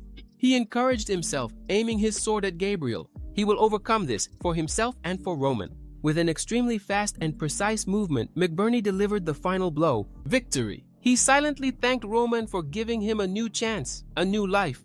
He, with a sword like that, underestimated, had defeated a trained warrior from the Conrad family. The Dimitris had won. The Northeast Alliance was defeated. Viscount Conrad clenched his fist in disbelief. Yeah, it's over. The Dimitris are only going to get stronger. The alliance will collapse. He thought desperately. After all, they were fighting against monsters they had no chance of defeating. Completely terrified, he asked his allies what they should do from now on. But the Viscount, with no answer, left the arena utterly defeated. How? How did the Dimitris become so strong? Everyone was asking themselves that. Then a guy started saying that to have such powerful subordinates, the leader must be an extremely strong person. Roman changed the entire course of the world with his own strength and intelligence, raising the Dimitri house to the top. That guy was Taylor, stating the obvious. That northeastern team lost badly. Their last chance now is to join the Dimitris. Roman gathered all his soldiers, some seeking power, others admiration. Others just wanted to serve him or earn respect, but he doesn't like forced relationships. He wants to build genuine bonds of mutual respect. Those guys there were handpicked, and they're not just anyone. They fought hard, put in the effort, and believed in themselves. They are complete winners, and he rewarded each of them with a gold coin and 3 days off. Lucas had observed everything. The Northeast Alliance had surrendered to the Dimitris. As Roman predicted, they'll stay quiet for quite a while, Lucas thought, but Roman quickly disagreed. There will always be dissatisfied people, Lucas. We can't let our guard down. They won't confront us now. For now, it's House Dimitri that will show who's in charge, and maybe down the line, they'll join forces to try to destroy us. But all they have to do is divide and conquer. Meanwhile, Count Douglas was furious because he hadn't found any of the stolen gold.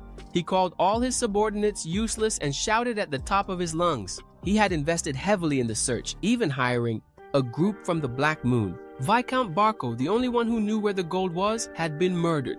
Count Douglas was the only lead left. Then he received news. The Black Moon had found the gold. Count Douglas was extremely excited and told them to come in. Donovan, who was the leader of the Black Moon, started saying that the gold was on the black market. They found out who took it. And the Count, impatient, interrupted, shouting, Who? Who took the gold? Bandits from the Northeast Alliance. The Count exploded with rage. Donovan went on explaining that the gold had been stolen, then recovered by the Alliance, who hid it and sold it on the black market. Viscount Conrad's men have some of the gold. Now Douglas was completely furious. Donovan thought if they had acted sooner, the gold would be theirs. He laughed to himself. The Black Moon had been bought by Lucas and now served House Dimitri. And now he would declare war on the Northeast Alliance. They will pay for everything. The Count, blinded by rage, said he would tell everything to the central government to request authorization from the Alliance, and he was doomed to fail. On one side, the Count was upset, and on the other, the Alliance was holding a meeting talking about the Beast of the North, Douglas himself. If their relationship soured, all hell would break loose. Everyone knows what Count Douglas is like. The Barclay family's slush fund belongs to Count Douglas. However, they also lent money to the Barclay family. Therefore, they feel entitled to take back what they lent. After all, it was Count Douglas himself who secretly tried to take the slush fund for himself. So, should they bow to him first? Everyone there agrees. After all, none of them want to give up the money, and from now on, they will join forces to corner Count Douglas. And the argument they will use is that he was the one who tried to take the slush fund first. Since they have no other choice, they will join forces to go against Count Douglas. But suddenly the servant bursts into the room, shouting that they've received a magical call. And look who's there, veins bulging, yelling, "What the hell is going on? Why did they steal his money?" The guy first asked the Count to calm down. He knows why the Count is angry, but they also lent money to Barclay. That slush fund belongs to only one person, and the situation would have been completely different if they had promised a fair split for everyone. But wasn't it him who tried to steal everything for himself? He, sweating bullets, believes that the flow of the conversation is now completely on their side with this justification. But Count Douglas is not a reasonable man and starts yelling at everyone, calling them bums and thieves. How dare they steal the money and try to justify it? The money has been his ever since the moment he discovered the slush fund. His right belongs to the Douglas family, and he immediately orders Conrad to shut up and listen very carefully. He says he will contact the central government and request a territorial war against everyone there. He will wipe out everyone in the Northeast who opposes him over these measly gold bars and make it clear just how pathetic the Northeast Alliance Association has become since it lost the protection of the Barclay family. Now Count Conrad realized just how screwed they are, and so did the others. Roman is getting tougher and tougher, destroying everything and everyone in his path. I hope you enjoyed the video. That's it from us, and stay tuned for the next video. Sometime later, Lucas set his cup down on the table and let out a little grin. The Lord was waiting for the Count to declare war on the Alliance. The kid took a sip from his cup about this and said that if he were the Count, he wouldn't back down after making a statement, so everything was going according to plan. He saw the man's reflection on the surface of the tea and said that the Viscount wasn't someone who could be attacked just any way. He remembered how that man had bowed to him and said that if the Count were stronger, the Viscount would be the first to raise the flag, even if he had to swallow his pride. He put on a serious face and said that to prevent that from happening, they needed to spread the news now so that the fight would be unavoidable. He crossed his legs thinking that when someone is cornered, that person might just throw their pride away. The old man packed the apples in a bag and said that the atmosphere in the northern region was extremely tense. The girl looked at him in fear, covering her mouth with her hand. The man added that the Northeast Alliance was getting ready to attack Douglas's property. Everyone started talking about it among themselves. The man said he would have to close the business for a while. The beggars sitting at the gate argued about whether it was true or not, because one of them had heard it directly from the family's servant. After speaking with the Count, he started smashing the furniture, throwing everything around the room. The old man put his finger to his mouth and said that from what he'd heard, they were planning to crush the Count. The other guy asked if there was going to be a war. The master's henchmen were walking through the market thinking there was a rumor going around that the Northeast Alliance had bad intentions toward the Count. The merchants and servants were spreading the rumor that everyone living at the bottom of the social pyramid belonged to the sect from the lower district. The hooded man smiled with satisfaction, slapped his hand on the table, and said he was going to check everything out because he couldn't understand who had dared to do that. The redhead put his hand forward and ordered an immediate recruitment order to be issued in the family's name because he would never forgive those guys. The man scowled at the redhead, turned to the Count, and said that this war was a complete farce and that they were even considering financial compensation to apologize for the incident. The Count looked at him in surprise. Conrad went on, telling him to calm down. After all, he was only angry because the rumors were spreading and that wasn't their intention. Douglas looked at the guy, extremely annoyed, and called him by his name. Did he think he was going blind? The guy immediately frowned and said that the reason they had contacted him wasn't to take risks and make concessions because this was a declaration of war to crush people who only care about profit. And he ended the call saying they should take the risk and fight with all their might. The guy simply turned to the Viscount and said that was great because the Count was going after the northern aristocrats. The Viscount immediately scowled and shouted that they would never be able to win on their own. The other guy told them to call the central government. With that, the guy called Fabius asking for help. Fabius replied that he understood the whole situation but that he couldn't interfere. The Count raised his hand and replied that it was the Northeast Alliance's fault, so they should handle it themselves. The guys looked down, saddened. One of them said it was over because there was no way to avoid war anymore. Suddenly, the crystal on the table glowed. The young man turned to the Viscount and said it was Roman who had made contact. The guy crossed his arms, looking at the Viscount, and asked what had happened. The man closed his eyes and said that, according to rumors, they were having problems. The Viscount thought it was obvious that apparently the young master had contacted them just to mock them. Conrad raised his hands, hearing that the man had reached out because he wanted to know the situation directly to avoid misunderstandings. The Viscount thought that wasn't a serious attitude and began to explain everything in detail. Roman crossed his arms and asked what the Viscount was planning, since they couldn't just stand by and watch the northern forces advance into the northeast. The Viscount looked at him in surprise and asked if he was saying that they were going to offer help. Roman's expression hardened, and he replied no, that regardless of their relationship, the Viscount wasn't just going to stand by and watch what was happening in the northeast. The Viscount pictured Roman looming over them and thought that if a fight broke out, it would be Dmitri who would come out on top. He scowled and asked what his real intentions were. Roman smiled, and the Viscount thought that this was not the time to be reckless. He raised his hands and began to explain that he'd already gotten into trouble before, but now he needed their family's help The Viscount scowled and said that if Roman didn't help, he would be ready for anything in the future, and decided that this was not the time to think about pride. He imagined how they could do the same and thought they would be able to minimize the damage from the war. Roman lowered his hands and replied that logically it made more sense not to help the Northeast Alliance, but he didn't want to lose focus. The hero pointed to 3 regions on the map and said that even with the situation in the north, they needed to work together. Roman looked at the man and said that his family and the Northeast Alliance existed in a single northeastern region. The Viscount now became extremely tense and thought that guy was saying that purely out of kindness. Roman crossed his arms and said that their demands weren't clear, asking them to show genuine remorse for what had happened and a willingness to work together. The Viscount looked at him in surprise. Was this guy asking them to do that in exchange for not ignoring the Alliance's crisis? To the Viscount, that was completely ridiculous. A bead of sweat ran down his face. Look at that! The Viscount started to think that Dmitri was an aristocrat who despised him for being a commoner. The Viscount felt sorry for our young boy and decided that he seemed to be a great leader, someone who could lead the entire Northeast region.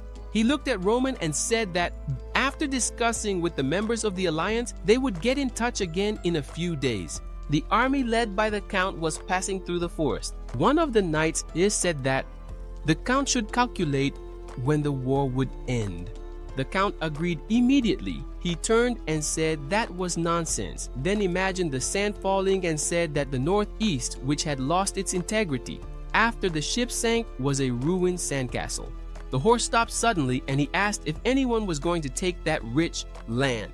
The soldiers agreed. The Count imagined a lion and thought that people saw his family as a stupid beast, but he didn't attack his enemies blindly because if he had to face a fight no matter what, the only way to survive was by killing the prey. But to do that, he needed to maximize his chances of winning. He pictured the Dmitri household thinking that they were under the protection of the central government and that he couldn't just act however he wanted, but now the northern lords could also join the war. An enemy army came out to face them. The Count thought that the Northeast Alliance without ships was completely lost and that it was a pie that was incredibly easy to divide. All you had to do was show up and take it. The Count turned around, introduced himself, and demanded a response from the enemy. Then a shout came from the other side. The Viscount replied that the appointed time hadn't arrived yet and asked them to wait a few seconds. Conrad looked at the enemy army. The Count said that apparently almost everyone had arrived, so there was no reason to waste strength on a battle the Viscount was going to lose. The Viscount quietly said that both big and small problems needed to be resolved first. A man called out to the Count and said that someone was coming. The Count thought that apparently the opponents had called for reinforcements. The Dmitri family flag was raised. The Count's expression darkened in surprise when he realized that the man had arrived at the scene, being a commander of his own army. Now confused about what was happening, the Count turned and asked what he was doing there on the battlefield. Roman scowled at him and shouted, "Isn't it obvious? What other reason would he have to show up on the battlefield? Just like he did, he summoned all the lords of the North. Look, he's simply leading all his troops to support the Northeast Alliance Association." As he listened to Roman's words, he thought to himself that this guy had the nerve to use his own words as an excuse to interfere in the war. After all, he was the one who summoned all the lords of the North. Conrad was now confused about why Dmitri was there. But even so, he remained confident and said, "Now, Count Douglas, we are ready for battle." Count Douglas was utterly disgusted and called that guy a stupid bastard. But Roman shouted that now he was going to give the people of the North a chance, a hand-to-hand fight, or a real battle. How do you want to do it?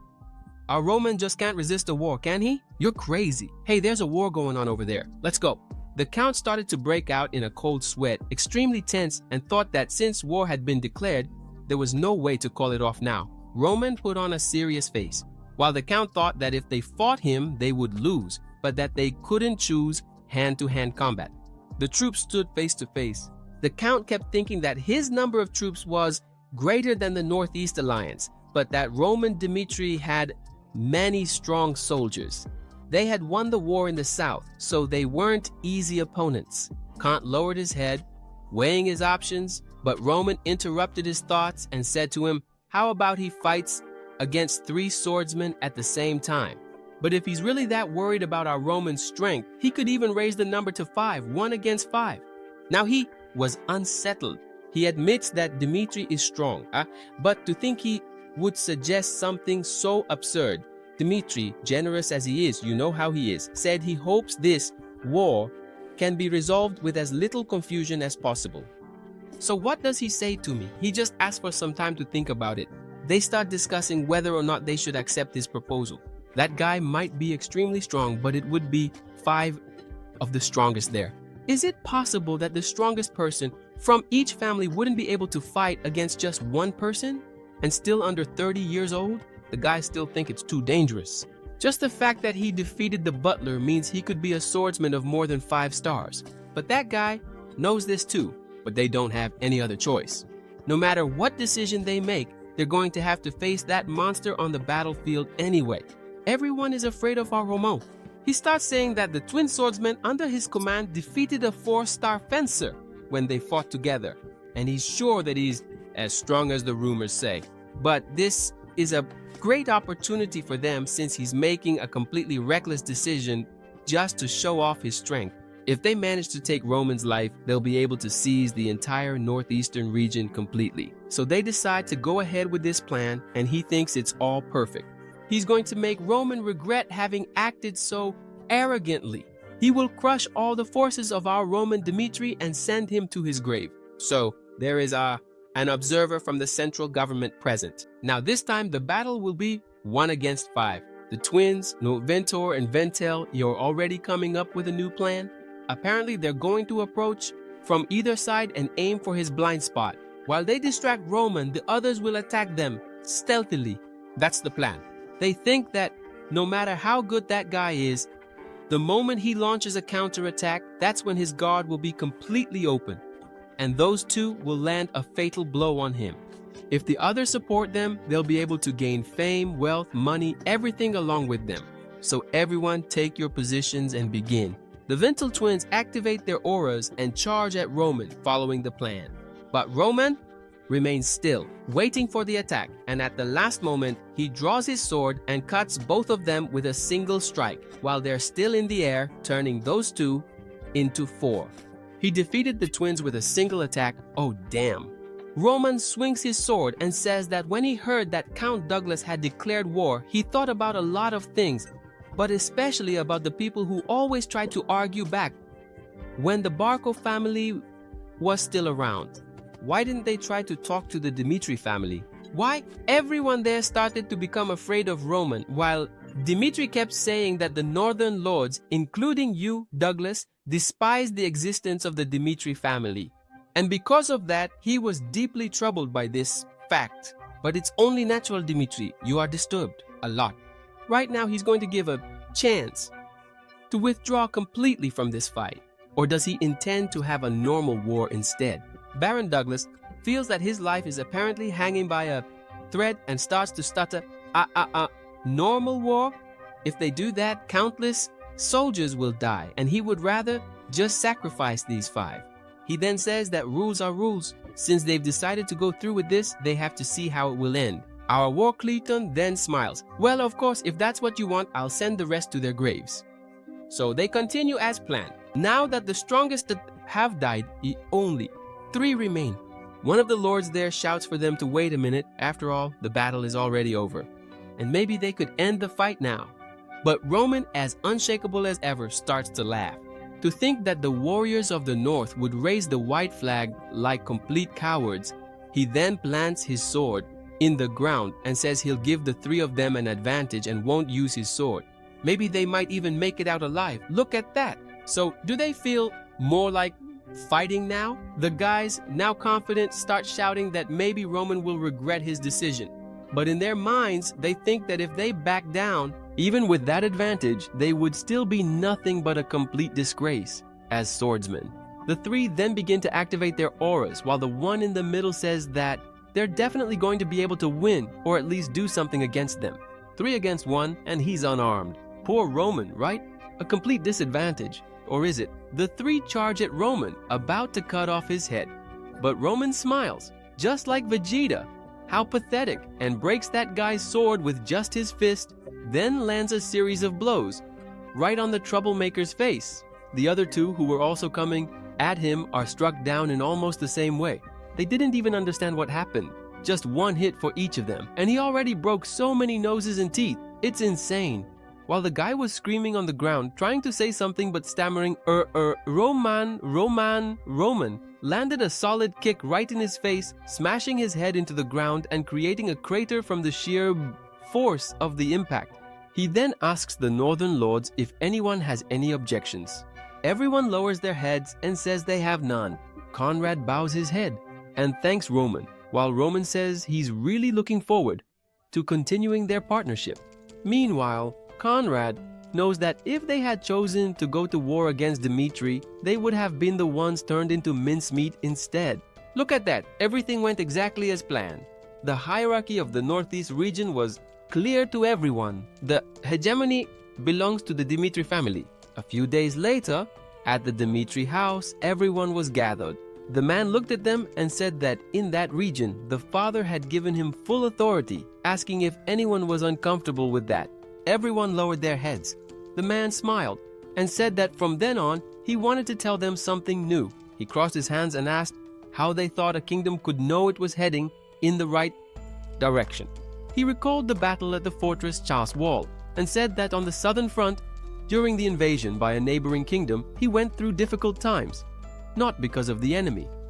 He remembered how the knights looked at him with tremendous disdain and thought that the real problem was the internal enemies, since the commander on the southern front didn't believe in him.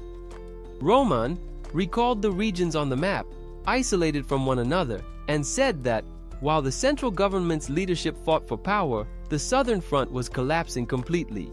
Everyone in the room looked completely tense. Our big guy said that if it weren't for him and the soldiers, the kingdom would already be at war. He raised his hand, put on a stern face, and said that if war broke out in the kingdom, the central government would take the troops from each province and use them as cannon fodder. Unlike the nobles and customs officials who lost their troops, the nobles in the capital kept their power. They need to face the whole reality of what really caused this war. And the truth, my friends, is that they are being treated completely unfairly. Therefore, he believes that they can and need to bring about a new change. Everyone in the room was paying attention to him. Just as the nobles of the capital use the central government to enjoy their power and influence, how about the Northeast region working together? And that way, they will be able to protect one another. Once Dimitri starts to act, the central government won't give him much time to carry out all his plans. And that's why he needs to unify the entire Northeast region. And look, when that happens, the central government also won't be able to make any reckless moves.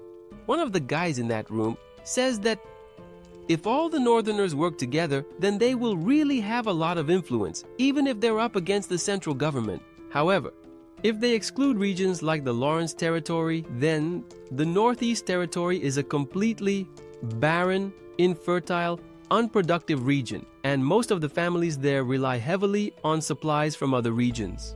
If they go against the central government, then there's a high chance they won't be able to get supplies again. But Roman knows this. Their businesses are completely tied to the central government, just like Brazil and the USA. No doubt about it. But he knows they have to break this cycle as quickly as possible. The nobles in the capital will have no choice but to remain under the government's control. But if everyone in that room agrees to unite, then he'll be able to solve this problem, at least the problem with the rations. He then lays out a plan on the table for everyone, saying that this is the Dimitri family's future development plan to benefit the entire Northeast region. After all, that region has more mountains than other territories and countless mountain ranges, especially in Dimitri's territory. And look at that, incredibly, even though it's a terrible place for production, it's a great place to defend against enemy attacks. And check this out, to start with, he's thinking about building a huge fortress where people can take shelter. Now that reminds me of Ark. The mountains were really good for building bases. After they claim the mountains, he plans to use a good part of them for planting. That way, they'll be able to be self-sufficient. And look, Conrad thinks that's completely impossible. It's not that easy to just go and take a mountain. But Roman said yes, it really is possible. After all, he's about to start telling a story from his past life. The base of the heavenly demon sect was a perfect fortress and could withstand many years of constant attacks in the orthodox Murim world. And look, it was located in a region with 10,000 mountains. And the mountain ranges stretched for much more than hundreds of kilometers. Coincidence? Dimitri's territory has terrain very similar to the region of the 10,000 mountains. And look, Dimitri himself has many blacksmiths. Is all of this just a mere coincidence? Or is it fate working in favor of the Dimitri family? Roman took a piece of paper and said that, as they could see, you could spot the lands for cultivation and some were being cleared. So, it was going to take a while. He started to imagine that if this kingdom worked out, none of them would back down. In the face of threats from the central government, they would become tremendously strong. The guy started to analyze the papers. The old man said that all of that was extremely impressive, especially the redhead. He was surprised, mouth agape.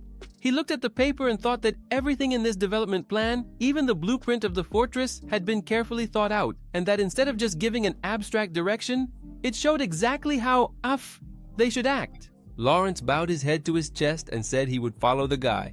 The Viscount agreed and said he would do the same. Everyone present followed their example. Finally, Roman decides to give a new name to that Northeast Alliance, and now it will be called in the Dimitri Alliance. The northeastern region is now in Dimitri's hands. Later, Roman's father reflects on all of his son's achievements. The Dimitri family, which Roman is now leading, is heading completely in the right direction, although he still feels bad because he had worked so much for Rodwell. Roman has become someone irreplaceable. Gazing at the incredibly beautiful moonlight that night, he thinks about how the Dimitri family has become so influential. Far from there, over the past month, Marquis Valentino spent his days dwelling on his immense frustration. And look at that! Hendrik, our master blacksmith, said he never sent any of his swords to any auction house. If it wasn't Dimitri's master, then who could that craftsman be? Marquis Valentino was still on the hunt, and everyone there in Cairo claimed they hadn't made that sword. That level of craftsmanship couldn't be found anywhere else on the continent. Damn! Suddenly, someone burst into the room shouting, saying they've received a report that someone witnessed a sword similar to Incendio among the possessions of Dimitri's master blacksmith, Hendrik. The Marquis is utterly shocked, and now, determined, he heads straight to Dimitri's territory at once. Once there, at Master Blacksmith Hendrik's house, he says he'll get straight to the point. A month ago, he bought a sword known as Incendio at the Adeline auction house. The guy says, yeah, alright. You already mentioned that in your letter. So based on what they can see, Incendio is literally a national treasure. And he is certain that the person who made this sword is, without a doubt, a master who is in the Cairo region. He then shows the Incendio sword to him, and Hendrik examines the sword. Incredible! Meanwhile, the Marquis knew. He was following the right clues. Look at that, it seems like he recognized that sword.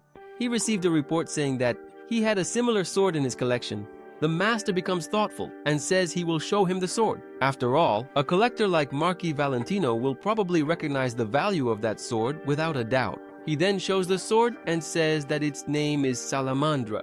The guy was absolutely stunned just by looking at that sword. Unbelievable! And he is certain that this is a masterpiece by the same craftsman who created Incendio. The master blacksmith says that, as he might have guessed, this sword came from the same craftsman. More precisely, Salamandra was the first, Incendio is the second. Does that mean Salamandra was the first sword? Oh no, he wants it for his collection, no doubt about it. He then asks the master blacksmith to sell him that sword. The master sits down and says, no, this sword is not for sale. It was a gift he received. Now who could have given such a sword with tremendous power and potential to that guy?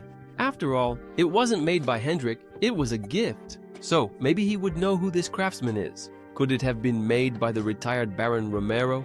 Hendrik starts to say that the sword was made by Dimitri's eldest son, Roman Dimitri, the hero of Cairo.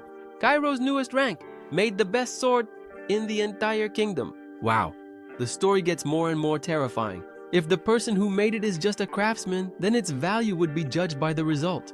But if it were made by the youngest sword genius in the kingdom of Cairo, people would look at this sword in a completely different way, and its value would skyrocket, just like the name Dimitri did. And because of such rarity, its price would be amplified tremendously. 10, 20, 30, no, maybe even 100 times, and he wants that sword. Look at that. Now he's motivated to find our dear Roman Dmitri right away. Meanwhile, at Dmitri's training ground, there they are, Roman and Chris. While Chris delivers a few strikes, Roman dodges and braces his legs, evading several consecutive blows from Chris. But Chris was determined to defeat Roman. Suddenly, he notices that there are some people watching the fight, and this is the chance. Chris wanted to land a blow on Roman, but Roman had already anticipated this. With a huge burst of aura, Chris thinks the fight is over, while the other warriors are amazed by the sheer power Chris displays. But our big guy says that was a good one. A few more explosive attacks like that and he'll inevitably create some openings. But not today. Maybe he'll need a few tricks up his sleeve to throw his opponent off balance. Chris agrees to keep that in mind, and Roman calls for the next one, while the Marquis says that is Roman's true strength. Recently, that guy was the talk of the entire kingdom, and look at that, he even managed to defeat the number 2 ranked fighter in the kingdom of Hector recently.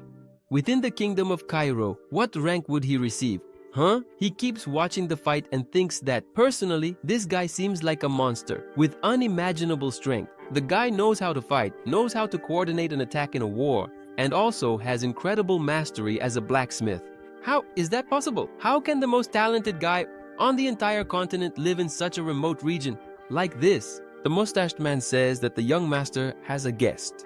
He then goes over and greets him, saying that he is Roman Dmitri. The man looks at Roman's hands and thinks that those hands were the ones responsible for forging all those swords. He greets him cheerfully, saying that he is Marquis Valentino. And the reason for his visit is about the Incendio sword, the very same sword he entrusted to Lucas. And look at that, to find the craftsman who made that sword, he mobilized all the resources and manpower of his family. Could he really be the one who forged this Incendio? Marquis Valentino. That man is the richest person in the kingdom of Cairo, also known by the nickname the Greedy Collector, someone who commands the strongest troops among the neutral forces, and he also holds complete influence over Cairo's trade. In other words, his wealth is enough to upset the balance of power. But look, he's very firm about staying neutral among the 4 factions. He's an extremely interesting man. Roman said that he himself forged this sword with a smile on his face. The Marquis feels honored to meet the famous Roman Dmitri. And look, he went to great lengths to find him. When he saw the Incendio for the first time at that auction house, he was tremendously shocked. It was as if he had been struck by lightning, and Dmitri is the holy land of blacksmiths in the entire region. Could he have inherited that talent from his father? He was also impressed by the sword Roman was holding just now. Maybe he could show more details about it. Roman agrees, and there it is. He asked what the name of that sword is, and as it turns out, that sword is Darkness. Both swords, Salamandra and Incendio, were unprecedented, incredible handmade swords. However, the level of that sword, Darkness, lies in the most intense obscurity. It is on a completely different level from the other 2 swords. Now that guy realizes every time he makes a new sword, he creates a new evolution. That guy is a monster. How much more powerful will the swords that guy can make in the future be? He then has a proposal to make to Roman, and the conditions are completely simple. First, if he is going to sell those swords, he should give him a chance to buy them immediately. Second, whenever he makes a new sword, he would like to be the first to see it. And look, neither the time nor the place matters. Even if it's in another country or a remote area, he will go see it. If he can give his word on these 2 things, the Valentino family will support the Dmitri family from now on. Look, now Roman realized that the man who had remained neutral his entire life, who could tip the balance between kingdoms, is giving up his neutrality. The Marquis said he hopes Roman understands the weight of his words and what this means, since they will be abandoning their neutrality. Roman can't believe why that man would be suggesting this. The Marquis then speaks openly and honestly, saying that he has been under a lot of pressure from the 4 families, since eventually they will have to give up their neutrality sooner or later. And he has been thinking about this for a long time. Who should he really support when the time comes?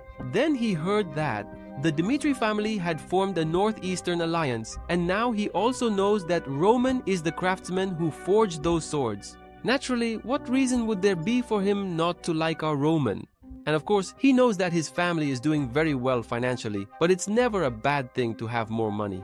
The more the better, right? And he really is fascinated by Roman Dmitri. Roman stands up and says that the nobles of the Dmitri family have pledged their loyalty as members. So, is the Valentino family also prepared to follow Dmitri?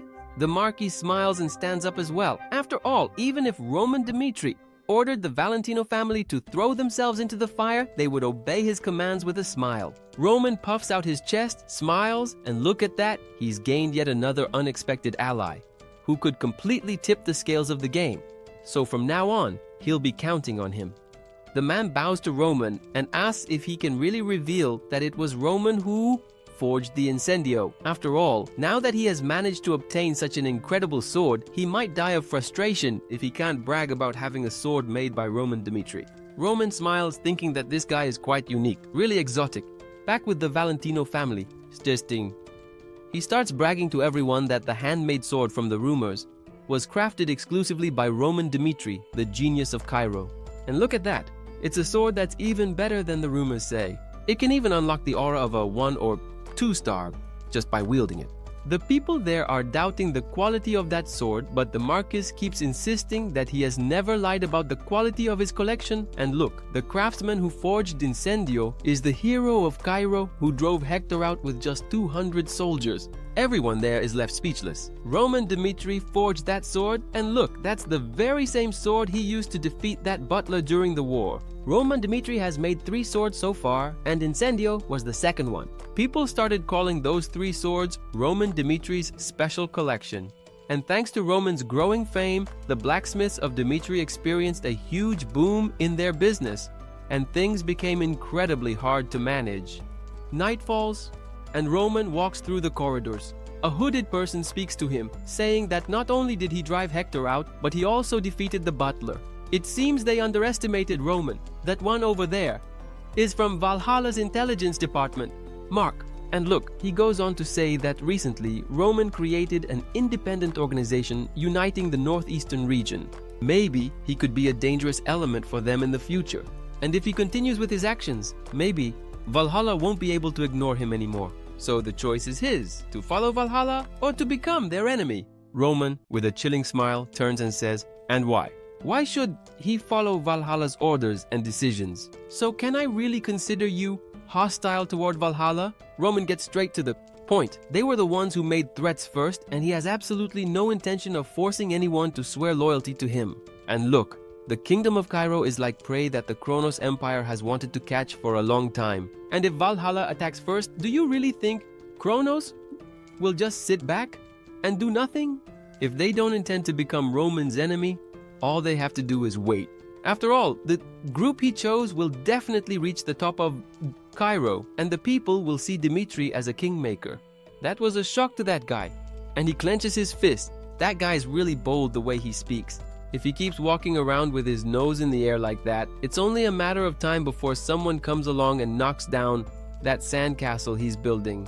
The boy from the shadows also says that the butler he found so hard to defeat is a nobody in the kingdom of Valhalla, and the whole continent is a very big place. He decides to give our dear Roman a little more time. As he fades into the shadows, he begins to say that he better choose his side wisely.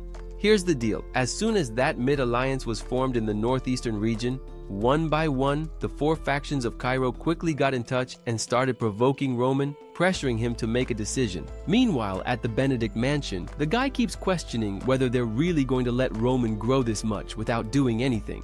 After all, he still hasn't chosen a side, but Benedict is confident and intends to forget everything that has happened all this time. However, if he chooses someone else, there won't be any choice left. In the end, making sure he pays for everything he's done, and he crushes the paper. As night falls under a starry sky, Roman keeps thinking that they've reached the absolute limit of how much they can use the balance of power.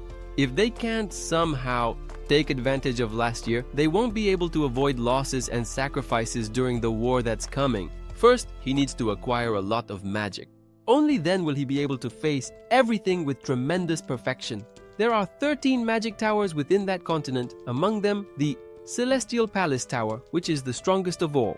In that tower, there is an annual conference in which representatives from each tower participate to showcase their achievements. That year, the Phoenix Tower presented an extremely powerful 5th circle magic. Everyone was astonished, but the mages who watched the demonstration remained indifferent to it.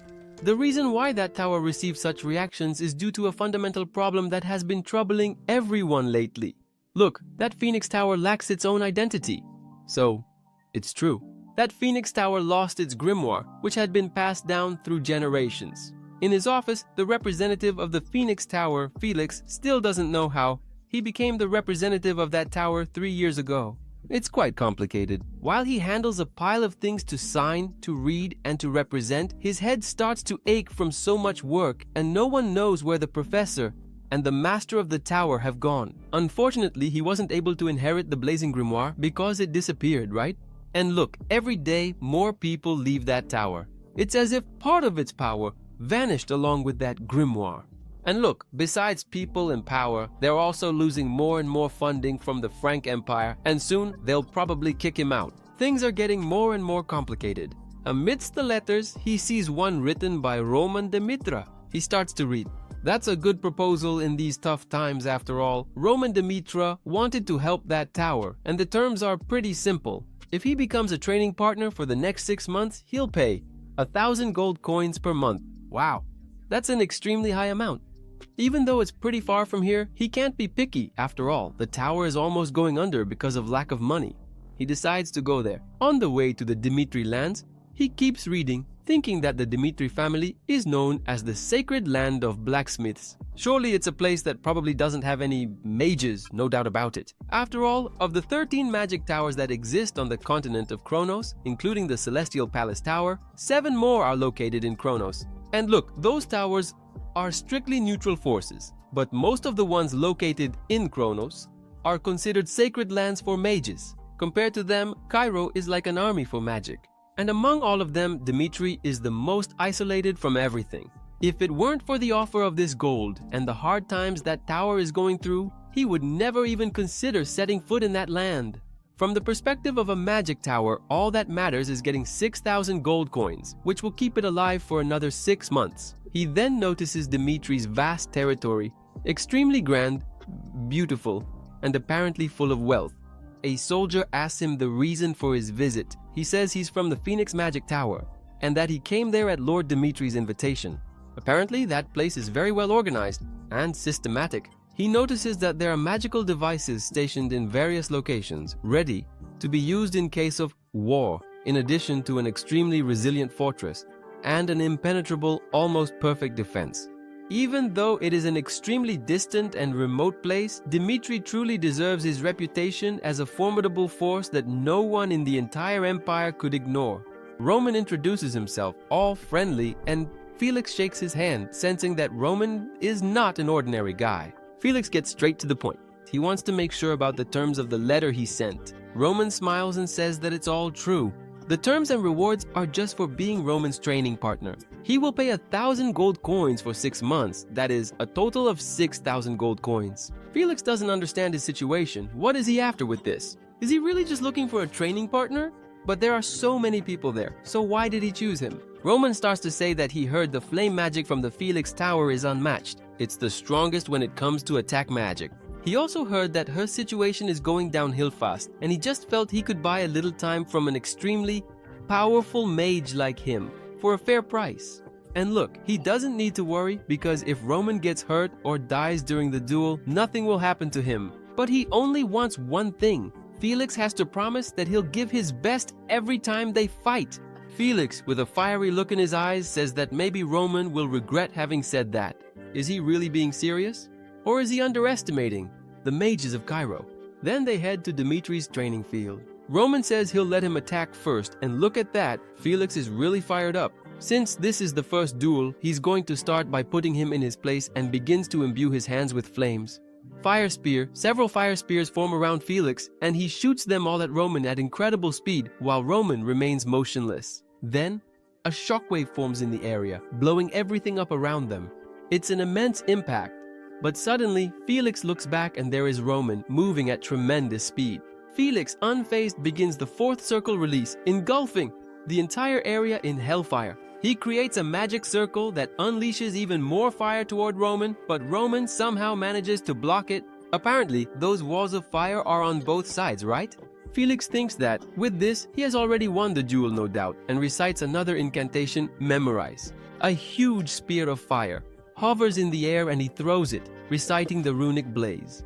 A massive explosion erupts. Did Roman Dmitri make it out alive? Felix didn't give his best in this attack. He greatly reduced the power of his spells, and Roman is probably in really bad shape. But suddenly, he is startled by Roman's voice behind him, saying that maybe he should have used all 5 magic circles to make it a fair fight, right? The guy can't believe that, even after those flames, he's still fine. Then Roman extends his hands, his body still engulfed in flames, but the mage manages to dodge his attack, for now. Roman charges toward the mage at tremendous speed and is already right in front of him, so the mage starts casting a containment spell, forming a kind of barrier. And now, he thinks he managed to immobilize Roman, at least for about 10 seconds. That spell is a type of gravitational magic. Roman starts twisting his body and unleashing his entire aura. And suddenly the mage feels it's time to show why he's worth more than 1,000 gold coins a month. He then begins to unleash the incomplete burning magic, the imperfect inferno. Roman braces himself to withstand that power. As the power comes toward him, he's able to dodge some of the flames and defend against others. The mage looks on in disbelief, unable to understand how that guy is able to dodge all of that. Suddenly, Roman gets a little closer, and before finishing off the mage, he leans in and says that today's training ends here and that he'll see him there again at the same time tomorrow. The mage collapses to the ground. Damn, Roman Dmitri, I'm sure he predicted which spell was going to be used. There's no technique that allows someone to predict spells, or is there? How is this guy able to do that? Will he be able to defeat him if they fight again? He gets up thinking about the fight, but he believes he's still far from defeating Roman Dmitri. He needs to think and come up with a good strategy. When the master of the Felix Tower disappeared, no one was able to inherit the legacy of the flame magics. So everyone said that was the end of the tower. But Felix, obsessed, persisted in his research and was able to manifest a part of that great magic. People considered that Felix to be someone extremely stubborn. And the next day, there they are, Roman Dmitri and the mage from the Felix Tower facing off once again. He starts gathering magic in his hand, thinking that this guy can predict all his magical moves. So it will be so unpredictable that this talent could become completely useless. He starts to activate the era of stones and now forms a peak, a kind of mountain made of rocks. Roman looks on, impressed, while the mage looks down and realizes that the great advantage of magic is that there's no need to be as extremely precise as a swordsman, since the damage is area-based after all. Now he begins to cast a wave of fire that sweeps across the entire area below you, creating a sort of lake of flames. But suddenly, Roman is up there at the top with him. And now, what is he going to do? Then he starts to activate the fire cannon. That power hits Roman directly, but he notices that even though the attack landed, Roman activated a barrier, easily defending against that extremely powerful strike. Is this guy using an artifact, or did he create the barrier himself? And suddenly he gets punched right in the gut, sending him flying with tremendous force. Apparently, this Felix isn't good enough. Roman says that from now on, he allows him to use everything he has available in the fights, and he can even bring other mages from that magic tower to fight him all at once. And he's also going to change the terms. Every time he defeats him, he'll immediately reward him with 10,000 gold coins. Wow, 10,000 gold coins! That amount could feed 40,000 people for a year, an extremely high sum. From the start, he never considered a mage like that as someone anywhere near his level. Roman asks what he thinks, and as he lies on the ground, he clenches his fist and says that now it's a matter of pride. He understood. For sure, he will make Roman Dmitri kneel. And he is going to empty Dmitri's coffers without a doubt. In the first half of the week, he suffered consecutive defeats and tried to figure out Roman's fighting patterns, but without success. And from the 8th fight onward, he started using spells that restricted movement, and one of them tore apart, but it had no effect. Then he managed to use the mist, and it had no effect either. Suddenly, he activated a magic trap. However, he started to realize that Roman can see through all of his attacks. He had already fought Roman 30 times and suffered 30 consecutive defeats, and now he is certain and can finally face reality. He needs to let go of that useless pride of his. Unfortunately, he cannot defeat Roman Dmitri on his own. Suddenly, he contacts other mages and the guy is shocked. He's asking all those mages to fight together against just one person. Is that really necessary? The guy starts saying that it will be difficult to control all that magical power. How can he do that in a duel? And what is a representative of a magic tower doing in another land? The guy starts saying that if they are reckless in using magic and the eldest son of the Dimitri family gets hurt in an accident, how will they deal with the consequences? That guy is the fifth circle mage, Nox. But Felix understands exactly what all of this means. But he has a reward of 10,000 gold for this duel. If they can defeat Roman Dimitri together, then he'll give half to those mages. The guy is shocked. Is he being serious? Then, indeed, he twirls his little mustache and says that they really are going to defeat Roman Dimitri, once and for all. But the guy just says that it's not as easy as he must be thinking. That guy is like a natural enemy of mages. For that reason, they need to have a strategic meeting before anything else. The guy then hangs up the call and tells him not to worry. After all the mages there will take care of it and handle everything. And a few days later, there they are, 4 against 1. Roman points his sword and says they can all attack first. So they start gathering mana in their hands using the fire wave fire explosion. Felix looks on and starts to sweat. Apparently, those mages are making the same mistakes he did in his first month. And suddenly, all 4 of them are already on the ground. And after going through that second body transformation and gaining immunity to fire and cold, heat won't work on Roman's body. Poor mage, completely knocked out on the ground. He thought it would be easy to earn 5,000 gold. The guys start to stammer, Mr. Felix, that guy is stronger than anyone we've ever seen. What kind of demon is Roman Dimitri? Seriously, what kind of fight did they think was going to happen up until now, huh? Felix just tells everyone to wait there, that he'll come back later to talk to him. Suddenly, he's standing right in front of Roman, saying that to be honest, he thinks no one there can defeat him. But to be honest, he's dying to ask how he manages to predict magic and destroy it. Roman says it's fine, he'll tell him exactly how he prepares for his fights. So Roman takes him to a kind of library full of grimoires. Did he really read all those grimoires that are there? Magic happens when mana resonates with nature within a circle. Fire, water, wind.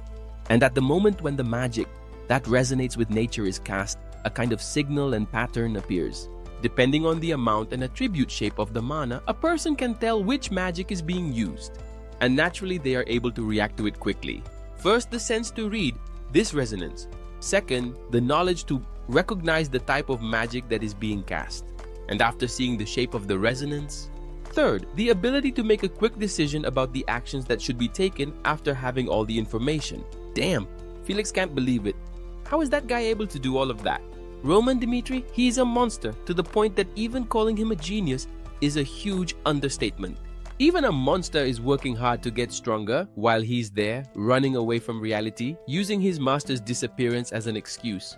How pathetic. He hasn't achieved anything by being a tower master. And with the time he has left there, he should prepare as much as possible for the duels against that Git Agai. After 2 months, Felix can feel the huge difference. Although the Dimitri were a baron family near the borders, their soldiers were extremely strong and much more loyal compared to normal noble families. He became even more curious about a man known as Roman Dimitri. So he went to the Dimitri Forge to look for more information. Roman Dimitri? He comes here from time to time, but he forges his swords in his own forge. And how did he find that out? It was none other than the master blacksmith Ren. And get this, when Roman Dimitri is forging his own swords, the flames from the forge cover his entire body. It's such an incredible sight that he must think, that guy is the god of fire standing before him.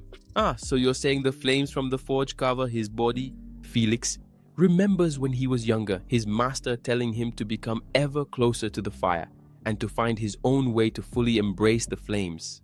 The magic of the flames requires him to have an incredible affinity with fire, and it's not something he can learn just because he wants to. If he doesn't feel any pain when the great flame covers his body, he can be reborn as an incarnation of fire. That Roman Dimitri doesn't fear fire at all and doesn't even react to the extreme heat. A family that has been close to the flames of the forge for generations would probably know a way to embrace the flames, right? He suddenly calls out to Mr. Roman during training and asks if, when he's forging, he has any way to embrace all the flames of the forge. Roman says yes, there is a method to do that. Now he understood, he knew he needed more information about Roman. He then clenches his fists and decides to get straight to the point. He bows and says that the Felix Tower needs his help and his technique, and politely asks Roman to teach him. These 3 years have been like a nightmare. While going through those moments of suffering, he finally found the last ray of hope in Roman Dimitri. Then Roman looks at him, bowed, and asks, "Oh, and why should I do that?" Come on, he didn't think it would be for free, did he? Roman goes on to say that he thinks he has already been compensated immensely in terms of payment for his work there. What can he offer in return? What could they possibly offer Roman Dimitri? So a few moments later, there's Felix gathered with the other mages. He called for that meeting because they'd like to hear what everyone thinks about this. The guy now naturally says that Roman Dimitri is a natural enemy of the mages, and there's a saying that if you meet someone you can't beat, it's better to join them. Now they are objects of scorn within the Franco Empire, and he thinks it wouldn't be a bad idea to give the Felix Tower to him. Wow, Felix said, is that so? They are also aware of what's been happening around there. Among the 13 magic towers, none have ever been affiliated with a family instead of a country. But they must break that mold. From that moment on, the future of the Felix Tower will be entrusted to Dimitri. And after that, the migration of the Felix Tower proceeded smoothly. A few days later, someone enters the room calling for the master of the magic tower, and he just asks what the problem is. Wow, so much paperwork. The guy just says that was the budget Roman allocated to everyone. He starts looking over the paper, thinking that the budget Roman Dimitri set aside would be reduced since they needed to move there. But damn, they're getting 24,000 gold coins a year. How is that possible? People have always referred to mages as money-eating monsters because for mages to reach higher magic circles, they need to buy things like grimoires or mana crystals, which are extremely expensive. The guy also doubted it, but actually they said that if that wasn't enough money, they would provide more so they could operate that magic tower. The guy then suggests that Felix go out and take a look around, and suddenly there it is. The magic tower being built to house all the mages. Wow, what an enormous size!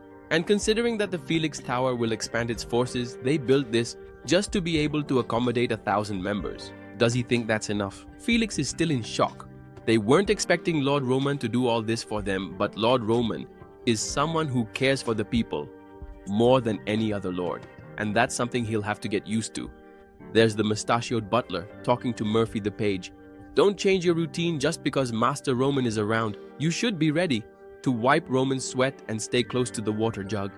That's Hans's replacement, Murphy. Hans never took a vacation, but even so, he's worried.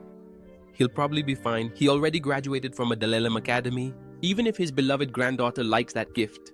Then suddenly, someone interrupts his thoughts, saying they've been waiting for Mr. Hans. He is received as if he were a luxurious carriage. The guy can't believe someone was waiting for him. For what?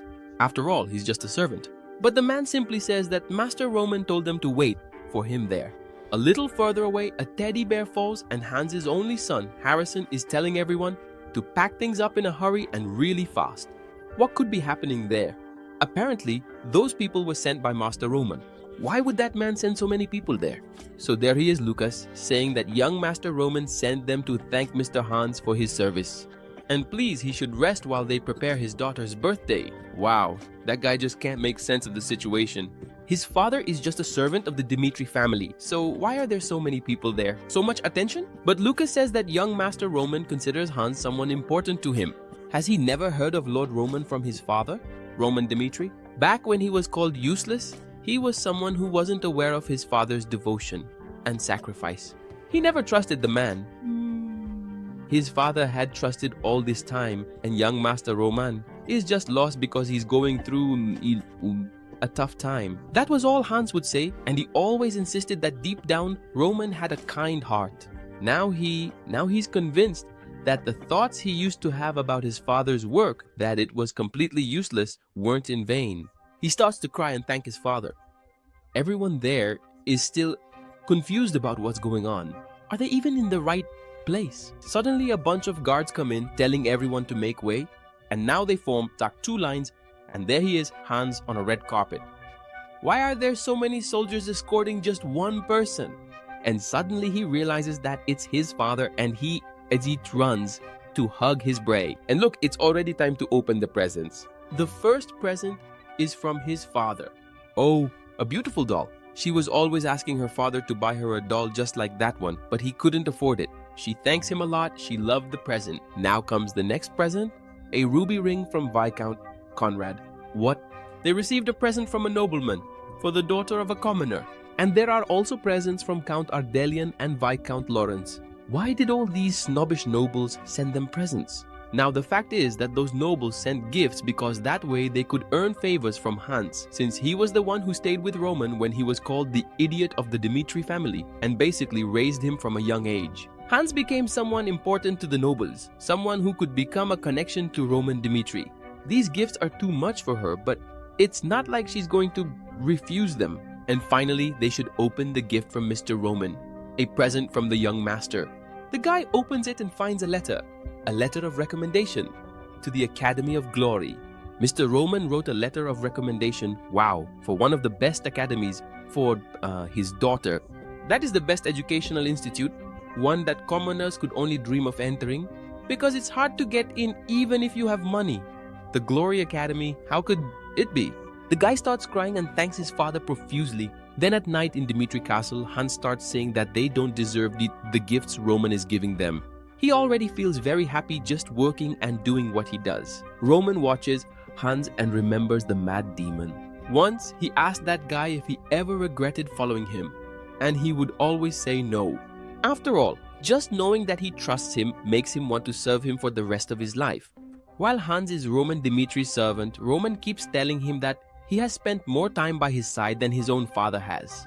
Despite the differences in status, Hans is someone special to him. Hans is one of them. Just as he has shown loyalty and sincerity, he also has the right to accept all the gifts he gives him. And he also congratulates him on his granddaughter's birthday from the bottom of his heart. A year later, at the Cairo branch, in the Valhalla temple, the guy is there watering the plants, incredibly bored. And after Roman Dmitri returned from the southern front and mentioned the ranking battle, an unprecedented phenomenon occurred in the kingdom of Cairo. The rankers stopped fighting among themselves and instead spent a year preparing for that fight against Roman Dmitri. Roman Dimitri's position is quite vague and officially he is ranked, at least among the last 100. After his fight against Romero, he defeated the butler, the number 2 in the kingdom of Hector, and proved all of his abilities. That's where the problem begins. From rank 1 to 99, anyone can become his prey. No matter what someone does, the moment Roman Dmitri starts to move, he will cause changes in Cairo's ranking. Suddenly, someone comes running in shouting, "Sir!" saying that Roman Dmitri is calling. That public ranking battle is finally about to begin. The man is now delighted. He starts reading that letter and says that he is finally making his move. The political situation around Cairo hasn't seemed very good lately. Starting with the master of the Phoenix Tower from the Frank Kingdom, several tower masters who were in Kronos also disappeared, and the Kronos Empire suffered the greatest loss. He is certain that the other countries were behind those disappearances. They began to talk about conquering the continent. In times like these, even the smaller countries became restless. And Kronos Cairo, especially because the fact is that the Kingdom of Cairo, which borders Kronos, would not be able to avoid a war with them. A solid thing, a hierarchy of power is necessary to face them. We won't be able to survive such a chaotic time with such a weak king. And if the aristocratic faction was able to recruit Roman Dmitri, those currently in power won't just sit back and watch anymore. However, if Roman and Dmitri don't give us the answer we want, all hell will break loose. The guy is so full of rage that he crushes that glass cup in his hand. He asks where in the capital Roman Dmitri is right now. Apparently that guy is in the northern region. So naturally that guy decided to start from the bottom. The guy starts announcing the public ranking battle that will begin from now on. The first is Cairo's rank 99, Jaden. The guy draws his sword while thinking that if that guy is as skilled as they say, there will be no need for him to waste his strength on the lower ranks. And looking closely at him, he's quite young. And from what he heard, he's already scheduled the next ranking battle. This guy is really arrogant. He then decides to go all out and starts to unleash his mana pressure and charges at Roman. But before he can even realize it, Roman finishes him off with a single, extremely fast blow. People are still confused. Why is Roman Dmitri wasting his time with those pointless battles? Does he really need to fight those battles? Why doesn't he start with the top 30? Roman just says that people call him a hero, but they still doubt his abilities. And he's going to defeat everyone in the rankings and prove himself using only his own skills. Now he understands that this is what he wants, and this is the Roman Dimitri he wanted to be. Everyone believed it would be impossible for Roman to reach first place in the rankings, starting all the way from position 99. Even if he beats one person a day, it would take about 99 days. However, in less than a week, all doubts were cleared up. He already defeated rank 98 Durley, making him the new 98. And now he just calls for the next one. Number 97 was defeated with a punch to the face. And everyone is left in disbelief at how this is possible. The guy defeated 3 ranks in a single day. He knows they're in the lowest positions, but even so, they're still 3-star ranks. And on top of that, it didn't even take him 10 seconds to defeat each one of them. In just 2 days, Roman fought his way up to the 91st position, becoming the arrogant challenger, like a kind of predator, advancing and devouring all the ranks. Suddenly, a guy wakes up. He was having a terrible nightmare, but what could have been happening? He wonders why he's there. And the guy says, "Oh, but don't you remember? You underestimated your opponent and got knocked out with a single attack. And it's already been a day since he lost consciousness. At least he's the only one who woke up after fighting Roman Dimitri." The guy asks how many people that guy fought. "Oh, he defeated 5 ranks in one day, including you." Do you know what that means? It means you guys were no match for him from the very beginning. The guy puts his hand on his chest, feeling as if his body had been torn to pieces. He starts saying that he won't be able to move properly for about a month, and he doesn't know what kind of spell was used, but it completely destroyed his muscles. Is that even possible? So that guy issued a warning to all the other participants. He was saying that he experienced firsthand what Roman Dimitri was like. He is unimaginably strong, and he wasn't even able to withstand a single second against him. With just one attack, all his muscles were pulverized, and he was told that he wouldn't be able to move for a month. And look, at the very end he added a sentence. A duel against that monster won't be a lesson, but rather a trauma. And Roman keeps on crushing everyone, jumping to 85, 84, 83, 82, 70, 72, several in a row. And after a week, all the rumors and doubts about Roman Dimitri completely disappeared. Everyone who was in positions 39 to 31 surrendered. As everyone was accepting their defeats, the person ranked number 30 accepted Roman's challenge. The guy starts warning Fernando. Did he hear those news reports? This guy is ranked 28. Why is this guy being so reckless? Roman Dimitri is at least 5 stars. Only those ranked 10th or higher could fight him on equal footing. That guy just says it's his choice and keeps buttoning up his armor. This guy has the nickname The Watcher. Fernando, rank 30. The guy starts calling him an idiot. Does he really intend to fight, knowing this will ruin his entire reputation?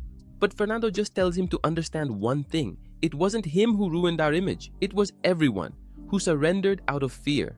He'd better try to stop you, convince someone to surrender. The guy leaves the room calling him an idiot. He then clenches his fist and thinks that as a ranker, reputation doesn't matter to him at all. What he needs is combat experience with someone stronger than himself to make up for his lack of talent.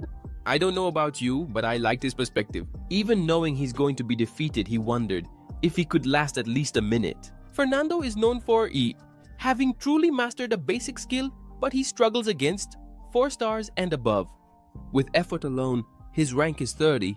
That's his limit. He grips his sword while thinking that Roman Dimitri will use him as a sacrifice, but in return, he will show the world what kind of world he lives in. So, at the very least, he would be able to take a step forward. The fight begins now, and he charges at Roman with a strike.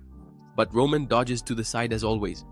He strikes again, and incredibly, Roman dodges once more. The shockwave from the blow is very strong, and he keeps attacking several times in a row.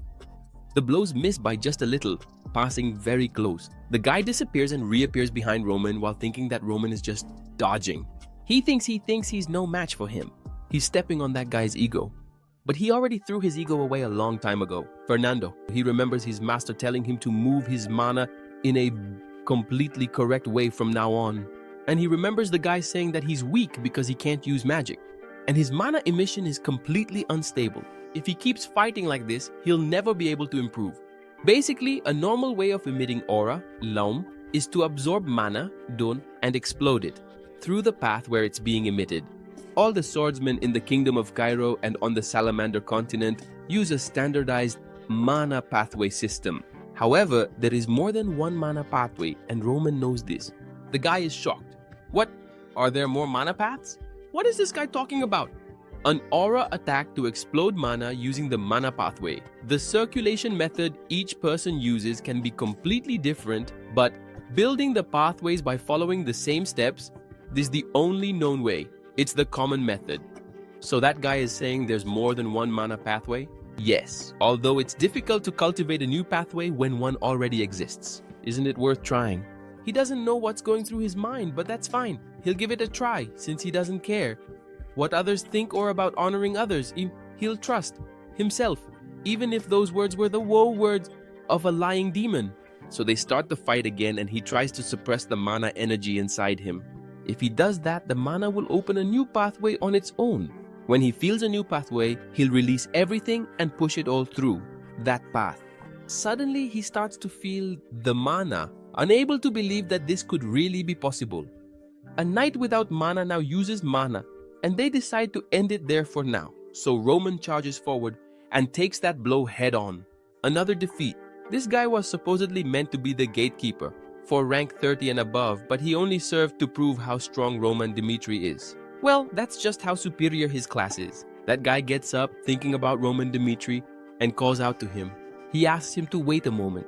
The audience doesn't understand what that guy is doing. He asks Roman what was wrong with him. He thought that he never believed he had any talent for aura and never considered that his problem might be with mana. Roman said that the fact he was using only 4-star aura meant that his mana quality had reached that level, but his attack bulk was abnormally weak, even though his aura was 4-star. And in this case, there was a chance that his aura path was the problem. The guy clenches his fist and says that from now on, he will be completely honest with him. That is just a small thread of the problem he has, and he thinks it would be difficult for him to improve on his own strength. So if he is willing to teach him and open his eyes to the paths of aura. But suddenly, Roman says that teaching him isn't a problem, but he doesn't like making deals that won't benefit him in some way. The guy asks what he wants, and he tells Fernando to follow him and live for him. Fernando then perks up, boom, thinking that this guy is someone worth following. This guy is going to show him the right path. He, Fernando, swears loyalty to Lord Dimitri from that day on. Now, the aristocratic faction begins to discuss Roman Dimitri's actions. Does this mean trouble? At this rate, he might actually defeat Count Nicholas, but apparently it's still too soon to tell. Although Roman Dimitri previously defeated the butler, Count Nicholas is on a completely different level since he is ranked 80th on the entire continent. Nicholas, that guy, a royal knight, the strongest swordsman in Cairo. Although people consider Nicholas to be someone out of reach, Roman's actions have opened up a new possibility that was unimaginable until now. And if Roman Dimitri really does defeat Count Nicholas, then what will happen? Basically, Count Nicholas is the reason why the royal faction has lasted all this time. If Roman Dimitri defeats that guy, a new power will be created in the kingdom of Cairo. Not just 4 factions, but 5. The royal, Kronos, Valhalla, the aristocratic, and Dimitri's. This must be stopped at any cost. If Roman Dimitri rejects their proposal, they will have no choice but to get rid of him no matter what they have to do. He then asks everyone to gather their family's troops in the capital. No matter what Roman Dimitri decides, he won't be able to escape. And now there he is, the 10th rank on his knees. Geron, from the Kronos faction, succumbing to the overwhelming power of Roman Dimitri. The stage is already set. People are shouting that this is completely disappointing. That guy declared a public rank battle a year ago. What is that guy doing now? What is this? People expected that Gaio's ranks would be ready to fight him, but Roman realized that after defeating the 10th rank, Geron, the only person who would be able to face him is Count Nicholas. And so he decides to skip all the meaningless procedures, and from then on, in 3 days, he will fight ranks 9 through 2 in this very place. And he will defeat them all. That's what he tells the entire audience. And then challenge the strongest swordsman in Cairo. Roman's declaration of war caused a tremendous stir in Cairo. And one of the ranks there asks to give up. After all, their skills are similar to Geron's. Roman would not only defeat them in an overwhelming way as well. That's rank 9 Bruno from the Valhalla faction. The guy just said that even so, they don't need to give up. This guy is rank 2 Oscar from the aristocratic faction. Roman Dmitri belittled rank 10 Mr. Jaren's abilities right in front of the whole audience and declared war against everyone there, challenging anyone who wanted to fight him on the same day. If they give up now, the public will mock all of them, calling them cowards. And the guy he slams his hand on the table, shocked, and says that this is the reason they gathered all the ranks there in Cairo, and from now on they will help him hunt down Roman Dmitri. But this is actually a small strategy by Marquis Bernader, whom he serves. This guy will be responsible for rewarding all those men, and he will also put his own life at risk and promises to defeat Roman Dmitri. After all, he must protect the pride of being a swordsman in front of everyone. So with the plan set, they decide to follow that guy's, Oscar's plan. They're going to show that arrogant kid what reality really looks like. They decide to gather and join forces with the rankers of Cairo. Now that guy is all smiles, thinking he'll be able to defeat Lord Roman. 3 days later, Bruno and even Oscar are there, and the 9 rankers show up as well. To think that all these rankers fell for Lord Dimitri's provocation. In this situation, it's really hard to say who will win or lose. Roman looks at all those rankers gathered and thinks that this is the reality. Nobles always join hands when facing a crisis, and he no longer has any time left in Cairo. All that's left for him is to become a true predator and devour all his prey at once, or be devoured himself. Rank 9, Bruno, then steps forward, thinking that Roman will try to end the fight as soon as it starts, but the other 8 will try to drag it out as long as possible. And suddenly, Roman is already moving, slicing through the first one. It didn't even last a second. Damn! He just calls for the next one. Now comes rank 8, and before we can even realize it, he's been sliced up. Next, rank 7. Next, rank 6. Next, damn! They don't even stand a chance. Rank 5 and rank 4 were taken down too. And now comes rank 3. Impossible! The guy is a monster. And Roman just calls for the next one? Or is there only one left? That's it? That's all for today. I hope you enjoyed it. And if this video does well, we'll bring the next chapters. After all, this story is far from over. Thank you for watching, and stay tuned for the next video.